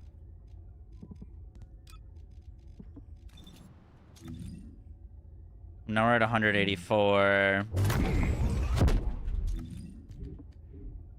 Now we're at 206. Well, it's gonna do less because I didn't spec all the skill power things, but...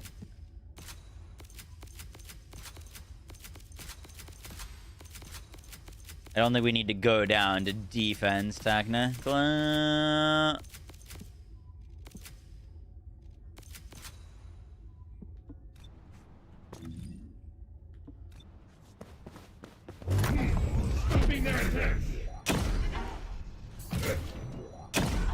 Yeah, now we're doing more damage without the defense noted.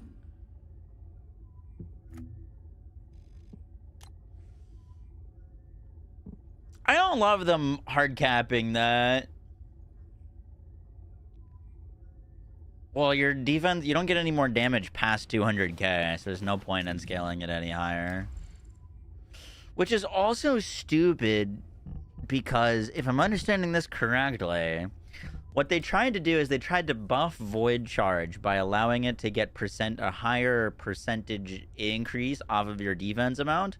So it scales off of 0.08 of your defense versus Void Explosion scales 0.05, but the max damage increase isn't any higher. So it's not actually any more damage. The mod that allows you to do Void Charge is not actually any more damage for Void Charge. It just means you have to build a little bit less defense. But it's so easy to overcap 200k defense.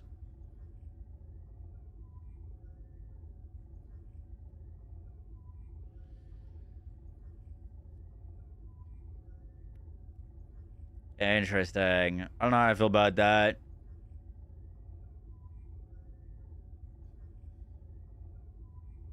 What are these new Transcendent modules?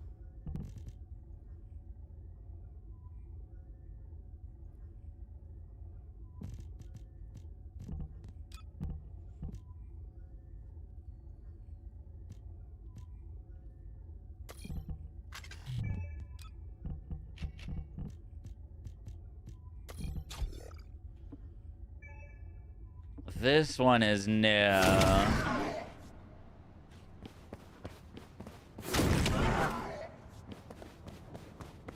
His best build is Void X plus crit. Void X? Explosion plus crit? Wait, why crit? Does he give himself any crit chance increases?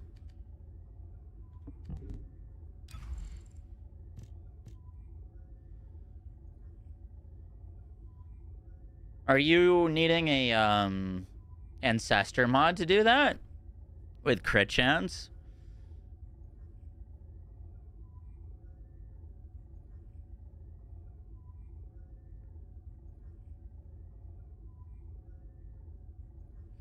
Is his third one blue?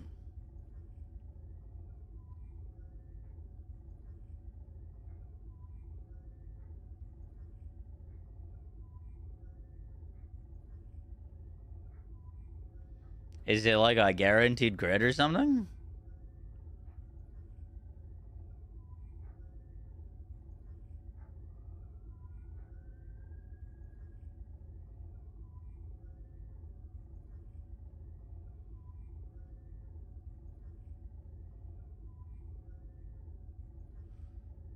It is a base crit buff.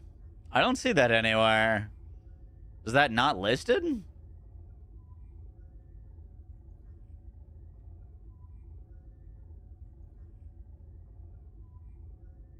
It's not guaranteed unless an ancestor mod. Have they nerfed his crit build? There's no crit anywhere here. I don't know where you're getting that from.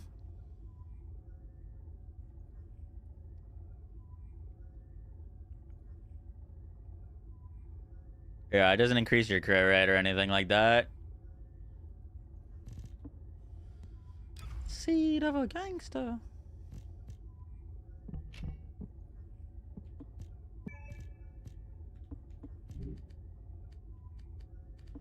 You're gonna be building off of a 5% crit rate.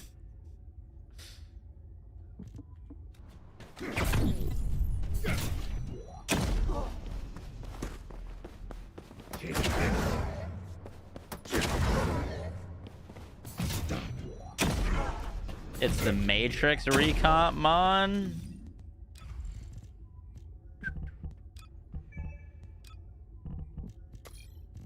That I had a build for, but it was a gun build. Oh, shield diversification.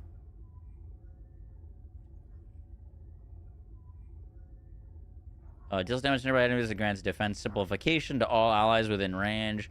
When using an enhanced skill, grants allies shield diversification. Additionally, taunts all enemies in a wider range. You get an increase in shield with a 20% crit rate. For 10 seconds, you get 20% base crit. No chance. There it is, 25% base crit. Get ready. Interesting.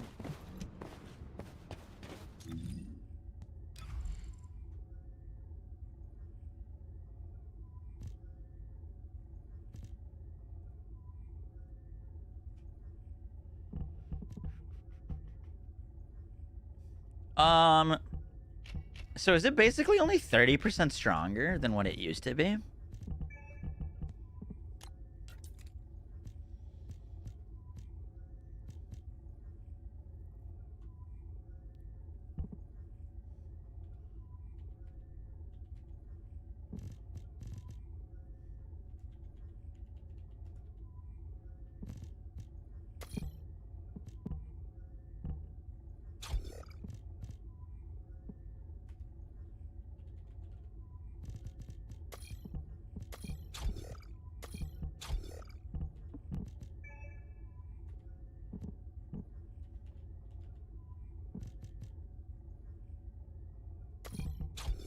How much does he get out of skill insight? 25% base crit.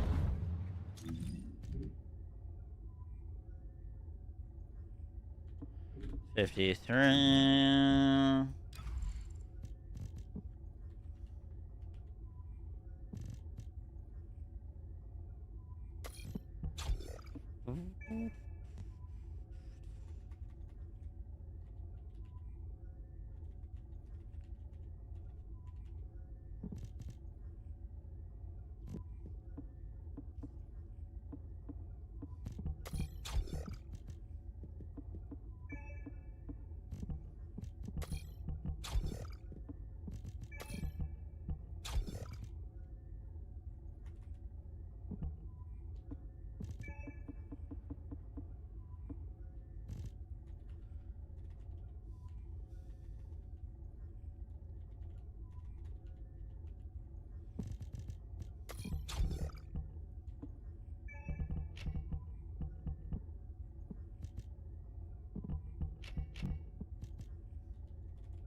Back away.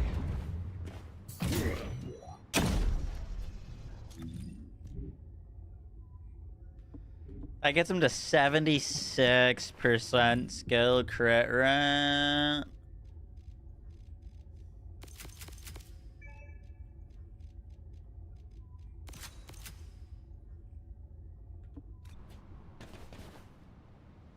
Yeah. 84%.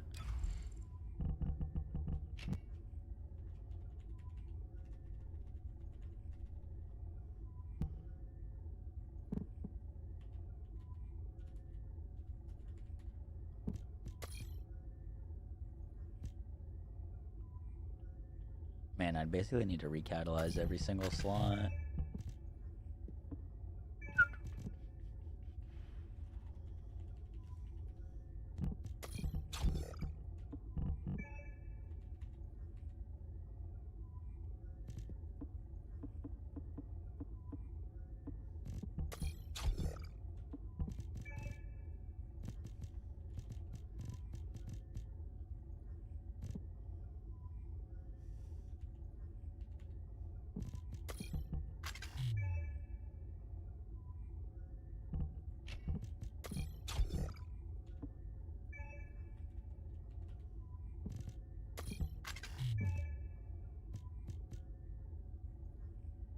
Oh, 6, 8.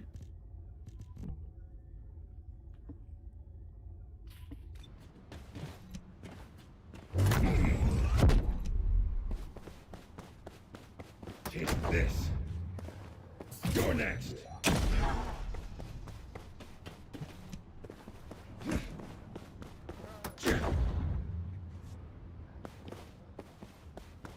What?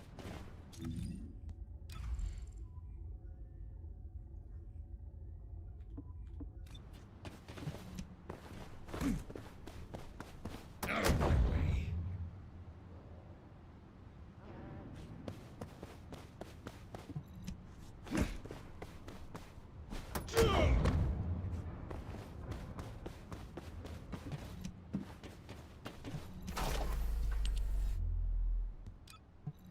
Do I not have enough range? No chance.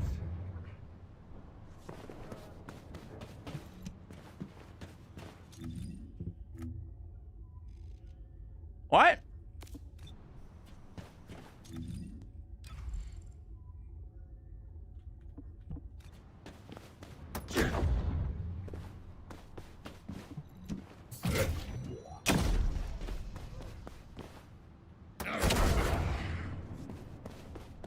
Does the enhanced version not do damage? It just gives you the crit buff? Is that what it is?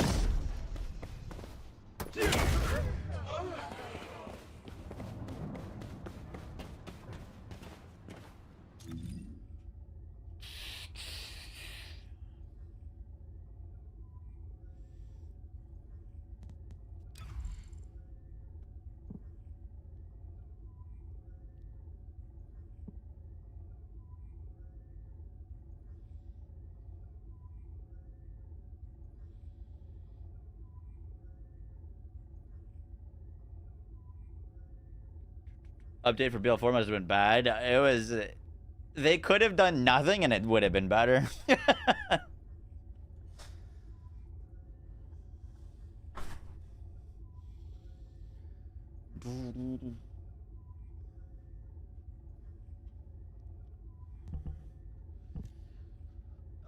Panda, is this actually worth building into?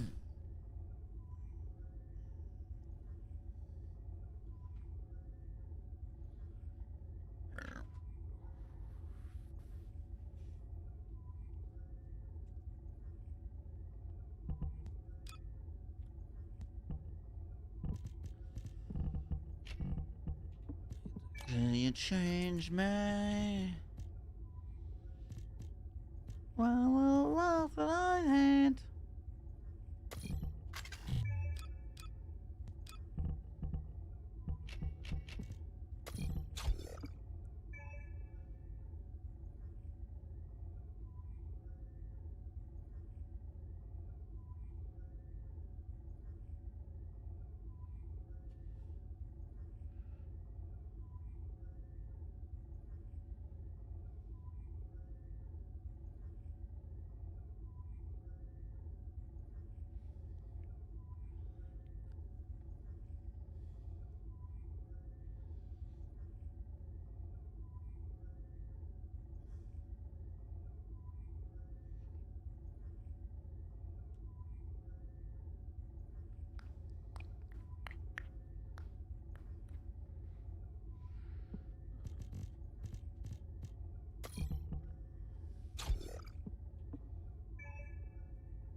Nothing I hate.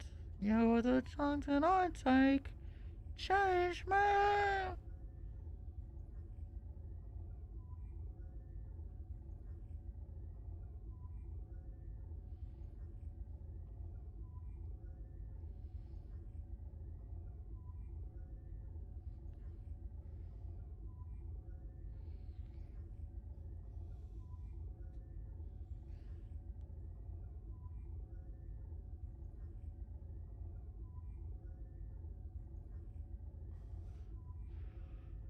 Interesting. I was kind of hoping that this, because like they clearly made some efforts to make Reflect stronger. And I think building into Reflect could be kind of interesting. It seems like if you'd want to do that, you'd have to use Mobile Fortress. Because that actually gives you rotating reflection damage that sticks with you. Like if I did this, now I get this little barrier. I wouldn't have to like hide behind something. And then enemies would do reflection damage to me.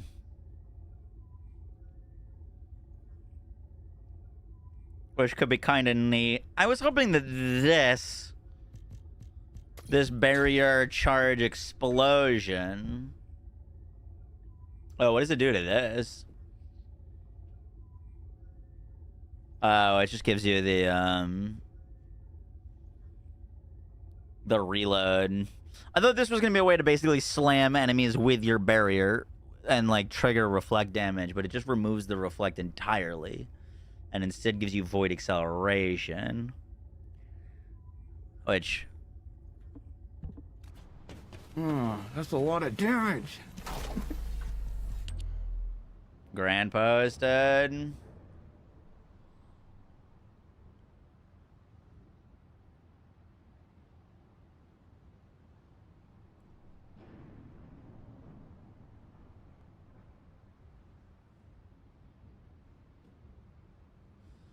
Regarding the Grant tweeted out, regarding the repeat, we had a minor hiccup found during the holiday last week, and instead of scrambling people to test a new minor patch, I made the call to just repeat a previous week. Hang tight, because next couple weeks will be a treat, I promise.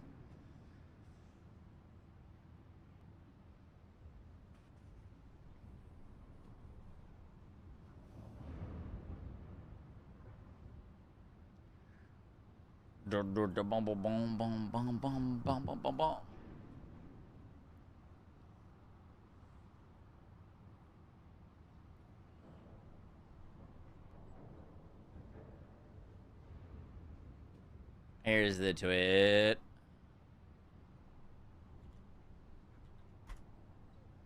Dun, dun, dun, dun, dun, dun, dun, dun, dun.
Appreciate the clarification. It would be 100% better to include a note like this along with the update notes in the future so the community understands why something like this is happening. So a lot of frustration from this, myself included.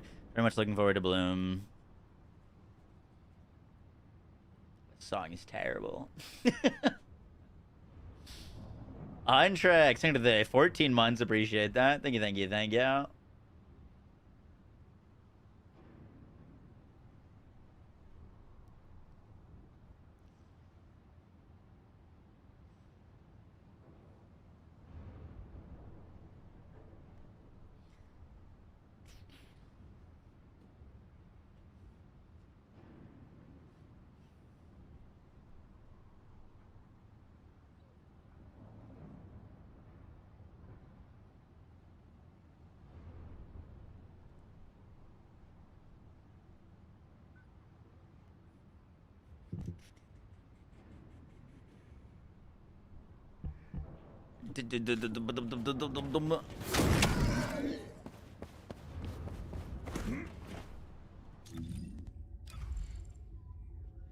So the real purpose of this seems to be the infinite ammo.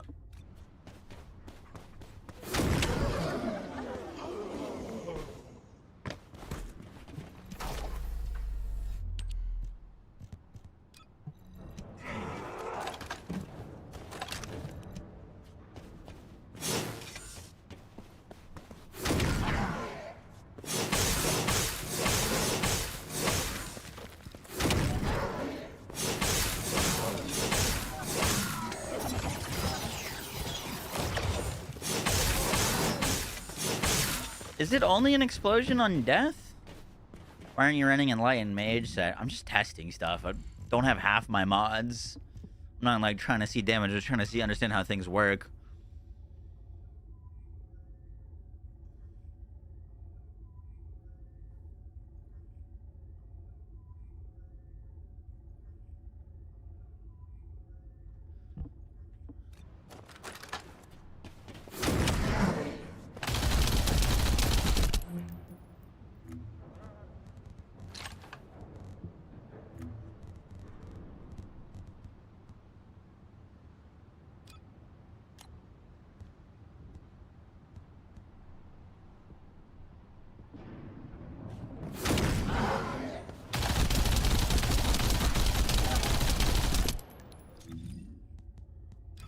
Not understanding this. Attacking enemies inflicted with void leakage.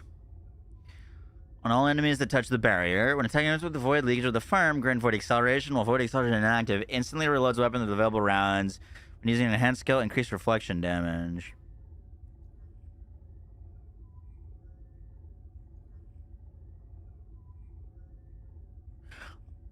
Oh, is this only for explosive weapons?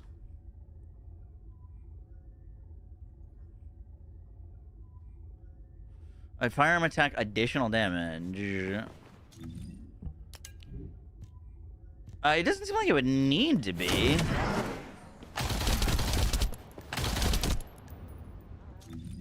I need something that shoots once.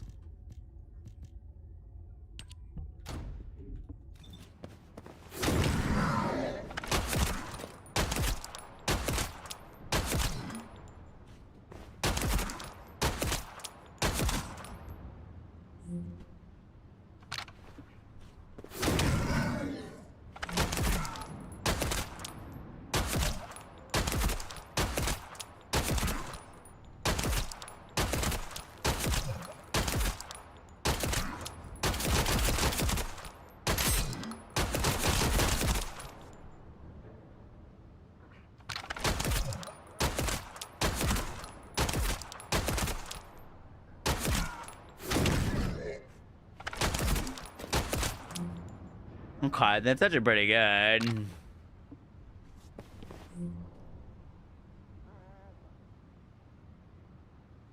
So no, you don't need to use a restored relic. This 83% is from our ability. So I'm doing 96k a shot and 83 of that. Or 80, we're getting an additional 83k damage. from just that mod, that ability.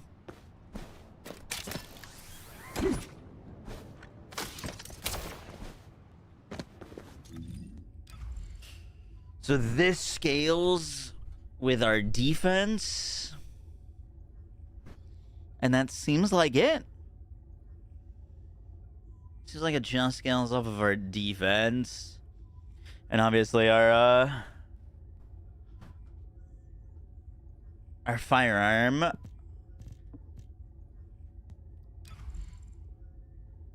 Is for 1 million. I mean, I don't have mods on my Frost Watcher. You guys are so negative. This isn't like optimized or anything yet. Literally just putting things together.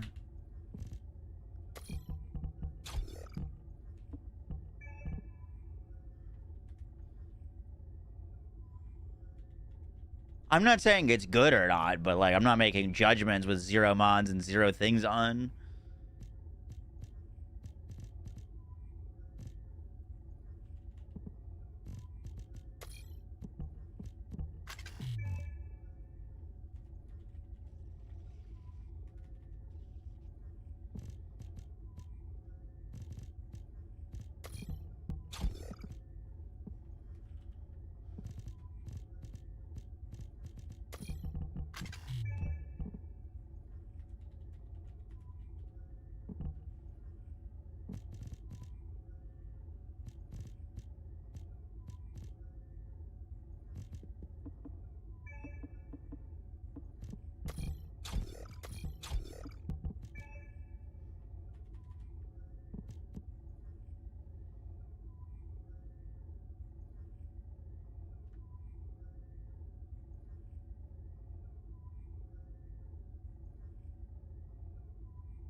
All right.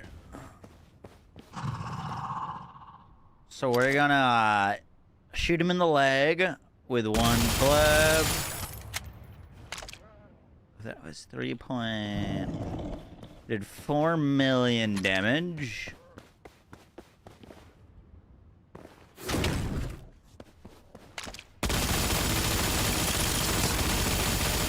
Now we can loop that.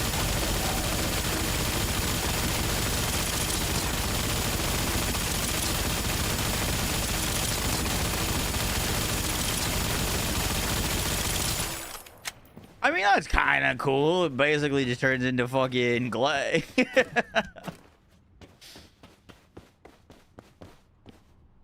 Question is, how much damage do we get from doing that?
It's a lot more damage.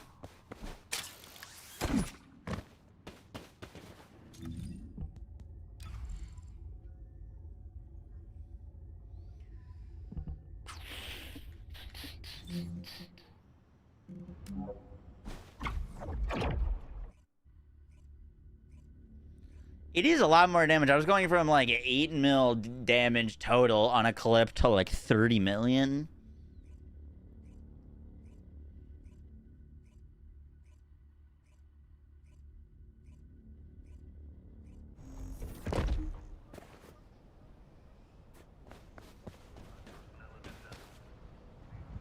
Whoopsies.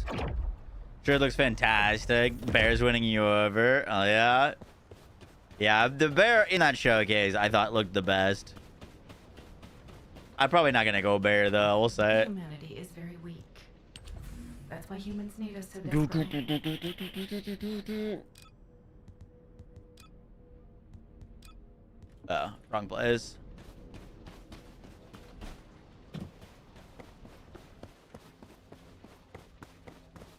Welcome to the Modules Lab.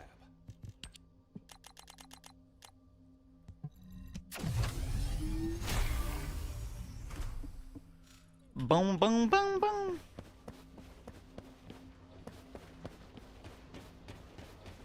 Would you like to use the laboratory?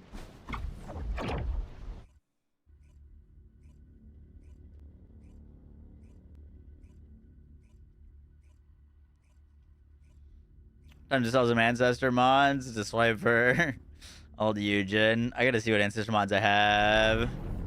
Sounds like deja vu login, dude. Yeah, I was thinking about it.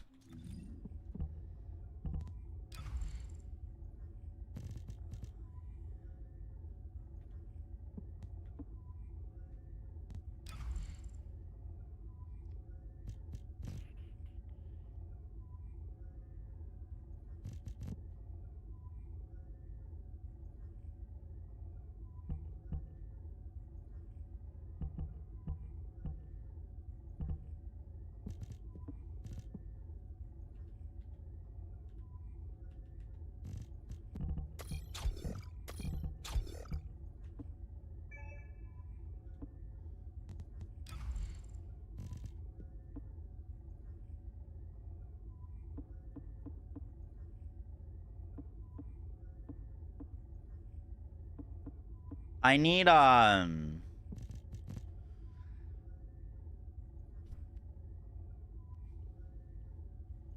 we actually don't really need another range mod. We're good with just skill expansion. That's fine.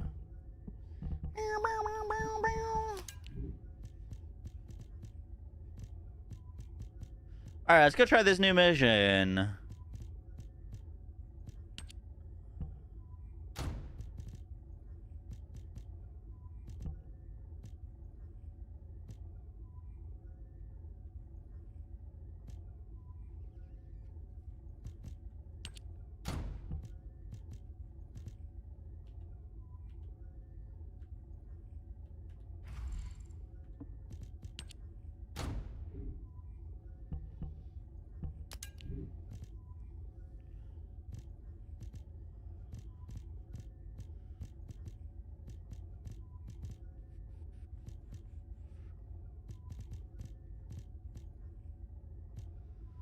Um,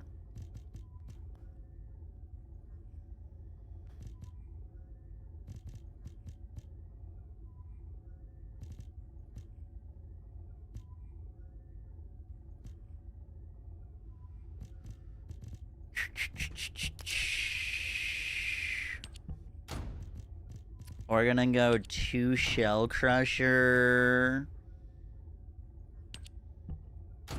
To Ascending for right now. Alright, let's go try this new dungeon. The new dungeon is difficult AF. So you're saying don't bring an experimental gun Ajax build into there?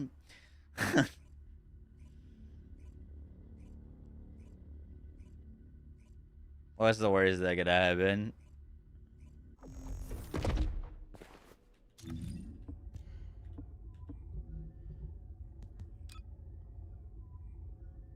It's a new Void Intercept, right? Or, yeah. Am I getting this confused?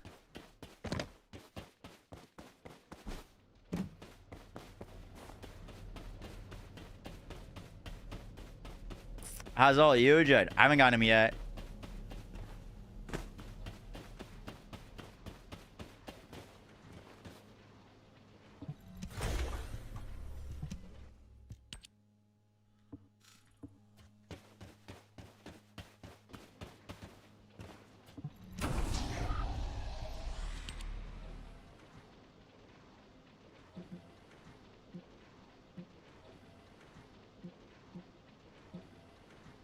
Is this it? Forbidden Sanctuary? Complete traces of the Order of Truth quest.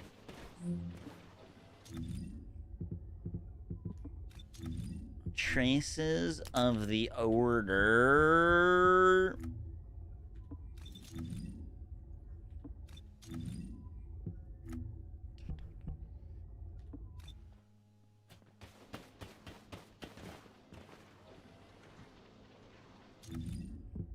Is this not where you find missions? Oh, quests.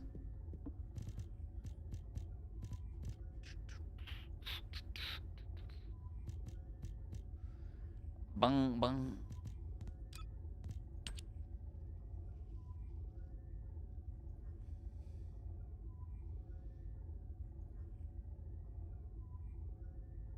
Go to the robot and talk to him. Does he have it?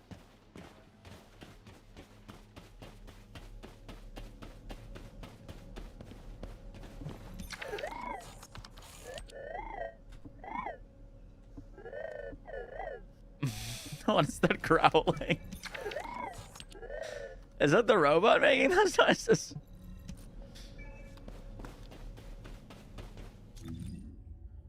The other robot? This one?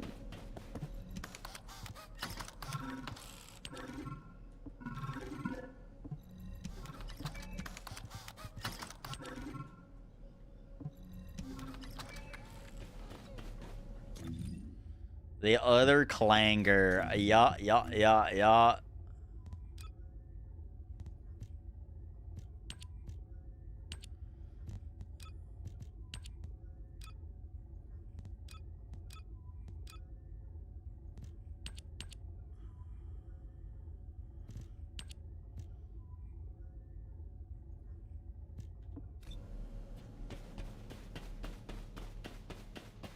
Not really an extraction gamer, Revolver. What did it want me to do? The Traces of the Order of Truth quest. Am I stupid? I don't think I saw that.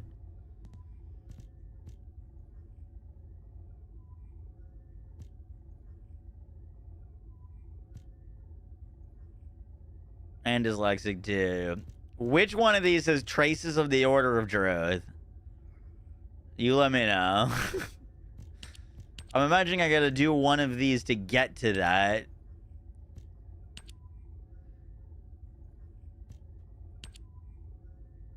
Which one?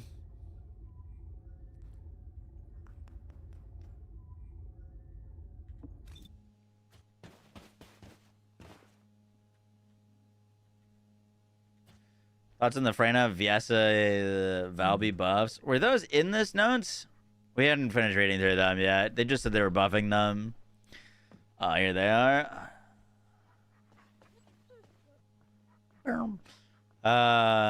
Increase Viesa's MP. Give her more crit rate. More crit damage multiplier.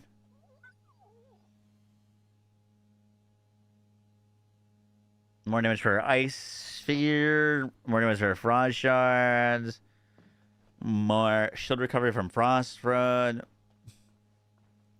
Wow. Even more cold snap damage. Even more blizzard damage.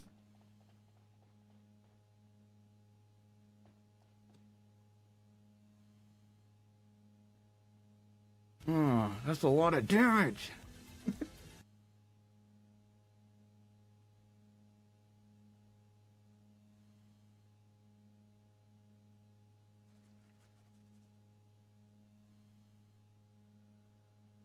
Tech diffusion.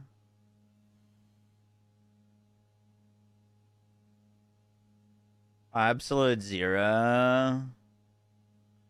They nerfed Absolute Zero's skill critical hit rate,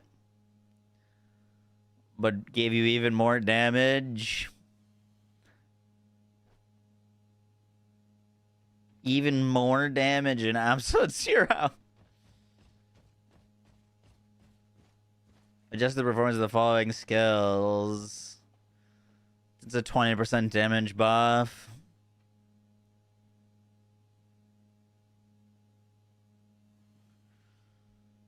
Plague body armor gives you 30% skill duration.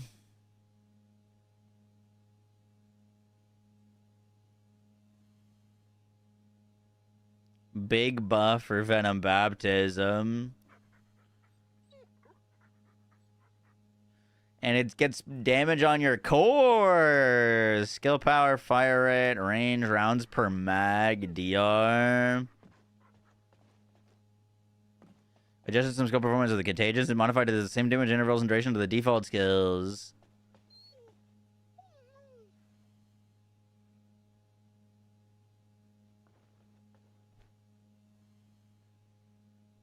Venom synthesis.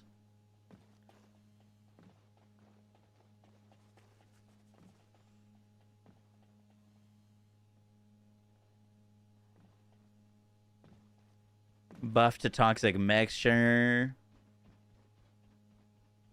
Might have to advance the story quest. Makes sense.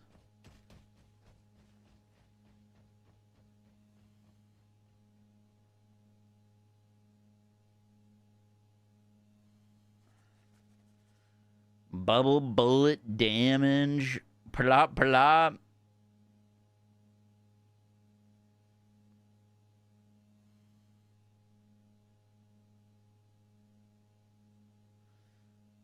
Holy fuck. They double the damage of the laundry bomb?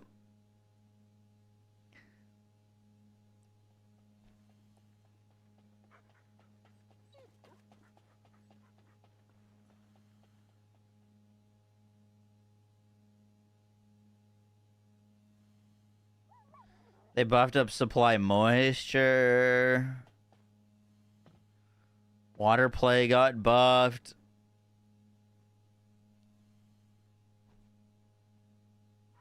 Hydro pressure bomb got buffed.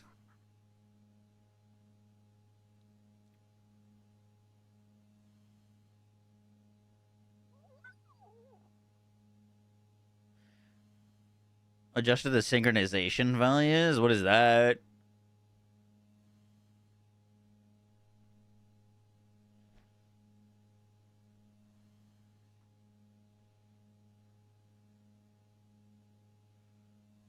Oh, the ancestor modules. Gotcha.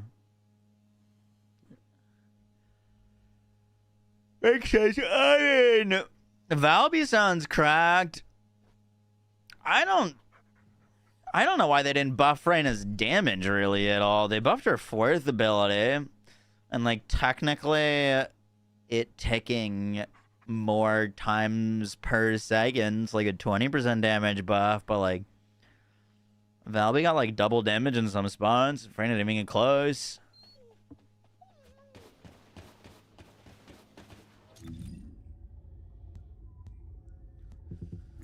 Man, all that stuff looks crazy compared to what they gave to Ajax. I mean, his gun synergy is actually pretty strong. No.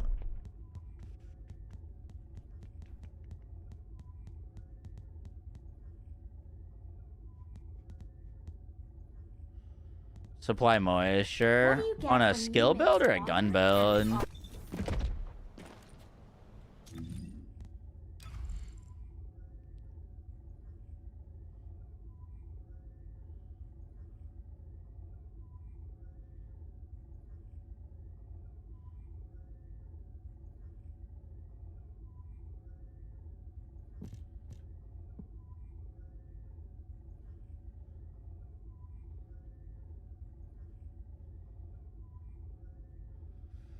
52 to 104 continuous damage, and it scales, dude.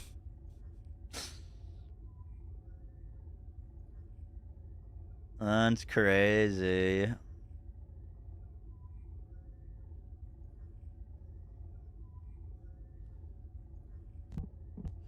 All right, we gotta go do story quests.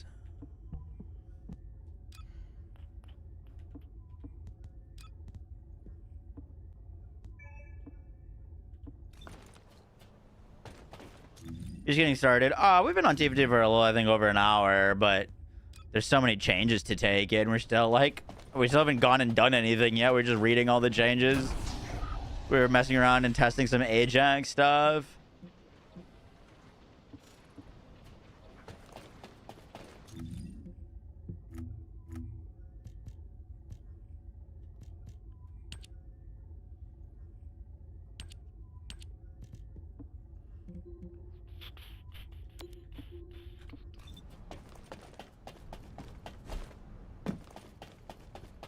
Not there, bud. Well, I don't think I have the quest yet to do the new dungeon. I didn't do the original season introduction quest. So I'm imagining I have to get to it. No? Descendant.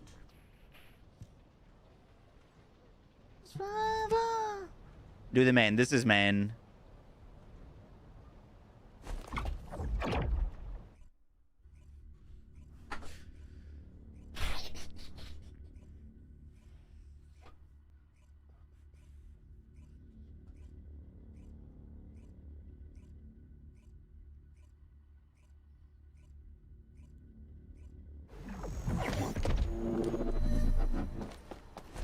This is HQ.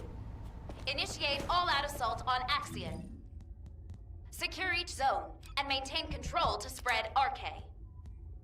Mobile support team, use your best judgment for ground support and respond at your discretion. Hey guys, you ready? Of course. We're not gonna level My that up turn all to the way lead, because it's still on buddy. the other vehicle. Blair, why are you taking my bike? Let's steal it. Hey!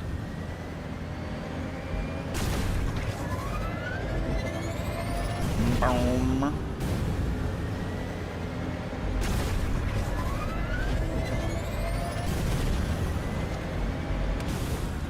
Target neutralized. Are you good? I'll cover the ground forces. Please handle the RK side of the operation.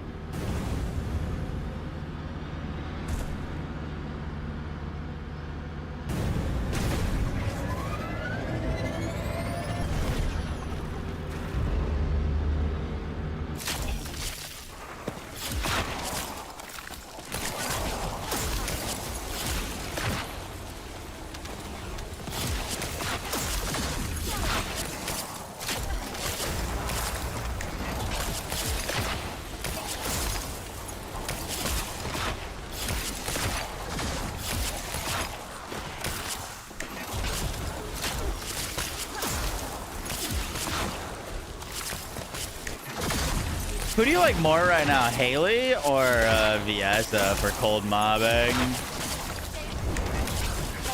Finish them off first, please. Yes, and I can handle things here. Move to the Dude, next that's area. 22 million damage now. Good lord.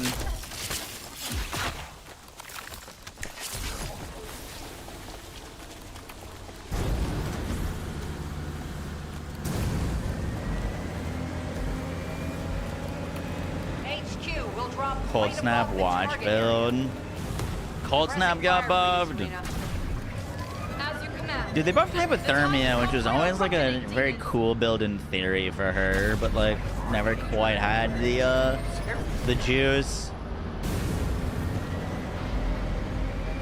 The thing is, every time they do these buffs, they also buff absolute zero.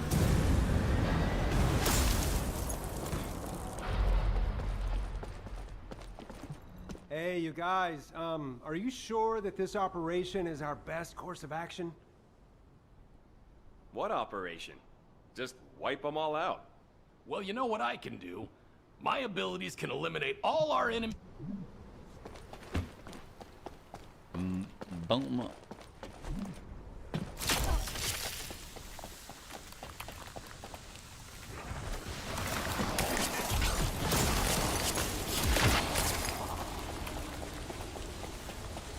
In the heat of the moment.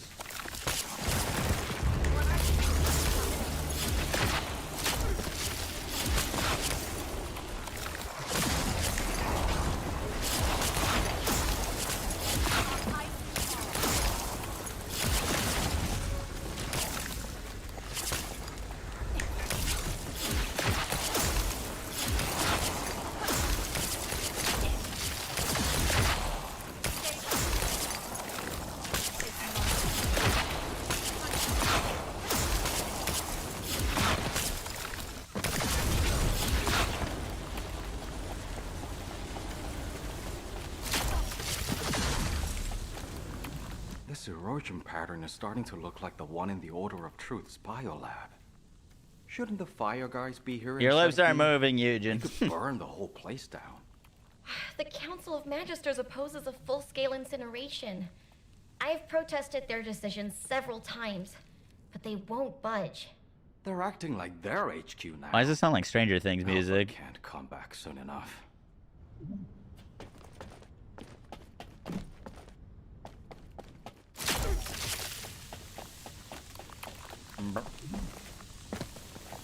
Big Stranger Things vibes. What's up, Inches? How you doing? You're running camo sniping for mobbing? Really?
Toe trigger mods.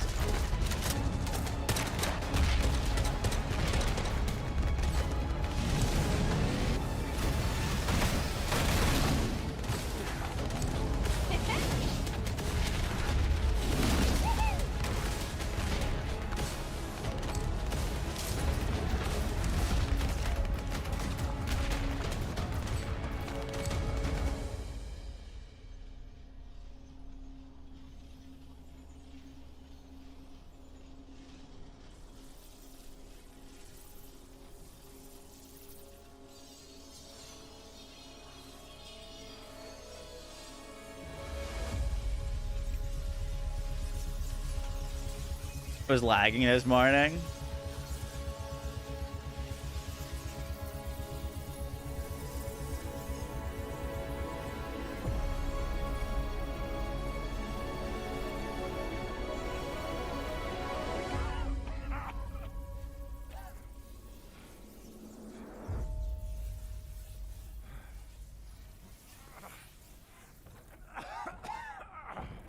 They won't choke me. You're ready. ready to hand over. How's the update? So far, so good. It is too late. Your descendants don't seem willing to sacrifice their lives. I have no choice but to take them myself. If you had the defense system code, wouldn't that save you time and troops? Promise, you'll spare the civilians. That's my condition.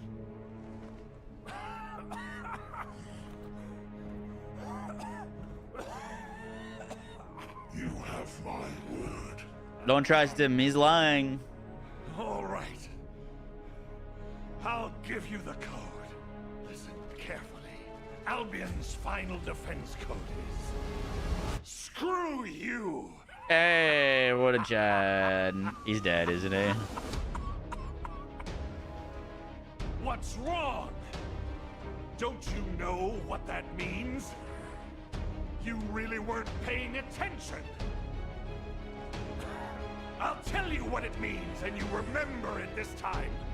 Screw you means go to hell, you filthy, vulgar scum!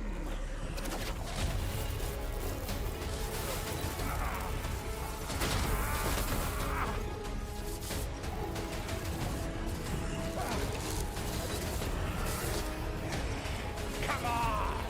Do that again! The longer I keep you here, the better it is for us! Humanity will fight to the end!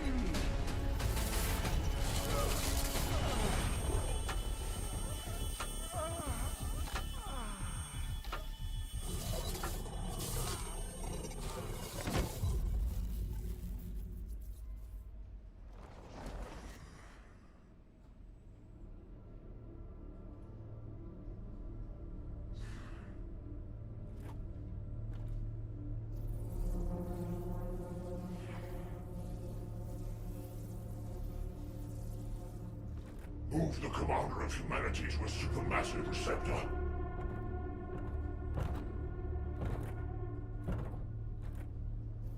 Keep all facilities at full power.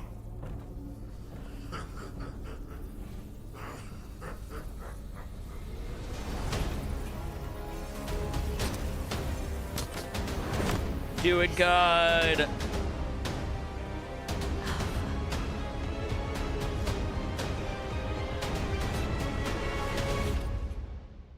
If I'm a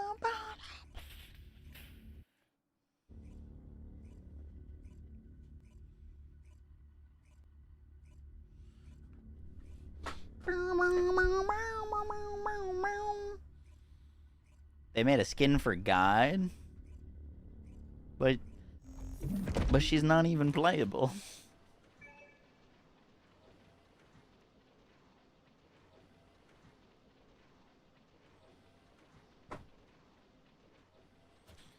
Boom, boom, boom, boom, boom, boom. You getting started for alt Yujin? Yup. Why are we yelling? Why are you yelling? Boom, boom, boom, boom, boom, boom, boom.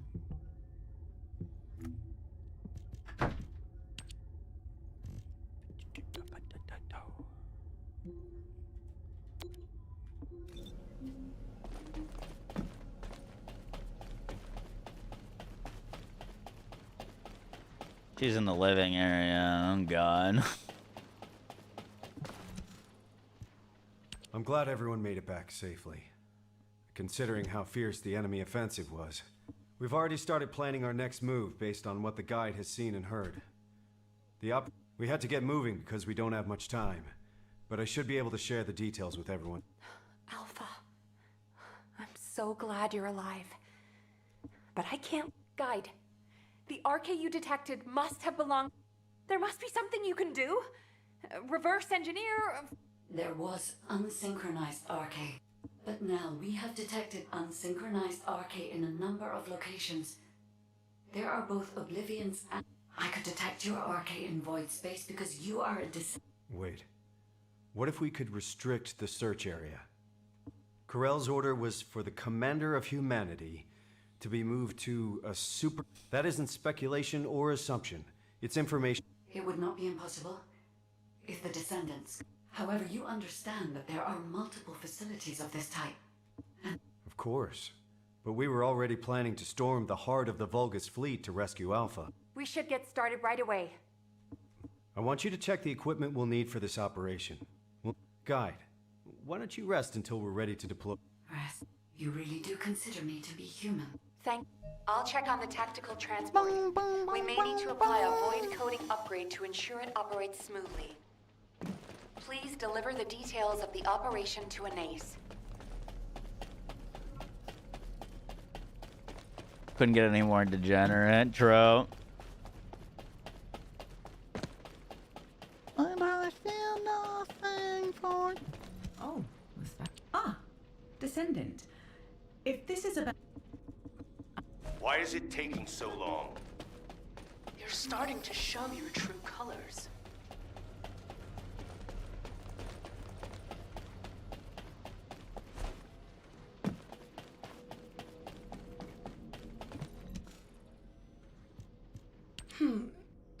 You do not appear to be the new Alpha. What is it that you want from me? Where the hell did this lady come from? Do not speak to me unless you are the new Alpha or a representative with direct authority to negotiate. There's no such thing as the new Alpha. And in this situation, all of humanity has the authority to negotiate. Humanity. Does that include a person such as yourself, who could easily pass? What did you just say? Next Descendant after die, probably. He's got a cool pistol. Between our factions. But I need you to be clear about why you have stopped your support. We provided support to humanity as part of a deal based on the Ironheart Treaty. You are aware of that treaty, yes? In exchange for support from the Magisters. Ironheart's bond exists, transfer ownership to them to the council. By ordering the destruction of the Ironhearts, do you understand now? We have granted. And just in case you were wondering, you are also listed as a Magister asset. Oh, if you lay a single finger on me. Fine. Given the current state of affairs, your diminished strength is something that directly impacts our survival. New proposal for you. The Council of Magisters demands ownership of the mineral Axiom. This is the price you must... May you receive what you desire.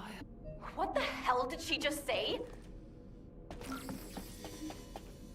Talk to Kyle and Luna.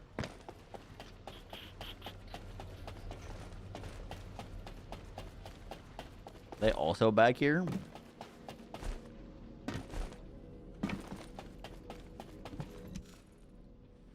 Can you believe her? Feels like I've got whiplash. There's no such thing as a free lunch. Huh. Even at the Brown Beard, they only give you peanuts when you order a beer. What the fuck did Kyle just say? A trainer I know told me once that you can only really feel betrayed when you get your hopes up. I've never trusted the Magisters. Magisters, Vulgus, whatever you want to call them, they're all the same. They're all our enemy. Kyle, hey, keep it down. Anais might hear you. I have to get crystallization catalyst from her. We don't have We need time those to argue donuts. who's right or She wrong. called them donuts. If Axiom is what they want, it'll be better to give it to them and take what we can get. Are you all going to just stand there? You heard what those bastards said. No minerals. Ugh. When did our... Sharon, can I leave the complicated stuff to you? I don't have time to explain everything to HQ. On it. I'll leave the Axiom to you. And the Axion plans. Good. Nothing gets done around here without the construction core. Everyone, follow me.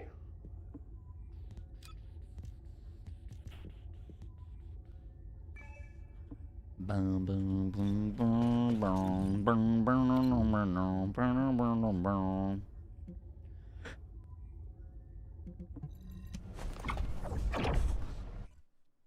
We like donuts. We do indeed. Dude, my window is open right now. My God.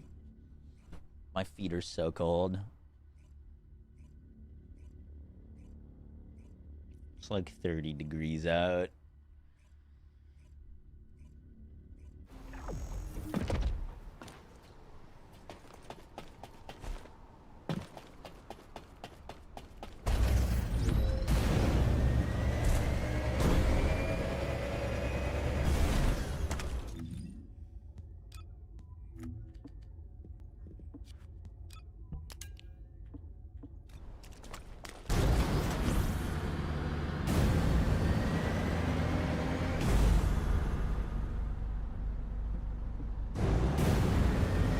Boosty.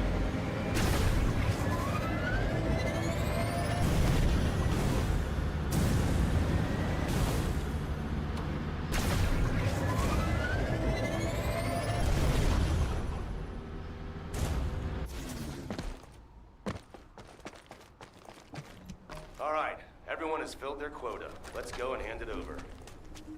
Wait. There is something I wish to show you. What is it? Can you show us back in Albion? It is extremely large.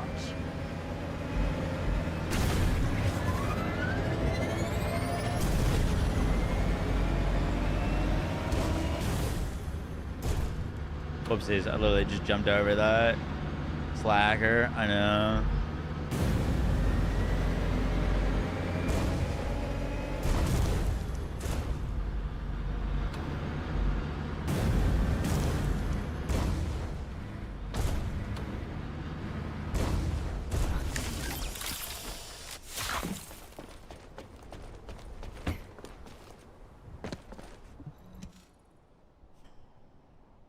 Is that Kyle's arm? Is that attached to someone?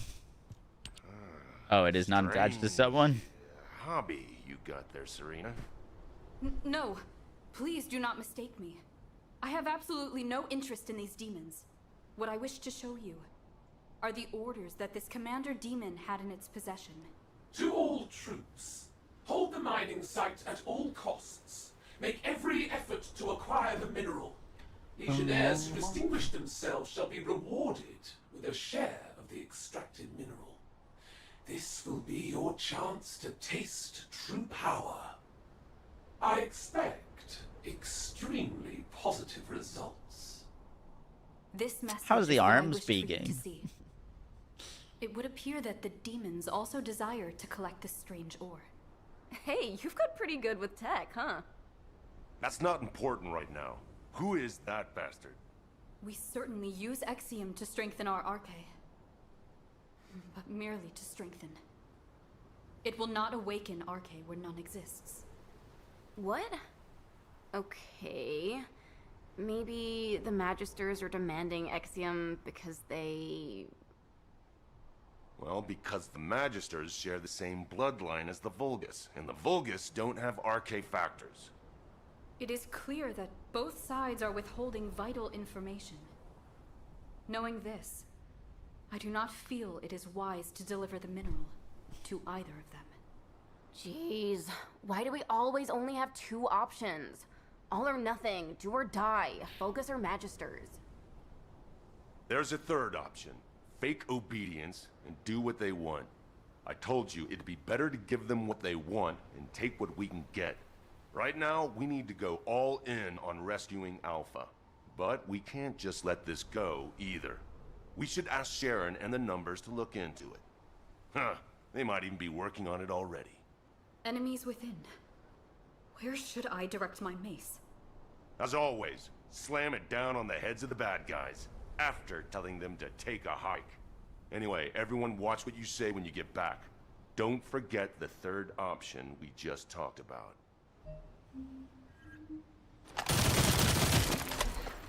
'Cause I feel nothing for you. Deliver the Void Axiom to Zenith and Albion.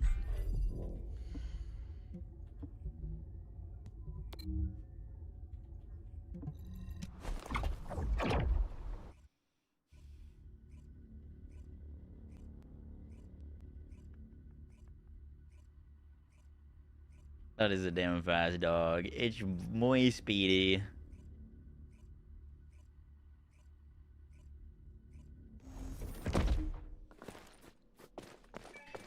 that is a sick looking outfit. What the funk? With the whole red lightsaber? What outfit is that? Is that a new one? Yeah, I know it's Haley. Is that the new, like, toy soldier one? That's not this, is it? No, that's Spikes. Is it the biker one? The old, like, Haley biker skin?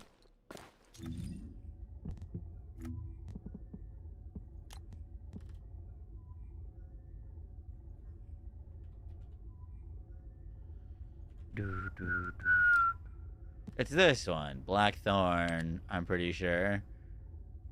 Yeah, that is a very cool skin.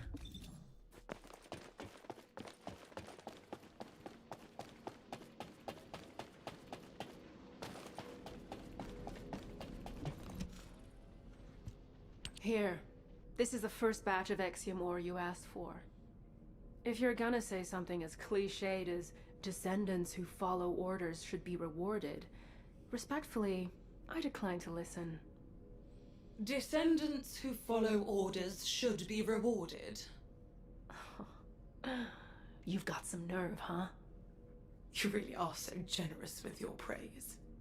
Have I not already rewarded you? If the council had their way, we would have already confiscated your existing stores of Exium. Fortunately for you, I convinced them to settle for receiving an additional amount. It's stream overlay and purchases. The treaty breakers. Do not forget, the Magisters and humanity are in this together. I bought some of the, like, I will leave global any further skins. engagement to the artisan class. Not as many as the take care of Descendant specific ones. I put up with But to be fair, I also your just didn't really play Haley that much until she got buffed. Thank you. I am having fun, Ren. I mean, we're just doing story quests and listening to dialogue. Like, The equipment, it's only so much fun you can have doing that. You know what I mean? We're running out of time. I don't know if you know this, but I don't play TFD for the story.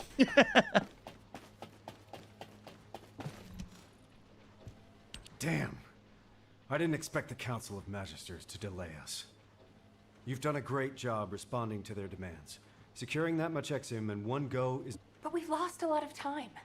If this delay compromises the outcome of this operation, I will make the Council of Magisters pay.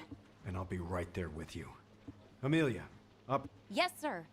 The plan for the operation is for sequential deployment will allow them to... However, in order to deploy to each receptor simultaneously, taking these into consideration, we will assign Hound and Ajax to the sites with the deepest void. The intermediate levels will be handled by Descendants with ultimate equipment. The rest of the receptors can be easily accessed from the app. Then we will visually confirm any RK presence. This operation feels like too much of a gamble, Amelia.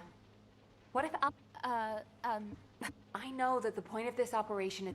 Be careful. I'll circulate the plans for the operation to all... Can you check on the other Descendants? And take good care. This is the setup to the super massive receptor dungeon, which is interesting that I was able to do that without doing this, if that makes sense. Like, I could just do the super massive receptor if I'm not mistaken. I'm sorry. It's my first time putting this thing on since the test. It's so hard. You aren't done putting it on yet? What else do you need to do? The RK shielding doesn't seem to be active. It feels like there's a leak somewhere. Oh, you're right. I can see bubbles. Let me have a look. This is the same series as my ultimate suit, right? I think I know what's going on. I'm in a lot of trouble. It could have been worse. Did you see the first draft of your ultimate equipment? I really... The battlesuit that looked like an armored water tank with attached autocannons and mechanical hands. If Alpha hadn't said no, I can't imagine what I'd look like right now.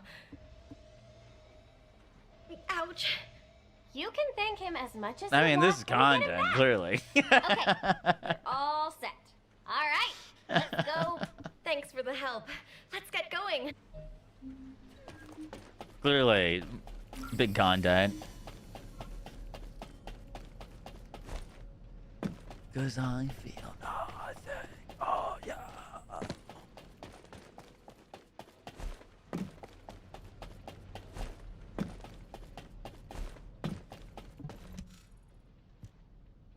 We're good here.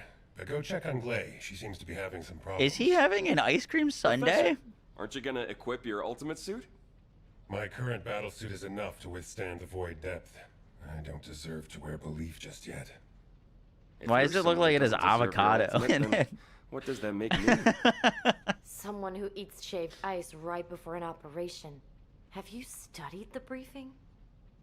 The indomitable knight does not study. I'm trying to think what fruit. Oh, maybe apples. It could be apples, technically. Green apple. I'm all set. Let's move. All right. See you on the other side, buddy. What the hell? What have you done? Who did this to you? Did Enzo put you up to it? Does Nell know? Damn it. Welcome, Descendant.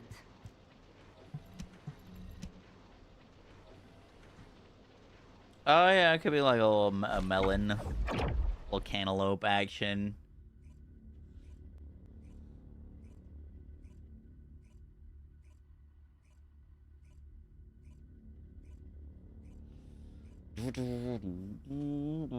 Oh yeah.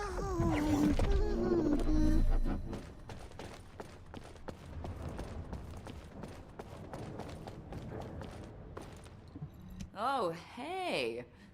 I had a makeover. What do you think? Quit messing around, Harris. Tell me who did this to you. I'll beat them to a bloody pulp.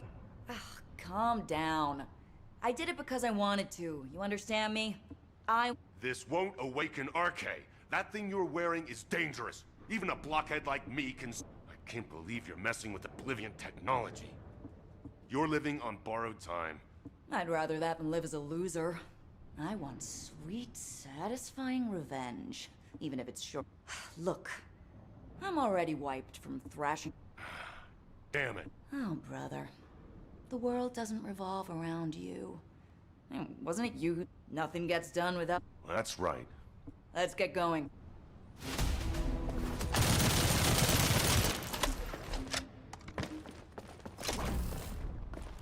'Cause I feel nothing for you.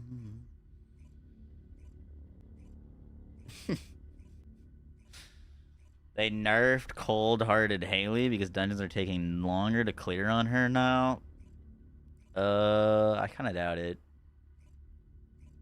They might have beefed up some of the enemies or something like that, but I don't think they nerfed her.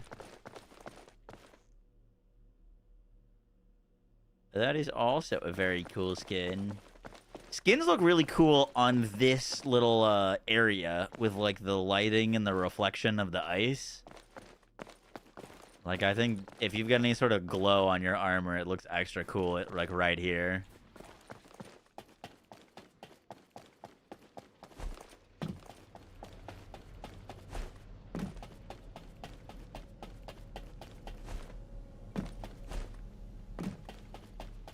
Have I tried Grim Reaper? No, not yet. Daya. Daya, can you hear me? Honey, Mom's here. I think Daya's RK is reacting to my ultimate equipment. Why didn't I think of that before? Glay, I apologize, but we must make haste. Oh no. I'm causing trouble again. I've heard tell that this equipment was the project you began. That's right. But... I am certain that Daya would be contented to know you are wearing it on an operation to... Yes. I guess we better get going. I'm sorry to have kept you waiting. I'll be back. Hound is approaching Sigma sector.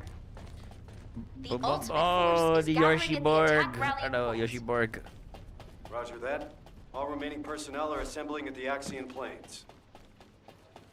We're unlocking the new dungeon right now, which we have to do story quest that I have yet to do.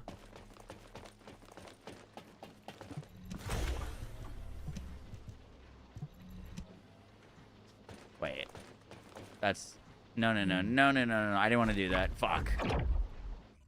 Wrong purple thing.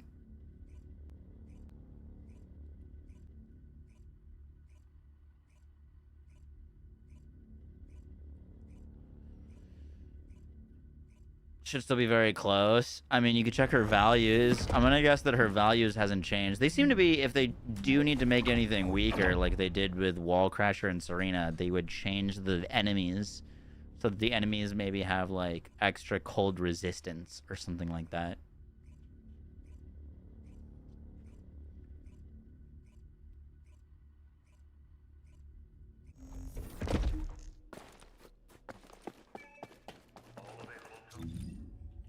Cause I feel nothing for you.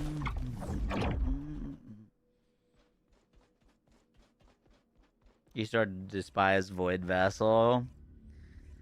I mean, I feel like that's kind of how it works with all of the content that they've been putting out, is like they add a new piece of content and they make the farm on it so crazy that you basically have to run it until you hate yourself. And then they add a new dungeon that you run until you hate yourself. Finally begin. We should go over That's the crazy. operation once more. As soon as a Descendant detects RK within their designated zone that isn't linked with the guide, We will immediately be deployed from our standby position in the sky to rescue Alpha. We've been over this 100 times now. This operation is special, but it won't be the last one we do. It'll just be one of many that will carry out with Especially on Alpha. things you need like 4 parts of. Like, Make sure of that. did you get the weapon 2 times? And after you get the weapon 2 times, you're like, all right, I don't know if I want to Good do luck, this. For another 2 copies.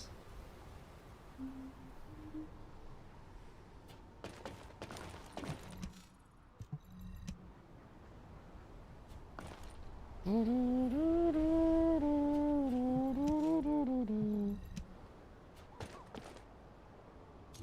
that like queuing me up or something? Oh, there it is.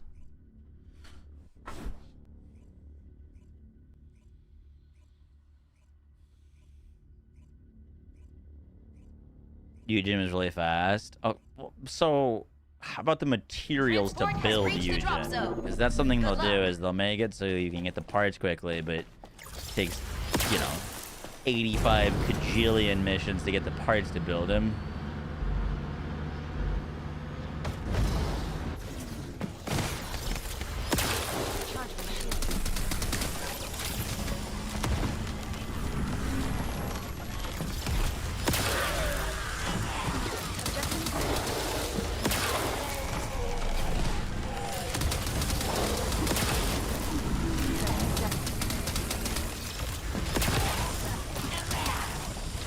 I had to open up my Logitech G-Hub. I've got like mouse buttons that aren't working. You know, we can put on music now. To November Whiskey 400 Mike from your current position.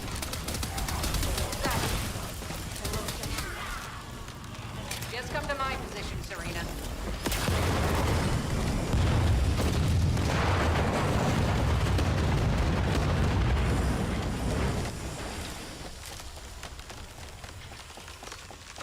This is Sharon. I'm in stealth mode and surveilling the interior of the structure. Preliminary analysis indicates all receptors appear to fit the same design. Transmitting my infiltration route.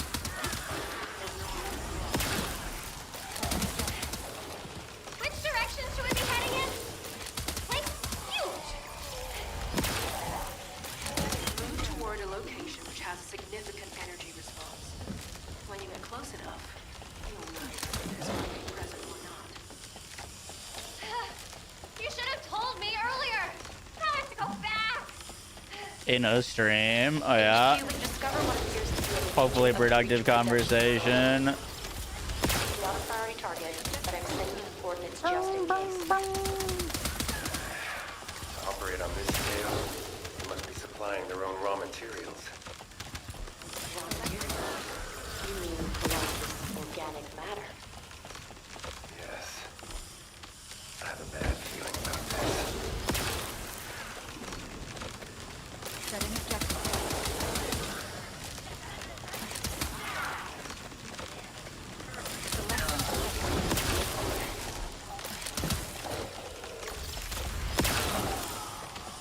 The biggest thing about my criticism that people meet me with is like, oh, you think they should have nerfed, but they got review bombed and they would have, you know, had people mad at the game because of the nerfs. And like, that's fair. I think short term people would have been frustrated with it, definitely. But I personally would rather have a handful of people incorrectly frustrated over a nerf and cry about it than one season a year. Doing here? I'm not the only one seeing this, right? Calm down. Personally. I don't know what this is. You'll have to run analysis for me. All units. This facility is believed to have been used to house and study the Colossi. I think I know why they call this place supermassive. A game for everyone is a game for no one. You can't please everyone. It is not possible. I wish the devs would do what they would want instead of getting cyberbullied by some Steam reviews.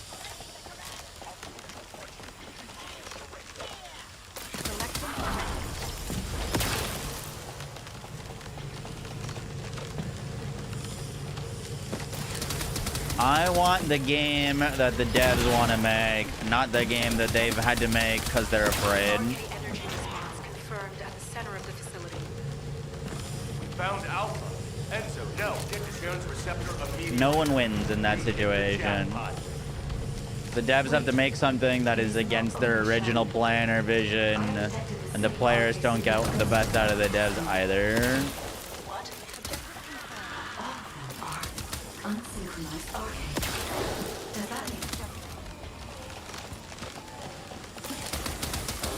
If people are gonna quit because they nerfed something, they probably wouldn't be. They're probably not around anyways. They probably would have left a while ago.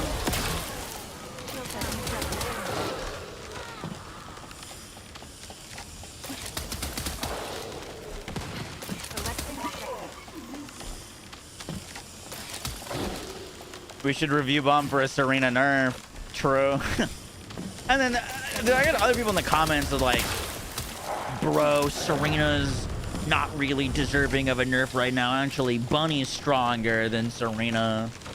And it's like, I don't care who the fuck is stronger. That's not what my argument is about. It's about the idea of having, like, the only reason that Bunny would technically be stronger than Serena in the first place is because of their mythology of buffing. Like, it doesn't matter who the strongest is. It's gonna be an infinitely repeating cycle of having to buff up characters to the new baseline. Like, technically the Serena nerf should have happened when she came out. Now you'd have to you'd have to nerf a lot more things than Serena. The thing is, they just need to establish a baseline of what is okay. Literally, like, PoE does this. PoE looks at what builds are doing more than like 40 million DPS on Uber bosses, and things that are doing more than that are nerfed.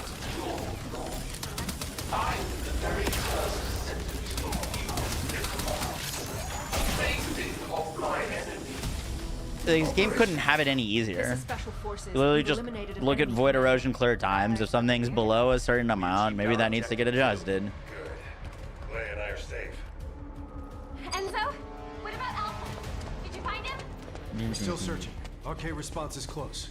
Splitgate 2 2.0, December 17th. Huge.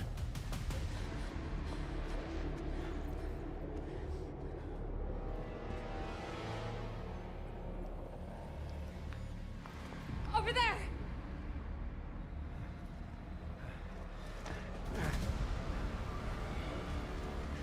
Alpha! Alpha!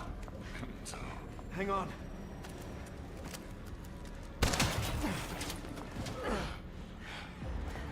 This is Nell.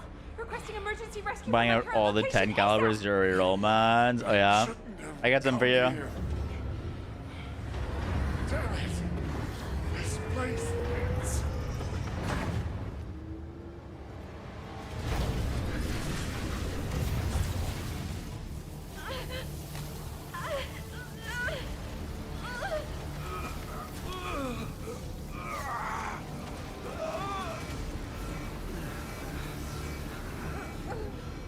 Are they getting Avengers Endgame right now? Alpha! Alpha! Getting you to this facility was part of Corell's plan all along. This was where they reforged the Iron Heart. He knew you'd come. If he used me as bait. There's something he didn't expect. Isn't that right, Guide? Alpha. We still have one move left. I've already worked it out with the guy. Alpha! What are you doing? Open up right now! Alpha!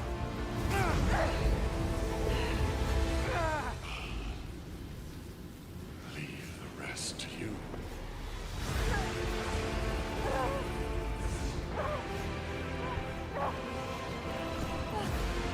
Please, no!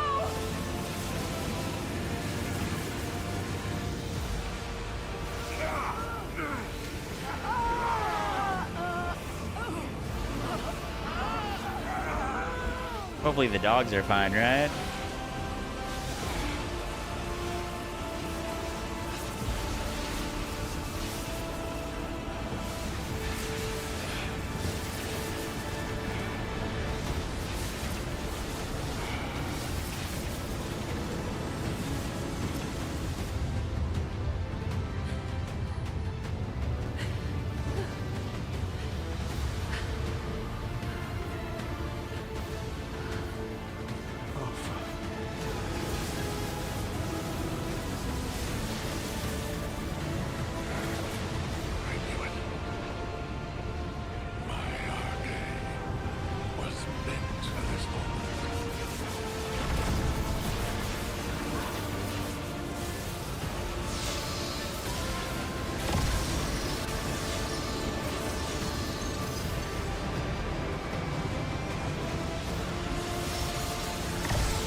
Saved.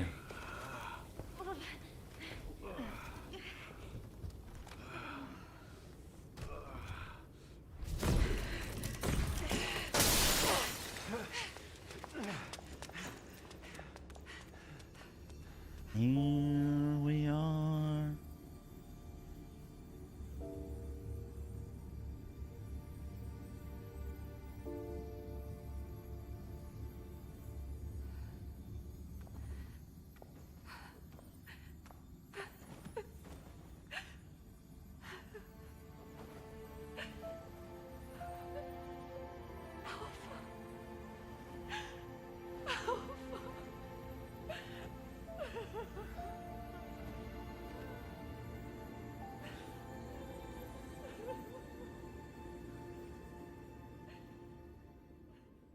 Sad.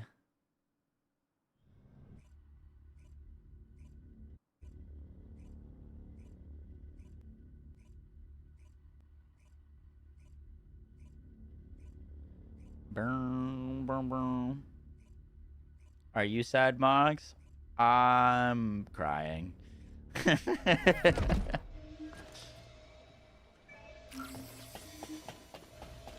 Listen to his final tale in Albion.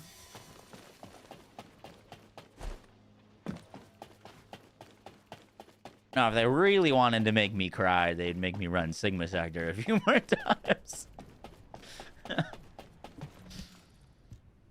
Descendant, I am sorry I could not tell you about Alpha's choice in advance. But had he hesitated, or had someone prevented him from making that choice, Corell would have gained everything he desired. The Iron Hearts, and your lives.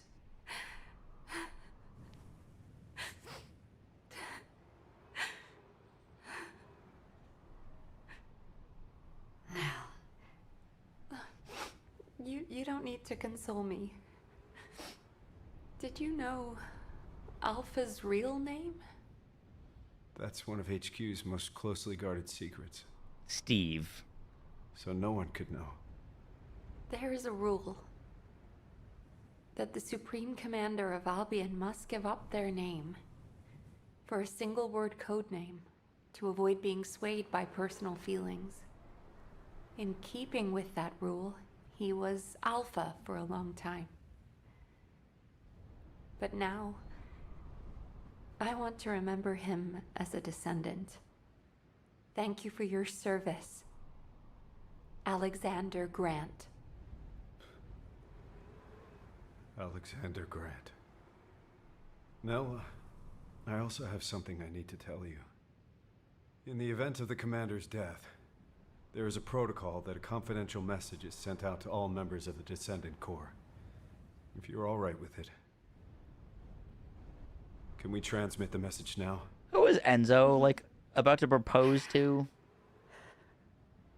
I'd like to entrust this last mission to you, as the person who was closest to him. Please. It was now? Okay.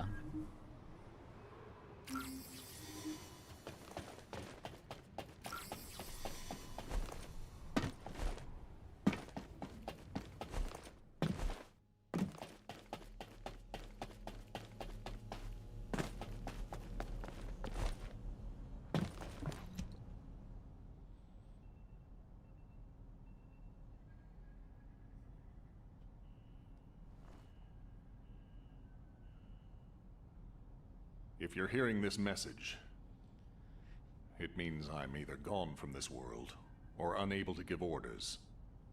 So, to everyone listening, I give you all one final mission. The next commander will be decided according to the Alpha Protocol. You don't need to worry about that right now, but when the time comes, please give the next Alpha your support. Things will probably come to a head with the Magisters, but you can trust an ace. Thanks to the courage you've all shown, the artisan class truly wants to help humanity. And I've got something special hidden under the HQ operations screen. I was saving it for the day humankind was victorious. But it looks like I won't be there to enjoy it.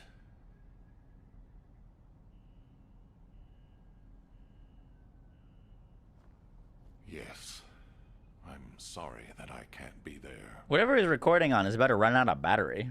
You are the first group of descendants to turn the tide of this war. Thanks to your efforts, there is finally hope for humanity. May you achieve true victory. It's about to it's gonna run out of battery. They couldn't give him a full battery for his final message. It has been an honor to serve the descendants.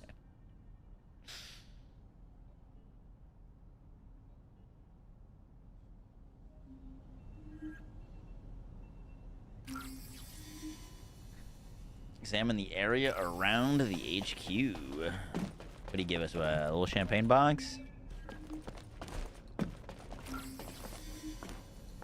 Talk to Amelia. It's not often you get to learn. You're here. Shall we begin the briefing right away then? All available descendants have been dispatched to various locations. We can see Corell's fleet in the air, and a large... This mission is to assist the...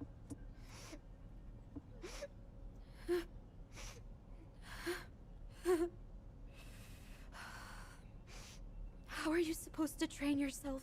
If Alpha were here, he would have seen the... Alpha was like a father figure to us cadets. Whenever...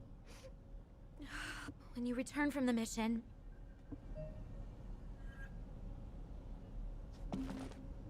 I dope.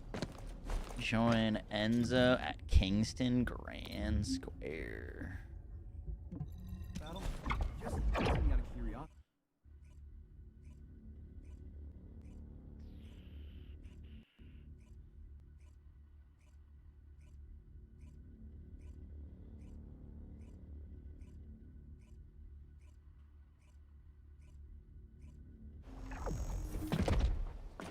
End the suffering.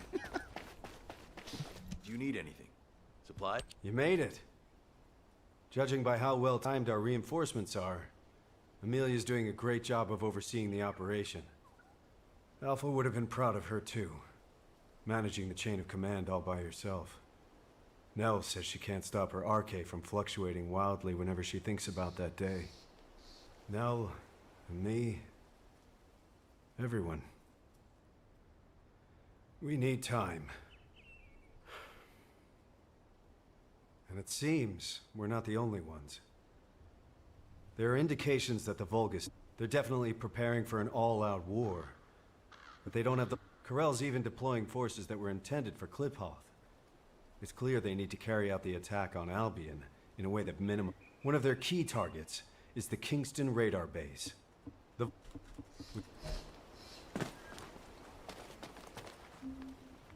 Boop, boop, boop. Kingston surveillance radar mission. Interesting. 16-minute solo attempt to Pain. Oof.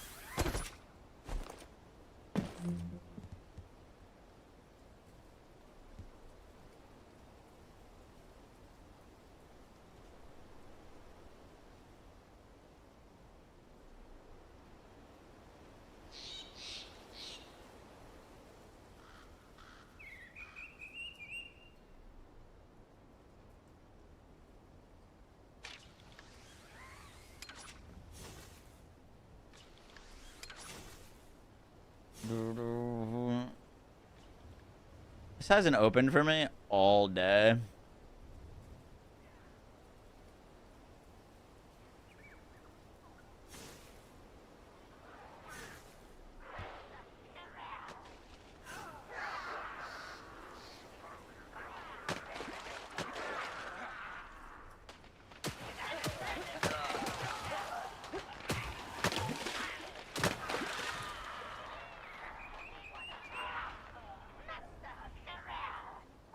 Do we have to do the story to get to the new mission? Seems like it, yeah.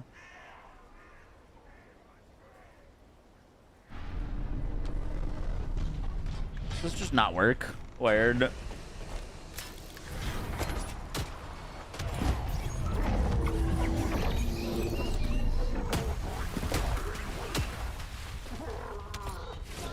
Vulgus signal lost.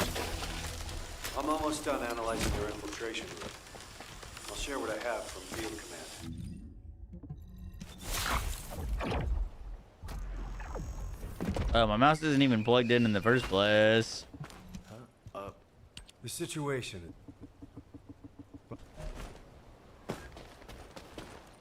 Boom, boom, boom.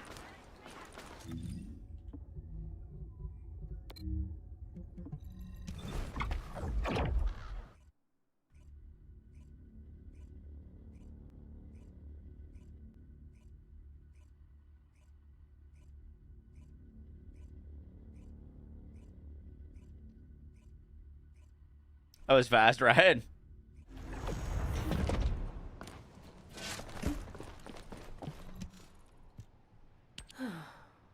They must be. Did you know you no what? But I and yeah, he what the Don't forget, Bunny. This secret stays. What's up, friend boys? How you doing? For now, that is. Oh, I really miss Alpha. In more ways than one. Hey, we're friends who share secrets now. Help me with this operation. I've shared the mission details with you. Let's split up and get it done quick, all right?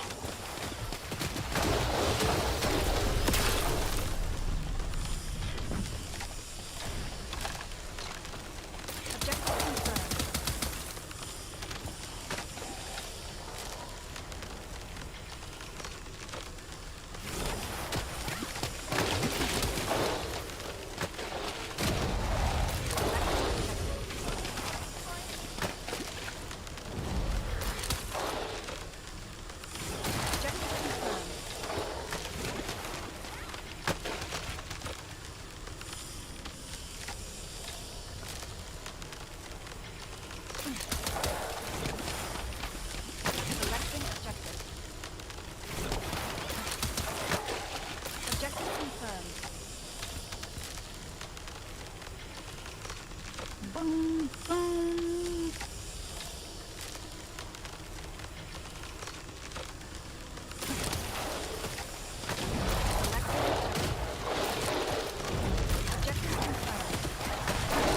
you done over there? Let's meet halfway. I'll contact Sharon.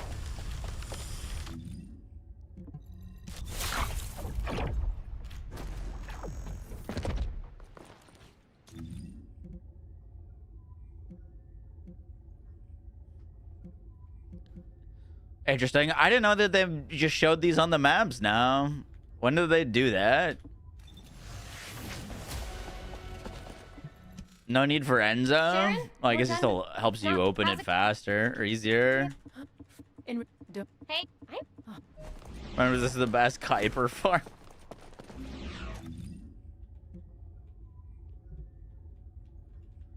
It was never actually the best Kuiper farm. It was just the best when we didn't know what else was until we actually played.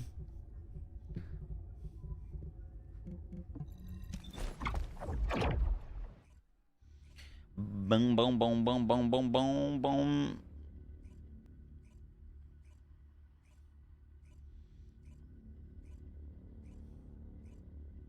I saw it back then too. Noted. Memory go burr.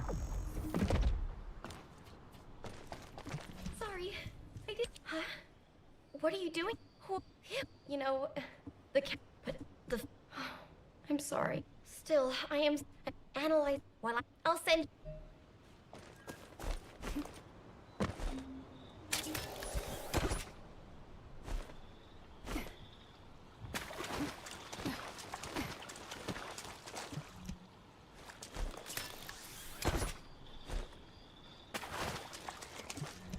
I just checked the sample data you sent me. Is this correct? I need a closer look. Bring it to me here. Oh, did you? The void contaminate?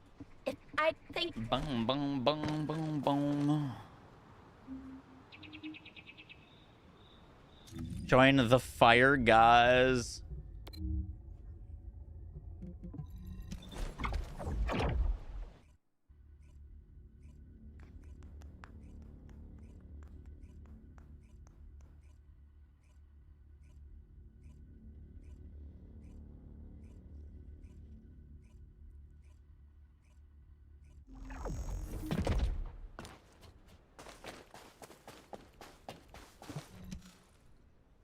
Hey, hey, stop right there.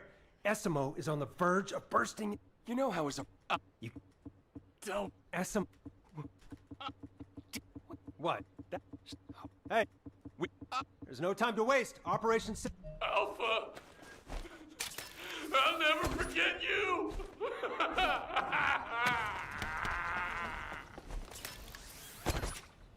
Buying out the whole market, bro. He's trying to create a monopoly.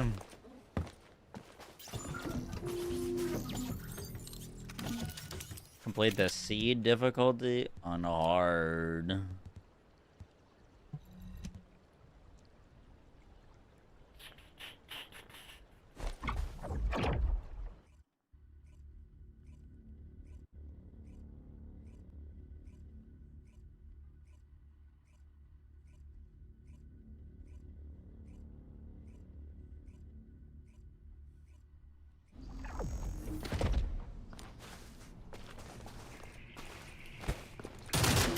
Isn't there a cap on ancestor mods that you can have? Or is that just that you can receive per week? I prefer Descendants that like use their whole kit right now. The ones I have the most fun playing.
Man's trying to fix the market. You're a piece of shit, PJ. You know that?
Why is Haley's 1 doing like 99% of their HP?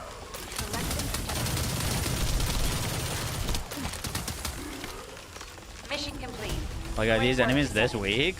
Or do they just forget to scale this content to the rest of the game?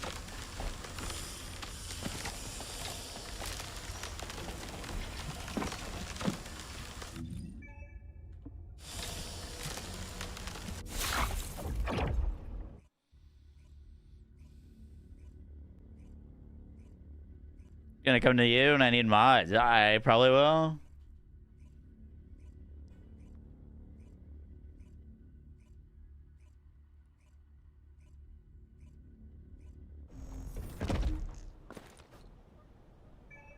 Does the amount of gold you pay not change depending on the amount of caliber that the price is? It definitely should.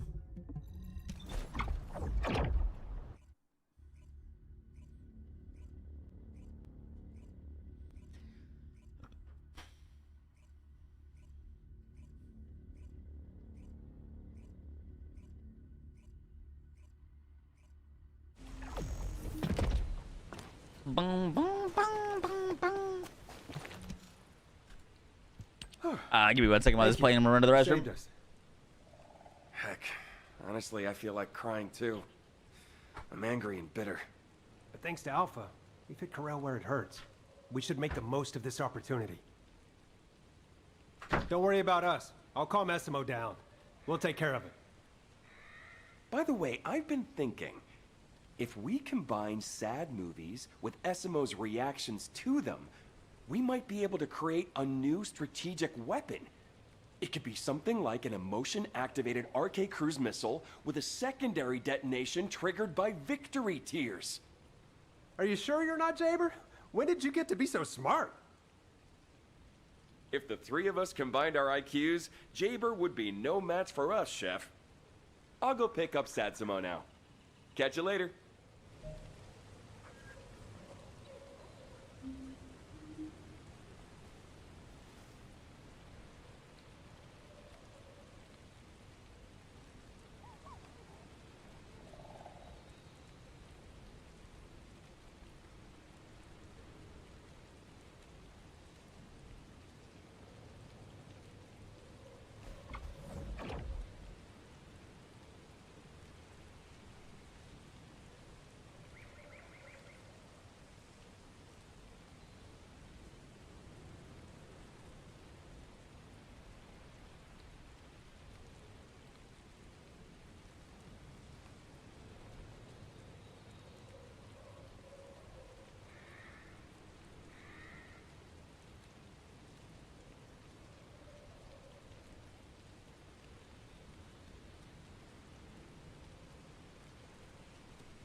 Just close my window.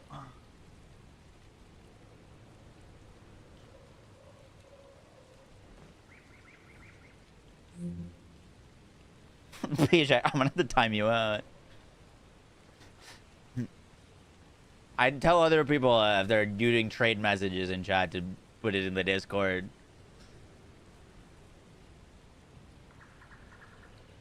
Mistake, doesn't change.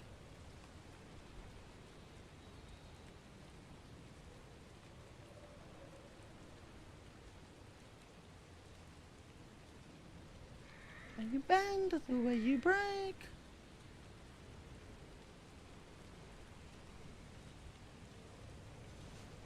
Boom.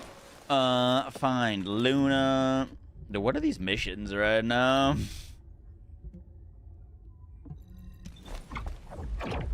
Has New York been trading it? It's cold as hell. Other than that, it's great. But it's officially like winter time.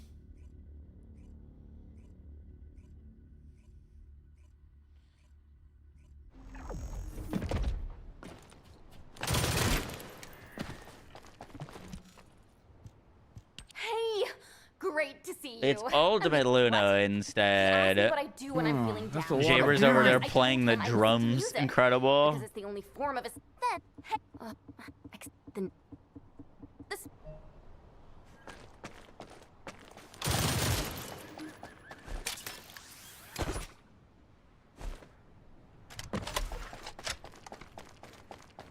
Shady. Thank you for the 4 months at tier 2.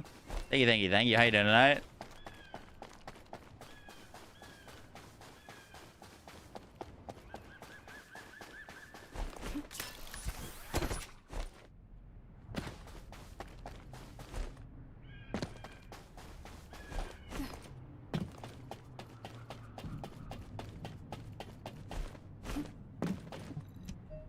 Jaber's turret.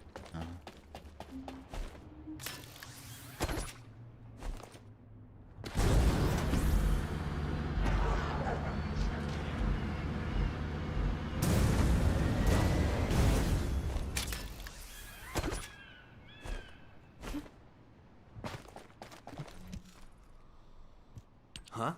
What are you doing here? Amelie. Hey, Luna, we have a guest. Luna. Huh. She's vibing. Fortunately, I've linked the turret I set up to Luna's arcade and deployed the arcade. With this, we can detect them. Boom, boom, boom, boom, boom.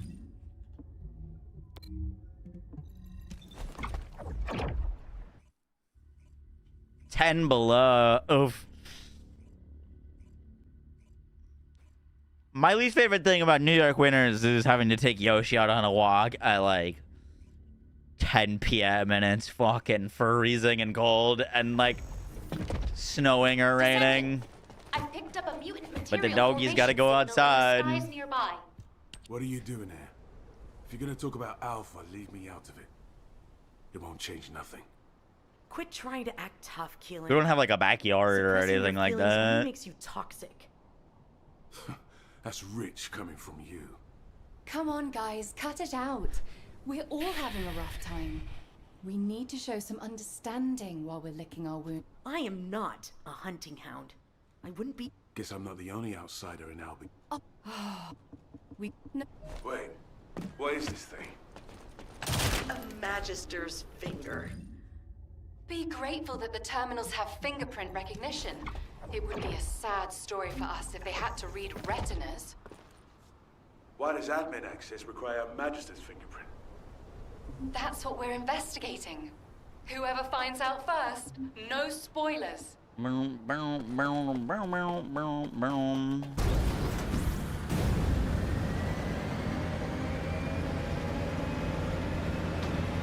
Letterbox, train your dog. I feel like he's a little old for that now.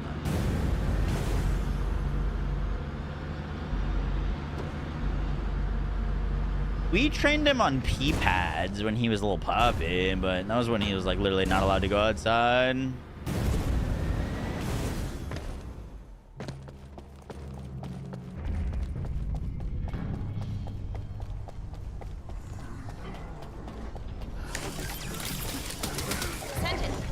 large cluster of breach creatures has been detected in the area. I don't think that is what I'm supposed to be doing.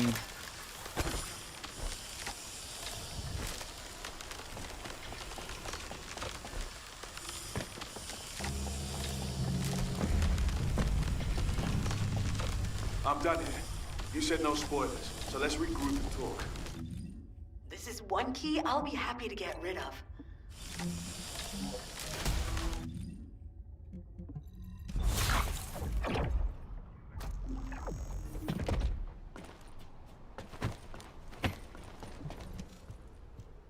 Well, how did Sharon even get these?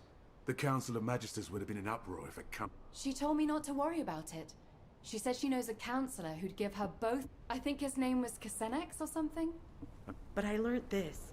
Axion was never built to be a survival. It was built by the Magisters to be an Exium mining base. A fake settlement. They call it a rare resource, but touching a void substance. Which is why they need human labor.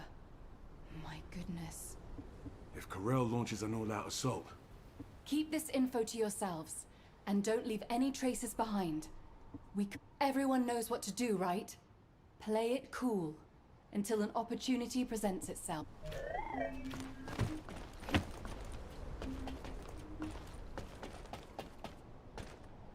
Cool.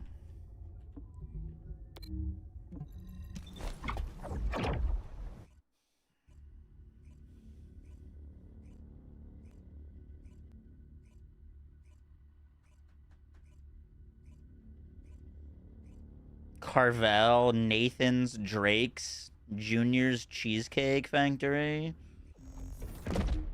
I can't say I've come across a single one of those while living here.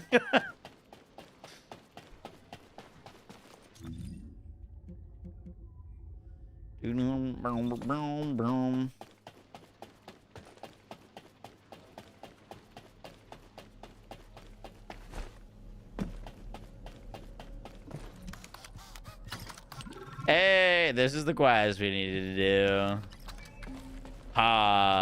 Forbidden Sanctuary operation unlocked. Boom. Boom.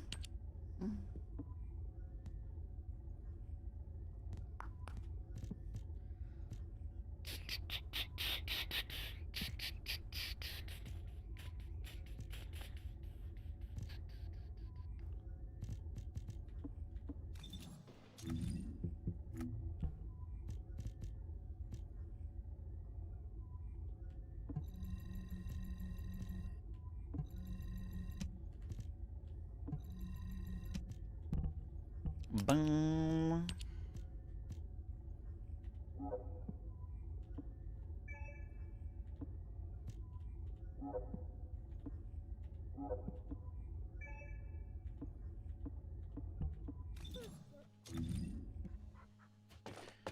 Yeah.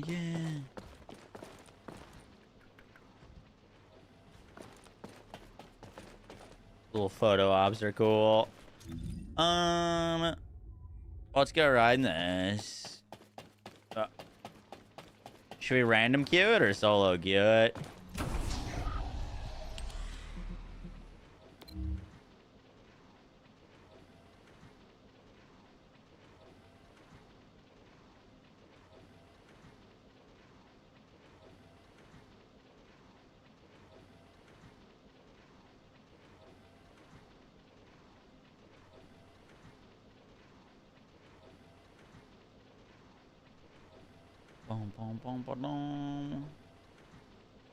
Around 5 to 6 minutes. Okay. What are we looking like right now?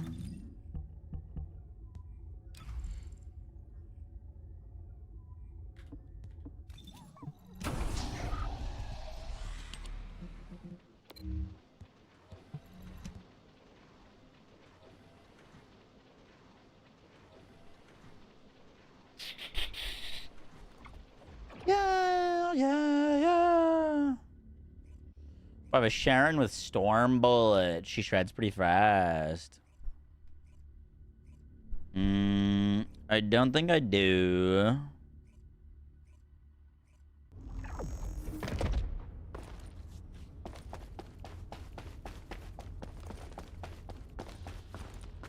Storm bullets and trigger mod.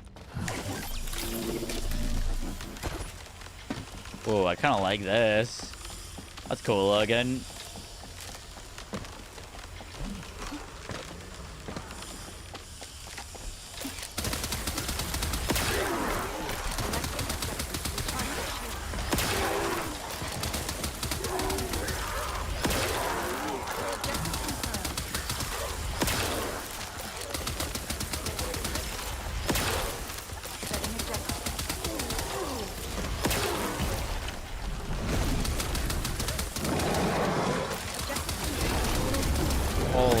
FPS, dude.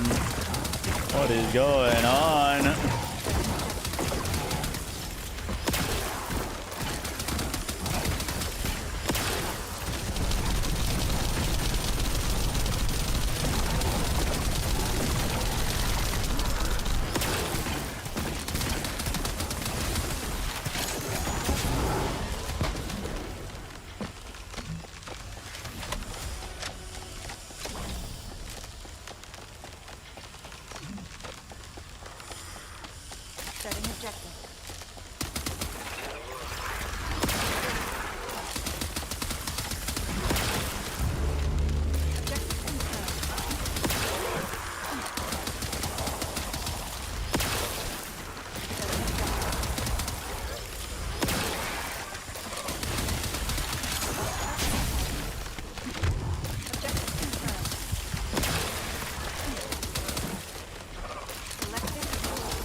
This does look like similar to areas we've been in and done and fought, but the kind of like, I don't know, little blue glow aura that they've given a lot of the areas is kind of cool.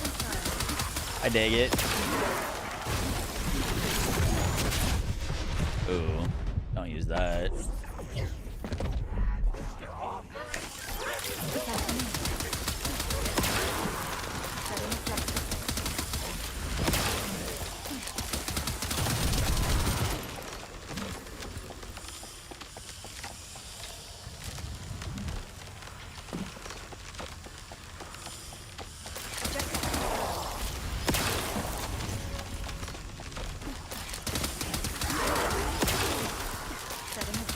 PoE's trading system is pretty flawless.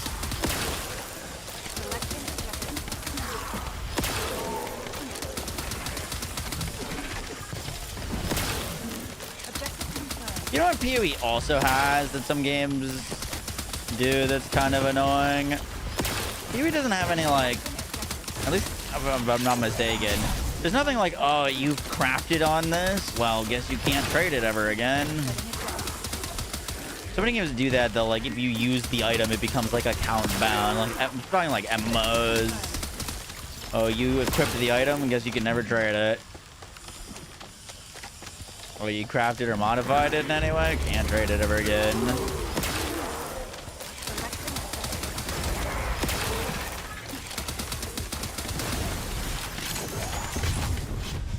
Oh, you get fried standing still.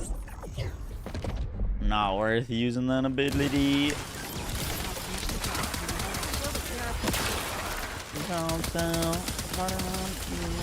With myself. Oh wow, this is real concentrated here.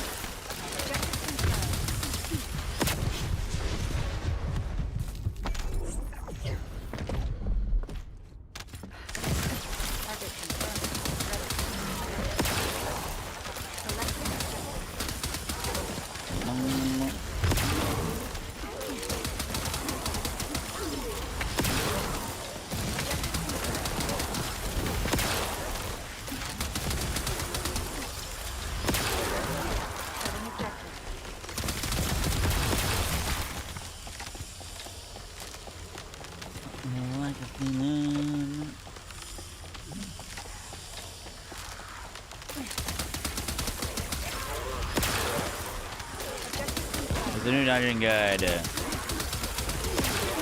I haven't finished it yet.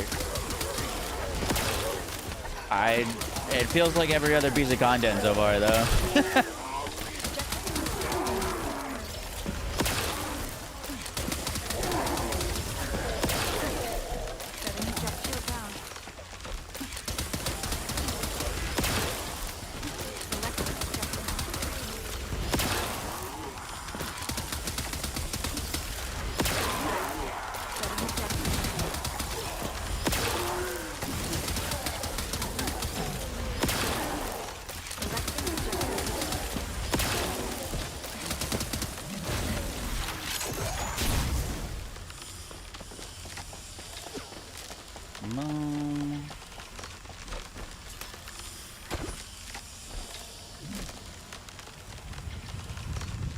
Why so much HP on Haley? I'm wearing 1 HP module.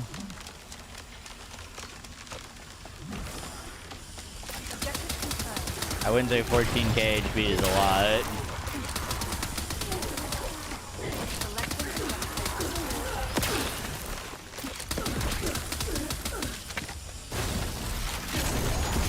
Holy lag.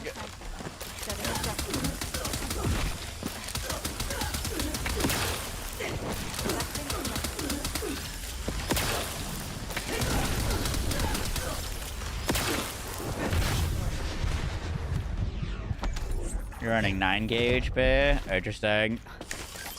I personally don't run anything that's under 10. Not unless I'm like one-shotting a boss.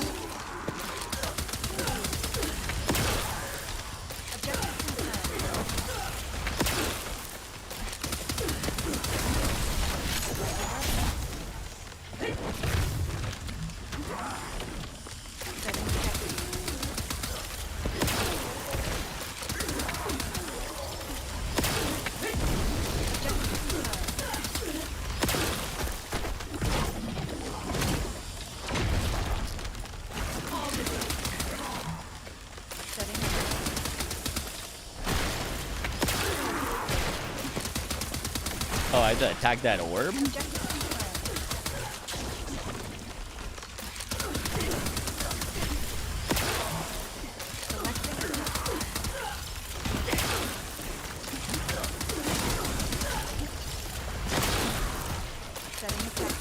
That tag is cool looking.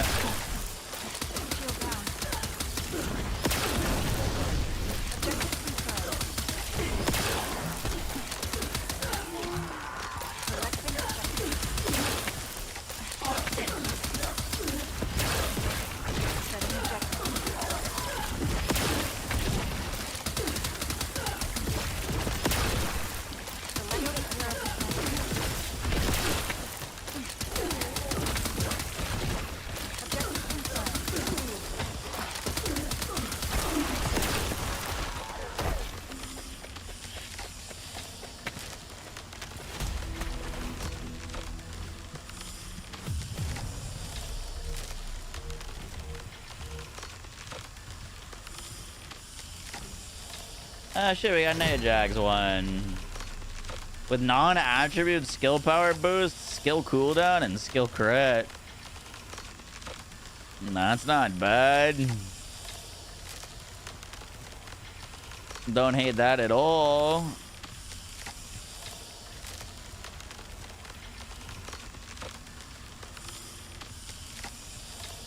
Look in your eyes. Also, we got an ultimate Yujin part.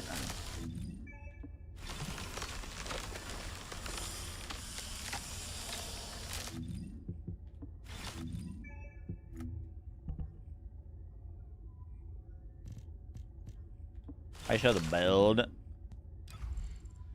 Bum bum bum.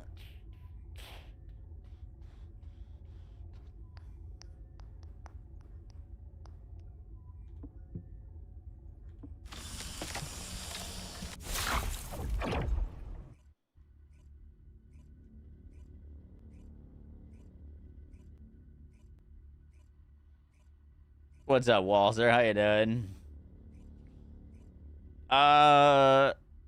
Yeah, they've beefed up the enemies in these contents so that they don't get instantly obliterated.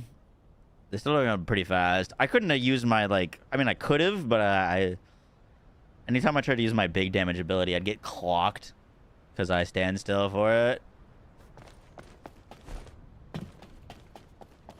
Are Ancestor mods necessary? Ancestor mods are absolutely not necessary. The only way an Ancestor module would be necessary is if you're potentially using it for a crit build to get crit chance that you wouldn't be able to normally have, and therefore make the crit build viable. But otherwise, no, not necessary.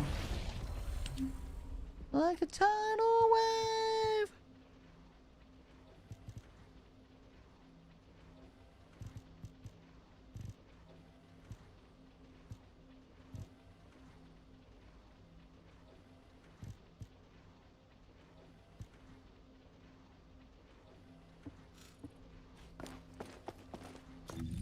You see the color scheme for the skin. We are mainly using bright sky and plastic matte pistachio with a little bit of shiny light blue.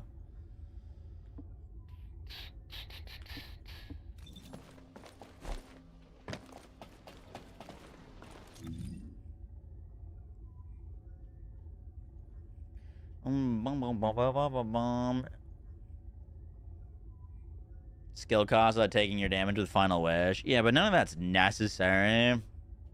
They're just min-mags. This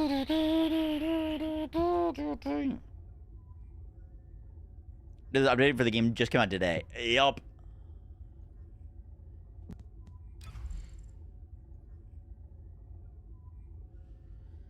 The best of man.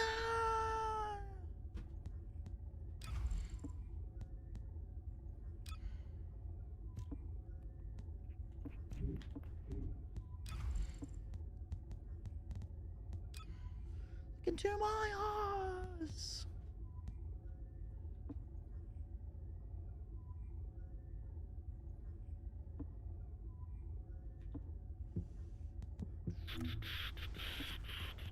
Target confirmed. The vault.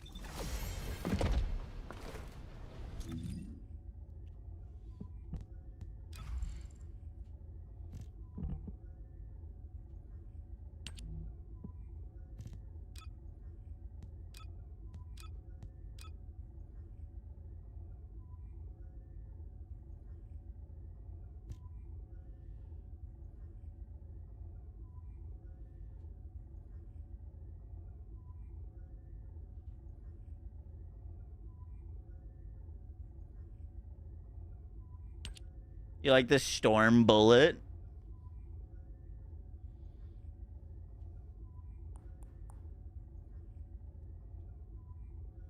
Is it worth re-downloading the game and giving it another go? If you liked TFD before, there's more TFD now. If you didn't like it, nothing's really changed. There's just more content and more avenues for increasing your damage.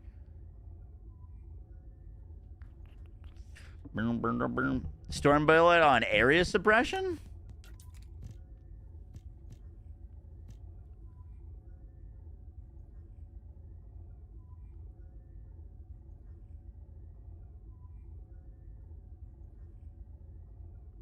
That seems cool. Piercing projectile.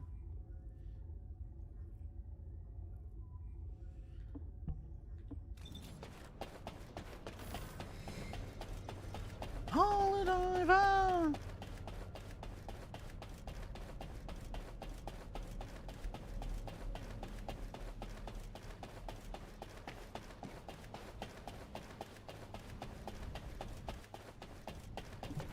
The new set looks pretty good for Bunny. I haven't tested it yet, though. I'd be curious to how much HP it rolls.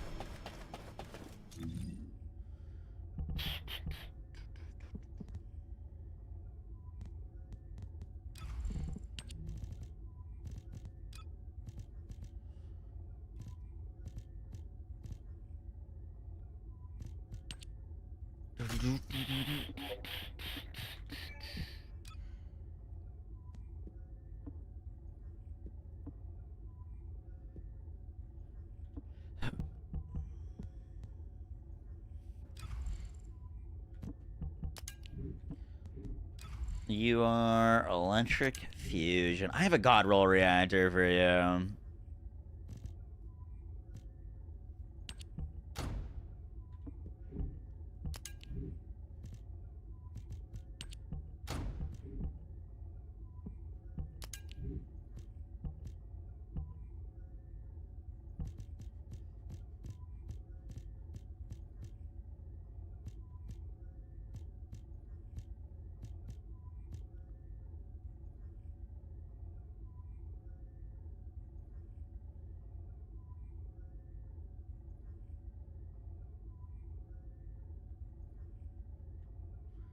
Supernova looks interesting now.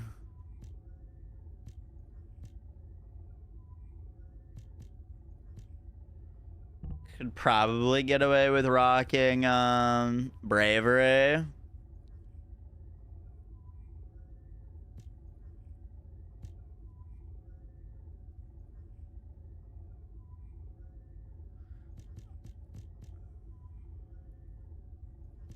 Use Slayer.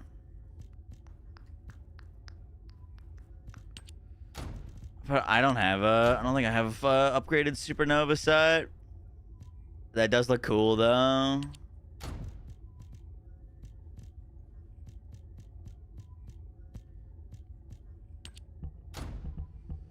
Boom, boom, boom, boom, boom, boom, boom, boom, boom.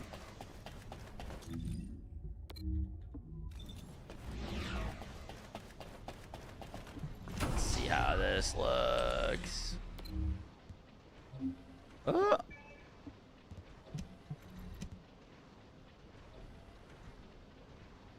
Built-in resource booster? Yeah, that would be bad.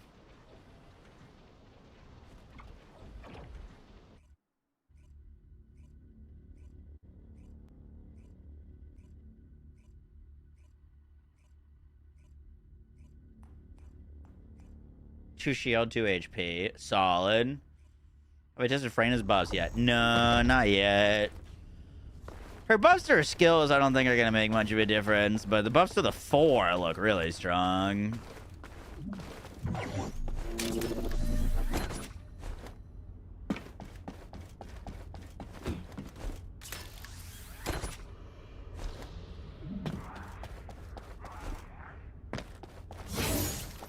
Unseen.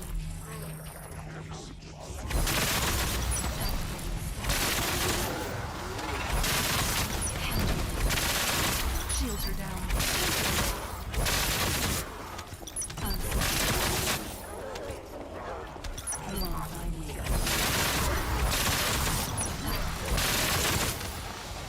Wow, those storm snares are very cool looking.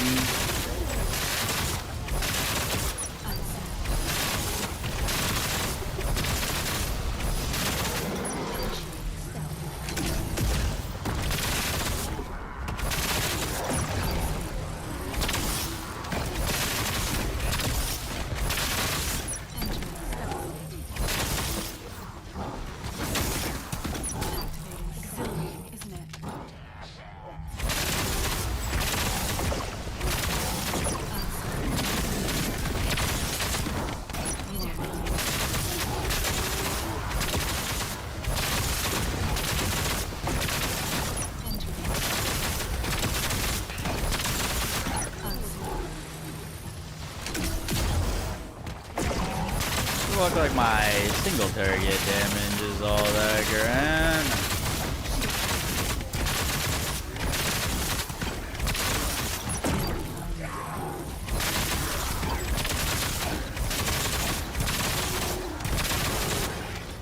Activating stealth.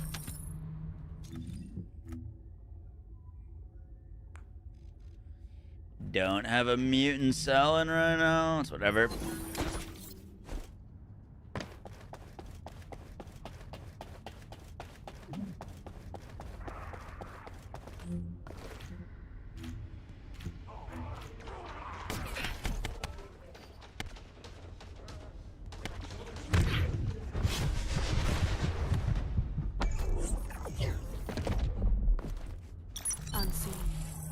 Too much rye for farming. No such thing.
No, they rework Ajax.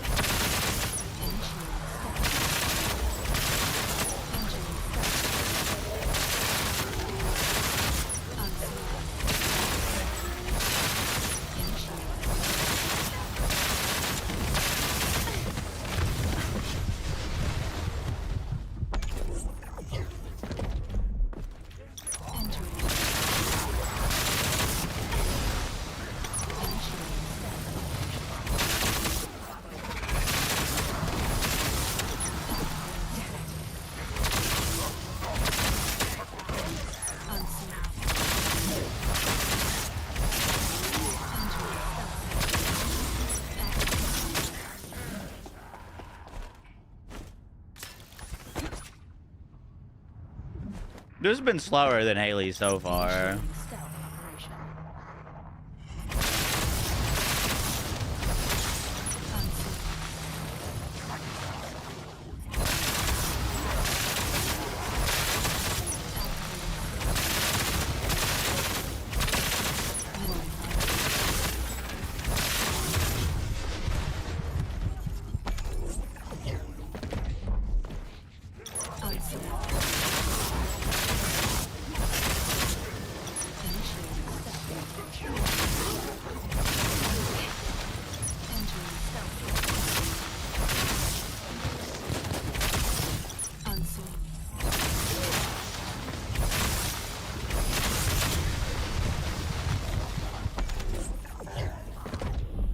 The thing is, I have to be point blank, and if I'm not invisible for any time at all, I just get crushed.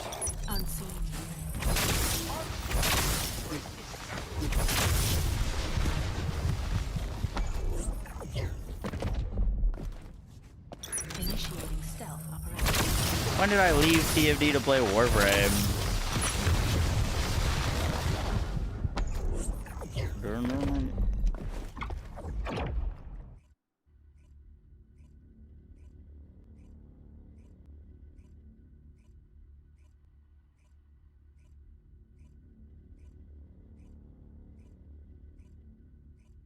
Oh, you left TFT to play Warframe. How you enjoying it? That's okay. I can't read. How was Soulframe? I like Soulframe a lot. Soulframe seems like it could be... I mean, it's an alpha right now, but if it goes to where I think it can go, I think it'd be really, really cool.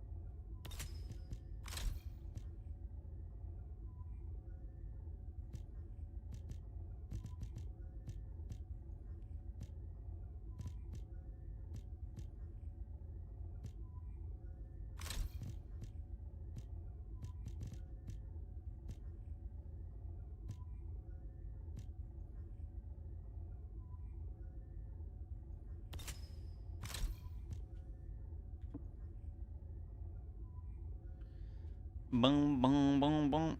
The new wireframe update next week looks insane. Yeah, it looks really, really crazy. The vulgar. Dude, some of those can't weapon see me. animations that they cooked up are Why? crazy. Because I exist in their blind spot.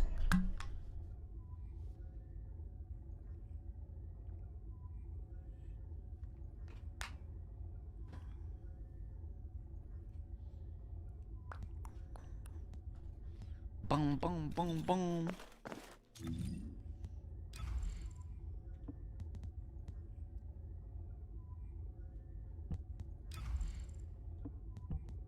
Did a good run on Harris. Still need a sword for my Harris.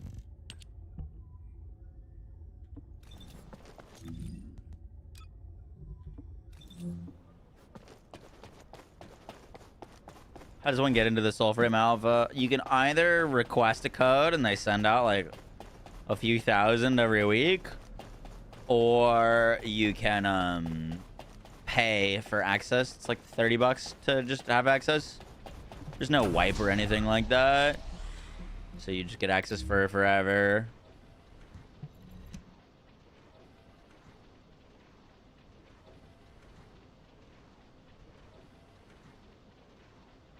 You haven't played since pre-1999. I'm in the same boat. I haven't played since pre-1999.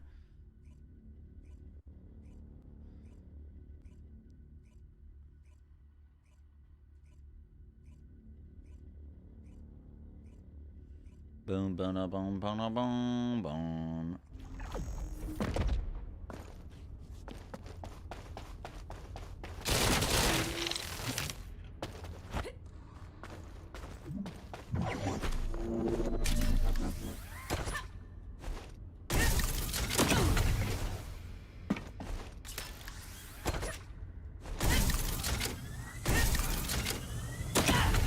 Forget how to play this character.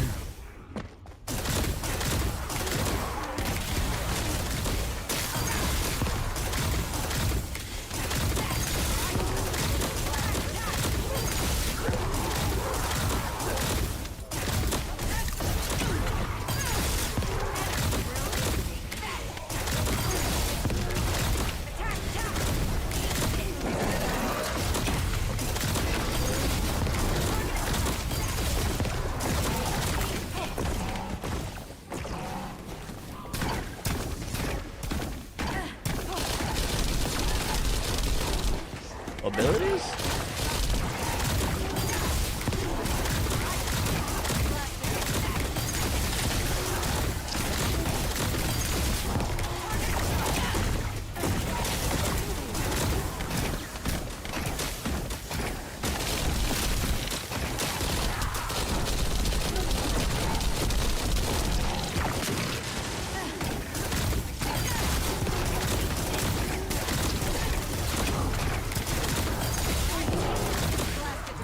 Boom, boom, boom, boom, boom, boom, boom.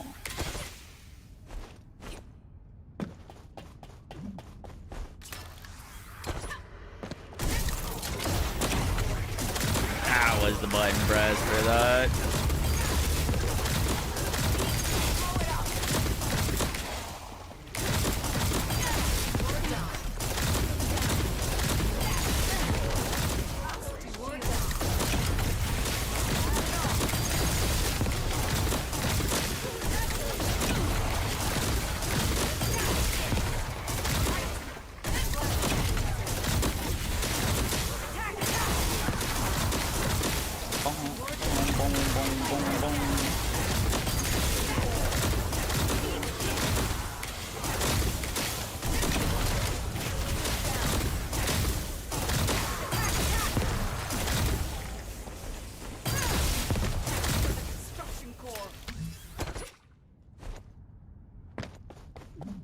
What's up, Reggie? How you doing?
stop freezing me, please?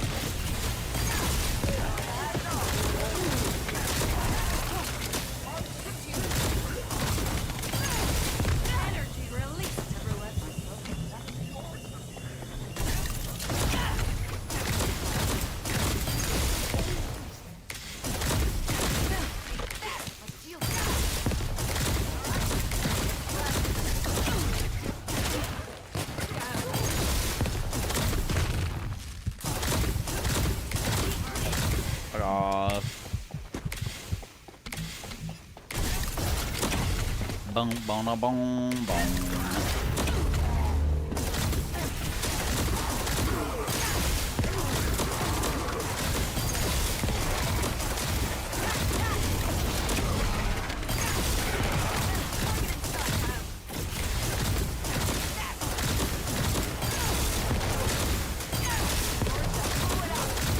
Punchy punch punch punch punch.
Oh, dude, that's fucking why. My preset didn't save my thing. We should be on the bravery set, is what we ended up with for the final build. But my preset's not saved with that. We'd have way faster clear time with bravery on. That's our issue right now.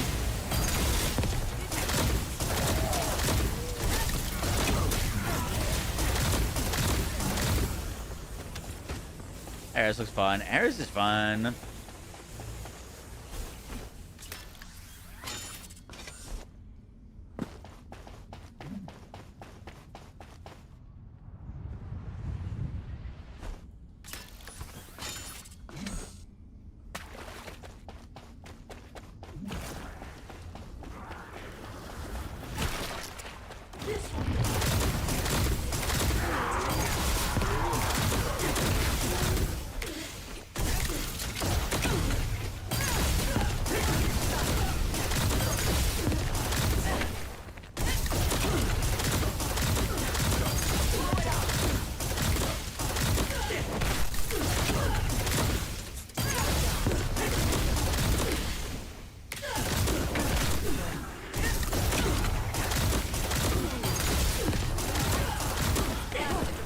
Probably should use like a sword here or something, but I don't have one. At least not built.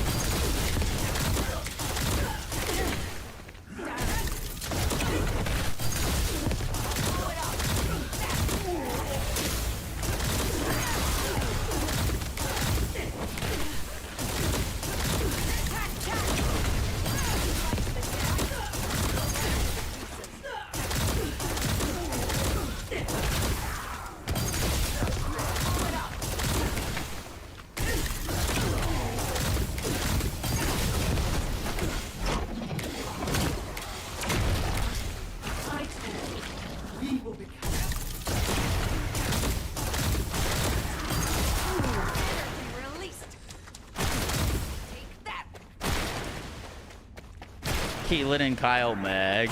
Yup. Oh wait, don't I have to damage this thing?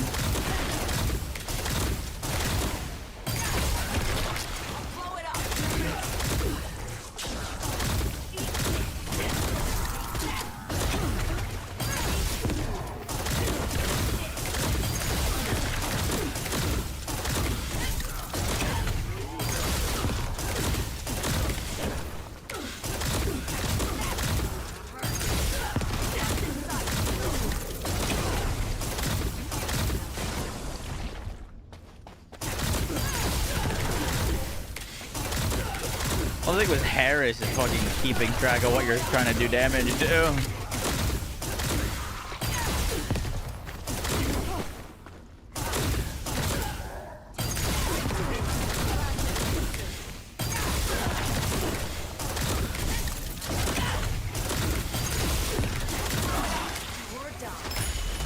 Oh my god.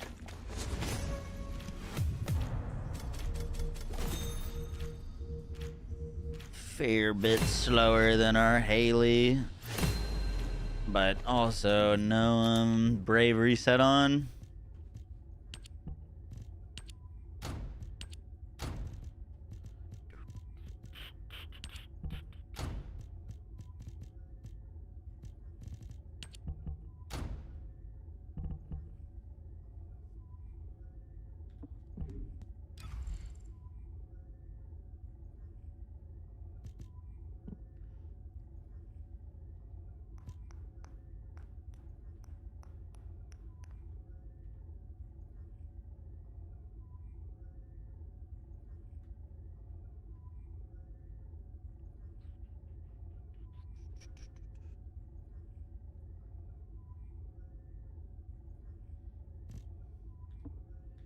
What's the gameplay loop? They've made every Descendant have to be able to AoE clear entire screens of enemies with skills. Guns have a much harder time keeping up.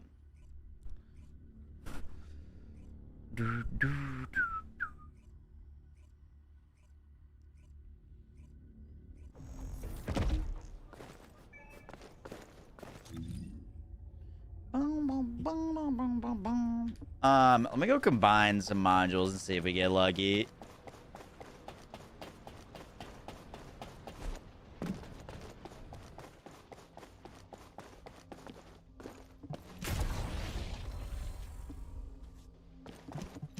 Whoa, that person looks sick.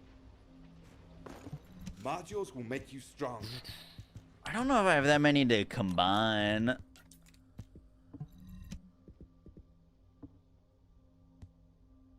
No, I do not. We just combined a ton trying to get Luna's things.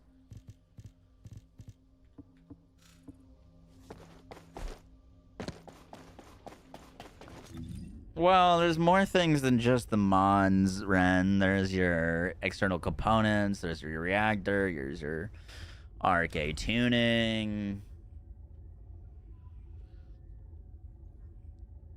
Would Vyasa benefit from the new bunny component set?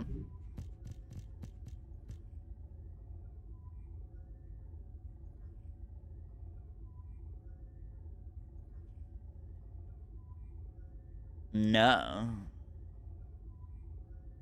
Not at all. It's only electric skill power.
All right, we're gonna farm Ultimate Yujin until we either get him.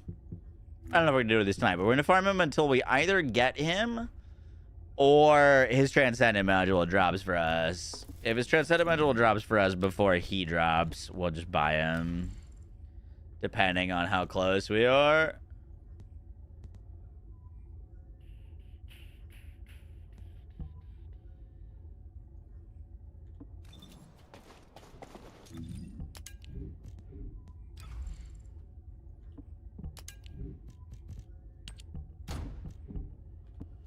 Boom, boom.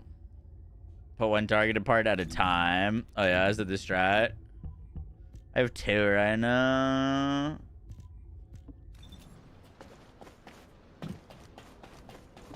Oh, the special human child. What do you need?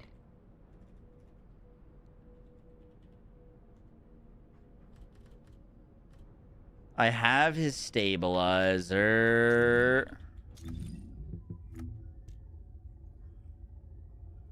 Which means we can get rid of this.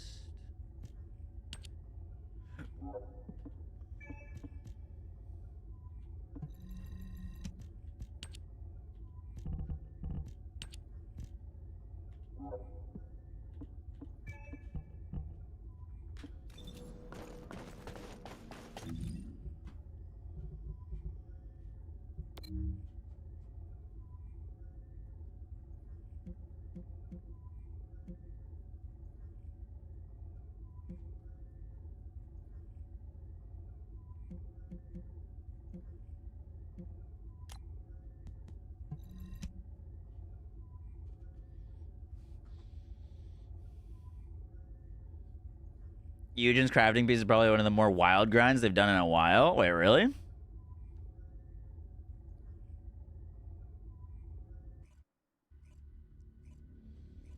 This could be Heartbreak by these guys. Could be a banger. Really? I just heard of them today.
What is it that causes me to lose my ability to use all my skills? Is it just this enemy? It didn't happen to me anytime on Halo. But somehow always happens on this guy.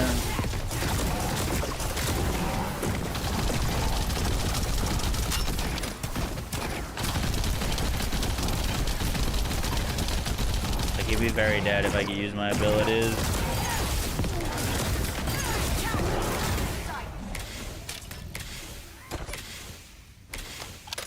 When he vomits,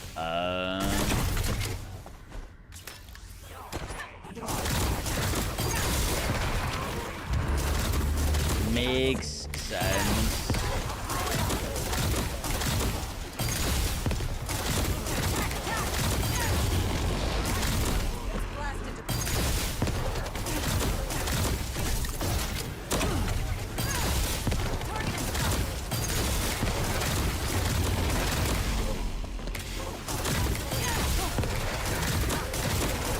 Why not just kill you?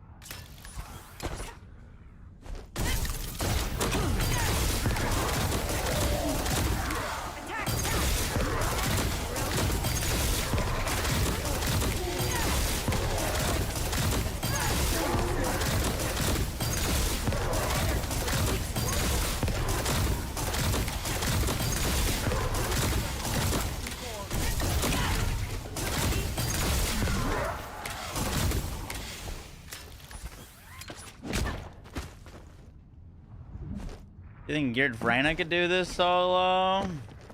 I definitely could do it solo. I don't know how long it would take though.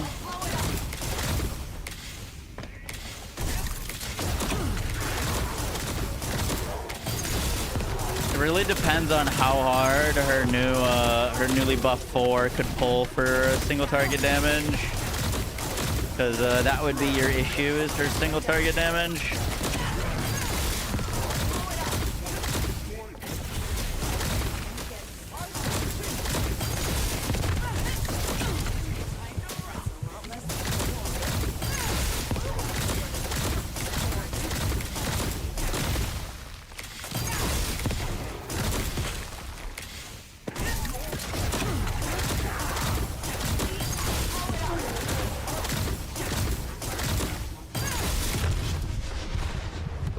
I fucked up there. Oh. For some reason, I was thinking you would get full health.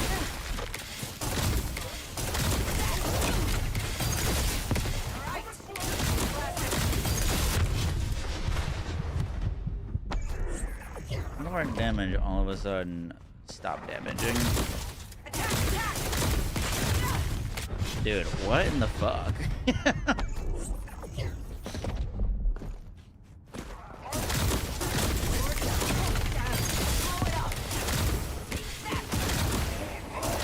That's so weird.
Which Descendant is this? This is Harris.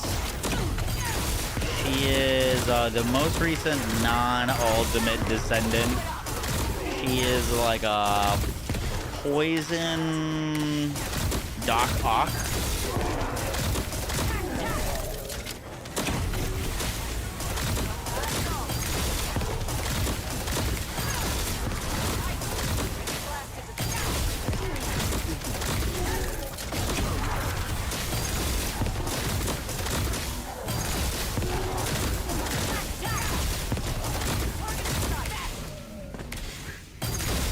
Smack that dude off the edge.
I need edge put. I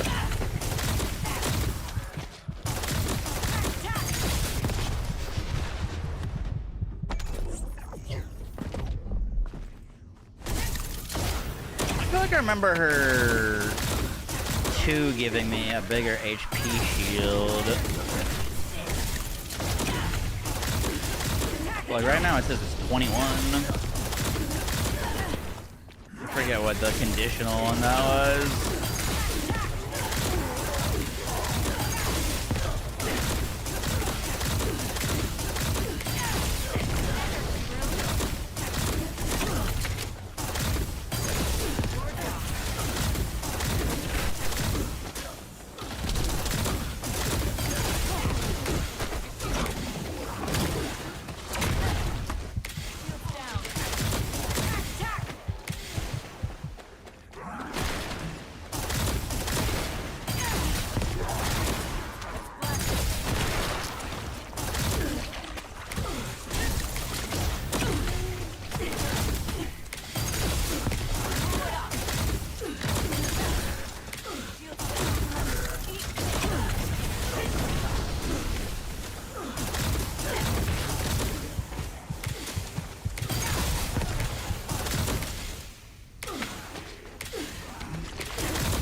I get so turned around doing that, it's crazy.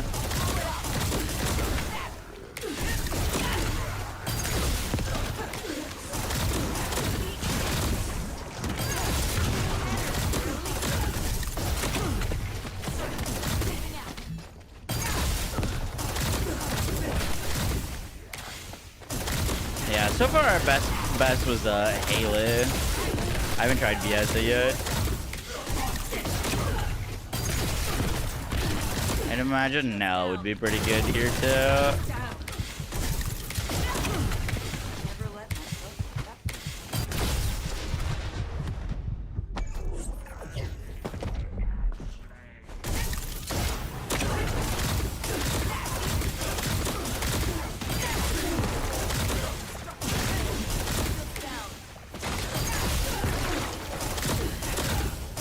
Putting on Bravery helped us a ton with the mobbing section, but it's just way worse for bossing, obviously.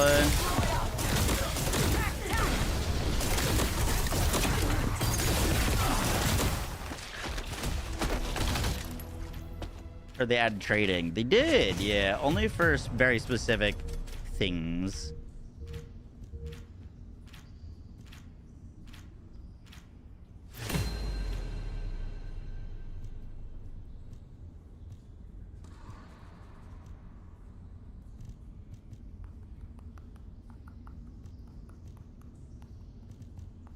Have any of you gotten an Ancestor mod and by default, like without rolling it, it came really well?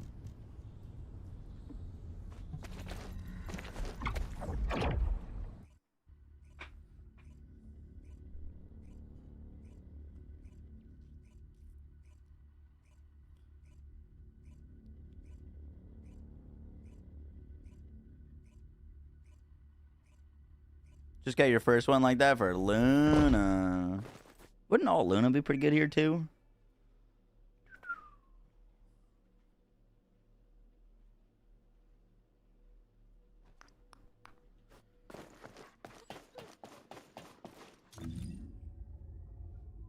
All Luna and Nell slap. Nice. Still don't have all Luna.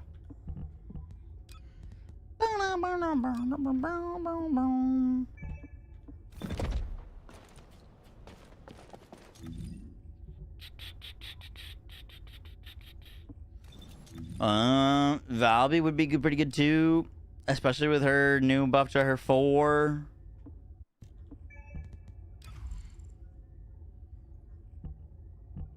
Let's do a Valby run.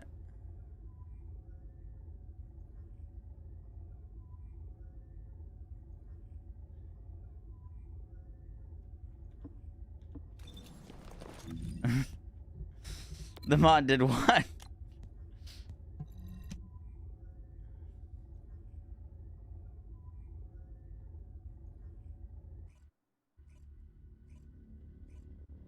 Till the world comes cloud.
Got me with his vomit.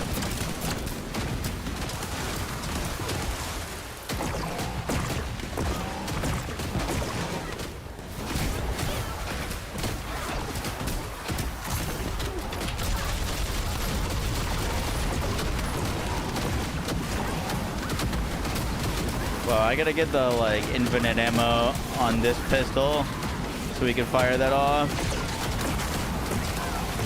It'd be insane with how fast it's shooting.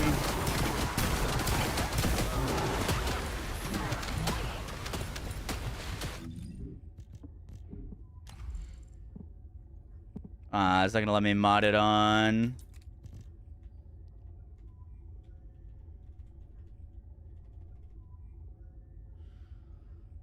Pant.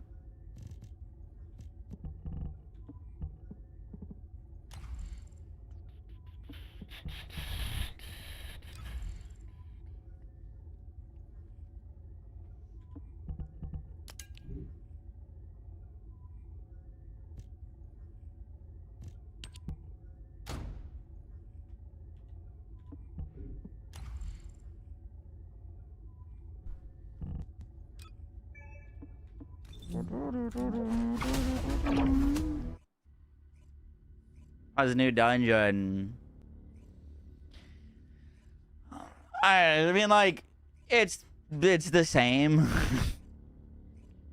It's just a you know what I mean? Like, I don't know. There's some areas that look cool. It's like all of the other content in the game, though. I'm not trying to be like a hater, but like their idea to not do any sort of unique mechanics to basically anything and make everything just damage means that all of the content feels the same. You know what I mean? Like, it doesn't feel any different than doing any of the other content. That's just a change of scenery, but the scenery is not even that much different feeling. You know what I mean? Like, there's nothing to hate on, but it also just is the exact same of everything else that we've done.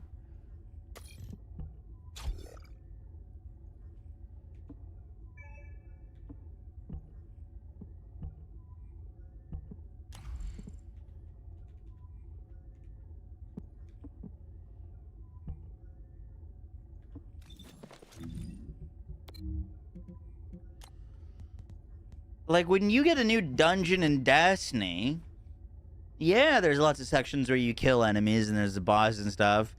But almost every time, what sets them apart is that they have new mechanics. They've got new things that you need to interact with, solve to do them.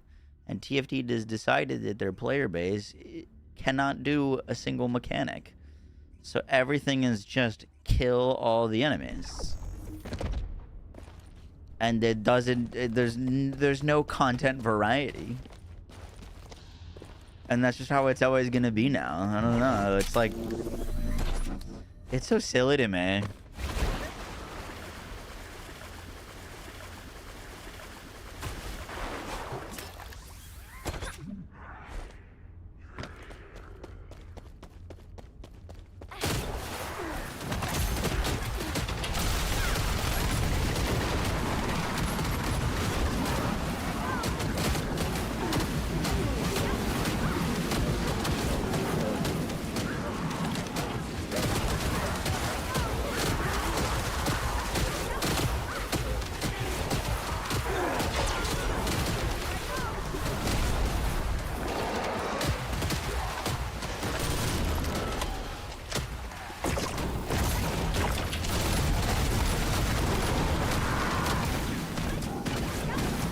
Should that not have given me infinite ammo?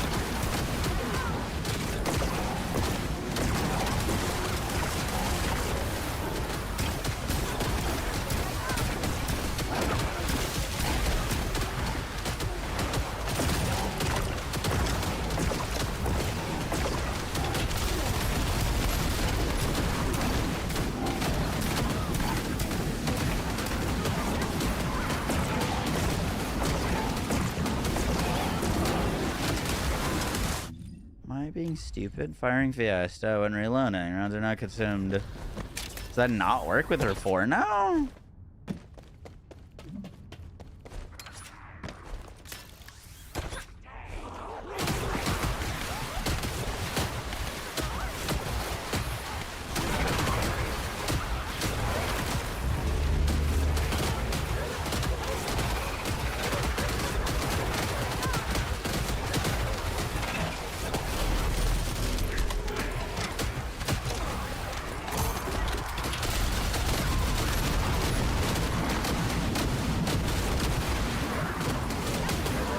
Seems like that doesn't work.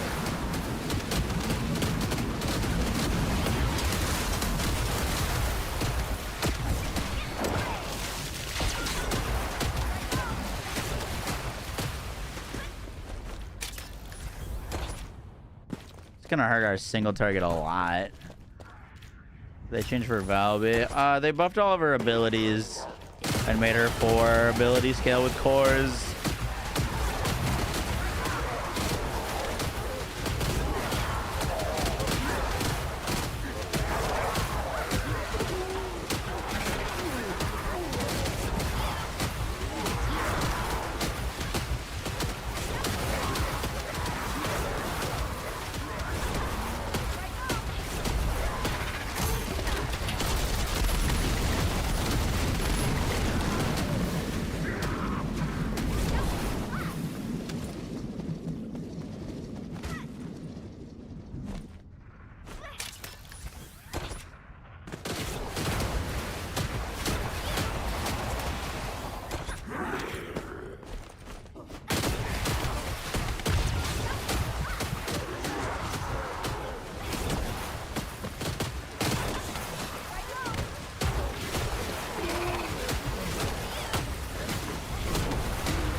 Ooh, I gotta put the MP dog on Valby.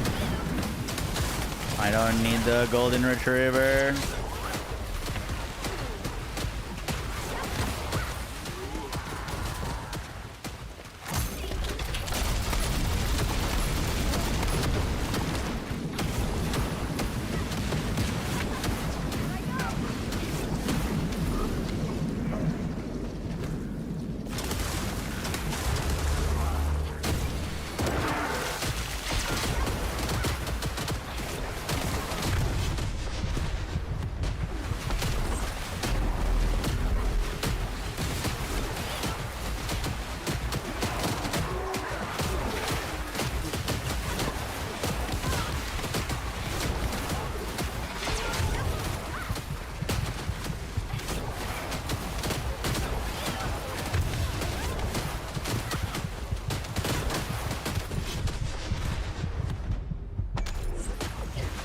No longer carry everyone switching weapons. That's probably why.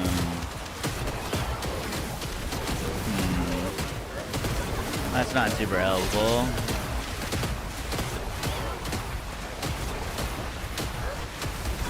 Kind of negates a fair bit of the buffs, to be honest.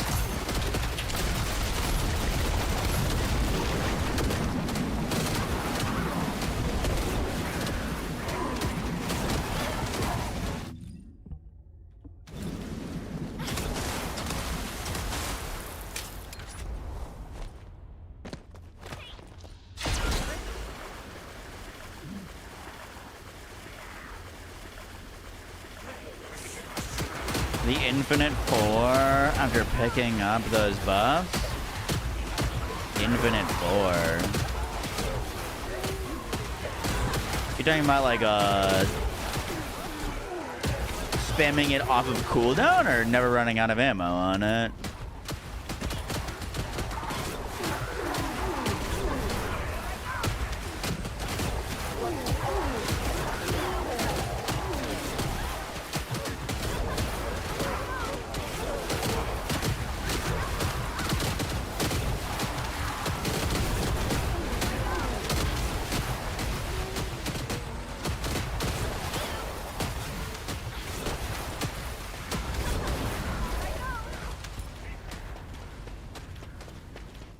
Never running out of ammo for 60 seconds. What are you doing to achieve that?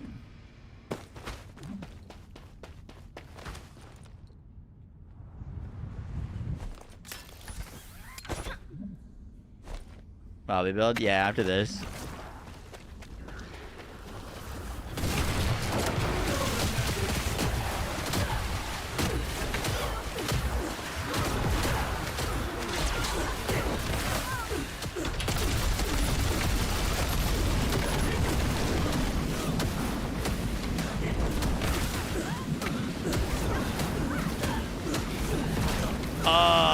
not talking about like a build thing. You're talking about the like buffs. Yeah.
Tabbed out.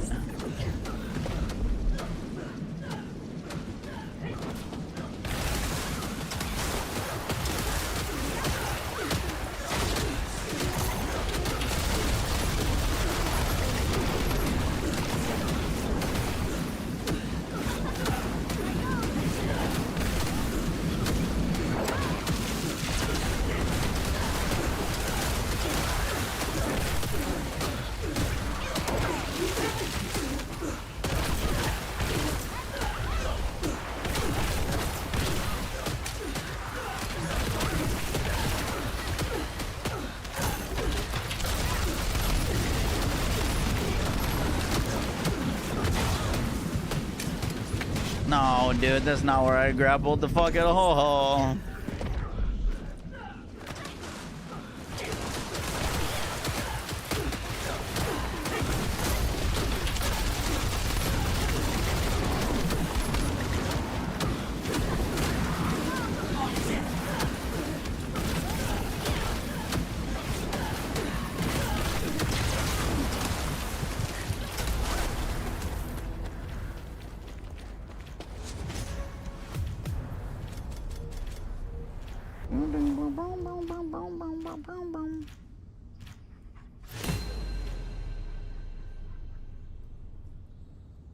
Ooh, yeah, it's a very good one. Accelerator.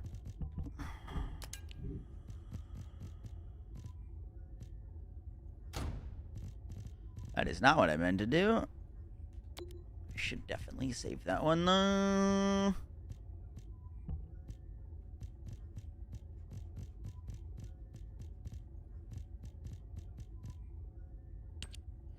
Boom, boom, boom.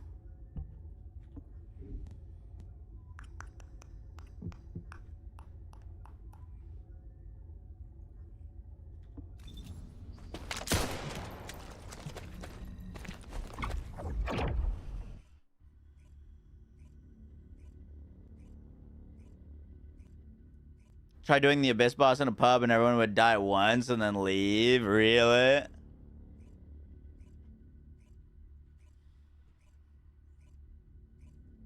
Sounds pretty par for the course.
Yoshi, hey. Hey. He smells the food next to him. Hey, buddy.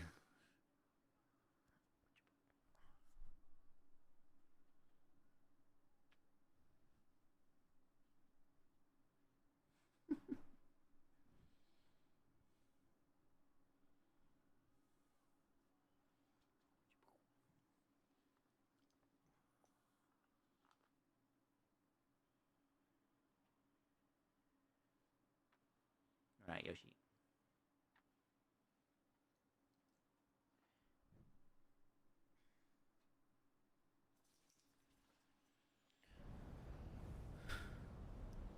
I didn't realize you guys didn't have music that whole time. I think we turned it off for one of the cutscenes, so I've been jamming. That's my bad. I even put on a new playlist for y'all.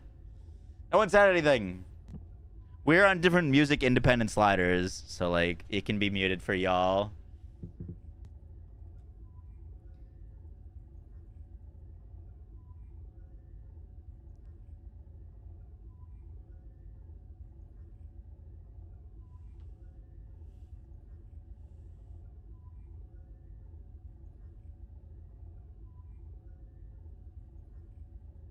Bobby Build, please.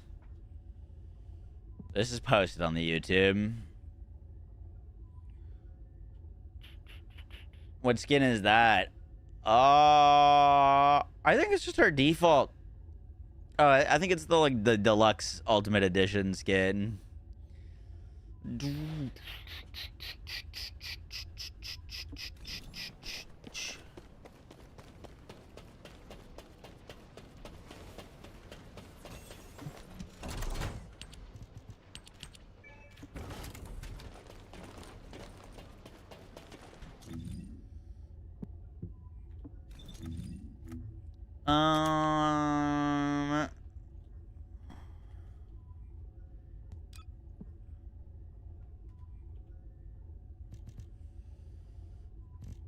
We don't have either of his new. These are both from Forbidden Sanctuary. Yeah. What's their drop rate? Does it say? 5%.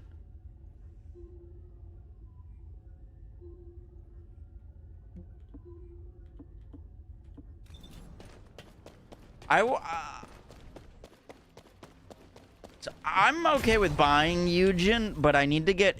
I don't think I want to make a build with him unless we have his Descendant or Transcendent module. So like, no point in buying unless we get that. Which I'm thinking either we farm the dungeon for them or we just like kill bosses. Because like I could just go murder a boss really fast, right? And get a bunch of Transcendent modules and then we could combine them. I don't know which technically would get there faster. You know what I mean?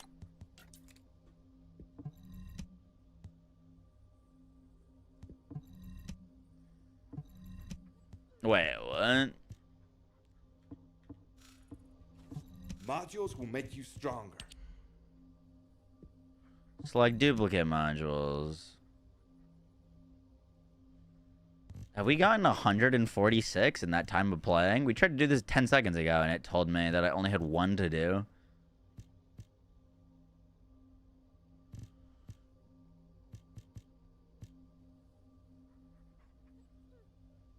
What? Maybe it was bugged? I literally tried this 2 seconds ago and it told me I only had one.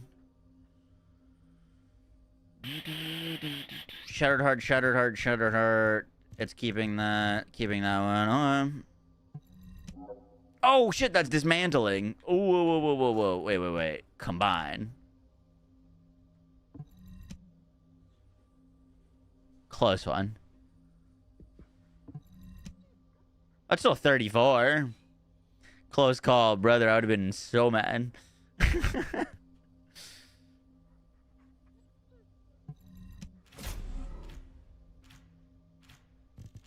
Come on. Oh, we got combat protocol. Cannot buff allies, increase self-buff effects. That's not the one I wanted. But cool.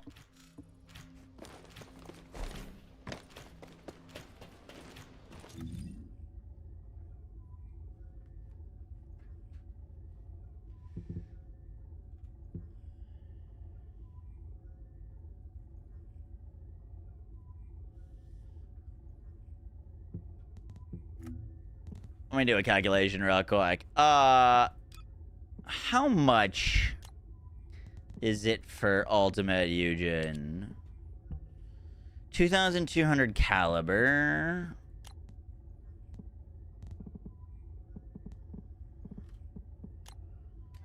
If I was to buy that with money, that's about 50 bucks.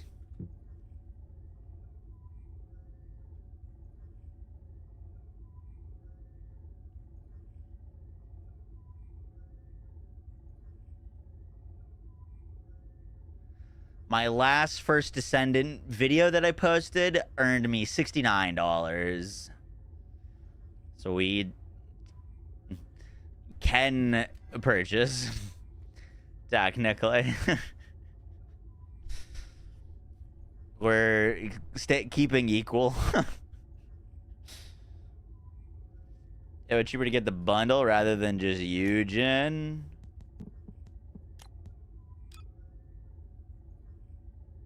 You can buy only him for less caliber. Is that not what I was just looking at? It was 2,200. This is 4,000.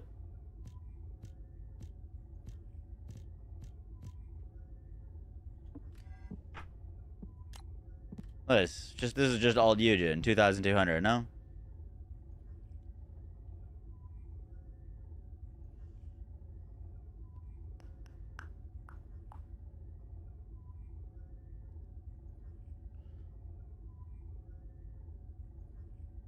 What, reactor skill, fusion cooldown. You can't buy him for less caliber than this, right? What are you getting at? Or are we just confused? You don't remember all Descendants being that much. Yup. I mean, this special bundle is 4,000 caliber. Which is... you would need to spend... This is only 3,920. So you'd need to spend $100. I hate when games do this, dude. Like, it's 4,000, but this is only 3,920. So you'd have to go from spending 70 to 100 if you wanted it. Like... I mean, technically, you could buy this and then, like, the extra $5. Buy regular Yujin. I don't need regular Yujin, though. I need ultimate Yujin. I own regular Yujin already.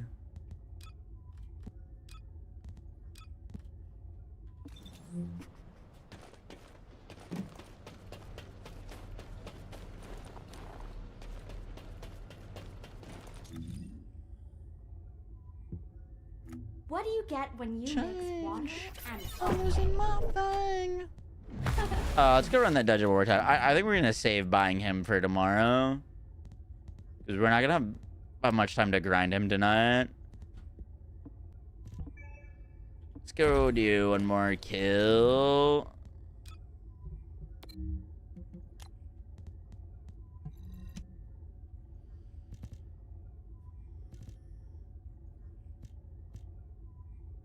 I need this trigger modules anyways.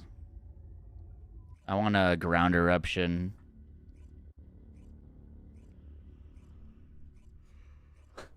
Don't own normal epic or Ajax. I think I owned both of them, but I deleted them.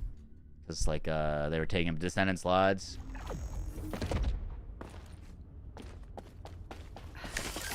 I'll finish the job. Yeah, we were messing around with Ajax earlier. Unfortunately, didn't really buff his jumping build, which is kind of a bummer.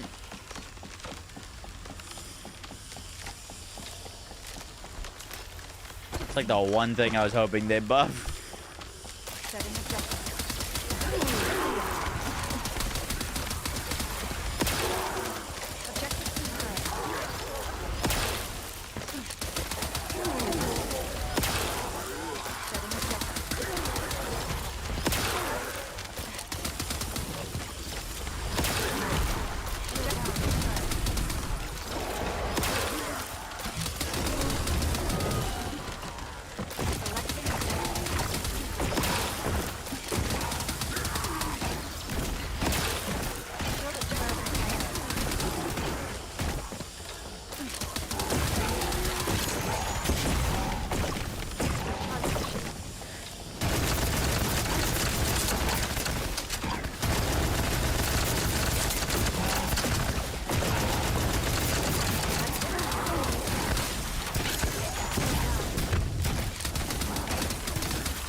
Make a build for all Yujin. I plan on it.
What pleasure plan for December? PoE 2. Borderlands 4 is getting a big raid boss this month with UVH6. I'm not too worried about BL4 in that sense. But yeah, today was definitely missed the mark on update stuff. No crit. That's crazy.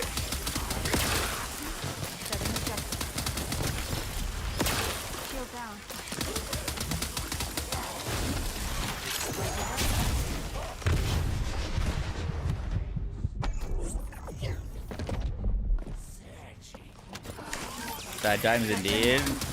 Well, like, unfortunately, TFD videos just don't do very well anymore. It's like, if I'm making a TFD video, it is because I really love TFD. Because financially and channel-wise, it doesn't make sense to cover this game anymore, unfortunately. Like, just to be straight up with you.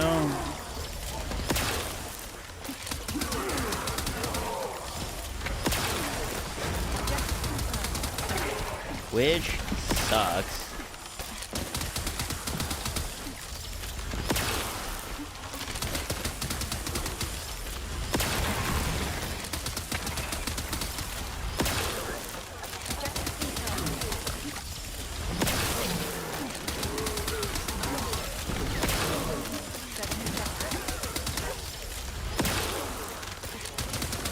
TFD vids. I love making TFD vids. Dude, there's so much content to make in this game right now. I got like 80 fucking builds I could go and update and new weapons and stuff like that. There's so much for me to grind.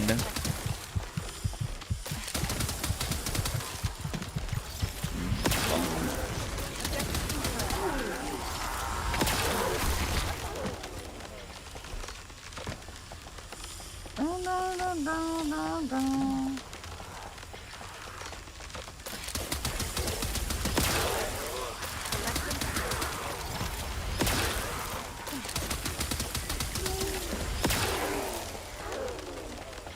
probably shouldn't have said that, but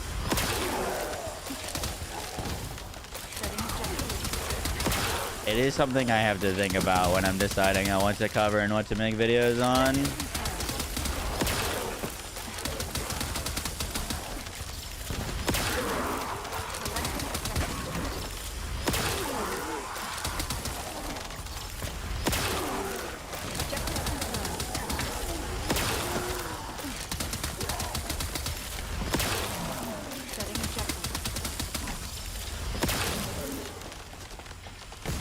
Oh, is Africa fantastic?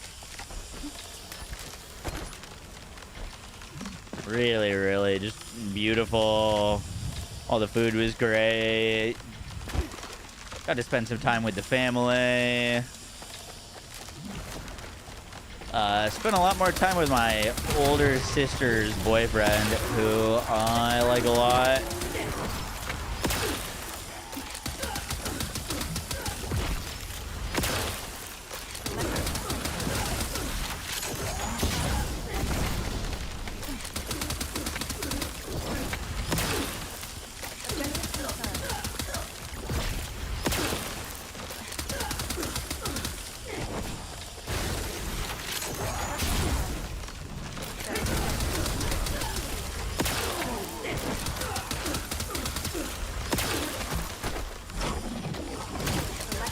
Was it vacay or business? Vacation.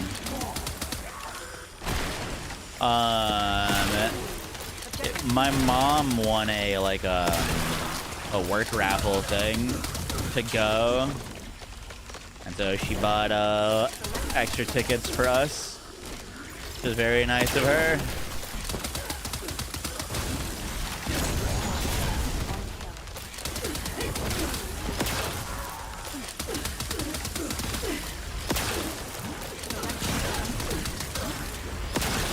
Dude, Haley is nice for this because of how fast she is. You know, like, the other characters, I was just getting blasted. Because, like, every one of his attacks was hitting me. But Haley's so fast, she can dodge most of it.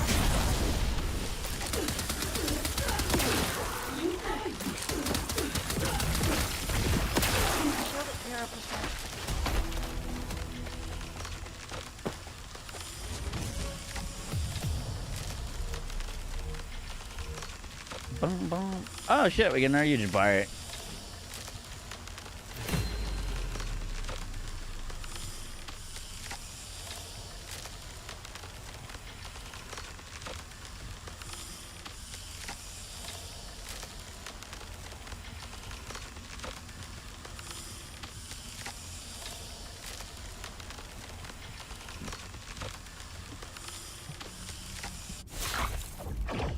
What are your thoughts of this new dungeon? I'd being negative. I mean, it's just the same as everything else. If you've played any of the other content in the game, it's the same. You kill a lot of enemies, and then there's a boss that you kill. There's zero mechanics or anything that sets it apart or makes it unique. Just kill the enemies, go through, kill the enemies, go through, kill the enemies. You know what I mean? It's not worse than anything, but it's not better. Well, you know, you want a jungle type map. Jungle type map would be sick, man. Or like something with a little bit of change of scenery. But like at the end of the day, even if it's a jungle map, if it's just kill all the enemies, kill all the enemies, kill all the enemies, I don't know, like some sort of mechanic or something would be cool. We could put our collective brain cells together and do like one mechanic.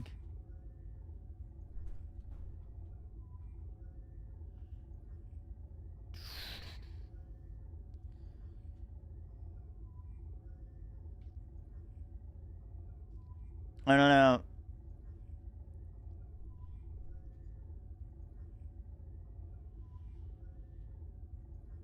Ellen, I've been very sad.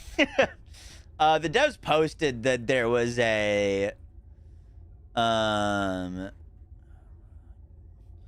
Grant said regarding the repeat, we had a minor hiccup found during the holiday last week. Instead of scrambling people to test a new minor patch, I made the call to just repeat a previous week. Hang tight because next couple weeks will be a treat, I promise. Now, basically said, I appreciate the clarification. It would be 100% better to include a note like this along with the update notes in the future so the community understands why something like this is happening. It's a lot of frustration from this, myself included. Very much looking forward to Bloom.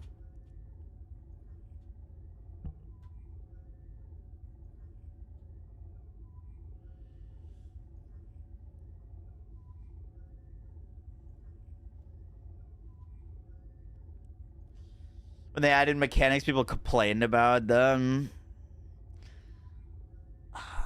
I just hate... I don't know. I feel like the devs for this game, and it's like, it's super weird, because like, I love when devs listen to their communities. But they have to have some sort of vision and goal themselves, rather than just being dictated by like what people are spamming at them in the Discord. And I kind of feel like they've been getting one guide. Like, if you're I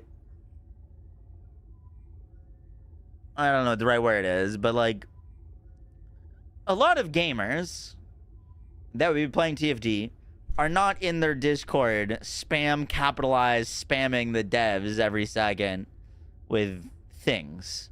You know what I mean? And they see that and they're like, well, this is what people want, so guess we're not gonna do mechanics. You know what I mean? Like, I specifically saw it with the dynamic motion, is they were doing a dev Q&A, and there was one person that was just constantly spamming and adding the devs, please add jiggle physics, please add jiggle physics, please add jiggle physics. The devs said, no, we have no plan to do that. And then they kept spamming for the next, like, week. And then they said, all right, fine, we'll do it.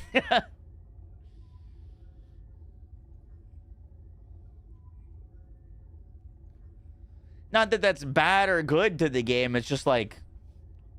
once again, I feel like they've been getting one guide a lot.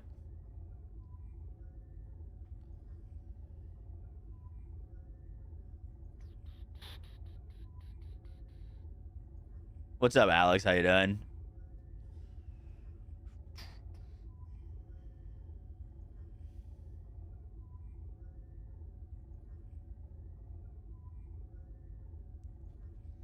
The guy that got them to repaint Luna. Yup.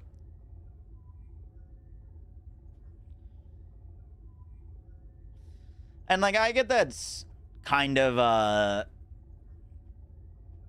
like, contradictory, because at the same time, I'm like, oh, listen to my opinions.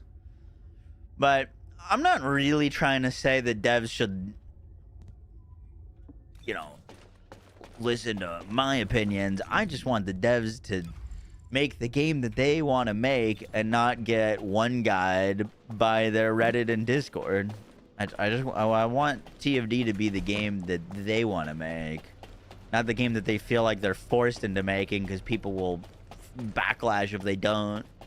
Personally, you just swipe for Alt Legion or grind him. Probably swipe. I need his other Transcendent module though.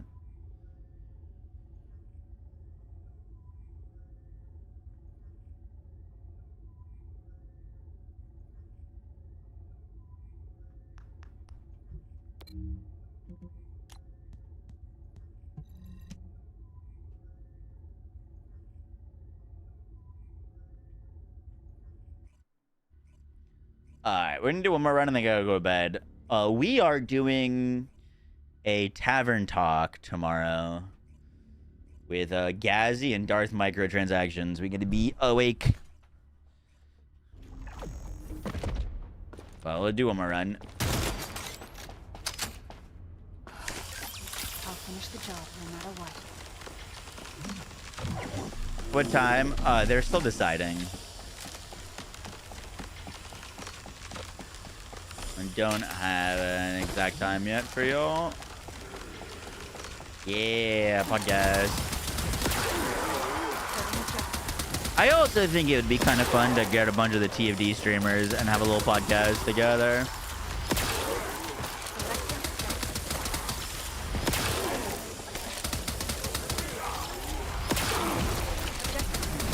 might organize that.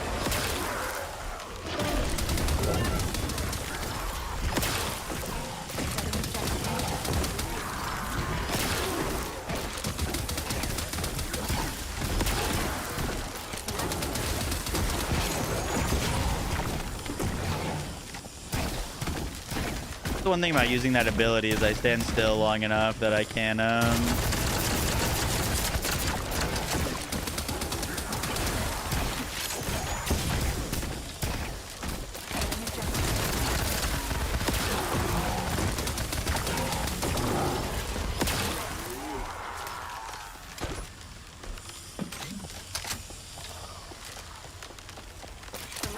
the podcast TFD podcast name is The Goon Sesh.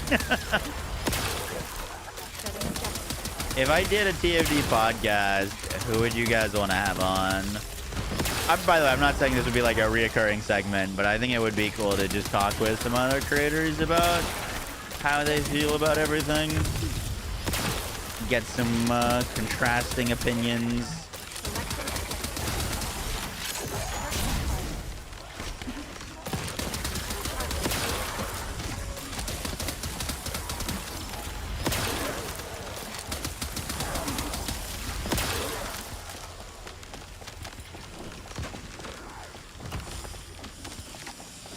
Sen or Biscuit, listed the full measure or no. I'd have to get like, I think any more than 4 total people would be too much. Like no one would get to, no one would really get to talk if it's more than 4. It'd have to be like me plus 3 other people.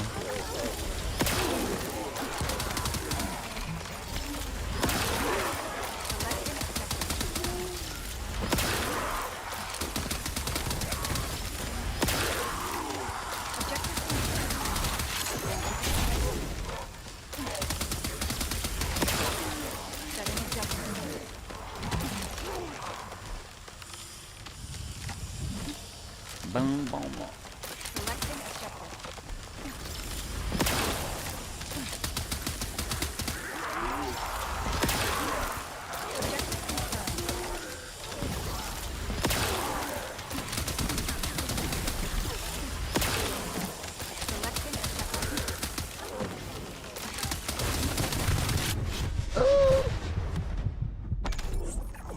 Yeah, they did buff Levick.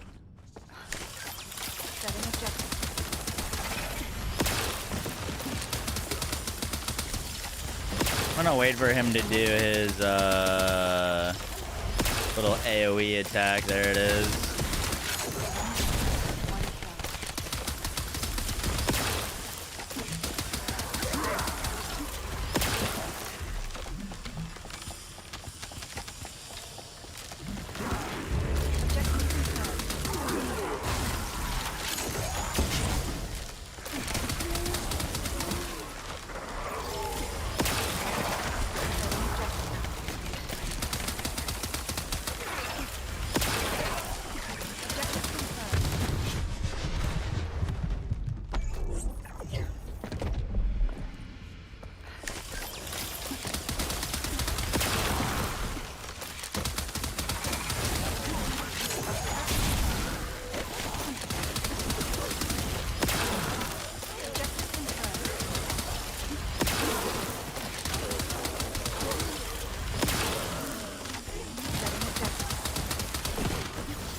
Did they ever do the Levick buff they talked? Oh yeah, I read that already. Dry biscuit, low budget gaming, full measure. Surprised no one said Mr. Judge Gray. I like that guy a lot.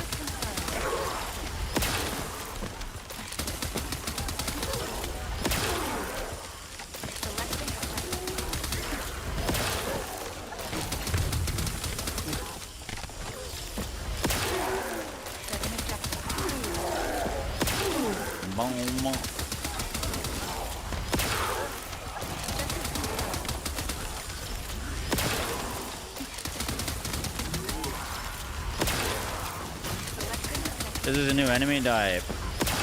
Nope.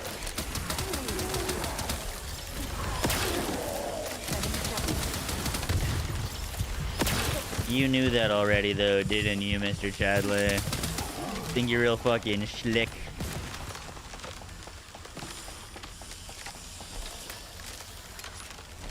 Oh, Yoshi came back. Hey, puppy. What's up, doggy? Oh, hi, puppy.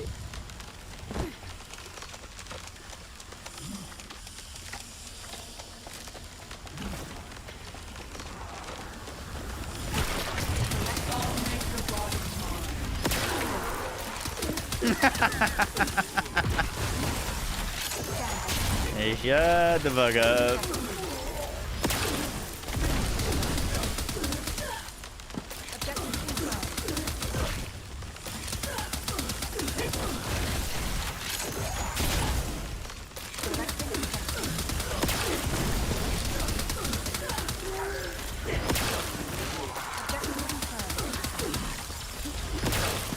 Dude, I feel like the visual of her little Nova doesn't look that big, but it's a pretty big area.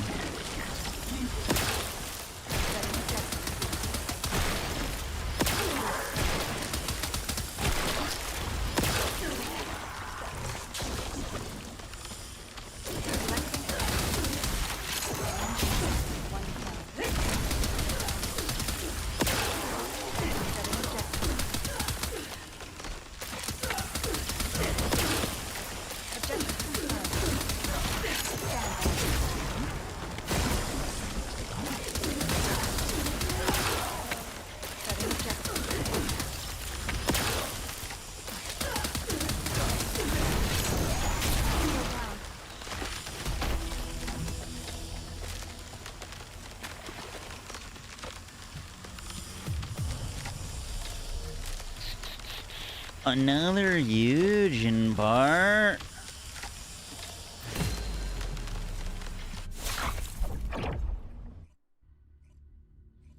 No TFD bosses, 4 boobs.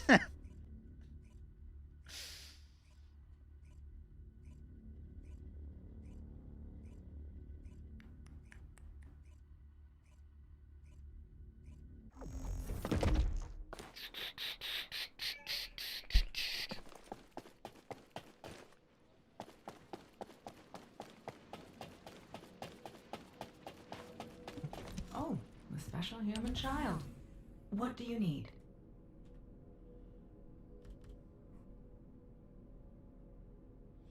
We've got everything except for his code now.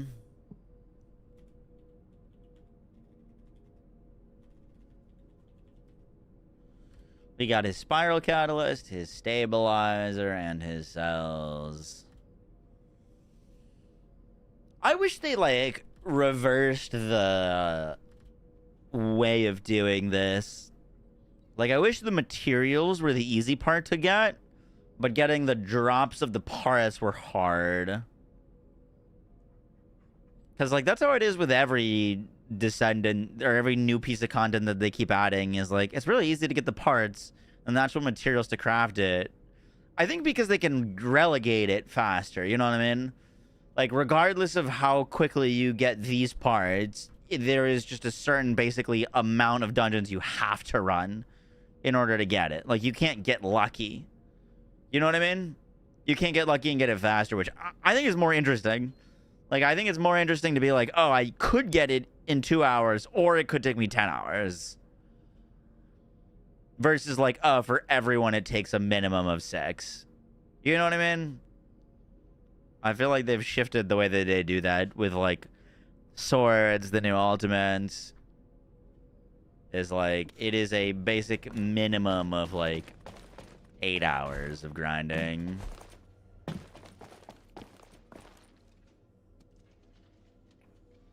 You can get lucky and get 100 mounted drop. Yeah, but it's still not even enough to build a single part. You know what I mean?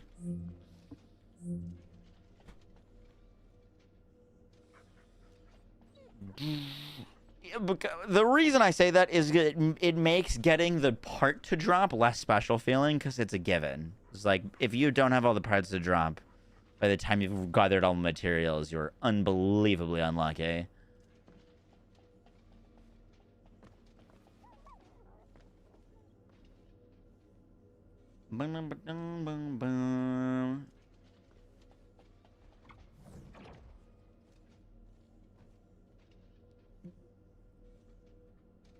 Touch the way you taste.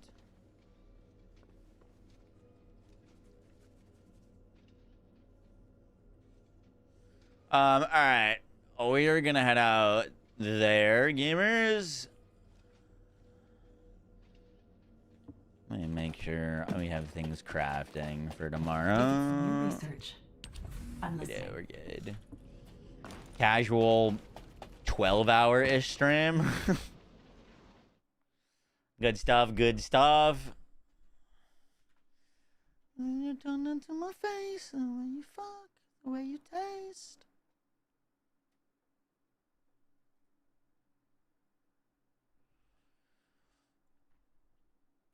You're gonna check out Night Swarm. Do you think I'd like it?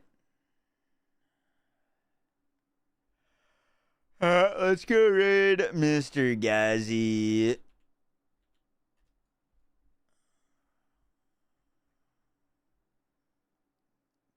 Looks like he's still chatting PoE.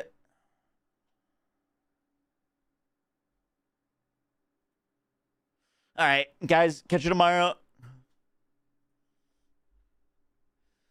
Peace.